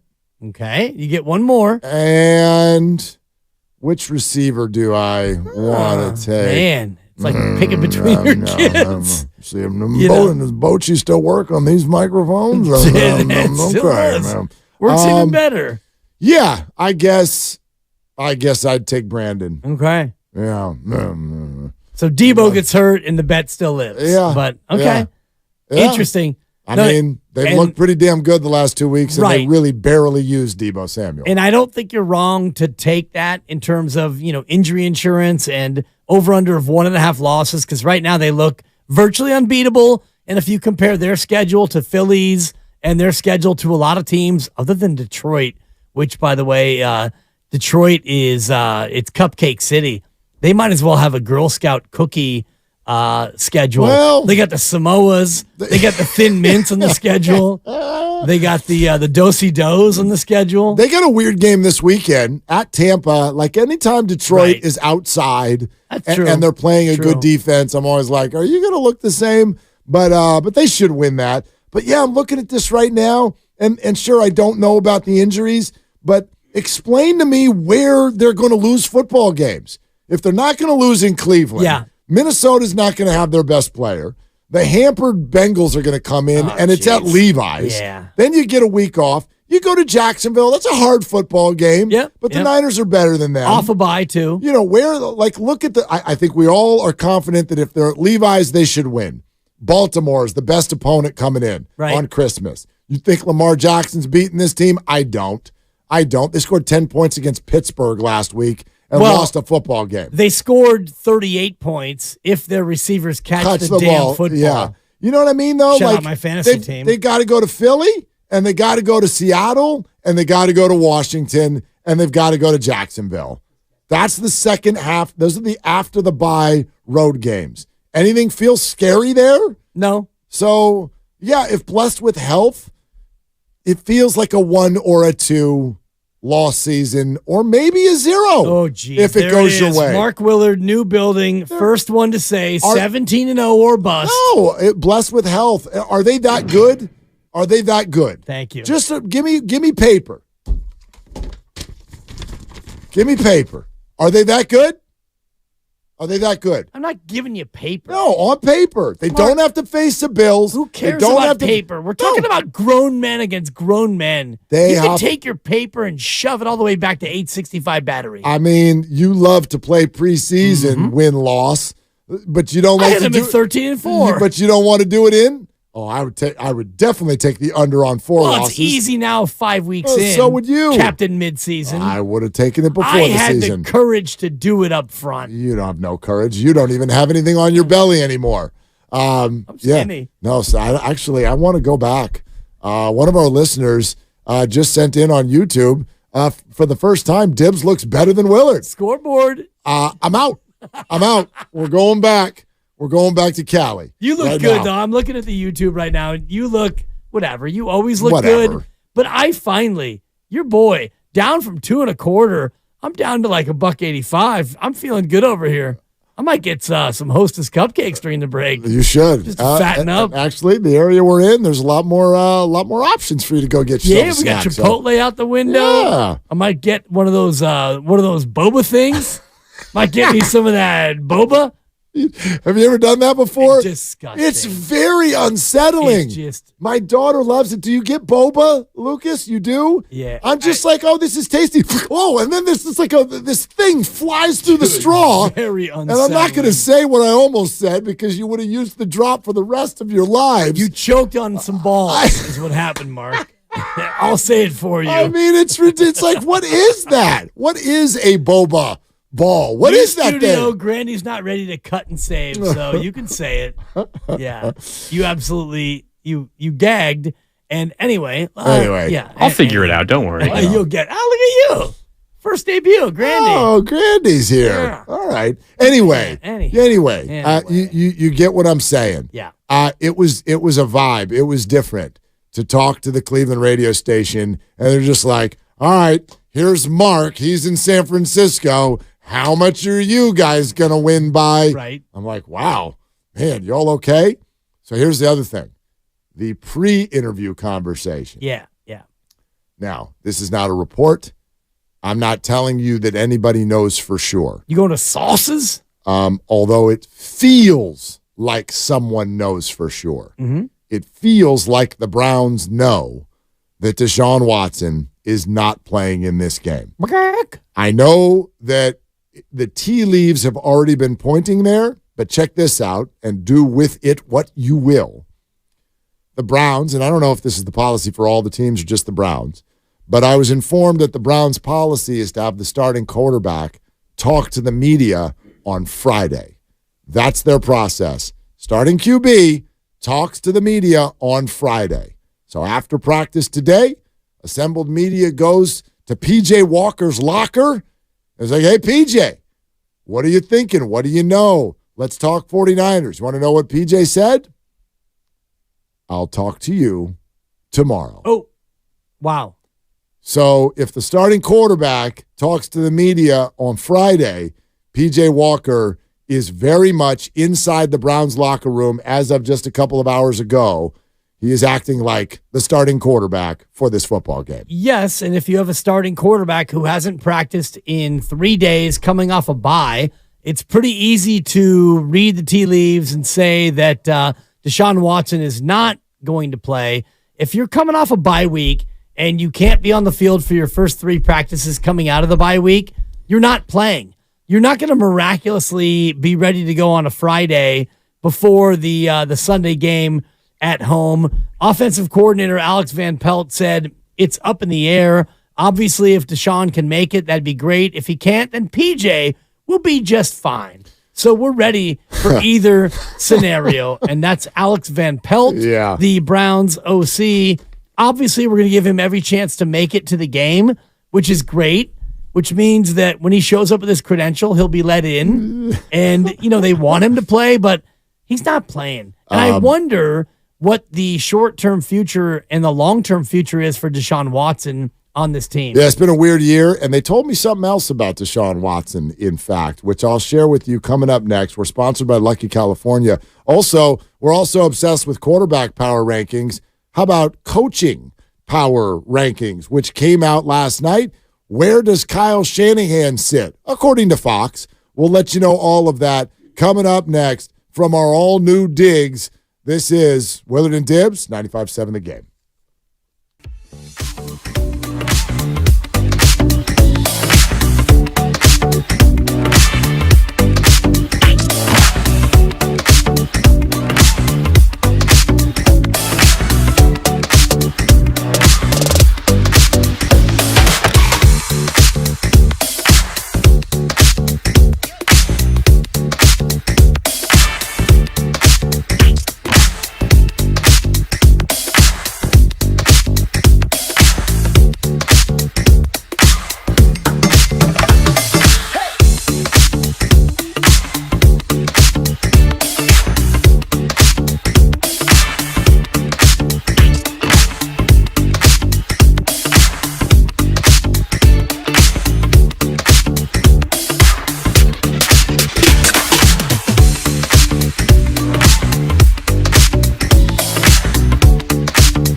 Express Employment Professionals can help you take the next step in your career. Visit expresspros.com today.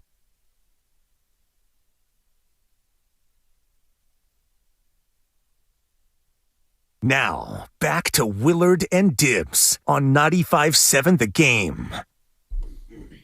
All right, continuing now here, Willard and Dibs. And again, we encourage you to get on over to YouTube in our brand new digs, mainly to see how thin Dan Dibley looks. Thin Dibs. Looking so good. And great. yeah, as are the Niners, of course. And I don't want to waste any time because I know our next guest has got to do life. You know what I mean? He's got to go get the kids from school. So let's not waste any time because he's got thoughts that we absolutely need to share. JT O'Sullivan joins us here on Willard and Dibs 95.7 The Game. Hey, JT, what's cooking? Oh, man, ready to go. Thursday again, football time. Comes fast, doesn't it? Not fast enough. I love it. Let's go. Which means you're about to be back in the lab, obviously. The QB breakdowns, the QB school. You know how much we love it. But I do want to sort of get clarification from you. I saw something about a week ago that seemed to be like, tap the brakes on Brock Purdy. Yes, he's good, but let's tap the brakes. JT, in your mind, where does he kind of sit now on the list of NFL QBs? I mean, this is the beautiful thing about what I get to do. I don't have to worry about any of that stuff. I let you guys take care of all the lists, all the rankings. It certainly is fun to hear people go back and forth, and I feel like they kind of self-sort themselves into it. But the beautiful thing about playing this game is that it will sort itself out. I mean, he has played outstanding to start the year. I think it just can't be overstated how good he's playing. And then when you couple it with how little he's played and then coming off of an injury, it just makes it that much more spectacular. But I mean, what else can he do at this point in the season other than just kind of, allow all of us to kind of wonder and appreciate how great they look offensively and how great he's playing quarterback. When you start to heap praise on Brock Purdy, what do you look at as the most praiseworthy parts of what he's doing so far, JT? Oh, that's a good question. I think that there are many things, and that's probably what makes it, even more impressive. I think the thing that jumps off the film is the decisiveness, the accuracy, the anticipation, the consistency that he's able to play with, the ability for him to deliver the ball and drive the ball exactly where he wants, really surgically in that intermediate kind of chunk area, 10, 20 yards down the field. And then you couple that with his ability to kind of create a little bit. He's probably a better athlete than people probably thought coming into the league. So he can create, he can use his legs and, all those things together in that system with those weapons. Pretty special. JT O'Sullivan with us, Willard and Dibs, 95.7 The Game. We don't know that this is going to happen. It sounds like the tea leaves say that P.J. Walker is going to start this game for the Cleveland Browns over Deshaun Watson. In your opinion, JT, that changes this game how? Zero. Interesting. Why? I think the 49ers are on a different plane. I think they're going to go in there and try to play their game and take and do what they need to do, specifically offensively, and cut from Brock Purdy's lens, nothing. They're going to go in there and not necessarily play to the level of their opponent and go in there and take care of business. I think that, they're already down, in my opinion, on the offensive side of the ball over there with Cleveland, and they're just trying to, still try to find out what exactly they are. And, whoever's playing, it doesn't impact how the 49ers go into this thing, in my opinion. They're going in there to continue to exert their will on the league and just get better and better every single week. JT, should I take that as some sort of a negative comment about Deshaun Watson? Because there's a way I could take it where it sounds like that a little bit. You can take it however you like. I haven't watched Deshaun Watson play in a long time. Okay. And so I consider what they do defensively in Cleveland to be pretty good. They've got a game wrecker up front. And so they'll certainly have to take care of what that looks like as far as defensive pressure. But from, the Brock Purdy 49ers offensive lens, they're going out there to just kind of continue to do what they do and get better and better and become even, they're already scary as an offensive unit. And so they need to keep that upward trajectory going, and it doesn't matter who you put in front of them right now. And you look at this Niner offensive line that's been pretty terrific through 5 games, and everyone looked at Dallas and, Micah Parsons game wrecker and, DeMarcus Lawrence and all the rest of it, and they stood up to that test. Is Cleveland another level above Dallas, or is this just going to be another good, solid matchup for the Niner O-line? Well, I mean, I think in the landscape of the league, there are a handful of guys who can really ruin a game individually. And, you can get through them. And, that's the thing about playing at that level. You're going to see them pretty often because there are only so many teams, right? And so all these guys have game records, and having a plan to take care of that doesn't mean that you're going to be able to execute the plan every single series. And so, Myles Garrett, a guy like that, is going to have an impact on a game. And so just being able to keep him in check, have different answers for what we want to do to not only attack him, but alleviate the stress that he's going to cause to the pass protection or the run units is, something that those guys are going to have different plans for over the course of the year. But absolutely. It's one of those things where you just keep going back to the toolkit for different answers to be able to handle guys who can wreck games at the line of scrimmage. JT O'Sullivan with us on Willard and Dibs. Okay, JT, we'll leave the rankings to us, but let me ask it in just a little bit of a different way, because I know that nationally this is a conversation that a lot of us are curious about. When you watch the 49ers play football, obviously Brock's playing well. Obviously he's got good teammates. Obviously Kyle Shanahan's a good play caller. But how do you sort of pull that apart? How much is Brock versus how much is the situation? Well, the thing about it, and this is the stuff that's hard to make sense of, especially right now when we're in it and we only have a smallish sample size, is it will sort itself out. Okay, the things that I look for to continue to reaffirm kind of the trajectory that Brock Purdy is on nationally is, can he do this when it matters most? Okay, at some point over the course of his career, I'm comfortable saying this, he will be behind in the fourth quarter. At that point, can he drive the ball down the field and put the ball where he wants to and make the plays and elevate the offense like he does right now when they're rolling? Can he do that when it matters most? And will that happen in the playoffs and in the most crucial situations? Can it happen in weather? All of those things will be answered. Right now, they're not. And so we have to sit in this like weird limbo world. But at some point, they're going to get those opportunities.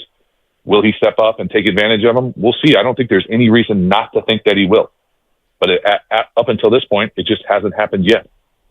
Yeah, they've been behind for a minute and 48, I believe, in total, the 5 games that they've played. Are you seeing Kyle Shanahan call games differently based on an increased faith in Brock Purdy over what he had before? I mean, I don't even know if I'm qualified to answer that. I think that Kyle's continuing to have that thing evolve and grow. It looks more robust, more comprehensive as far as different uses of motions, new ways to try to incorporate kind of the trends across the league to be able to take advantage of that. And I think the thing that I love about Purdy's game is occasionally in the past when things haven't worked or they've broken down, they might not have been the most creative at the quarterback position, where now Purdy can buy you some time. He can use his vision. He's aggressive down the field. He's taking advantage of those chunk opportunities that maybe y'all haven't seen in that offense for the last few years. JT, great stuff. We'll get you going. Really appreciate your perspective, man. Thanks for coming on. My pleasure. See you next time, y'all. All right, definitely. JT O'Sullivan, the QB School, with us here on Willard and Dibs. And just to be accurate, I know you love accuracy. I do. I know you love the finer points of detail. Just facts, yeah. They were down in the fourth quarter in Vegas on New Year's Day. Sure. 24-21 to start the fourth quarter. Right. And then drove the ball for a 43-yard field goal from Robbie Gould to tie the game. When did that field goal come, now that you have the game log up? 12:34 to go in the game. Okay. And that tied it. And then another Robbie Gould field goal with 6:44 gave them the lead. Then the Raiders went and tied it. And then both teams, Niners first, then Raiders score a touchdown each. Right. And that sends it into overtime. So when that fourth quarter started and they were down, where was the ball? They had the ball on the Raiders 35. Were they already into? It was a short field, so they went on a 6-play, 17-yard drive. But they were down for the 43. And I love that. And goal. I'm not trying to demean the comeback. Take that, JT. They have been trailing in the fourth quarter. They have, and I think JT is speaking to what a lot of other people have spoken to, which is really being down. Like, they were down by 10 with 6 minutes to go in the third quarter. Okay. Right. And then they scored with how much time left? With 5:22.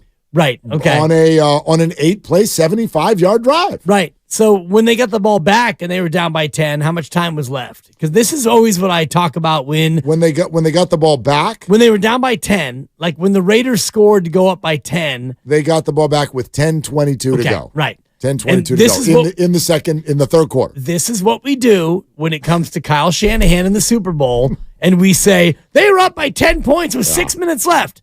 Well, yes, but that is the moment where Kansas City scored.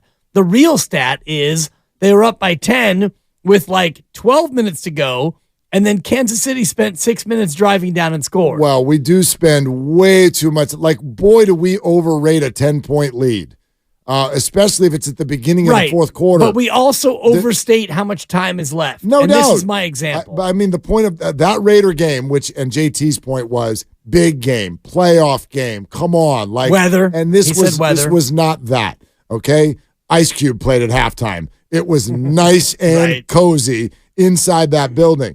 But that you game, were there. Yes, I was. That game was 24-24 at the 7-minute mark of the game. Both teams scored 2 more times each. Yeah. In the last 6:45. And it's there's so much time in the NFL now. But it's hard to imagine any team scoring twice against this defense in that amount of time. Like right now, 6:45, somebody scoring twice against this defense right now. I can't see it. Not that last year's defense was way, way worse, and they weren't. But just thinking about this defense and what we've seen, teams have trouble scoring twice in a whole game. Momentous occasion. Right now, on 2 fronts, 2 momentous occasions. Well, we already had one momentous occasion we've got a bunch. happen. For those of you who are just joining us, we're in a brand new building. Oh, yeah. And they have afforded us here, the Willard and Dibs show, the very first show at the new building, Steiny and Goo, as if it was 2 a.m. At the bar, closed that thing down. Yeah. About 45 minutes ago. Yep. 50 minutes ago. Yep. And here we are in a brand new building. You should go over to YouTube, check out the new digs. You got a view of the city behind Dibs' right shoulder, and he's lost 28 pounds. Yeah. So please go check it out. YouTube.com/957 the game. But there's 2 things I want to mention. Number 1. Yeah. Summit next week. 6 days away. Wednesday, October 18th, Fieldwork Brewing Company, San Leandro. This show starts at 2. The whole gang gets there at 4. We do our 2-hour extravaganza, 4 to 6. Open and free to the public. Please make your plans to join us because it's going to be way better if you're there, and you're going to have a great time. These are the things that I can promise you. Confirmed. Just ask anyone who's been to these. It's fantastic, but no days off. Bill Belichick, okay? YouTube crew, Summit crew, you better show up. We're going to be there. You're going to be there. Let's go. That is a week from yesterday. Second momentous occasion. Okay, and I hope that you're going to the one that I think you're going to, because I'm ready to give a congratulations speech to myself. Ladies and gentlemen. Thank you. The phone lines are open. Oh, that's not what I was hoping you were going to go with. And we are prepared to take our first phone call on the new system. Wait, what? You should see how nervous everybody is around here. People are running around inside rooms, looking at each other, palms up. Is it going to work? Let's find out. There's only one way to find out. You got to rip the Band-Aid off. Yeah. Although now I want to know what the momentous occasion is that you thought I was going to talk about. The fact that I got the first, that's a good question in the new building. Not only that, it was your first ever question in the new building. And I was afraid to ask another question. You're like the Brock Purdy of interviewers. It's a small sample size, but it's going really well. I'm going to give you a 4. Yeah. But, I had a whole acceptance speech ready, but somehow it feels like you taking a call is more important than me self-congratulating. I believe that it is. Okay. Yes. And now look at this. Fingers crossed. Lo and behold, here come more phones. Be among the first ever phone callers to the Willard and Dibs show in 95.7 The Game at the new building. I can't see the call right now, but I'm wondering who you're going to pick because we have so many great callers on the station. And I'm going to pick one of the people who's here. We don't have that many on the phone right now. We only got 6 but lines. Whoever this is, the pressure on them is pretty great. Yeah. I mean, this is going to be a moment this will go straight to the Radio Hall of Fame. Completely. So do not be a bad call. Not since I uttered the first words in this station's history back in August of 2011 has there been such pressure on one individual. So here we go. Oh, God, I'm okay. nervous. This is huge. Have a take. Don't suck. Oh, thank you. Rackham. Let's go. Let's go to Jesse in Sonoma. Jesse, welcome. You're on Willard and Dibs. You're the first ever caller to the new building. Say something awesome. Well, Willie and Dibby, it's great to be on with you. It's a good start. I just had 2 points of clarification. You can call it a clarification sensation. I like how this is going. So the first would be, so I've been a long, many-year listener. So what is the charity you guys donate to every time you do a tribute to Tim Roy when you rip him off? Or the clarification sensation? The second point is, so what the hell is Steiny talking about when he is saying the original Spider-Man was only a Spider-Man? I will take both of those answers while I get off the air, but while you both stay on. That's a great uptick. Gosh. I mean, that might Jesse. be Call of the Year nominee. Jesse, you did it. Jesse, you did the dang thing. You did it. You did the thing. You did it. You did it. I mean, that's somebody who's been paying attention. Well, if I can answer these in some sort of an order. Please. Thank you for the uptick, first of all. I can't wait to hear what answer you give about the charity. But anyway, go ahead. And the charity is UCSF Health. And, we started with a giant pool of money, and we decided that us throwing cash into a bucket was not good enough. So at the end of this year, Mark and I and whoever else has made these alliteration sensations, we're going to throw in money. And we're going to donate to UCSF. And it's the right thing to do.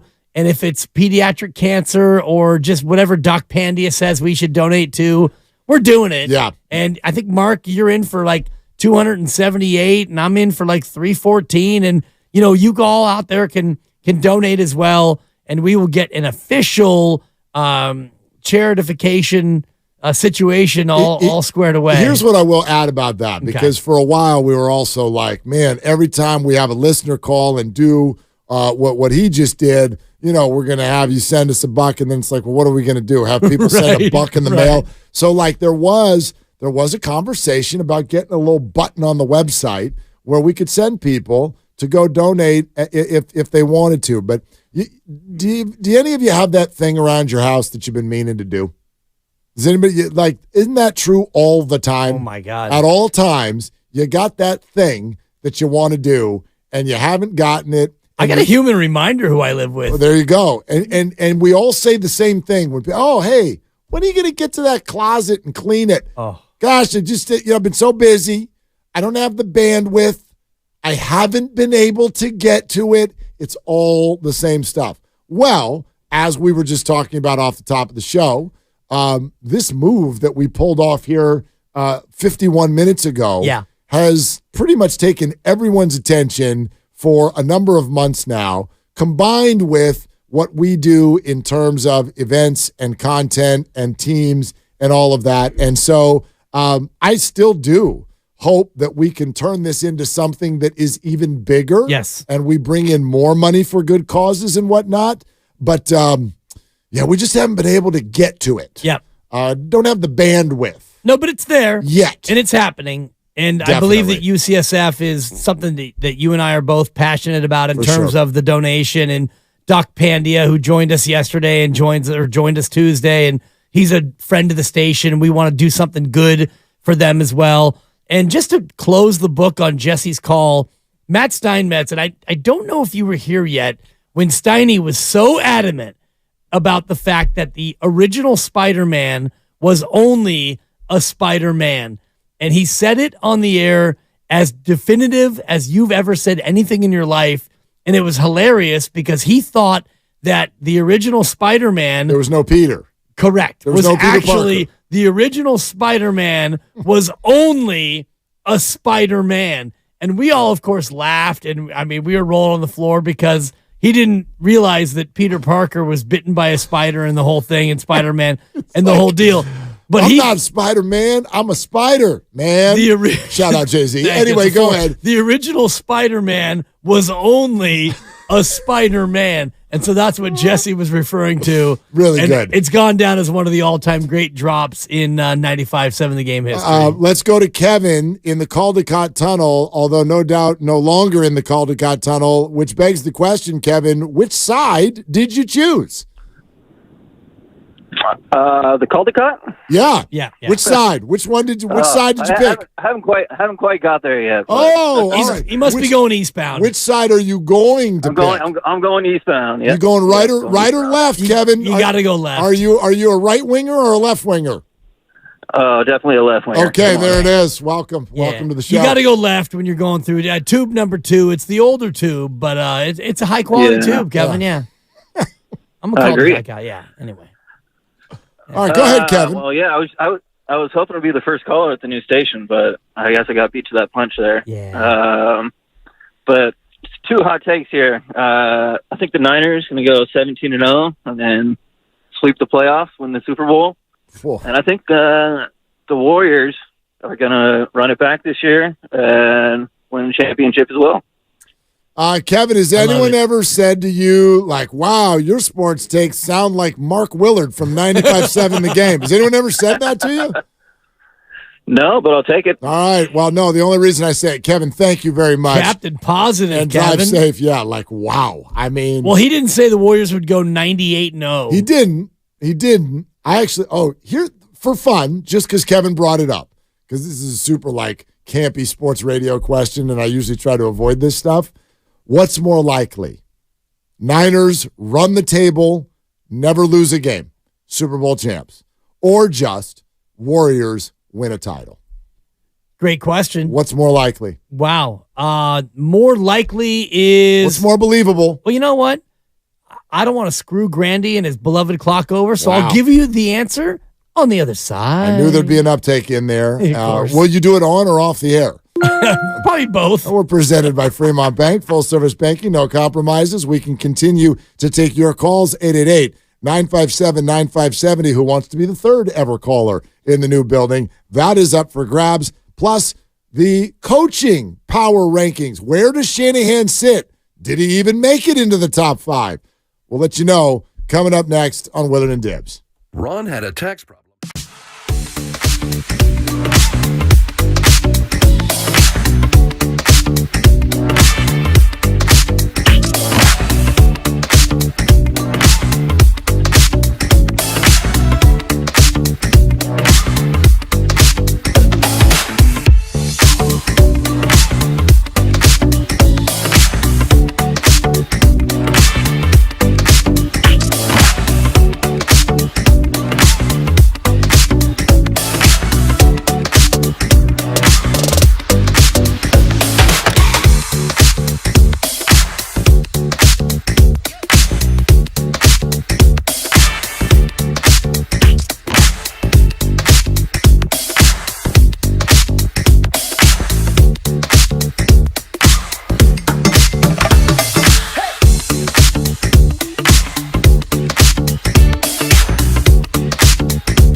Now, back to Willard and Dibs on 95.7 The Game. I'm actually kind of digging this. This stuff fits my personality. Oh, I'm loving this. And again, just to let everybody sort of behind the curtain. Let them know.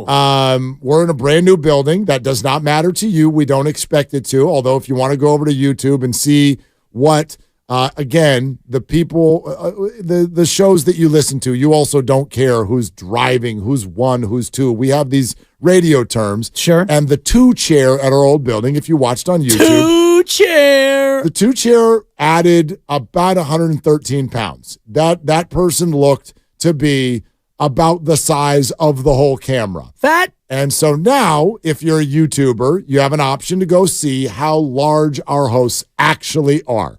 This is not like that little car mirror, objects in mirror may be larger than they appear. Right. This is actual size. You look great. Thank you, You Mark. look fantastic. I don't mean to go all Disney Channel on you, but a whole new world. Really 'Cause you're- excited for you. Your boy, and I've never been known to be called svelte or skinny or slender. My son, Keon, shout out Keon at UCSB, he's skinny. He's 6'2", about $128. That's skinny.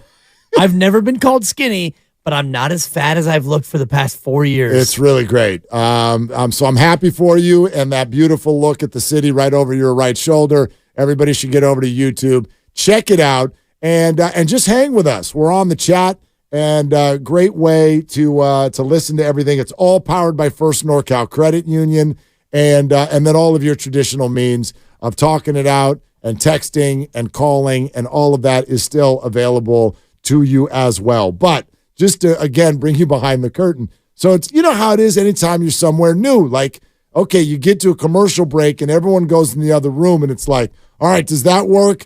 Yeah. Does that work? No. Right. How about this over here? Is that doing well? Yeah. What about this over here? Nope. Nothing. That's not working at all. That's kind of what it feels and sounds like. And I just feel like, I don't know. My personality is very just like, all right, so we'll go back and talk into the microphone again. Right. I don't understand how any of this works, and I've worked very hard to build a situation around me where people know that, so no one asks me to do anything. It's just, does it work? Yeah. And I'm like, nope. All right, go back to talking, and the air conditioning's on, and that's all I care about. My whole thing has been, I've kind of been a hybrid of like knowing how it works, but also not having the expertise to make it work or fix it. But I understand a lot of the things that need to go a certain way for it to work. At the same time, when it comes to like, hey, we got a 5-minute commercial break and I'd like to use the restroom or fill up my water, and now I'm wandering the building and I bump into Chewy Gomez and I'm talking to Chewy, a couple doors down and this and that. It's like, oh my God, where am I? Where's our studio? I'm lost. So NFL head coaching rankings, Fox NFL, because why not? Again, Let's of this rank stuff. everything. Well, Mark. Let's rank it all. It's all over the internet every day. But this was a new one. We've been doing QB power rankings, team power rankings, and I wanted to see where the coaches sit with regard to opinions from all over the country. Right. I don't even know. Hey, did the game show music make it over to the new building? Do we have game show music, Randy? Do we? It'd be exciting. 3, 2, 1. Grandy, let's go. Yeah. That's really exciting. Come on, you think I'd forget the game show music? I didn't think you'd forget. Never. I just don't know what buttons get pushed and what happens when you It was push priority number one. All right, good job. Appreciate you, buddy. That and the damn buzzer, I'm sure made so it. This is kind of tough because I'm just asking if you can name other people's opinions. But who do you think? I'm down with OPO. Who do you think Fox NFL ranked as the top 5 coaches in the league right now? I mean, top 5 coaches right now. Top 5 coaches on the board. Right. Yes. Right now. Right now. I don't think right now. Now. Okay. Not in like 30 seconds, Do you but want now. to do the whole Spaceballs theme? And I don't. We're We've here done it. now. Where are we? It's now. You wouldn't be doing this bit if your beloved Shanistan Well, of course he's in there. Well, I'm going to say he's in there. Okay. I'm going to say Kyle Shanahan, Mark, is in there. Number 2. Number 2. Number 2. Number two? Number two. Man. Number two. Wow. Number two. I don't Thank know. you. I mean, you would figure then the other undefeated team would have a coach who would be number one. So I'm going to say Nick Sirianni's in the top 5 as well. I didn't bring the buzzer. You didn't bring the buzzer? You didn't bring the buzzer. You didn't bring the buzzer. Didn't bring the I buzzer. bet he brought the. Yeah, he brought the buzzer. Delayed. Nick Sirianni is number 9. False start. Nick Total Sirianni false start. is number 9. Number 9. Well, then I don't want to play anymore because Too bad, this you list have is to. stupid.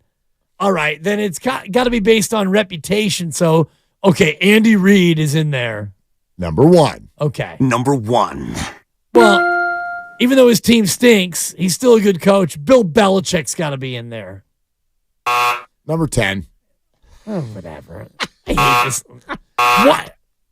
Yeah, no, that was. Okay, you brought the buzzer. I get it, Grandy. You deserved extra buzzers because you not only was it wrong, you poo-pooed it. Wow. You poo-pooed the whole thing that we're doing now. And you sent me a text with the list at like 6:03 in the morning, and I didn't look open it. Oh, No. you didn't look. I could tell, by the way. Nobody even reacted to it. Whatever. Lucas didn't. Grandy didn't. You know why they didn't react to it? Because you and your stupid non-iPhone. Android. And so nobody can. It's just I like had to open it. It's yeah. like a faceless link in the night. Like nobody knows what the hell it is that I'm sending. Do me a favor. Spend time with your kids. They were asleep. Did you send it at like it was either 11:40 last night or 6:02 this morning? Oh no, it was at a crazy time. It I was saw 11:46 p.m. Yeah, I told you I sit on the phone for about 10 minutes when I go to bed.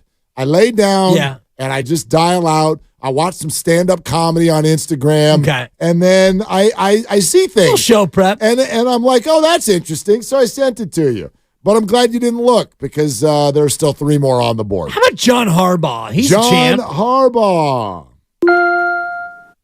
Now, so Get it together in there, Grandy. Number 6, that's 3 strikes. I'm the Dibley out. family, Let's go. Or the Willard family is now ready to steal. Mike Tomlin, number 3.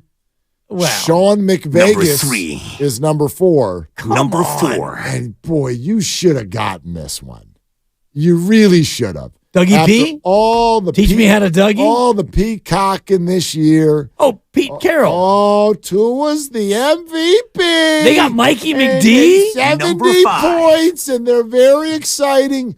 Mike McDaniel, number 5. Okay. Mike McDaniel, of course. Yes. John Harbaugh, 6. Doug Peterson, 7. Pete Carroll, 8. Sirianni, 9. Belichick, 10. And this is the top 10 coaches in the NFL right now. Coaching power rankings Right now. Now. Right now. Okay. Yeah. And it's, I don't know. For me, it's a little bit of a curiosity.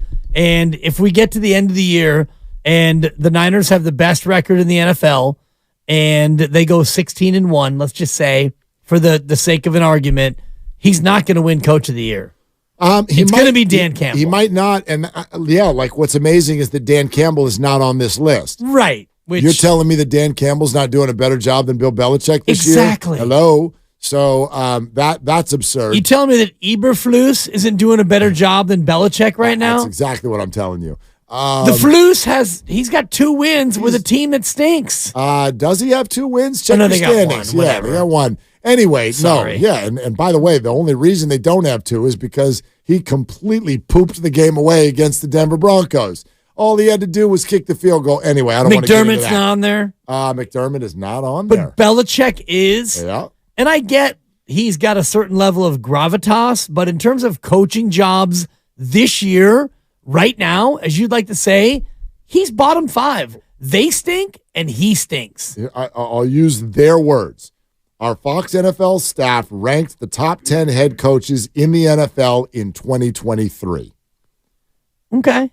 NFL head coaching rankings. That's what it is. DeMeco Ryans has done better than Belichick. Yeah, he's done a good job. Without a doubt. The point of this whole Bobby exercise, Saleh though, has done better than Belichick. That was an interesting without one. a doubt. Well, he's been given the raw deal of the league Right. so far by losing his quarterback 4 and plays he's got in. more wins than double B's. Well, the point of the whole thing from my standpoint is for 49er fans to continue to get a better understanding of who they have as their head coach. And I'm not getting off this mountain. I won't do it. This isn't about Coach of the Year. And quite frankly, it's not even about Super Bowl or bust. It's not about any of those things. All of the sentences, and we know what they are: accountability, giving him a pass, you live on his couch. Can't win the big one. You live on his couch. All of this stuff, okay? The national media believes that this is someone who is right next to Andy Reid as the best coach in the NFL. And I just believe that when you're a fan of a team that has what they have right now, the conversation shouldn't always sound like it does. This is not to say that there isn't pressure on the Niners. This is not to say that you shouldn't have Super Bowl aspirations and expectations. But too much for my taste sounds like an ultimatum. This sounds like a lot of people approach the 49ers with an ultimatum. And in fact, they put it on this year because of their success. Because they're 5-0, it's now an ultimatum, which is Super Bowl or bust. The ultimatum idea is nonsense because he got an extension. So we need to come up with a different way to say Super Bowl or, and your little catchphrase is not getting it done for me. Oh, it's too late. The shirts and the hats are already being printed. They are not. Super Bowl or try again. Super Bowl or try again. We're sponsored by Lucky California. And coming up next, in addition to different Brock Purdy power rankings, we also got to get to what Bryce Harper said in Philadelphia last night, because I immediately thought of the San Francisco Giants. In fact, I thought of this whole market. We'll do that coming up next on Willard and Dibs. You have a taste for beef with a higher standard? Because Lucky proudly carries USDA choice beef that's tender, juicy, and marbled to perfection. This week,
Now, back to Willard and Dibs on 95.7 The Game. All right, man. We, you know how they say when the season starts or someone comes back from injury, we got to wait till he gets his legs underneath him. Yeah. You kind of feel like you're getting your legs underneath you? Big time. Yeah. I love it here. New building for us, which you can sort of take part in a couple of different forms if you want to, if you care. If you want to just listen to us talk about the Niners and the Warriors and the Giants, that's fine. That's what we do. That's what matters. But if you do want to check out YouTube, get on over there, see what the new place looks like. YouTube.com/957 The Game. It's powered by First NorCal Credit Union. I also threw up a little bit of a circular roundabout of the whole look on my Instagram story. Look, MT Willard. There's a little Dibs cameo in there. A few people actually have a cameo in there, so you can go check that out on Instagram, MT Willard. And tell us what you think. And this is going to be our new home, man. Yep. This is going to be our new home unless everything goes sideways and we have to go back. No, we're not going back. We're not going back. No going back. As my good friend Marty Fisher told me when we were driving back from Ron Venti's wedding, don't ever look back. We were being trailed by a police officer down in Los Angeles. And my then wife swiveled around in the passenger seat because somebody said, "Oh, cops." And so, you swivel back and you look back, and Marty said, "Don't ever look back. You don't ever look back." And we, of course, all immediately burst out in laughter because, yes, Marty, you don't ever look back.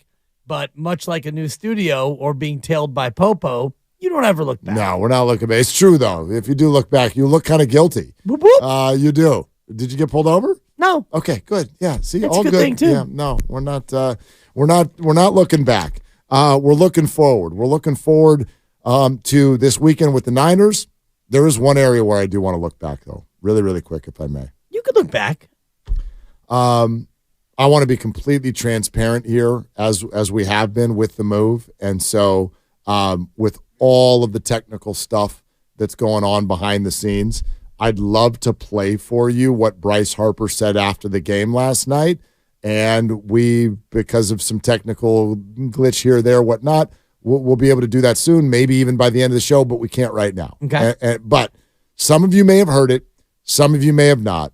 All I can do right now is sort of give you a summary.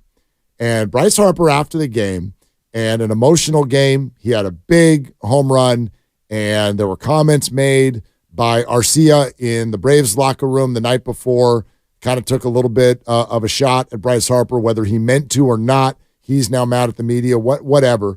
But Bryce was very, very intense in this game, and he gave Arcia a bit of a stare down as he went around the bases. And the Phillies are now one win away from eliminating the Braves and having them suffer the same fate as the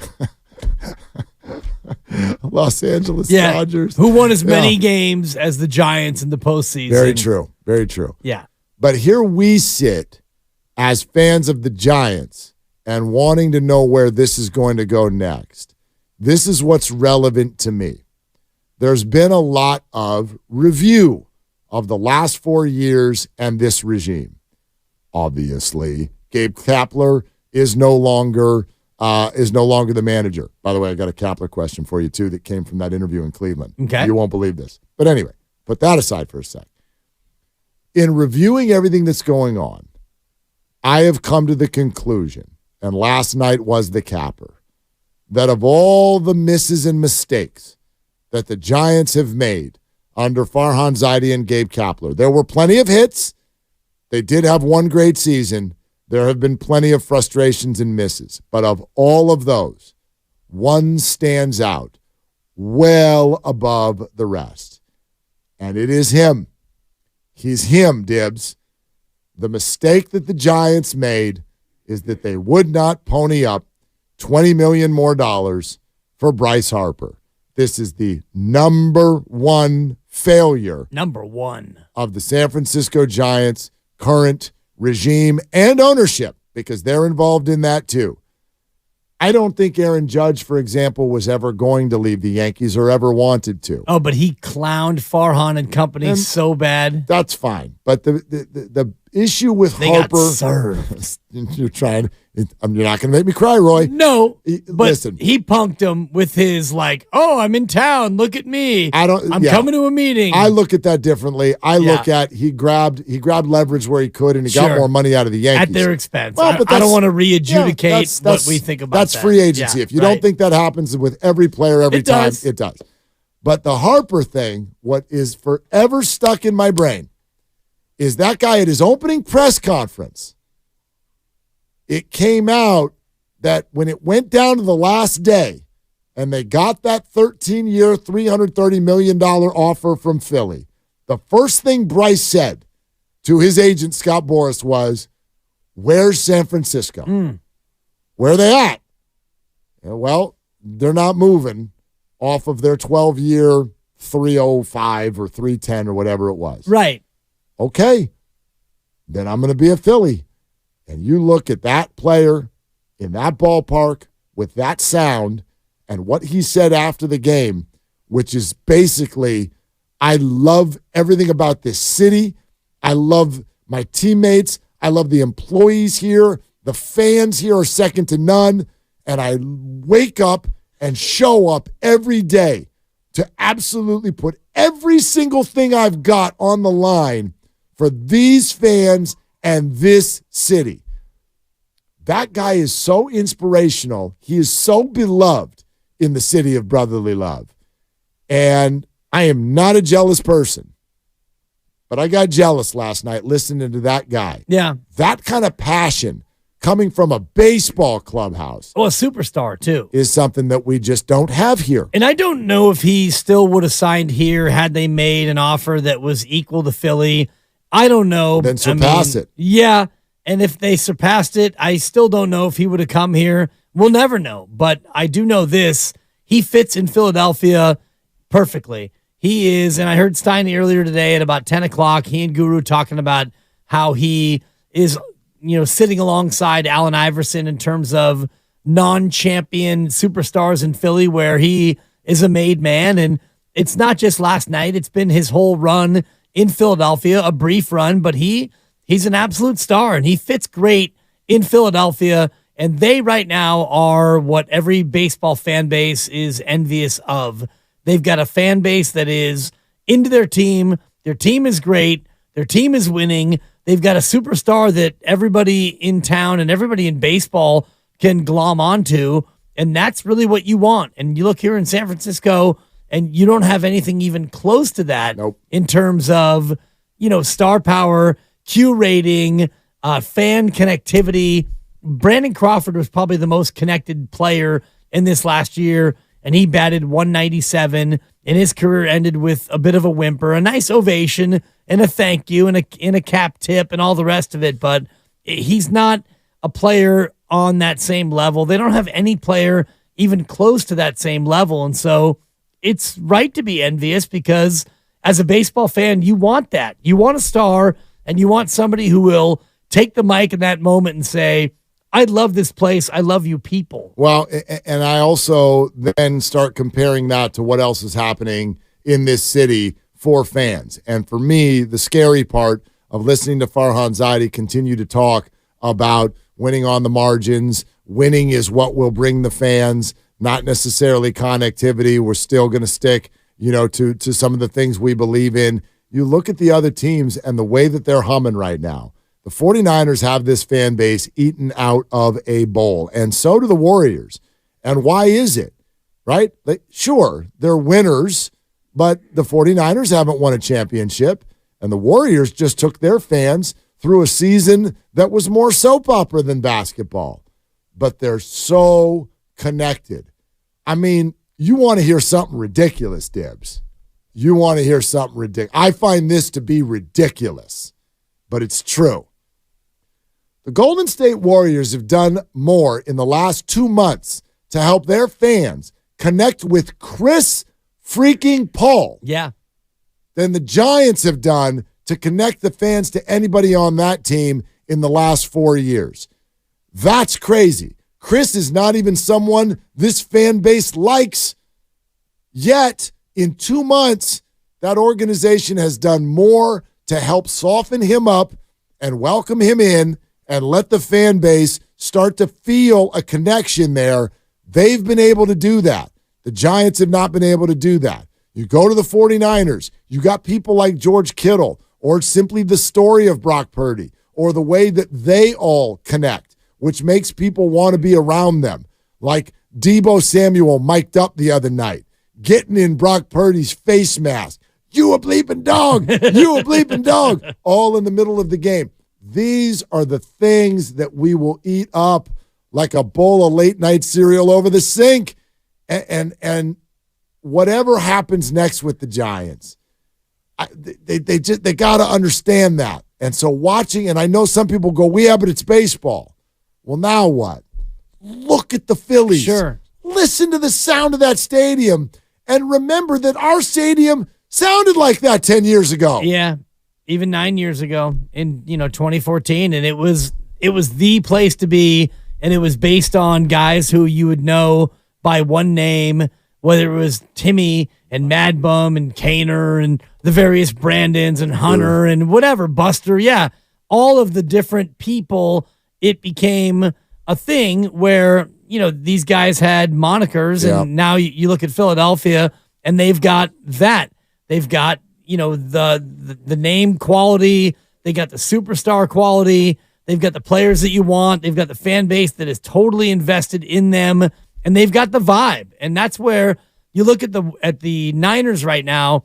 They are the vibe team in pro football. Sure. Maybe in pro sports. Yeah, just for football now. Yeah. 5-0, and Philadelphia still is NFC defending champions, and so it's got to go through Philadelphia, and they're going to play in Philadelphia. So we do need to slow our roll a little bit in terms of NFC favorites, because Philly is still undefeated, and I know you've got them slated for a bunch of losses and in the near future. Vegas has the Niners as the favorite. Right, but the game that they're going to play is in Philadelphia. Sure. So until you beat Philadelphia, until Philadelphia loses, if you go into that game and you're both undefeated, which is a long shot, more so for Philly than the Niners, but if you're both undefeated in that game, the Niners, I would imagine, would be underdogs in that game.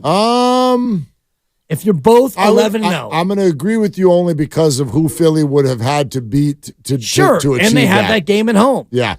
I mean, they may be favored even if they're 9-2 or 10-1 because they're at home. But and the Warriors were the vibe team for the past 10 years in all of sports in the NBA, winning titles and doing it with Shimmy Shakes and Kevin Durant and the Splash Brothers and Draymond Green and all the rest. And you look at the Giants, and they are so far from being vibey in any way. They don't have the talent. They don't have the crowd. They don't have anything right now. And so it's good to be envious and look at this and think this is where we want to get to. But the real hard work begins here in the next couple of weeks. Oh, sure. Look, there's a long, long way to go and so many different things that can happen. You look around at some of what happens in the NFL on a week-to-week basis or a roster player-by-player basis. I mean, adversity's coming. It is, because it's inevitable. It's absolutely inevitable. But yeah, know this. I'm looking at it right now. The Vegas Insider Collective of the Super Bowl odds right now, as we sit here today, the Niners are they are a clear, not NFC favorite, Super Bowl champion favorite right now is the San Francisco 49ers. Yeah. The Eagles are coming off an NFC title and are 5-0. But what the Niners have done has captured everybody's attention to a much, much higher level. And obviously coming off that Sunday Night Football game and performance, that's a game changer when it comes to things like this.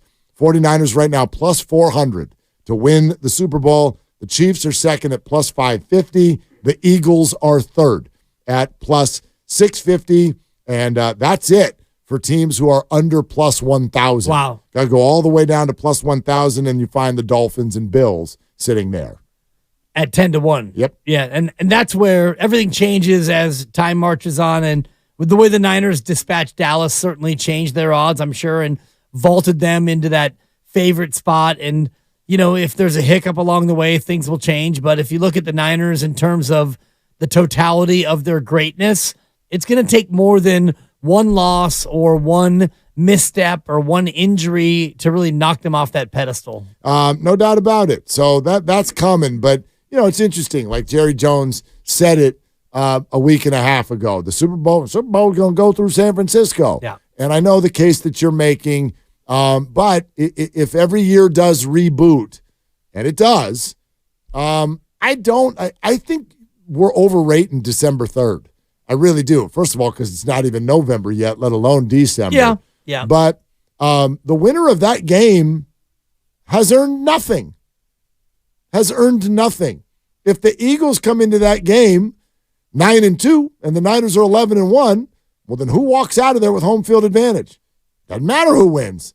The Niners walk out of there with home field advantage. So I know that there's a bunch of games still to happen. Right. But I am very, very focused on who these teams need to play before they get to one another. Sure. And it's not even close in terms of who's got a bigger challenge. It's the Eagles. Oh, it's way tougher. But, when you get to that game, and if it is a game that would be a swing game in terms of the overall NFC standings, it becomes a tiebreaker game, and it becomes huge because the Niners don't want to go to Philadelphia and play the NFC Championship game. And I mentioned it yesterday that the home team is winning 67% since the year 2000 in the conference championship game in both conferences. So having that game at home gives you a 2 out of 3 percentage chance to win that game historically. And this is now 23 years of a sample. And, plus you have that bye if you're the 1 seed. There are a lot of things that go your way if you're able to get that home field throughout. Yeah, absolutely. Willard and Dibbs, glad you are with us. YouTube.com/957 The Game, where you can catch everything that's coming. Twitch and YouTube, powered by First NorCal Credit Union. Glad you're with us as we get ready for both Niners and Browns. Speaking of the matchup, as we get a little closer to the weekend, did you catch what was said by Grant Delpit? First, do you even know who that is? Of course, yeah. Grant Delpit is a member of the Cleveland Browns, and he brought something up that I would love to toss around a little bit. Who are you? Quote, they're riding their high horse right now, so it's probably the best time to get them. That is Grant Delpit talking about the San Francisco 49ers. And this is one thing that I don't want to say I was worried about it, but when we talk about coming out of that Sunday night game and all of the celebration that was there from George Kittle and the Bleep Dallas and Deebo Samuel talking directly to Micah Parsons, and then just sort of the media celebration that came with anointing the 49ers as the team. I think that this is more perception than reality. But how's that grab you? The idea of one of the opponent players saying Niners are riding on their high horse right now. Well, he doesn't know. I mean, he knows what he sees on social media, but that's only social media. And what do you see? What do you think? I don't think they're riding on their high horse. You don't? No. I see a team that on Sunday and Monday, if they play Monday, and Thursday, if it happens to be a Thursday night game, I see a team that goes out there and handles its business. I don't see a team that is sloppy or unfocused or is in any way distracted by what's going on in social media circles or after the game is over.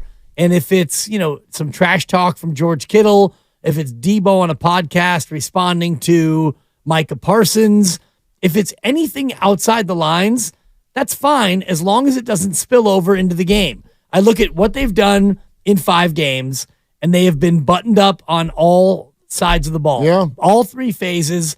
There's been no letdown.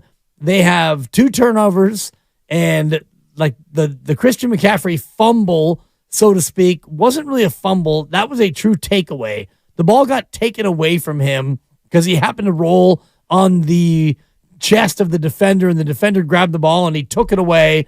It wasn't a sloppy play. Brock Purdy's dropped a couple of snaps. That happens. He hasn't thrown a pick. They haven't fumbled a punt. They've been absolutely buttoned up. So I don't see a team that's on their high horse and, already talking about 17-0. Okay, but you get it. A defensive player of an opponent is definitely going to take notice when, for example, the wide receiver of a team comes off of a 42-10 drubbing of a high-level opponent and says, You better be careful. If we see you again, it'll be even worse. Now, I know that Debo was responding to Micah Parsons' comments, but you know how the filter these things go through. And I also think, by the way, words in this case, they don't matter. They don't matter. Just because the Browns may think the Niners are on a high horse does not give them a better chance to win this football game on Sunday. But I am interested to hear where this goes because it's something that Kyle Shanahan has said he doesn't like and he doesn't want. And he complimented his team for staying very, very even-keeled leading up to the Dallas Cowboys. This is high-level stuff here. This NFL season is off, may I add, to a weird start. It really is. And you want to know why? Why? Because almost all the teams we thought are going to be at the top are. It's normally much more surprising than this. It has been largely predictable. I knew the Vikings were going to fall apart. Well, I knew the Lions were going to be the new entrant to the party. I knew the Cowboys were still going to be a little bit short of the elite. I knew the Eagles and the Niners were going to be good. I knew the Chiefs were first rate. The only, the Bills. The Jags and the Dolphins. Yeah, the Jags are doing what they're doing. The Dolphins are maybe a little hotter than I thought. The Bengals have been through some stuff, and they're struggling a little bit. It's easy to see, though, due to injury. And everybody else in the AFC North is doing what they always do, which is beat one another up, and if you score 17, you win the game. Like, this NFL season through 5 games looks exactly like we thought it would. At the top, but I think in the middle and at the bottom, it's been surprising. Like, Houston has been better than you would think, even though they're 2-3. Sure. They're a little bit better than what you would have imagined. Denver is worse. Sean Payton and that whole experience has been a disaster, I think, in terms of how you thought Denver would be.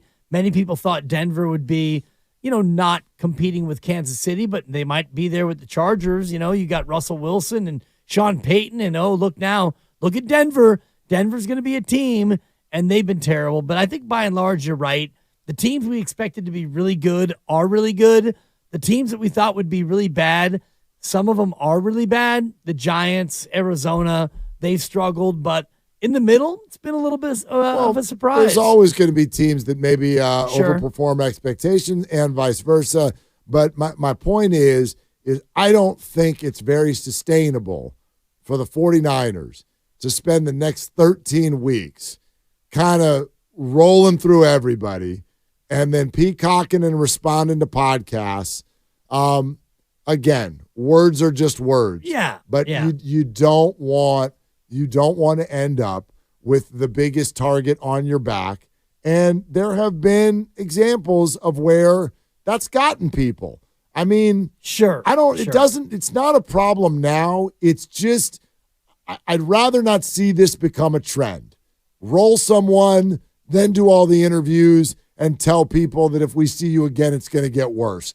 If that starts to get on a cycle, that's not great for the 49ers. I think this was a special case, and Probably Micah right. Parsons was the one sounding off, and so they responded. I will say this, though, about the predictability of the NFL. If you were to predict right now, after 5 weeks, who the 7 playoff teams would be in the NFC, I bet you'd get them all right. And you would go, Philly and Dallas.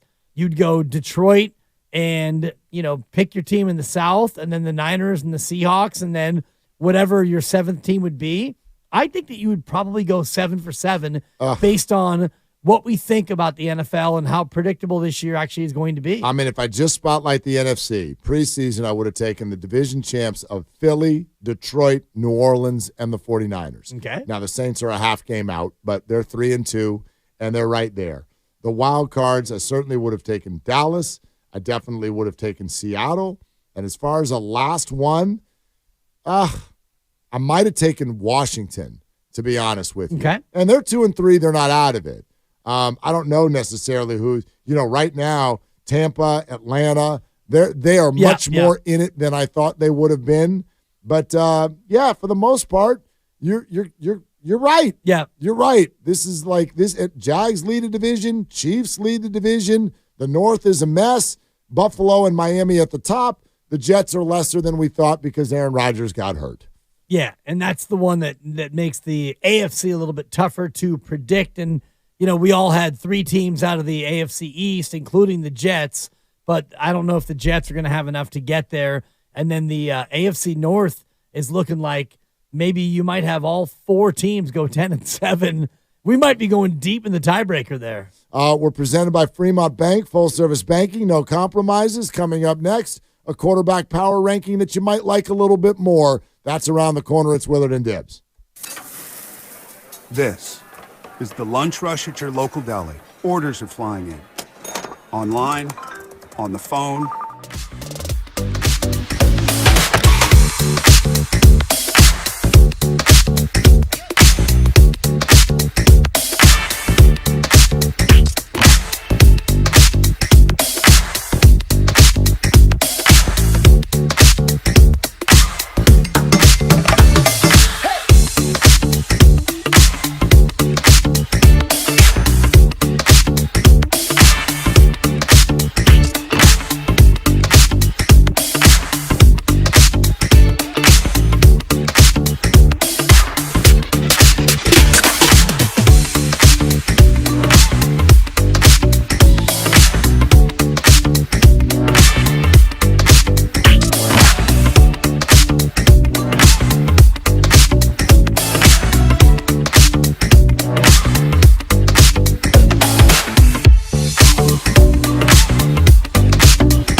49ers.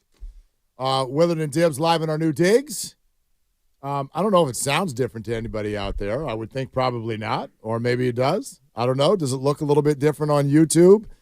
You can go check it out right now, youtube.com/957thegame. And in fact, if you do check it out on YouTube and you are there right now, you will see the first time that in this new building we have breaking news. 95.7 The Game breaking news. Deshaun Watson will indeed not play this weekend against the San Francisco 49ers. This, according to Josina Anderson, who has just broken the news. 49ers at 5-0 will be going against P.J. Walker in this game coming up Sunday at 10 a.m. Well, there you go. There you have it. Big news, big time news. And so Deshaun Watson, as expected for the most part, not going to play. And I wonder, Mark, about the willingness of Deshaun Watson going forward to be interested in actually playing football. Well, that's an interesting take that you've now brought up, that you brought up a couple times. And I'm curious as to where it comes from. I will share this with you. That same off-air conversation I had with the producer in Cleveland who sort of insinuated, hey, this looks like P.J. Walker because the Browns have their quarterback who's starting, talked to the media on Friday, and we went to his locker, and P.J.'s like, I'll talk to you tomorrow. So that felt like he's going to be the starter, and we know the Browns, the Browns know. The team knows ahead of time. One thing he said was, and I didn't really know that this would be a dynamic, he goes, I really think that Deshaun owes it to his teammates to get out front of this and explain what's going on. And I'm like, well, that's not a normal deal when there's an injury in the NFL. If you're hurt, you're hurt. But, different injuries take sort of a different form, and when it's the key position on the field, that obviously takes a little bit of a different form as well. So I'm interested to know why you feel that way, because there was the insinuation that Deshaun is leaving his teammates high and dry. That's one thing. To take it to he doesn't really want to play football. Do you mean this week, or do you mean in general? I mean in general. And, I mean, this week is obviously a part of it, but you've got a shoulder injury that is a nagging shoulder injury, and it's been described as a bruise. So I don't know how deep the bruise is. It's a bone bruise. If it's a dislocated shoulder, if it's a fractured clavicle, which is the collarbone, if it's a torn labrum, which I've had, if it's an injury that actually puts you on IR and knocks you out for a long period of time, we get a better idea of exactly what the return to play protocol would be. But he's got a bruised shoulder, and we also know that he has a guaranteed contract. Yep. And we also know that he's coming off of a year and a half of the last 2 years where he didn't play football. He missed a whole year because he basically told Houston, I don't want to play football here anymore. He held out. He wanted a new deal, and he didn't play football. And then he got into some off-field trouble that turned out to not be technically legal trouble that would put him behind bars, but it cost him 11 games. So he missed a year and a half of football, during which time he got the most unbelievable contract in the history of the NFL in terms of raw guaranteed money. So does he really want to play football? I wonder. It's interesting. I mean, I'm as you're talking, I'm searching around for stories on this to sort of get the Cleveland vibe. And Cleveland.com published a story literally, 6:39 p.m. Eastern time. It published a story 13 minutes ago. Okay.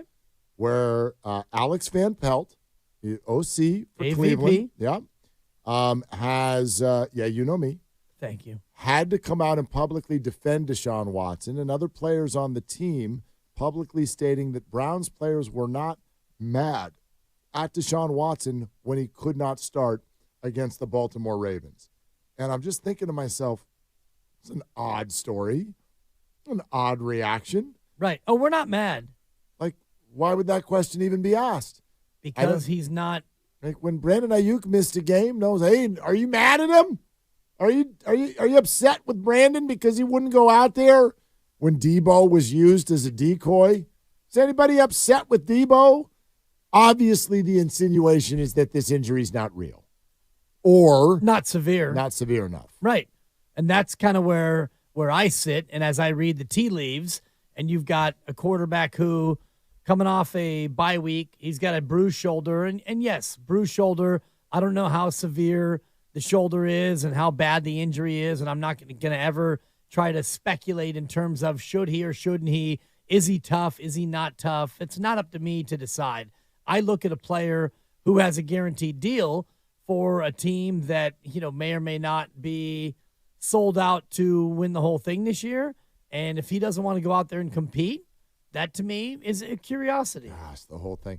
You know what goes through my head also here is kind of a vibe of like how good we have it. You know what I mean? Like we've been sitting here for 6 months going, well, small sample size. Can he do it? Boy, the Trey Lance thing, that didn't go well. They're not going to trade him, are they? Oh, they are. And then we've got this national screaming debate for a little while, which is now dying down. But this screaming debate over, is he good? Is he kind of good? Is he good because of someone else? Man, what a luxury. This is the debate we're having in San Francisco? Right. Is he good, or is he kind of good, or is he good because of someone else? Or how about choice 4? Who cares? They're amazing. He's good. Look at the quarterback situations around the league and what we're talking about. You know what I mean? And, oh, by the way, Orlovsky makes a public statement today that his comment about Mac Jones would be doing the same thing in San Francisco if he was there, he definitely reeled it back a little bit. Yeah. He made the comment, he goes, I do think there are about 7 or 8 QBs in the league who would be putting up similar numbers with the 49ers if they were there. That, to me, is a much more fair statement to make. If you want to say that Mahomes and Allen and Herbert and Trevor Lawrence and Jalen Hurts and maybe a couple more guys, Tua, you want to say those guys would be doing similar things to Brock Purdy if they were here? All right, I'll listen to that, but that's not what he said. He said Mac Jones would be doing the same thing. This is the debate we're having in San Francisco, and the 7 or 8 guys I just brought up, they're literally the only 7 or 8 other healthy situations in the NFL. How many of them are there? How many teams are pumped with their QB right now? Man, you could go through and Miami pumped, Buffalo's pumped. Yep. The Jets and the Patriots aren't. The Steelers, I don't think that they're... That's a no. That's a lowercase p for pumped because I think that they feel better about their quarterback than you do. But if we're talking about pumped, like Hans and Franz. That's going to be a no from me, dog. They felt good about him before the season started, and then they lost 30-7. First place Pittsburgh Steelers, but I'm going to say they're not pumped. Baltimore's pumped. Cincinnati's pumped. We're at 4 pumps. Okay. Jacksonville's pumped. We're at 5. Houston's pumped. I'm going to give you 6. Yeah. Shanahan and Tennessee, no. Kansas City and the Chargers are pumped. Okay. We're at 8. That's 8. Right. I'm not going to give you Jimmy G, even though gutsy little win for them. Definitely and not. Russell Wilson, that's going to be a no from me, Russ. AFC is 8. I agree with you. Philly, they're pumped. I'm not even going to give you Dak. No, hell no. Hell no. I mean. And the Giants in Washington, that's a no. Danny Dimes is not, they're not pumped, but he's paid. There's a difference between pumped and paid. And Detroit, as excited as they are. They're pumped about Jared Goff. I guess, but almost kind of because they're Detroit. Like, he's good. It's nothing against Jared. I love the guy. He's playing great. They're 4-1. They are pumped. But do they feel like that's the guy long term is my question. I think they do. Okay, then great. I think they do because they're doing something that they haven't done in, I'd have to Google it, but it's probably 50 or 60 years. By the way, I'm going to tell you right now, if you put Jared Goff on your pumped list, you got to Google it. The rest of the NFC is Brock, period.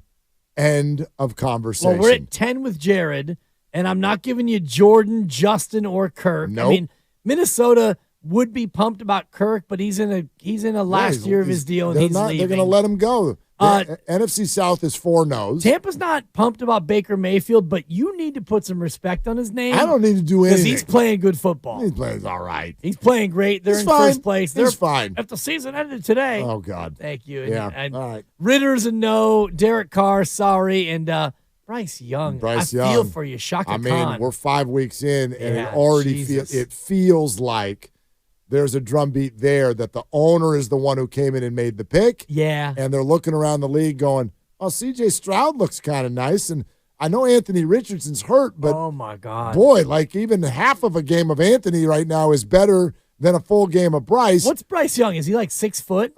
Because a 6 foot tall quarterback cannot win in this league. I don't know. Unless you're Brock Purdy. I was going to say, I don't know that he's any shorter than Brock Purdy. But and in the NFC West, Niners are pumped, and that's it. Well, I mean, Geno, it's a lowercase p. Yeah, he's on a short deal.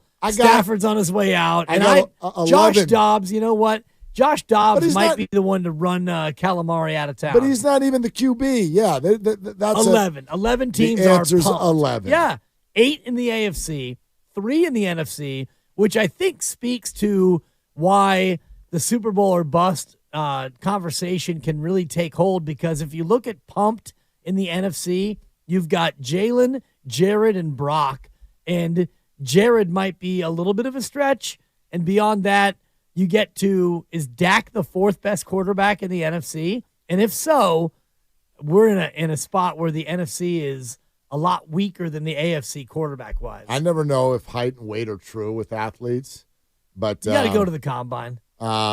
I went to Wikipedia, not the combine. Wiki. They got Bryce Young at 5'10", and Brock Purdy at 6'1". Brock Purdy is officially 6 foot and 5/8. Yeah. So they rounded him up. By the way, Wiki. he's not as short as he looks. He looks that way because he's on a football field standing next to Trent Williams. He's short, I guess, for an NFL QB, but that, and I know right now there is Dallas started to knock balls down a little bit. Is that going to be a thing? A couple of them Hankins. I don't think it's going to be a thing, and it's not. Sure, you'd love him to be an inch or two taller, but he's not. It's fine. It's totally fine. And sneaky thick, by the way. He's like 220, listed at 220. Brock? Yeah. What I think they list him at 220, but see what he's listed at. Sneaky thick, Mark, is what he is. I think you're looking a little too close to his body. That got uncomfortable. Totally. Like, why are you calling him those things? I can't find his weight. I might need to go to Football Reference. You need to go to Weightopedia. They have everyone's weight on Weightopedia. Yeah. He is 6'1", 220. Yeah. It says. Yeah. Maybe that's with the backpack on. I don't know. But anyway, I think that's another way for us to look at the entire quarterback situation, which is to say, are you pumped or aren't you pumped? You are one of 11 teams, a third of the league, right? That's happy with this. All right. First of all, you're listening to 95.7 The Game, KGMZ FM at HD1 San Francisco, always live on the free Odyssey app, Twitch and YouTube, powered by First NorCal Credit Union.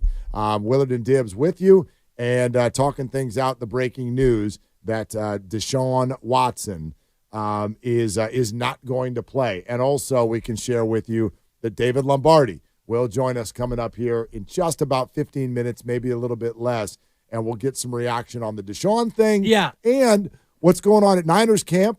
And this is one thing. I'm almost uncomfortable with the lack of adversity so far. Eli Mitchell back at practice today, like the 49ers are just like as healthy as can be. Pretty much, I mean, right? I know there's Aaron Banks and there's stuff. But even that turned out to not be a biceps. It turned out to be a shoulder. And so, the day-to-day as opposed to 6 to 8 weeks are gone for the year. And, we can knock on wood in terms of the injuries they haven't yet sustained, which is good. You had Ayuk who missed a game, and you had Debo who played but shouldn't really have played. I mean, not shouldn't have, but he was limited and all the rest of it. They've been skating pretty good right now, injury-wise. Remember the conversation we had a few weeks ago about how certain players in the league move the line? Yeah. And obviously quarterbacks, move it the most. But Christian McCaffrey was the number one non-quarterback line mover in the whole league. Yeah. Well, you and I had an inkling. We talked about it all day yesterday that Deshaun was not going to play in this football game. And the line had started at about 3.5. And it had been inching up, not because of Deshaun, just because it was getting bet up. Well, Sunday night after that beat down, Totally. and we got to work on Monday morning, and I think it was at 5 or 5.5. Right. And then it went to 6. That's when I grabbed it, by the way. Yeah. And then it went to 7, which felt like, there are people who think Deshaun might be out. Well, now he's out. Josina hits a tweet 20 minutes ago. What do you think the line is at now? Are you looking at it? No, I'm looking at my ticket that I bet on the Pleaser, as I told you, where you bet a teaser, but you give the 6 instead of getting the 6. And I got it at Niners minus 13, which means when I bet my Pleaser, it was at 7, and that was yesterday. Okay. I bet that yesterday at about this time. So I'm going to guess that it went from 7 to probably 8 and a hook. Okay. The San Francisco 49ers, this is just up to the minute, and it's only been 20 minutes since this news became official. Josina moves the line. So it is probably or potentially going to do even more. But up to the minute, the 49ers are now a 9.5-point favorite over the Cleveland Browns because of this news that P.J. Walker is now going to start at quarterback. I'm reminded of something that Larry Krueger tweeted earlier today, which is maybe going to get people going a little bit. And in fact, I saw some people on Twitter sort of accusing him of trying to get people going with what he was sending out. But do you remember for years that it was like the Warriors could win 3 or 4 titles, but people would be like, isn't it amazing? Every time they get to the playoffs, the other team's best player gets hurt. Yeah. You lucky sons of guns going out there, and it happens for you every time. Well, listen to what Krueger wrote earlier today. He goes, I'm not saying that it's the reason the Niners are undefeated, but it's worth noting. Check it out. Played the Rams, no Cooper Kupp. Played the Giants, no Saquon Barkley. Okay. He says they played the Cardinals without Kyler Murray. I'm Sure. like, well, whatever. I don't know. Yeah. They played the Cowboys, no Trayvon Diggs. They're about to play the Browns without Nick Chubb and Deshaun Watson. And then they will play the Minnesota Vikings without Justin Jefferson. Jeez. Those lucky ducks with a D. I think they're fake. I don't think the Niners are actually that good. No, and I think he's on to something. Well, no, look. If Dallas had Diggs, that he's worth 33 points in the spread, Mark. It would have been. Larry, you're right. It would have been 42-11. No, it would have been 43-42 Dallas. Listen, I don't think he's saying that. It is worth noting. This it's is interesting. I'm not just saying, but saying tweet. Well, the Cardinals one, that's ridiculous. He goes, they're playing the Cardinals without Kyler Murray and Budda Baker. Yeah, whatever. And they didn't have Kurt Warner or Larry Fitzgerald or Anquan Bolden either. No, but listen, Kupp, Barkley, Diggs, Nick Chubb, Deshaun Watson, Justin Jefferson, these are the best players on their schedule, and they're not playing. Right. So it is interesting. I'm not saying there's anything to it. I think if all of those players had played, you want to know what I think the Niners' record would be? 5-0. Thank you. 5-0. Call my message phone. 5-0. That's what I think. But, yeah, things have gone their way so far this year. That can be true, too. It can be, but when you go out and you beat these teams into submission, then I don't think you can even cite that in any real way. And the Rams have a guy who is like Diet Cup in Puka Nacua. So, I mean, you had Puka Nacua do Cooper Kupp things in that game, and you still were able to beat them by 7, because Sean McVegas got that cheap late 3. But I don't think you can look at any of these wins and think, well, if ... then they might have lost, because these are all 5 straight-up beatdowns. The Puka Nacua thing is honestly, it is one of the most under-discussed deals I've ever seen in the history of sports. Like, we had a hard time buying that Brock Purdy was good, and so that took a while. Do you know what Puka Nacua's stats are this year? We're 5 games into the year. He's got to have 50 catches. He's got 46 catches. Okay. What? No one had ever heard of him. Nobody knew who Puka Nacua is. 46 balls for 572 yards. He's on pace for almost 2K. And, how many catches? He's on pace for about $160. 160. Yeah. What are we doing? Yeah. Puka Nacua? He's actually on pace for 180 catches. If he's got 46 through 5. 5th round pick. Yeah. 5th round rookie. And it just. It's insanity. Well, it goes to show a couple things. One, the draft is a crapshoot. And two, the receiver stats that we all glommed onto in terms of like what's a good season and what's not. He has 46 catches, and you said for how many yards? 572 yards in 5 games. Yeah. And his worst game, yardage-wise, was last week against the Eagles with Kupp on the roster. Yeah. And he got 71 yards and a touchdown. Yeah. It just 7 balls for it's 71. It's a whole new NFL it's his where worst game. We don't really worry about running it. And I know they've got Kyron Williams as their running back, but he's more of a third receiver than he is a true running back. So it's the new NFL where we throw it almost every down if we have to. 63 targets. For Puka. Yeah, wow. 5th round kid out of BYU named Puka. He's going to break every record in the history of ever if this And a lot of keeps those up. records are Cooper Kupp's records. Well, no joke. And by the way, the Kupp thing, I mean, in theory, this will get muted a little bit because Kupp is back, and if he stays healthy, that's going to spread it out a lot more. But how many targets did he have with Kupp gone? 11. That's still a lot. Yeah. Crazy numbers. So anyway, that was a quick aside. But the larger point, yeah, the 49ers are not only really good, they have had some really good breaks go their way, and they've had a lot of players on their schedule who have missed time in front of them, and they have not had a lot of their own players miss time.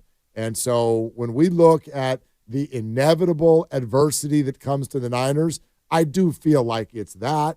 It has to be that. Like, nobody rolls through 17 games without a pretty big injury or two. It just doesn't happen. Right. And that's the beauty of 17 games, though, is that if you do get an injury and it's 4 to 6 weeks, you have time for him to get healthy on the back end of it. And that's what we saw in the Arena League, and they played 18 games, and we had some SaberCats get hurt, and then, you'd be hurt for 6 to 8 weeks, and you'd realize, okay, come back in 8 weeks, and you still got 4 more games plus the playoffs on the back end. All right, we're sponsored by Local Arena Ticks, and remember, the Warriors Summit is now only 6 days away. I know you. I'm the same way. We don't plan ahead, but I really think that this is the time to do it. I want you to treat the Warriors Summit like Mother's Day or like your spouse's birthday. Valentine's Day. Don't wake up on Wednesday and go, do I have time? Can I go? No, start working now. Tell your people, tell your boss, make the plans, get out to the Warriors Summit in San Leandro at Fieldwork Brewing Company next Wednesday, October 18th. You can come as early as 2 o'clock, 1:30. That's when we're all going to be out there getting set up. Come say hi, get the best seat in the house. But all the action goes 4 to 6. That's when all the hosts at 95.7 The Game will gather, and we will talk all things preseason Golden State Warriors. Free to show up, free to be there for the public. Fieldwork Brewing Company in San Leandro. We dive deeper on the San Francisco 49ers with David Lombardi of The Athletic joining us next on Willard and Dibs. Attention Bay Area sports fans, get ready for a game-changing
out of Cleveland, no Deshaun.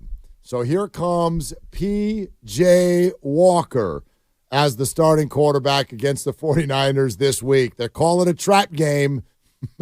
Maybe not. Maybe not. Yeah, a trap game. It's no trap when you're not coming with your best. And I've been doing some research behind enemy lines, Cleveland papers, Cleveland blogs, and all the rest of it. And most of the reporters don't understand why he is not going to play. Yeah, that's kind of the head scratcher. Let's dive deeper into this game and what's going on at 49ers camp with our good buddy David Lombardi, The Athletic. Hey, David, what's shaking?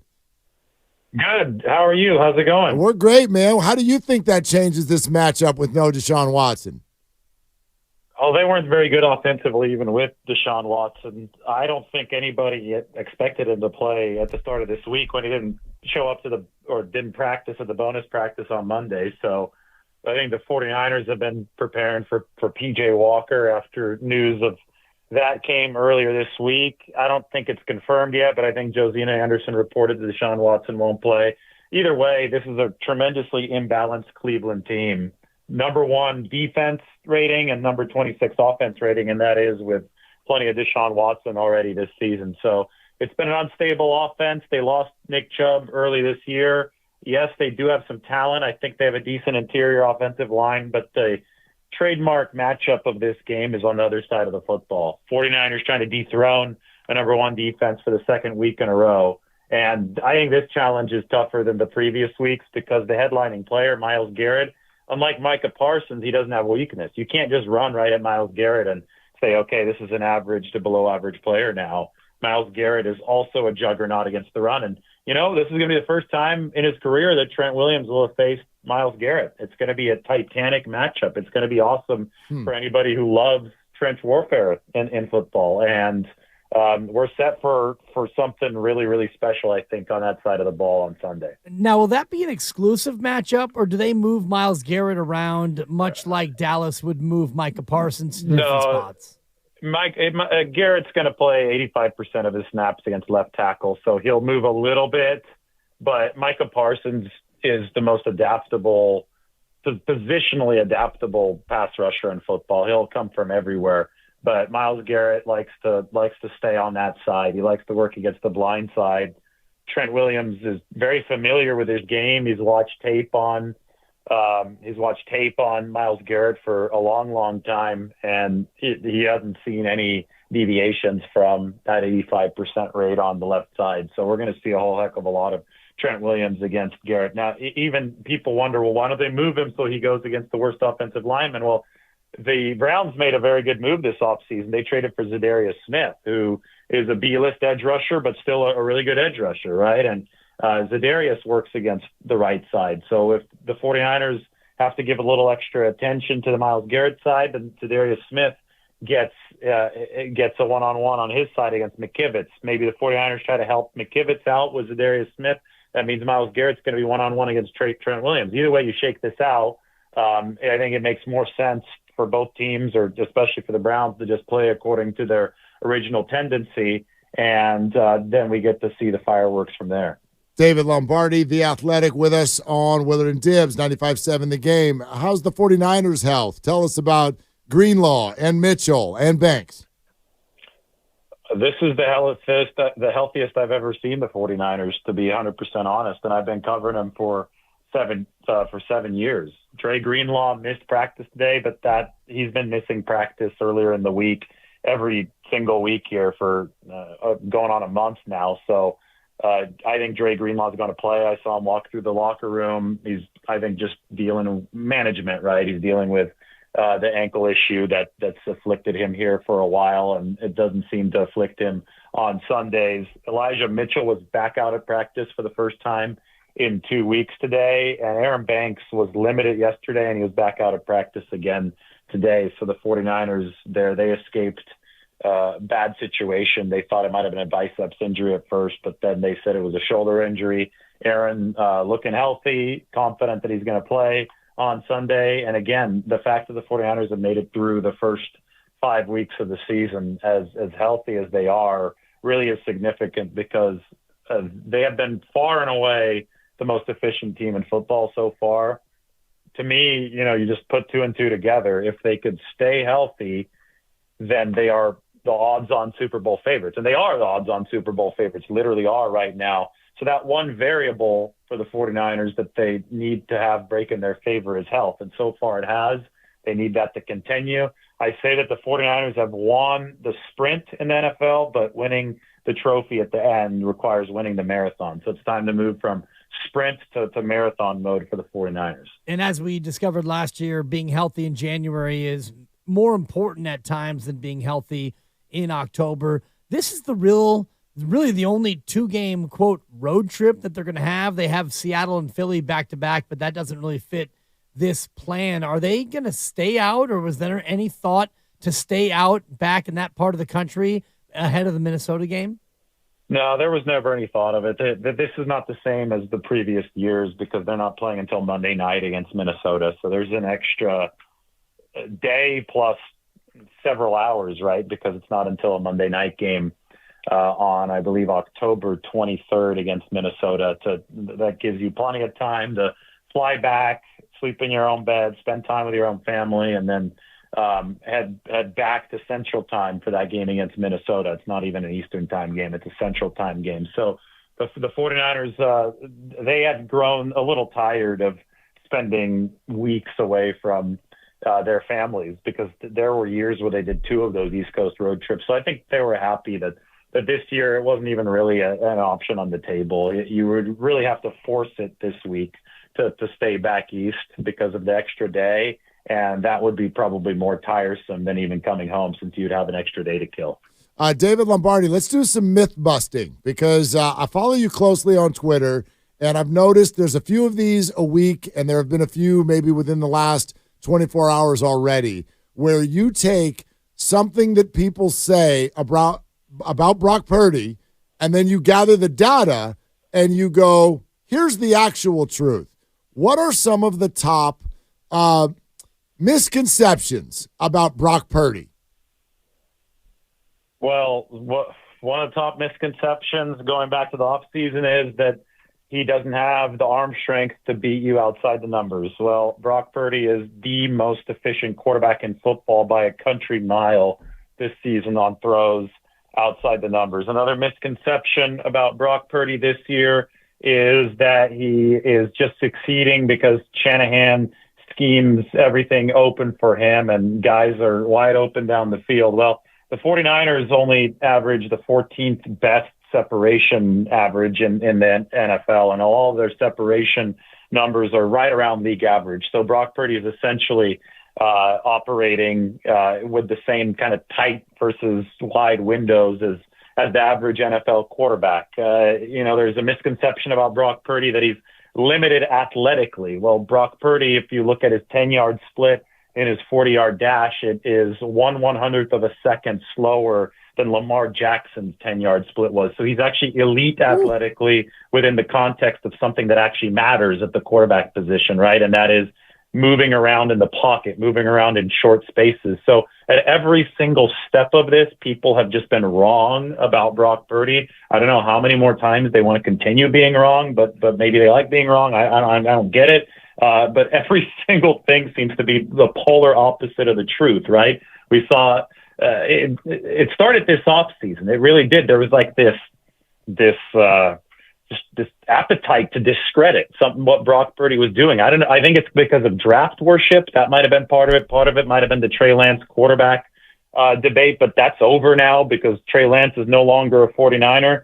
But the truth is that Brock Purdy was better than you would expect from pick number 262. But it's not the first time it's happened, right? We've had a lot of players, even undrafted free agents, turn into really good football players. This just happens to have happened at the quarterback position. And everything that he is doing right now is quite literally the opposite of some of the criticism that he has taken over the past few months. Is the fact that he is shining in so many intangible areas changing the way other front offices look at the quarterback position?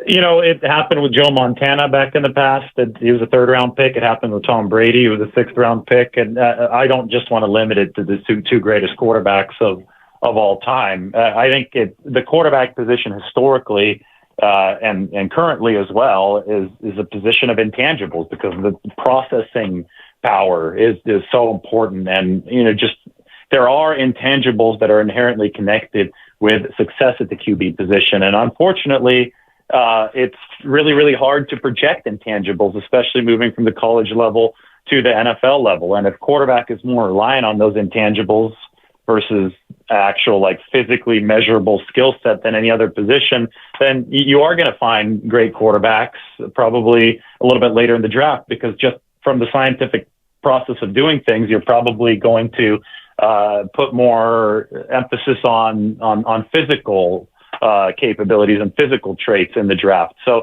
I think everybody's always trying to look for a way to quantify the intangibles. That's where the S2 cognition test has come in, and Brock Purdy scored really, really well on that. So maybe that's going to cause teams to be better at identifying intangibles in quarterbacks moving forward. But if that's the case, the 49ers are happy that they're able to have Brock Purdy drop to 262, their compensatory pick, before the league found a better way to figure this out. David, what is the role for Randy Gregory going forward?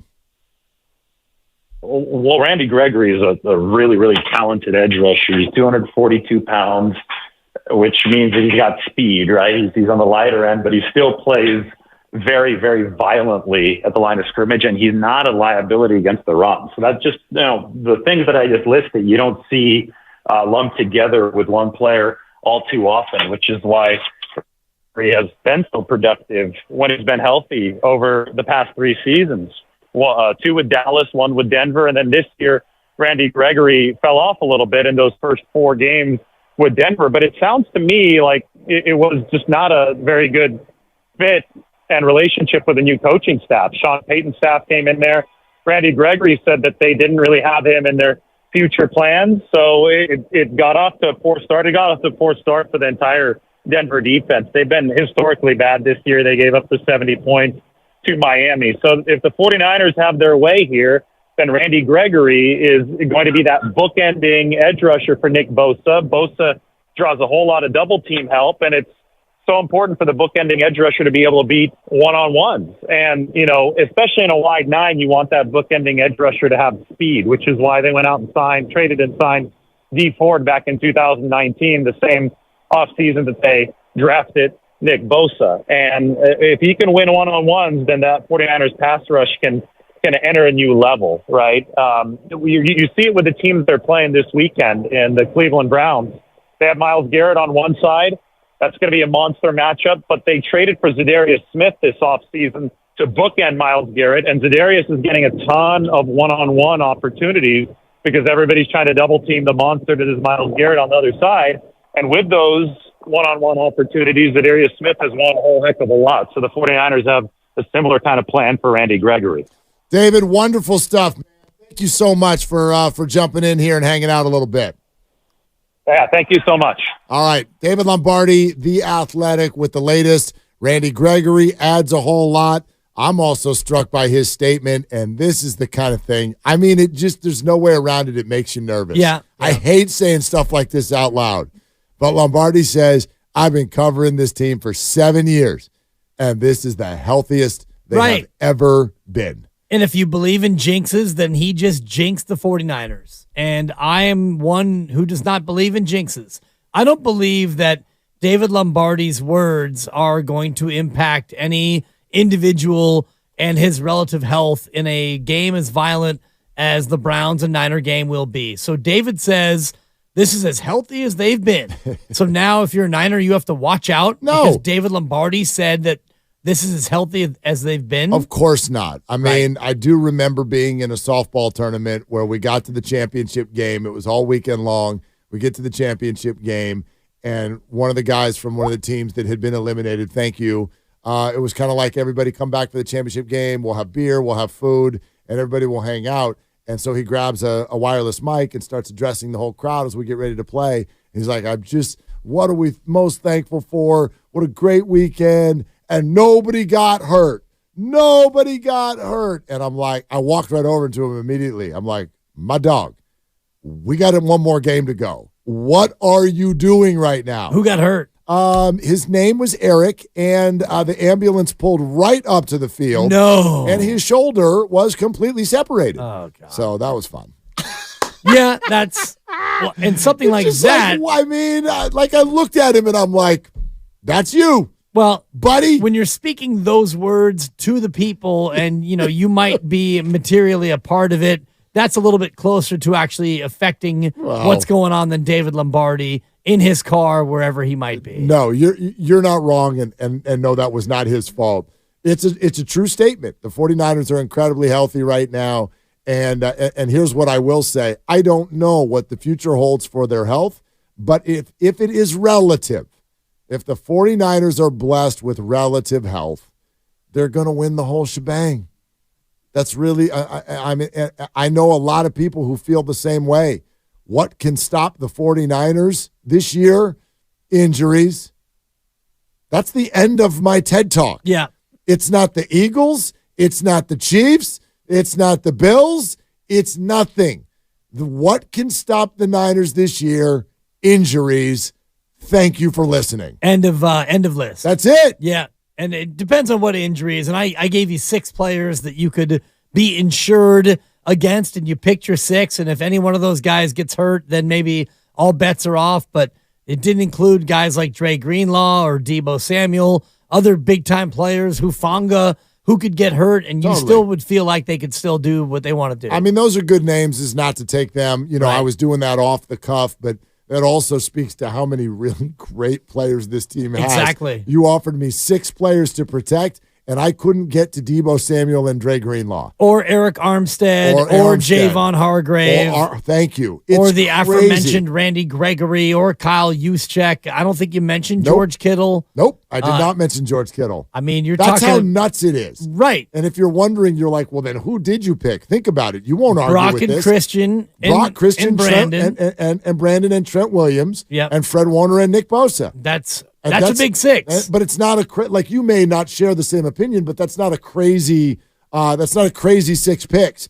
And it leaves off some of the top players in the league. Sure, at their position. Like Yes. George Kittle is the best blocking tight end in football. And, Talanoa Hufanga is a great safety. And, you run down the list and what Javon Hargrave has meant to this team already this year. And Eric Armstead is a guy they paid to keep instead of DeForest Buckner. Mooney Ward was fantastic in that game against the Cowboys. Kyle Juszczyk, highest paid fullback in football. Not on your list. Kyle Shanahan, watch out. Those injuries happen on the sideline sometimes. Yeah, those Stay healthy, laminated coach. play sheets are pretty sharp. You might catch a paper Look cut. out, man. Didn't Bosa went down in Philly and he wasn't even in the game. Yeah, leg whipped. That was crazy. Watch out. Be healthy and stay thirsty, my friends. Speaking of my friends, we consider all of you our friends. Yeah. And we have been very open and honest with you today as we collectively do something new, which is that we moved buildings. And so we're in a new studio, and we've told you that. Certain times there are certain things we've got access to and certain things we don't because we're moving, right? And so things are popping up and whatnot. But I will announce to you more breaking news. The phones are back. Oh, they're back. So okay. Let's go. We would love to hear from you. And in fact, that'd be a fun thing to weigh in on at 888-957-9570. And that is if you were going to protect any group of 49ers, 6 49ers from injury, who would it be? You can weigh in on that. And we definitely should talk a little bit more about what David said with regard to Brock Purdy. That conversation has evolved, obviously. Nobody is showing up at parties this weekend with their Brock Purdy's actually not that good take. That's gone. We're done here. He's a very good player. Do you want to power rank him? Do you want to talk about his situation? What have you? That's all sort of there, and it's still in the ethos. Now there's what David's talking about, and that is myth busting. All of the things that we sort of, and this is where draftism and sizeism all come into play. Because even if you think Brock's a really good player, I think a lot of people still think a bunch of stuff about him that's not true. They still do. It's the arm strength. It's the outside the numbers. It's the athleticism. The speed. It is he just drops back and he's just standing there, and then he just picks a player to throw to. How about all 4 touchdowns last week were outside the pocket? Right. Did you know that? First time in the modern next-gen stat era that had happened. So I'd love to dive into that a little bit more. Like, what are the actual, forget good or bad or indifferent, what are the characteristics of this quarterback? What does he do well? And what do you still see that he doesn't do well? Can you even find anything? I mean, we spent week 2, the deep ball. The deep ball, look out. He overthrew the deep ball 3 times against the Rams, and that was our Jimmy G scab got picked because it's like, he can't throw the deep ball. Well, I think he's completed like all of his deep balls since then. And then there was the one that was like, was it on purpose? Or Brandon Ayuk. To Ayuk in the double coverage against the Cardinals. So are we there now? Is he actually good with the deep ball? It's almost like the 49ers themselves. If I forced you into a corner and said, tell me what a weakness is, what are you coming up with? What does he not do well? Well, he doesn't really run the ball great in terms of like pulling it down and running and getting chunk yardage when he scrambles. Do you want him to? I mean, that was an interesting number. That's not what I want him to do, but you asked me what he doesn't do well, and we haven't yet seen him pull it down and run for 15 or 20. And no, I don't want him to. Yeah, I forget the way David said it, but he was talking about at the first step athleticism where he was only a tick slower than Lamar Jackson. Yeah, the 10-yard sprint. The 10-yard sprint. Yeah, he's a tenth of a second slower than Lamar Jackson. He's super athletic. Yes. He's not Lamar, but he's very athletic. Right, and he's smart in terms of when he does run it, he runs it and he either gets down or he gets out of bounds. He doesn't take a lot of hits, and they don't run him a lot because they don't have to run him a lot. And you don't want to, by the way. Like, go talk to the Indianapolis Colts. And go talk to Trey Lance. Yeah, go ask if you want a running quarterback. I don't want the guy running, and I want him to get down, and I want him to get out of bounds, and all of those things. I just don't think that's sustainable in the NFL. So does he not do it well, or does he just not do it? I don't know. But when you see a game like you did on Sunday night, do you come out of there with the same take about Brock as you did about the Niners? You showed up Monday morning, and you're like, the Niners don't have a weakness. No. And I agree with you. Does Brock? I don't think so. And I can nitpick and say, well, he can't run it for 20 yards at a time, but maybe he can. We haven't had to see it because he hasn't had to do it because they're so good offensively that he hasn't had to, on 3rd and 11, pull it down and scramble for 12 yards. No, even if it's 3rd and 15, he just throws it over everybody's head to Deebo Samuel like he did. We're presented by Fremont Bank. Full-service banking, no compromises. We are also streaming live on YouTube, and we've been inviting everybody to get over there today to check out our new digs and tell us what you think. And, oh, by the way, want to see me trigger our boss, Matt Nahagian? Sure. You want to know what the number one answer is on YouTube when people tell us what they think? Everybody's saying the exact same thing. Could you guys put some stuff on the walls behind you? I'm like, I know I imagine we're going to get there, right? Is there going to be maybe like a logo or something behind us at some point? Maybe had that not occurred to you? Oh, he's like, I hadn't even thought of that. Our old place is like papered wall-to-wall, ceiling-to-floor with our logo. So everyone who's saying that, it's coming. Even the lovely Christy sent me a text. She's like, you guys could use some branding. We're like, we know. We just got here. We got here like an hour ago. So thank you for all of that feedback. But if you want to get over to YouTube, you can see how skinny Dibs is. If someone swears, you get to hear it. We're trying not to swear. It's a brand new building, so we're all on our best behavior. But get over to youtube.com/957 The Game. It's all powered by First NorCal Credit Union, and we will take your phone calls next on Willard and Dibs. The Eagles present The Long Goodbye, the final.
and Dibs on 95.7 The Game. Hey, we're going to go to the phones, and we keep talking Brock and the Niners. And if you're just joining us, indeed, Deshaun Watson is out this weekend.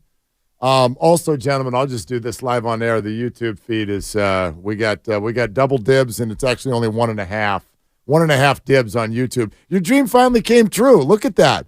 It's dibs next to dibs. Well, you're on still YouTube. talking, so it's not quite. I mean, the dream hasn't quite totally come through yet. So there's that. You want me to do my Andrew Wiggins impersonation? You can do it, but it's really my Andrew Wiggins impersonation. Yeah, what the hell? What? No, why did it turn? Why did it turn? Anyway, can we get security in here? Anyway, seriously. Glad you're with us. No, but Maddie just showed me something in the other room that Chris Mannix said. Did you just call him Maddie? I did. Okay. I've known that man a long Okay. time. I've known that man a long time. He just showed me something that Chris Mannix said about Klay Thompson. Yeah. That I think you'll find interesting. All right. Okay, we'll do that in a little bit. But let's go out to the phones, and let's go to D in Walnut Creek. Again, you can be among, every time we do anything with technology in here, we're like, is it going to work? You can be among the first phone callers in the new building. We've only had like 2 or 3 so far here on 95.7 The Game in our new digs. 888-957-9570. Fire away. We'd love to take your calls as we head into the 5 o'clock drive time hour. So if you're stuck in traffic, hang out with us for a little while. Let's go to D in Walnut Creek. Hey, D, you on Willie and Debbie. What's up? Hey, what's going on, you guys? I'm sitting here making some Texas chili, where you put the chips on top, the Fritos, and then you wash it down a couple of burgers. I love it. Okay. Hey, 49ers, incredible game. I mean, it was like out of heaven, Mike. But I'm going to give the defense a B. You know why? Why? They were up against an inferior, never was quarterback in Dak Prescott. He was the dropped anchor that dragged down his time of possession, which is something that, if the defense is on the field more than the offense, you're going to lose. So the defense really didn't have to worry about it. They had that 12th player in Dak Prescott. Well, listen, I got no problems if someone wants to take shots at Cowboys players, including Dak Prescott. I don't think he's phenomenal, D, but you wouldn't argue that he's like one of the worst QBs in the league. In fact, I don't even know. You could not argue that he's anywhere other than at least second in terms of the quarterbacks the 49ers have faced so far this year. Agree?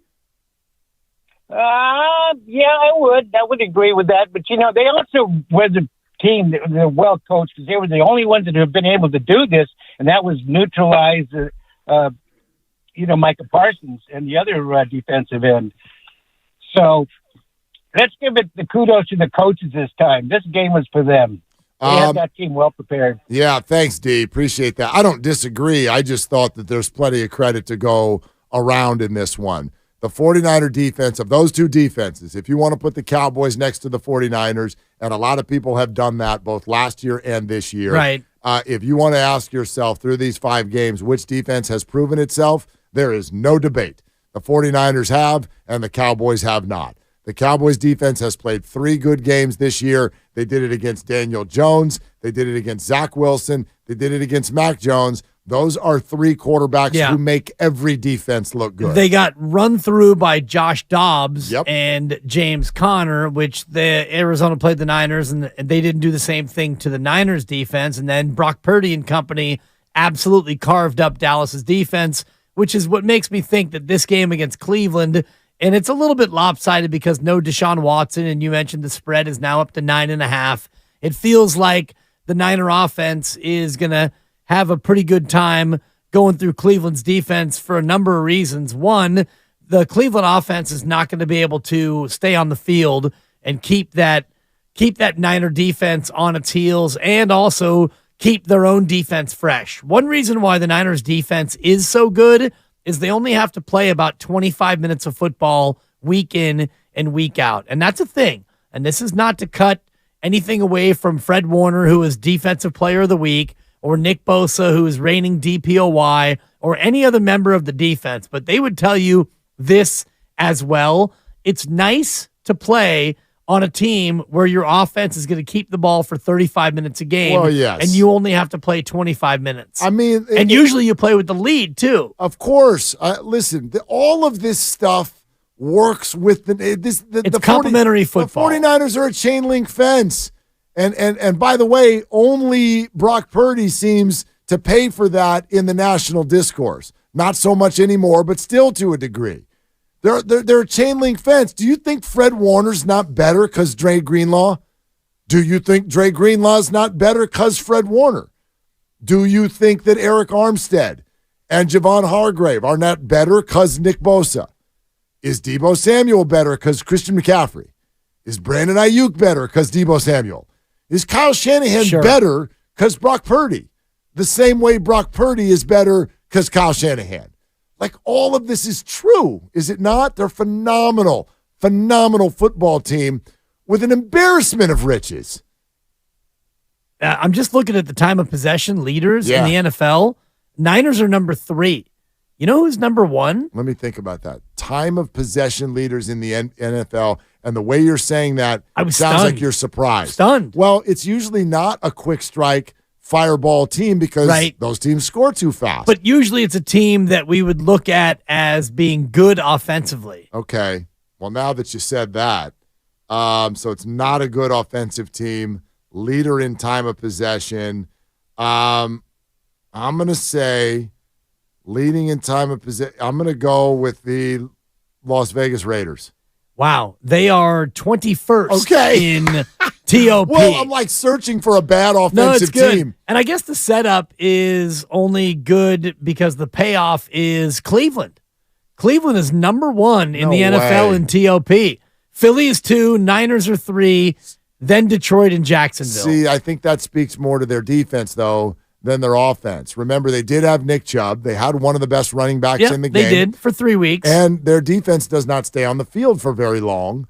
And they've also played very bad offenses. Right. They've played also bad offenses. Like, as much as the season starts to take shape 5 games in, it is also still only 5 games. So there are a number, I wouldn't say this across the board, but there are a number of characteristics that we're handing to teams that we can't fully quite do yet.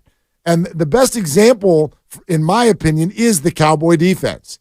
The Cowboy defense, they're number 1 ranked. No, they're completely, they're a group that it's can Cleveland be had. now is the number 1 ranked defense. And I'm not saying that Dallas and Cleveland aren't good defensively. They are. But are they number 1?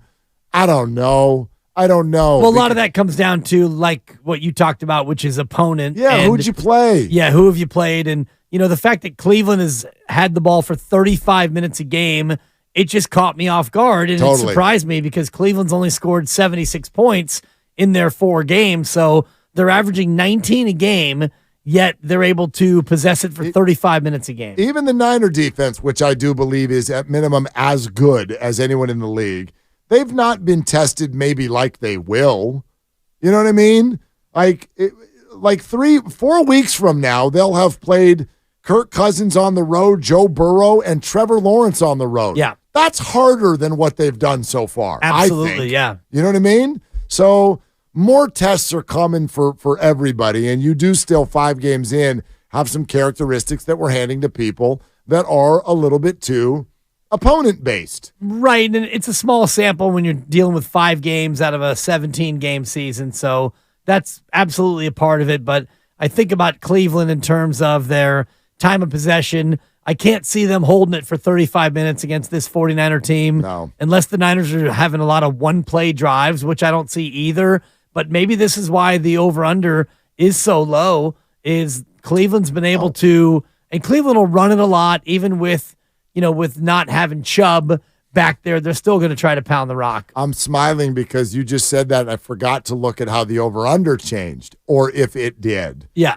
And it did. Because the spread went up to 9.5. The spread is now up to 9.5. If you're just getting in your car, Deshaun Watson is officially not playing this weekend for the Cleveland Browns. I say officially, even though the Browns haven't announced it, but Josina Anderson knows what she's doing. And she's reporting that that Watson will not play this weekend, and the spread jumped from, if you go back to Sunday night, it was 3.5, and it's all the way up to 9.5. It was up to 7 as of yesterday when we left, but from 7 to 9.5 with the news that P.J. Walker will officially be the quarterback. The over-under as of early morning yesterday, and this is when I grabbed it, was 37.5, and I picked under because I think the Cleveland defense is enough to at least keep the 49ers to their norm, right? I think 27 to 30 points is probably as far as this will go for the Niners. And remember, often that's their number because it doesn't have to be more. The 49ers are not going to go score 45 unless the game script and flow calls for it. And it rarely does because they get to the fourth quarter and they're just like, let's run the clock out. And why wouldn't this be the same? I would sort of expect it to be the exact same. So I think the Niners are somewhere in that 27 to 30 range, and I think the Browns are going to have a hell of a time getting to double digits. And so I wonder what you think, though. The over-under was 37.5. What do you think it is now? I think it went up based on the fact that the spread went up. So I think if the spread's now 9.5, they're thinking that it's going to be 24 to 13 kind of ball game, which is still under 37.5. But I'm going to say the over-under went up to 38.5. It went down. It can't go down. It went down even more. Wow, that's crazy. 36 is now the over-under in this game. Man. They are begging you. It's like an Iowa game. Well, they're begging you to take the over. And the reason they are is I think in Vegas they're sitting there going, are the Browns scoring in this game? Are they? Because David Lombardi was right. This offense wasn't good when Deshaun Watson was running it. Right. It was really bad when DTR came in. They scored 3 points when DTR came in. Now here comes P.J. Walker. He is challenged as an NFL level QB. Right. They're all good. They're all athletes, but he is challenged to move the ball, and now you're supposed to do it against the 49er defense. I got 10 max for what the Browns are scoring this weekend. Yeah, and I wonder what the team total is, and I'll punch it up here on my my gambling app, but their team total's probably 10.5 or even 9.5. Yeah. Probably daring people to say that they're going to get to 10. Yeah, I'm going to keep I'll keep searching for it. Okay. With regard to the specific team total on that one. But you are listening to 95.7 The Game, KGMZ FM and HD1 San Francisco, always live on the free Odyssey app, Twitch, and YouTube, powered by First NorCal Credit Union. Your calls certainly welcome. 888-957-9570 as we get ready for 49ers and Browns, and also talk out the situation with Deshaun Watson out and how perceptions of Brock Purdy continue to change. That's kind of where my eyeballs are. Obviously, it's been months now that I've thought that this guy was a really interesting quarterback. But even me, that game Sunday night did so much to bust those myths because, you look at that game, and it's not even just the touchdown throws.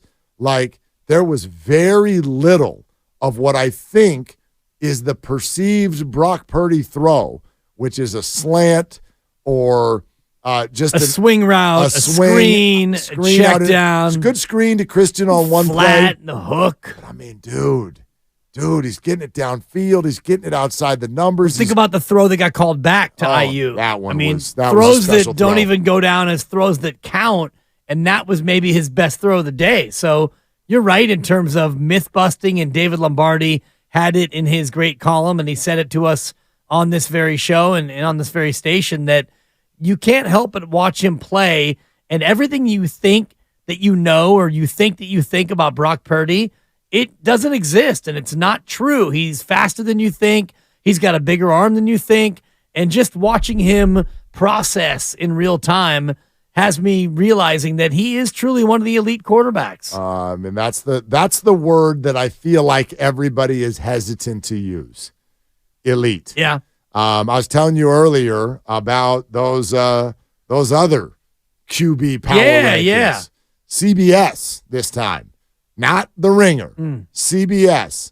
See if you can wrap your head around this. Does it feel good? Again, all of this stuff is just somebody's opinion. So it's not worth anything. It's just twisting in the wind. However, just see how this feels to you. Does it make your NFL senses kind of tighten up, or are you comfortable with it? QB power rankings, I'll go from 10 to 1. Does that work? Yeah. CBS, QB power rankings. Number 10, C.J. Stroud. Young fella's already cracked the top 10. He's only played 5 games in his NFL career. Number 9, Kirk Cousins. Okay, Minnesota Vikings, probably in his last year there. Free agent to be. Number 8, Lamar Jackson, Baltimore Ravens. Number 7, hang in there, big guy. Brighter days are here. Yes, they are. 4-1. Jared Goff. My guy. Detroit Lions. Number 6, Jalen Hurts, Philadelphia Eagles. Number 5, guy's having a hell of a year. Statistically elite. And elite to the eyeballs as well. Justin Herbert, Los Angeles, San Diego Chargers. Number 4, Brock Purdy, San Francisco 49ers. Okay. Number 4. Number 3, Tua Tagovailoa, Miami Dolphins. Number 2. And then, of course, you know who's 2 and who's 1. Allen and Mahomes. It's number Josh, 1. Josh Allen at number 2, Patrick Mahomes at number 1. 2 things stand out to me because these rankings are very in the moment. These rankings have allowed themselves to get into this season and not let the resume overwhelm you. Right. If you had put out QB rankings before this season started and you didn't have Joe Burrow in your top 10, you would have been laughed top off, 5 even. laughed off the block. Right. Joe Burrow is not on this list. They've got him behind C.J. Stroud for crying out loud. So that's insane. However, this year, it's true. It's true. Joe Burrow and Jamar Chase have had one good game. It was an incredible one last week, but other than that, they've not been able to throw the ball there. So the idea of Burrow not being on this, Stafford is not on this, they're leaving resume out, and they're really just acting on what they see this year. And this year, they got Brock Purdy as the number 4 QB in the league, which tells me you can use the word you just used, elite. Yep, according to CBS, and I wish that it was a unanimous belief, but I have found my own quarterback ratings, not quarterback ratings that I've created, but those that we have referenced before on this very show. And they come from the 33rd team, the33rdteam.com. And we referenced these long before we referenced those of The Ringer. And they had Brock Purdy down in the 20s. And Brock Purdy was slowly rising, and he was making moves, and he was coming up. And, you know, he was not yet into that elite category. And I just looked up the latest quarterback rankings from the 33rdteam.com. And I would count it down from the top 10 and bring you all the way to number 1, but he's not in the top 10. And I could start and give you the top 15 and count it down all the way to number 1. He's not in the top 15. Really? The 33rdteam.com has him as the 16th ranked quarterback right now. Yeah, it's interesting. In the National Football League. Previous ranking was 16. So he throws 4 touchdown passes on Sunday Night Football against Dallas, and he goes from 16 to 16. And here's the commentary, and I'm going to read it to you just so you can get a little bit agitated. He talks about Brock Purdy piloting the Kyle Shanahan offense. Niners the most complete offense in football. Paragraph number 2. Still, comma, I have a hard time putting him with the actual high-level quarterbacks. Purdy has the easiest job in the league when you consider the play calling, supporting cast, and game scripts. Purdy's throwing to 4 all-pro caliber skill players in an offense coordinated by arguably the best offensive mind of this era. Never mind that the defense always keeps the offense in a cushy position. Purdy's playing well, there's no denying it. But my point is that a lot of other quarterbacks could produce MVP numbers in a similar environment. Okay. The 33rdteam.com. I think the 33rdteam.com saw what happened to Steven Ruiz's profile with The Ringer last week and went, give me some of that. They have been consistently keeping Brock in the same era. Listen, there's no two ways about this. He's ahead of Russell Wilson. Look. He's behind C.J. Stroud. He's behind Tanahan. We got a thing here. We got a thing. And we all just have to accept it and be okay with it. Here's the real. Are you okay with it? I'm not, but it doesn't matter. You want to know? You want to know what the deal is? Tell me. Here's the deal. Ripping Brock Purdy is good for business. Mark, Purdy has the easiest job in the league when you consider the play calling, supporting cast, and game scripts. I've moved past this. I'm not upset. I'm not worried about it. I'm not triggered. There's our word. I'm not anything. Mark, Purdy's playing well. There's no denying it. But stop right there. Sorry. There's the but. But first. But Purdy. But he should change his name to But. But my point is. Yeah, I don't want to that hear a lot your of point. other quarterbacks could produce MVP numbers in a similar environment, Mark. Come on, get over it. Bull bleep is the answer Whoa. to your but. You better dump that. Bull bleep. Do we have a dump button yet? But I think He's we do. talking about bull bleep in Anyway, here. I'll say this, though. It is true, and I want everyone to know this, because if the Brock stuff does bother you, run it through this filter, and maybe you'll feel better, or you'll be able to Heisman these comments a little easier. Ripping Brock Purdy is good for business. Steven Ruiz, you now know who that is. Dan Orlovsky, boom, national media tour. Here's the 33rd QB or team or whatever the hell you want to call them, .com, okay? And they're going to line up next, and you're going to hear it more and more and more. You get to pick a side and be a part of what is the second most discussed thing in the NFL this year. We know what number one is. By the way, we didn't even break that news earlier. Boom, boom, boom, boom, boom. Taylor Swift will be there tonight. Great, whatever. Big. Who cares? Big if true. But that's the deal. That's the social media story of the year in the NFL. But number two, 49er fans, is your QB. And ripping Brock Purdy is good for business. I don't think this is a rip, Mark, when the author says, and I'll get his name for you so you can put him in your crosshairs, but Great. He adds, he's getting the ball to the right guys, and he's making enough accurate throws to keep the thing humming, even if he's not quite as accurate as the numbers might suggest. Oh, what a tease. Pew, pew, pew. Shut up, brother. Not you, but whoever wrote that. Like, Purdy's again, playing well. There's no denying it. but But you can hear it literally on the third word. Derek Klassen is the author. Derek Klassen. I emailed that guy 4 weeks ago. He didn't respond. Klassen? He's been ripping Purdy the whole year. Are you saying Derek's ducking you? Ducking Klassen? Yeah, he doesn't want to talk about it because he knows that he's got absolutely nothing but fluffy points. But why is he doing it? Because it's good for business. Listen to all these names we now know. And you think they don't know? Klassen, Ruiz, You Willard. You go out there and it's like, Brock Purdy's good, but, and the second you say but, you get 150 followers on Twitter. It happens every time. So it's a bunch of fluff. I don't believe that these people believe what they're saying. I don't believe it anymore. Go through, what was the sentence you just said? Oh, you're getting the ball to the right people. Did you say something like that? Yeah. What was the exact wording? He's getting the ball to the right people, Okay, but his okay, accuracy isn't as good, even though his accuracy isn't as good as the numbers might indicate. Now, tell me the team where quarterbacking is not defined by getting the ball to the right people.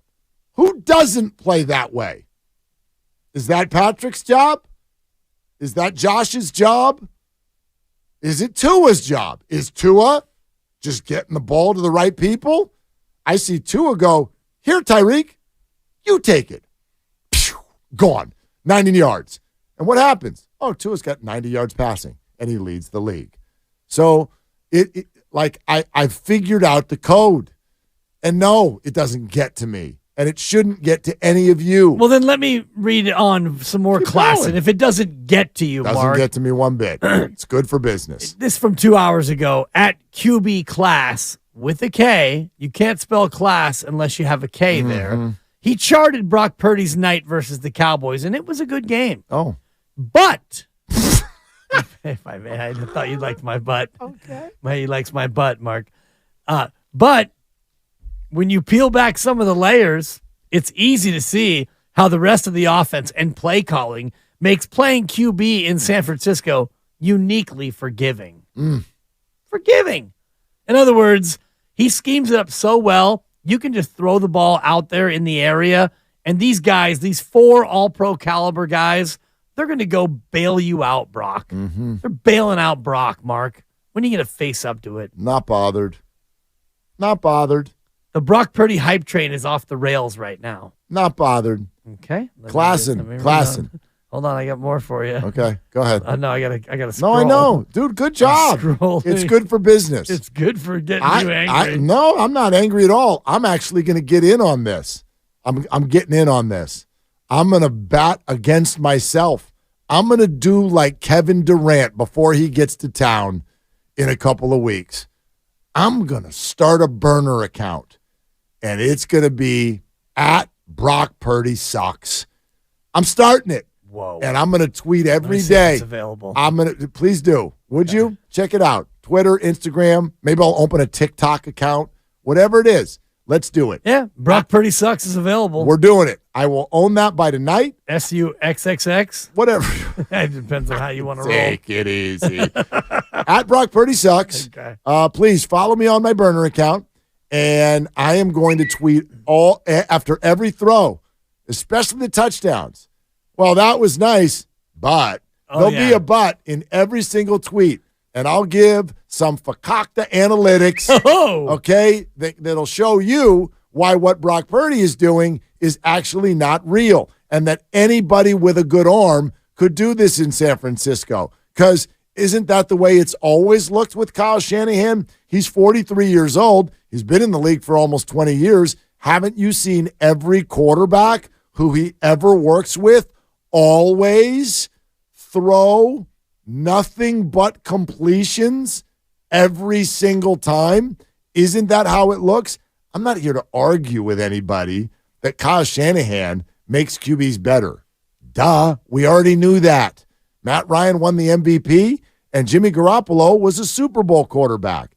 We already knew that. Stop acting like and they've done nothing since. Well, stop. Well, Matt Ryan's retired. Matt Ryan's a great player. He'll be in the Hall of Fame probably based on his numbers. Boy. I know. But anyway, like, this is what I want to say to those people. Stop acting like you unearthed some new point.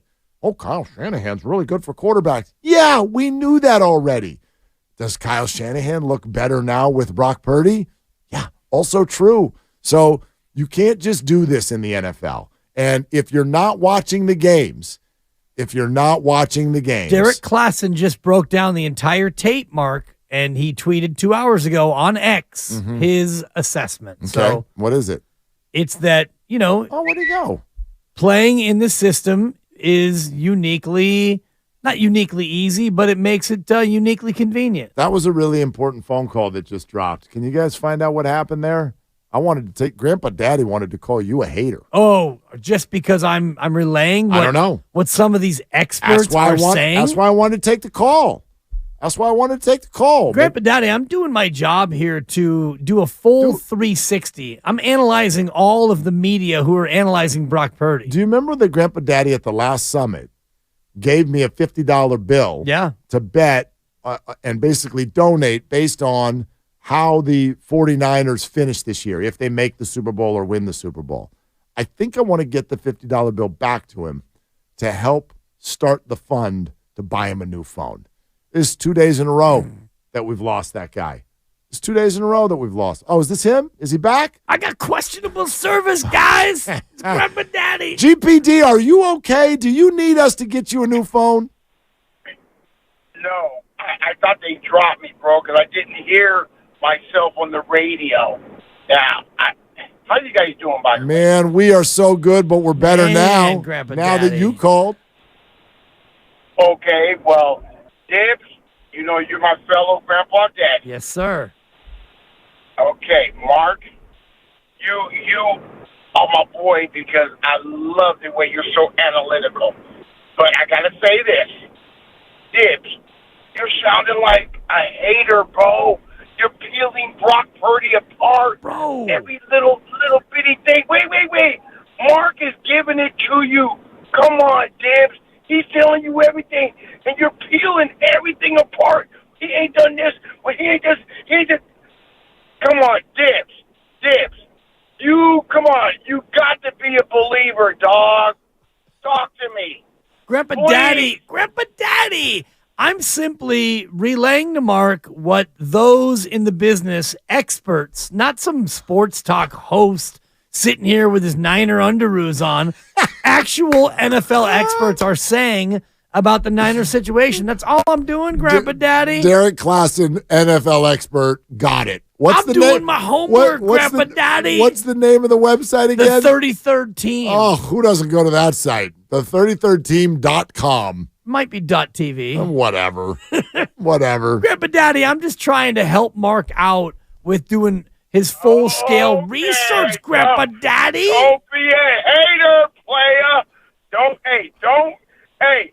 Hate the game. Don't hate the player. That's right. Man. That's Wise right. words, hey, Grandpa Daddy. GPD, are you going to be at the summit on Wednesday? You know I am. Oh, my gosh. Hey, I'm my own boss. I'm the Jefe. I own a construction company, brother. I'm the Jefe. I'm going to look in the mirror and say, you know what, boss? I need to get off work early so I can go to the summit. Bam! GPD, Damn. I don't even think we would start without you, man. We will see you there. Thank you very much for calling. That is Grandpa Daddy, and yes, the summit is next Wednesday in San Leandro at Fieldwork Brewing Company. The whole Willard and Dibs show is there from 2 to 6, but 4 to 6, the gang's all there, and we will do our preseason Warriors Summit. But I do keep encouraging people, get there early, because we would love to have an opportunity to talk to you, just us, number one, and number two, you're going to get a better seat. Yes. It's that simple. It's going to be a beautiful day. It's going to be fun out there in the Dro. I'm looking forward to all of the local cognoscenti. Hopefully the big fella Dana Ali can roll through. I know the lovely Christie's confirmed. Lovely Christie confirmed. My beloved supper, the missus, I'm hoping can make it happen. Unconfirmed. We've got efforting. Yes, efforting, and there's always the babysitter wrinkle. And I said maybe you bring the baby, and she said that's no fun for anybody. You up there talking while I'm dealing with baby Mila, who's trying to walk. It's just she's getting to that point now where when you bring her places, it's fun because she's cute and active and all that. But it's not like when you bring a 7-month-old and you can just park them in the stroller and they're asleep. This baby's getting after it now. Yeah. But tell Supper that we love crowd reaction. We love the interaction. We do. So if Mila wants to come and scream at you during the show, I'm all in. Yeah. I would love you to get heckled the entire afternoon while I talk. That'd be phenomenal. Yeah, she'll most likely just be waving bye-bye. Okay. When mommy leaves, there are tears. When I leave, it's bye-bye. It's pretty funny. Today was great. Mommy leaves before me, and it's my world is ending. I say, bye, honey, and she goes, bye-bye. It's like, whoa, where's my tearful send-off? She couldn't wait to see me leave. She's going to have a career in PR. She's going to be one of those people that, does the deal with Debo when he's on 18 radio stations at the Super Bowl or whatever. Well, not this year because he's going to be in the game. But anyway, you go around to all the radio stations, and then remember when the questions get a little bit hot. Yeah, thanks so much. We're all good here. Debo's going to move on to the next. Okay, bye. Totally, every time. Mila's going to be fantastic. Bye-bye, Draymond. Let's go to James and Hayward on Willard and Dibs. Hi, James. What are you doing? James? Hey, guys. Hey. Just driving around. Hi, can you hear me? You just picked 520 to drive around, huh? Hello. Driving from work. Attaboy. All right, what's up, James? So I wanted to just chime in with Brock Purdy. I have this theory on why a lot of analysts and media personnel actually doesn't like him. So I kind of compare it to, say, when you have cheap wine, right? So sommeliers don't like reviewing cheap wine because it just kind of defeats the purpose of their existence. If someone can actually just pick any wine and they say, oh, this tastes great, why would you even need a sommelier / analyst to tell you that oh yeah, this quarterback is good or not, because he's Mr. Irrelevant, and he's achieving things right now that nobody really foresaw. So I kind of think that's why a lot of analysts are not giving him the due respect that he's kind of earned at this point. Well, yeah, James, thanks. I do think there at least was some of that where people just didn't want to admit that they're wrong. You know what I mean? Like if you're a website that likes to cover the draft, you don't want to come out and be like, yeah, man, we just didn't see it. We just didn't see it coming. So there is a little bit of that where people are sticking to guns. But literally within the last 48 hours, I've sort of evolved my opinion on this. And I really do think it's what I'm saying. It's good for business. It's good for business to rip Brock Purdy. You rip Brock Purdy, you are immediately at the front of the line of the media conversation for 48 hours or more, honestly. And I know that we have been complicit in doing some of that, where we show up the day after Dan Orlovsky or Stephen Ruiz or whoever says what they say, and we're like, listen to this, do you believe this? And everybody screams and yells and whatnot. And so I get it. Maybe we're the ones with the fish hook in our mouth. I don't know. But the bottom line is, if you question Brock Purdy right now, your profile grows in sports media. That's just a fact. Well, that's how it is with all topics and all opinions. If your opinion, like Dan Orlovsky, he has a platform. Yes. He works for ESPN. I think he does a great job. Fine. Yeah. Whatever job he does, he is in the conversation this week because his opinion is wildly outside of what most people think. And because of that, we actually think certain things about Dan Orlovsky. If I asked you the last thing that he said that was compelling, you would have to rack your brain to go back and figure out if Dan Orlovsky had another take that was this inflammatory in terms of pro football. Yes, he is astute. He played in the league. He does a great job on ESPN. He's well-read. He is very comprehensive. But in terms of his takes, this is a take that we all remember because it's out of bounds. And that's how all this works. And you know that from your days of doing radio and TV and all the rest of it. If you have a wild opinion, the 33rdteam.com, Stephen Ruiz, and the Ringer QB rankings, if you have rankings that everyone agrees with, then you're not going to get any traction. No, I understand, but I don't think that's across the board. I don't think it's as simple as if you have a crazy opinion, then you get a whole lot of pub and attention. There are certain people, Skip Bayless, who have made a career out of going against the grain, saying things that they figure are going to grab your attention, especially if it's an emotional one. Like, that's sort of the compliment to Brock Purdy. Your opinion can't be controversial if the country doesn't care about the player. If you came out right now and you had a wild opinion about, let's pick a different quarterback, okay? You had a wild opinion about Trevor Lawrence, or you had a wild opinion about the guy. Patrick Mahomes. Well, no, but Mahomes we do care about. That's the face of the league. I'm talking about somebody who's more in the middle of the pack. Look at Russell Wilson. That's a Super Bowl winning quarterback. So is Matt Stafford. Oh, he stinks. But if somebody came out right now, like what you just did, oh my gosh, he stinks. Russell Wilson stinks. Everyone's like, yeah, that comes true. All right, where are we eating? Well, I think nobody cares. But to your point, if you came out on Patrick Mahomes and said he stinks, well, but that's like it's so ridiculous. It's so ridiculous that you wouldn't get any traction. Right. So you have to ride the middle a little bit and find the person that A, you care about, but B, the opinion can be crazy, but not quite crazy enough that we can just brush our shoulder off and flick you away. And because Brock's a 7th-round draft pick, and because he's brand new, and because he does have good things going on around him, it's an opinion that you can sort of like, you can be big with, and there are enough people who are like, well, that makes me think a little bit, or maybe I even agree with it a little bit, or I want to agree with it a little bit, and boom, you've got traction, you know? Like, that's all anybody wants out here on social media. Right. They don't want full agreement. We're talking about traction. And they don't want full disagreement. They want engagement. Yeah. Brock Purdy right now is an engagement piece of gold.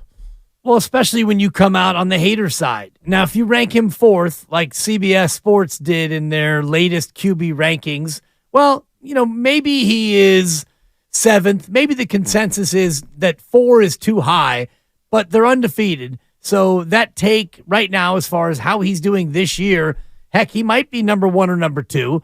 He might be 8 or 9, depending on how you feel. He certainly isn't 16 or 22. But when you have those opinions, it becomes more of a profound thing than ever before. Yeah, no, I look at it this way. It can go the other way too. If I was like Brock Purdy's the best quarterback in football, then we're gonna get engagement. In fact, when I made that statement earlier this week, and the guys grabbed it and put it on social media, and a lot of people took it the wrong way when I said that Brock Purdy's having a better season than Patrick Mahomes. I didn't say he was better than Patrick Mahomes, but he is statistically and record-wise having a better season than Patrick Mahomes. But if all you did was glaze over the statement and you go, oh my gosh, Mark Willard said that Brock Purdy's better than Patrick Mahomes. Well, that's a ridiculous take, but it's going to get a whole lot of engagement. It's going to get people going because it's swinging the pendulum too far in the other direction. I mean, the CBS rankings that you just sort of referenced are actually kind of sitting in the non-engagement place. They're like, we've decided that Brock is really good. He's not quite good enough for us to throw him past Mahomes and Allen yet, but he's really good. I think the average sports fan goes, yeah, that's about right. Right. All right, what do you want for dinner? But it's not very compelling when you take him and you put him forward. The emotion lies in going too far in one direction or the other. Usually the negative direction. Sure. So Brock Purdy's good, but is a huge engagement driver right now. Right. And the but is something that many of us have said for a long time, and I've obviously backed away from it, having seen it now more than ever before. And you look at what he's done in terms of actual productivity and the decision-making and the efficiency and no interceptions and all the rest of it. But if you don't watch it that closely, it's easy to assign that but to him based on the system and the all-pros around him and the scheme and all the rest of it. Yeah, that one is still funny to me because what I'm waiting for, and maybe I'll do this, Tibbs. Maybe we can do this together. Maybe we can put our power rankings together. Okay. And instead of doing Brock Purdy's got all this wonderful stuff around him, we'll only do that to the other quarterbacks. I do think that DeAndre Swift, A.J. Brown, Devontae Smith, Dallas Goedert, and Nick Sirianni, wow. I mean, how the hell does Jalen Hurts not score a touchdown on every drive? Yeah. He's got so much at his disposal. You know, this Mahomes kid, I'll tell you what about him. I noticed that huge number 87 is standing in the middle of the field, open by himself on almost every play. It's really incredible that Mahomes ever throws an incomplete pass. He's got so much, and then you add in Andy Reid as a play caller. Wow, this Mahomes hype train is out of control. He actually has so much going on around him. Why can't we just say what it is? Good teams have good players. And we've never used that before to say or discredit a quarterback. We've never done that before. We didn't do it to Joe Montana, and it's probably the best example of all time. A good player who has good players around him and a great coach. Everything around him. Hall of Famers everywhere. Bill Walsh, Jerry Rice, John Taylor, Roger Craig, Brent Jones. Are you kidding me? And a third rounder who is undersized. I mean, my goodness. We could do that to every single QB in the league if we wanted to. Right. You do it to Brock because it's good for business. Yeah, exactly. It's great for business to get people all revved up over the fact that he's 5-0 and he's number one in quarterback rating and he hasn't thrown an interception. So it's hard to go out there on the mic and, we can't do 4 hours of, Brock is really good radio because there's not much more to say other than that. Well, and I think that we've reached at least the spot where the average fan already feels that way. And I think that's what people are tapping into. They like sports media does not want to tell you what you're already thinking. They want to make you think, and I think a lot of broadcasters and writers have a hard time doing that without getting over their skis. Getting over their skis and being like, this is what will really make them think. I'll just go way the hell over here and say something absolutely crazy. We see it in sports media. We see it in politics. You see it all over the place. Yeah. The crazier thing I can say, the more hoopla I'm going to generate. And as far as politics goes, it gets you elected into the highest office can. civilization. It can. And it might again. And that's, the nature of our society. And we are so slave to social media in terms of the court of public opinion and the instantaneous reaction on social media. So when you have something like this, whether you're the 33rd team or if you are the Ringer and you send out your rankings and we all react and then we overreact and then, we try to get the person on and we all get super mad and we have these big debates. And at the end of it, you're talking about a quarterback who is going to go out there and either win or lose. And it doesn't matter if he is 22nd ranked or 4th ranked. He is undefeated and he hasn't thrown a pick yet. 888-957-9570 is the number. It's Willard and Dibs, and definitely still have room for your calls, but I promised this, so I want to throw this at you as well. Completely on a different subject, this one Warriors related. This is what Matt and I were talking about in the other room, and you've had some thoughts on this previous, so I really want to know what your reaction is. And this comes from Chris Mannix, an NBA writer who I know we both respect a whole lot. Yeah. Mannix says, quote, Klay Thompson, in the final year of a 5-year, $190 million deal, probably lands somewhere in the middle. A 4-year deal in the $30 to $35 million per season range sounds reasonable, at least to the NBA executives I talk to. There is no sign of acrimony between Thompson and the Warriors. Bet on the two sides getting something done. Now, the Warriors have spoken publicly on Thompson and Kerr, and they have said the same thing all along. We love it. We're planning on it. We're all in. Yes, no one's worried. Kerr has said the same. Oh, not worried. They want me back. I'm not planning on going anywhere. Just got to get the whole thing done. When they say that publicly, I believe that means negotiations are in a good place. The thing with Klay is we've heard nothing from him.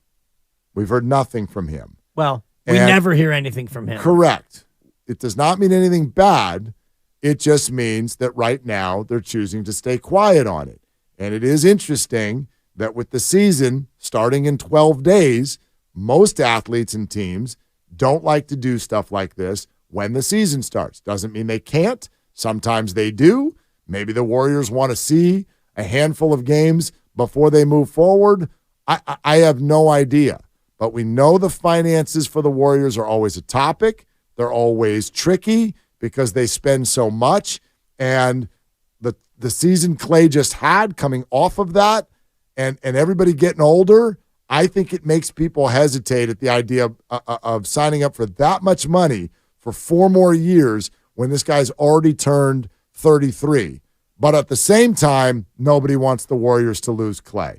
So it's like you got to get uncomfortable somewhere, and I don't know where that spot is. What would your reaction be if they did sign Klay to a 4-year deal worth approximately $135 million? Yep. 140 would be 35 a year, so 130 would be 32.5 a year. And the quote was 30 to 35, somewhere in that range. So if you put it in the middle, $120 to $140. Yeah, 32.5 would be 130. 4 years and 130 sounds to me like too long and doesn't sound like too much on average annual value, but it's not my money. And if you want to keep Klay here as long as Steph's going to be here, that would be 3 more years, and Steph might stay longer. Draymond's going to be here for 4 more years. He might stay longer. Wiggins is already under contract, I think, for 4 more years. So that, to me, feels like about where this is going to land. The year that he had last year was about a $30 to $35 million year. He's reportedly in better shape, better basketball shape. He's going to play more at the 4 this year, and he's going to be a slightly different player, but I think he'll have the kind of year he did last year. So go ahead and sign him up for 4 more years. $140 million, $130, whatever. It's Lacob's money. It's not my money. If you want to be above the tax threshold and you want to keep this group together, which I want you to keep the group together, then go ahead and get it done. Yeah, but it's not your money, but it is your team. You're a fan. And I want Clay here. Right. So do I. But I consider myself someone who is probably right in the middle of this conversation as a fan. And it's this. I don't want Steph, Clay, and Dre to ever wear another uniform. Me either, yeah. Okay, here's the other side. I already think they're too old. So how are we just signing everybody up to do this again? Yeah. See, I don't think they're too old. I really don't. If there's anything right now, when I look at this roster going into this year, I'm not saying that they are not title contenders. I believe if things go right, they are. But if you ask me, say, what's the one thing that would make you skeptical? I would not hesitate. The answer is age.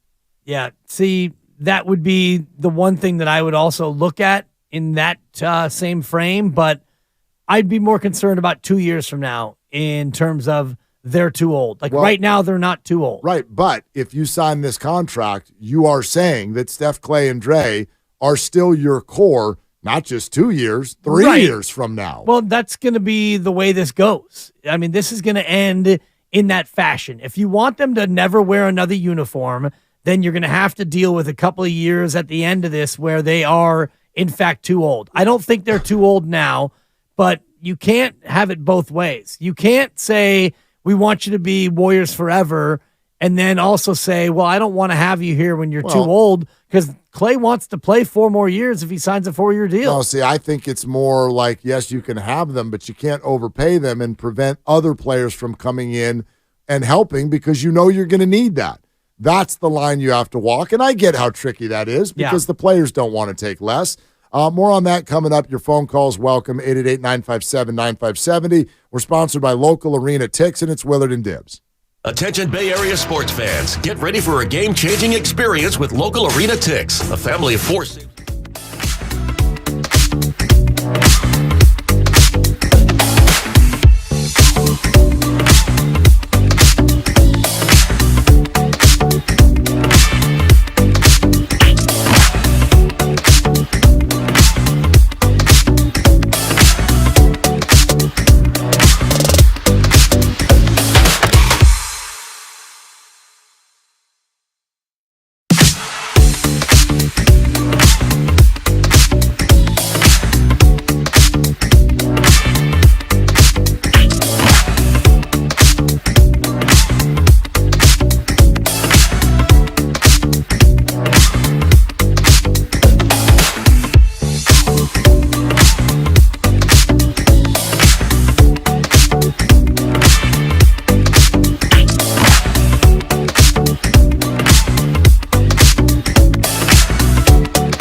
Now, back to Willard and Dibs on 95.7 The Game.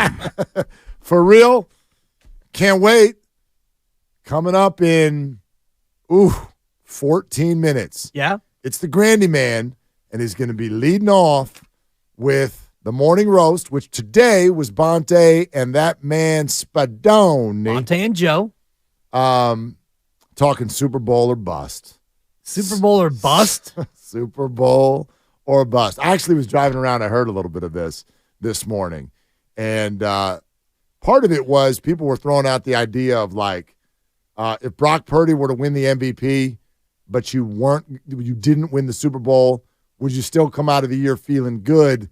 Because at least you can walk into the future going, you got your guy. You got your guy.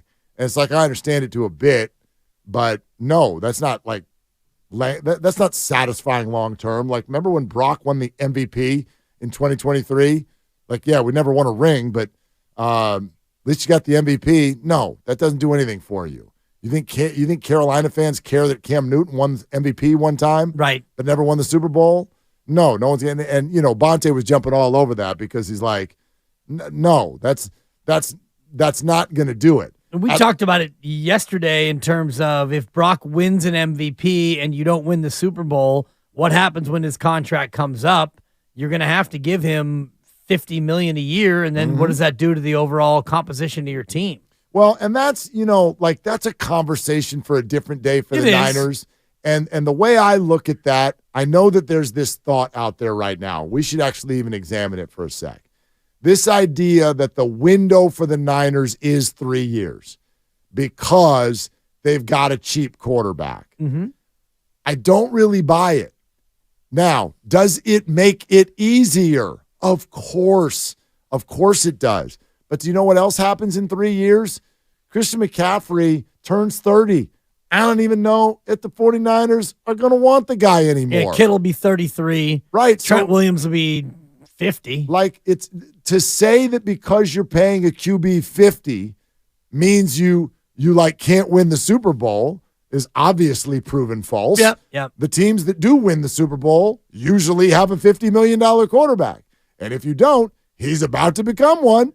Like, that's kind of the thing. So, and like, Mahomes won it before. I mean, he wasn't making 50, but he was making and after, though. Correct. Yeah. So, like, I guess the better question would be, do you trust the 49ers to continue roster construction?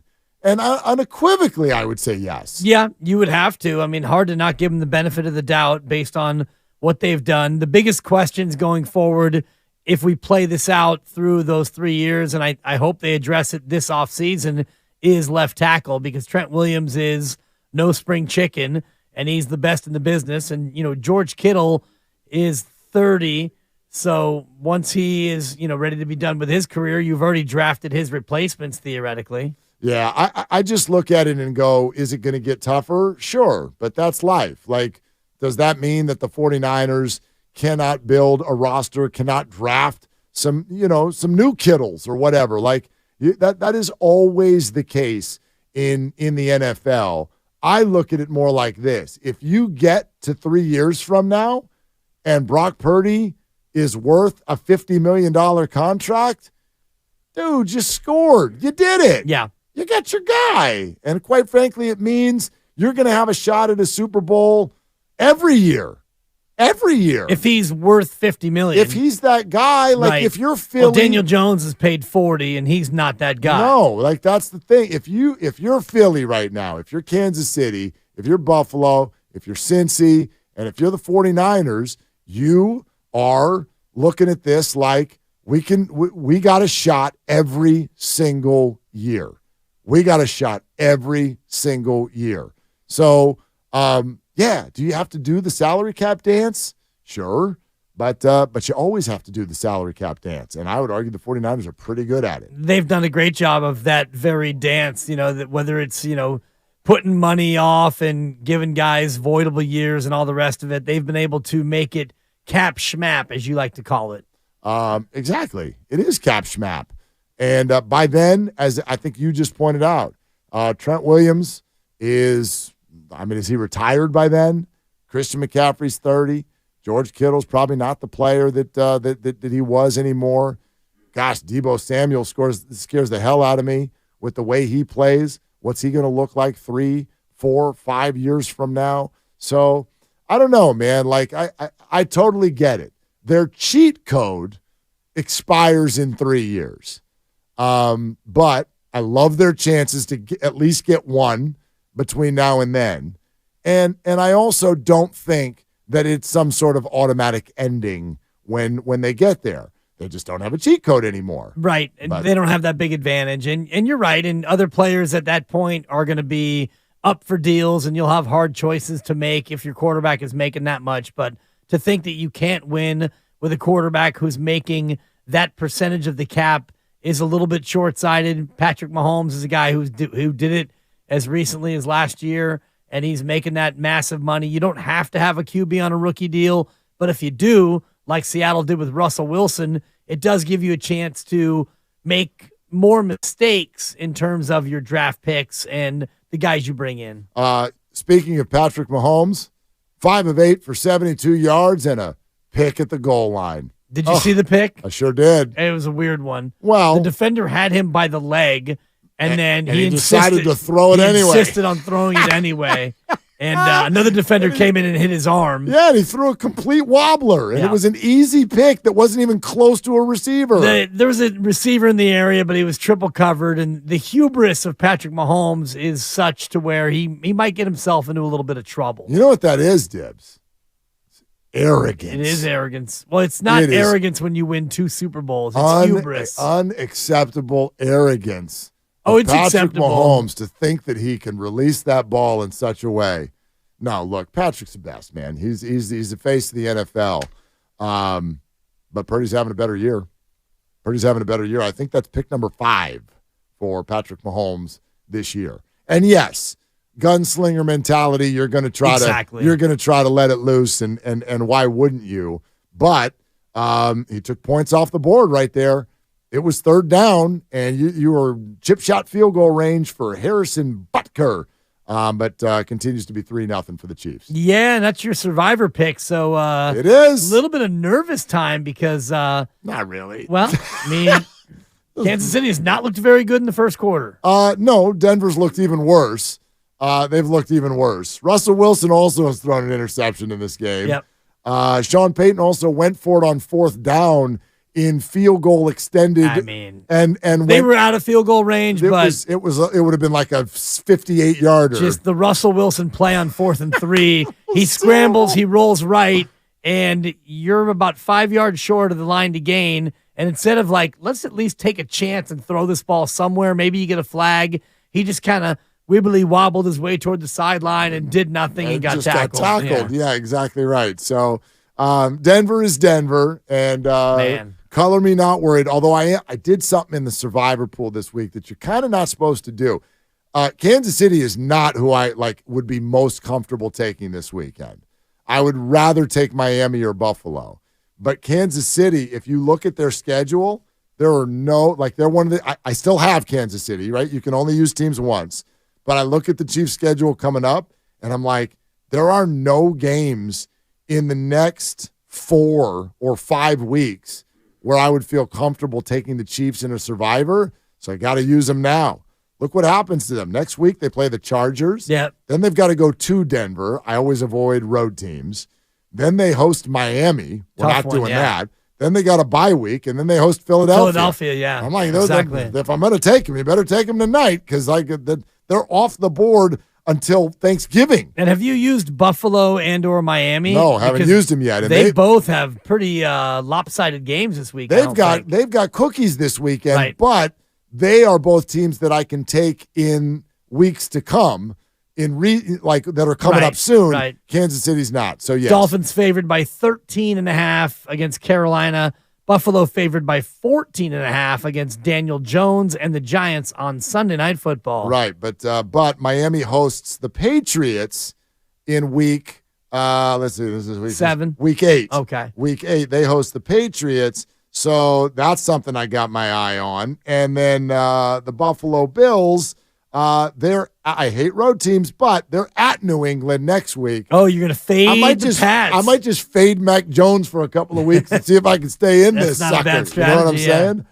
All right, so Grandy coming up around the corner, and yes, a Super Bowl or bust conversation with Bonte and Joe Spadone earlier this morning. That's going to be coming up here to start off our 6 o'clock hour. I do want to shout out everybody who stayed with us today, checking out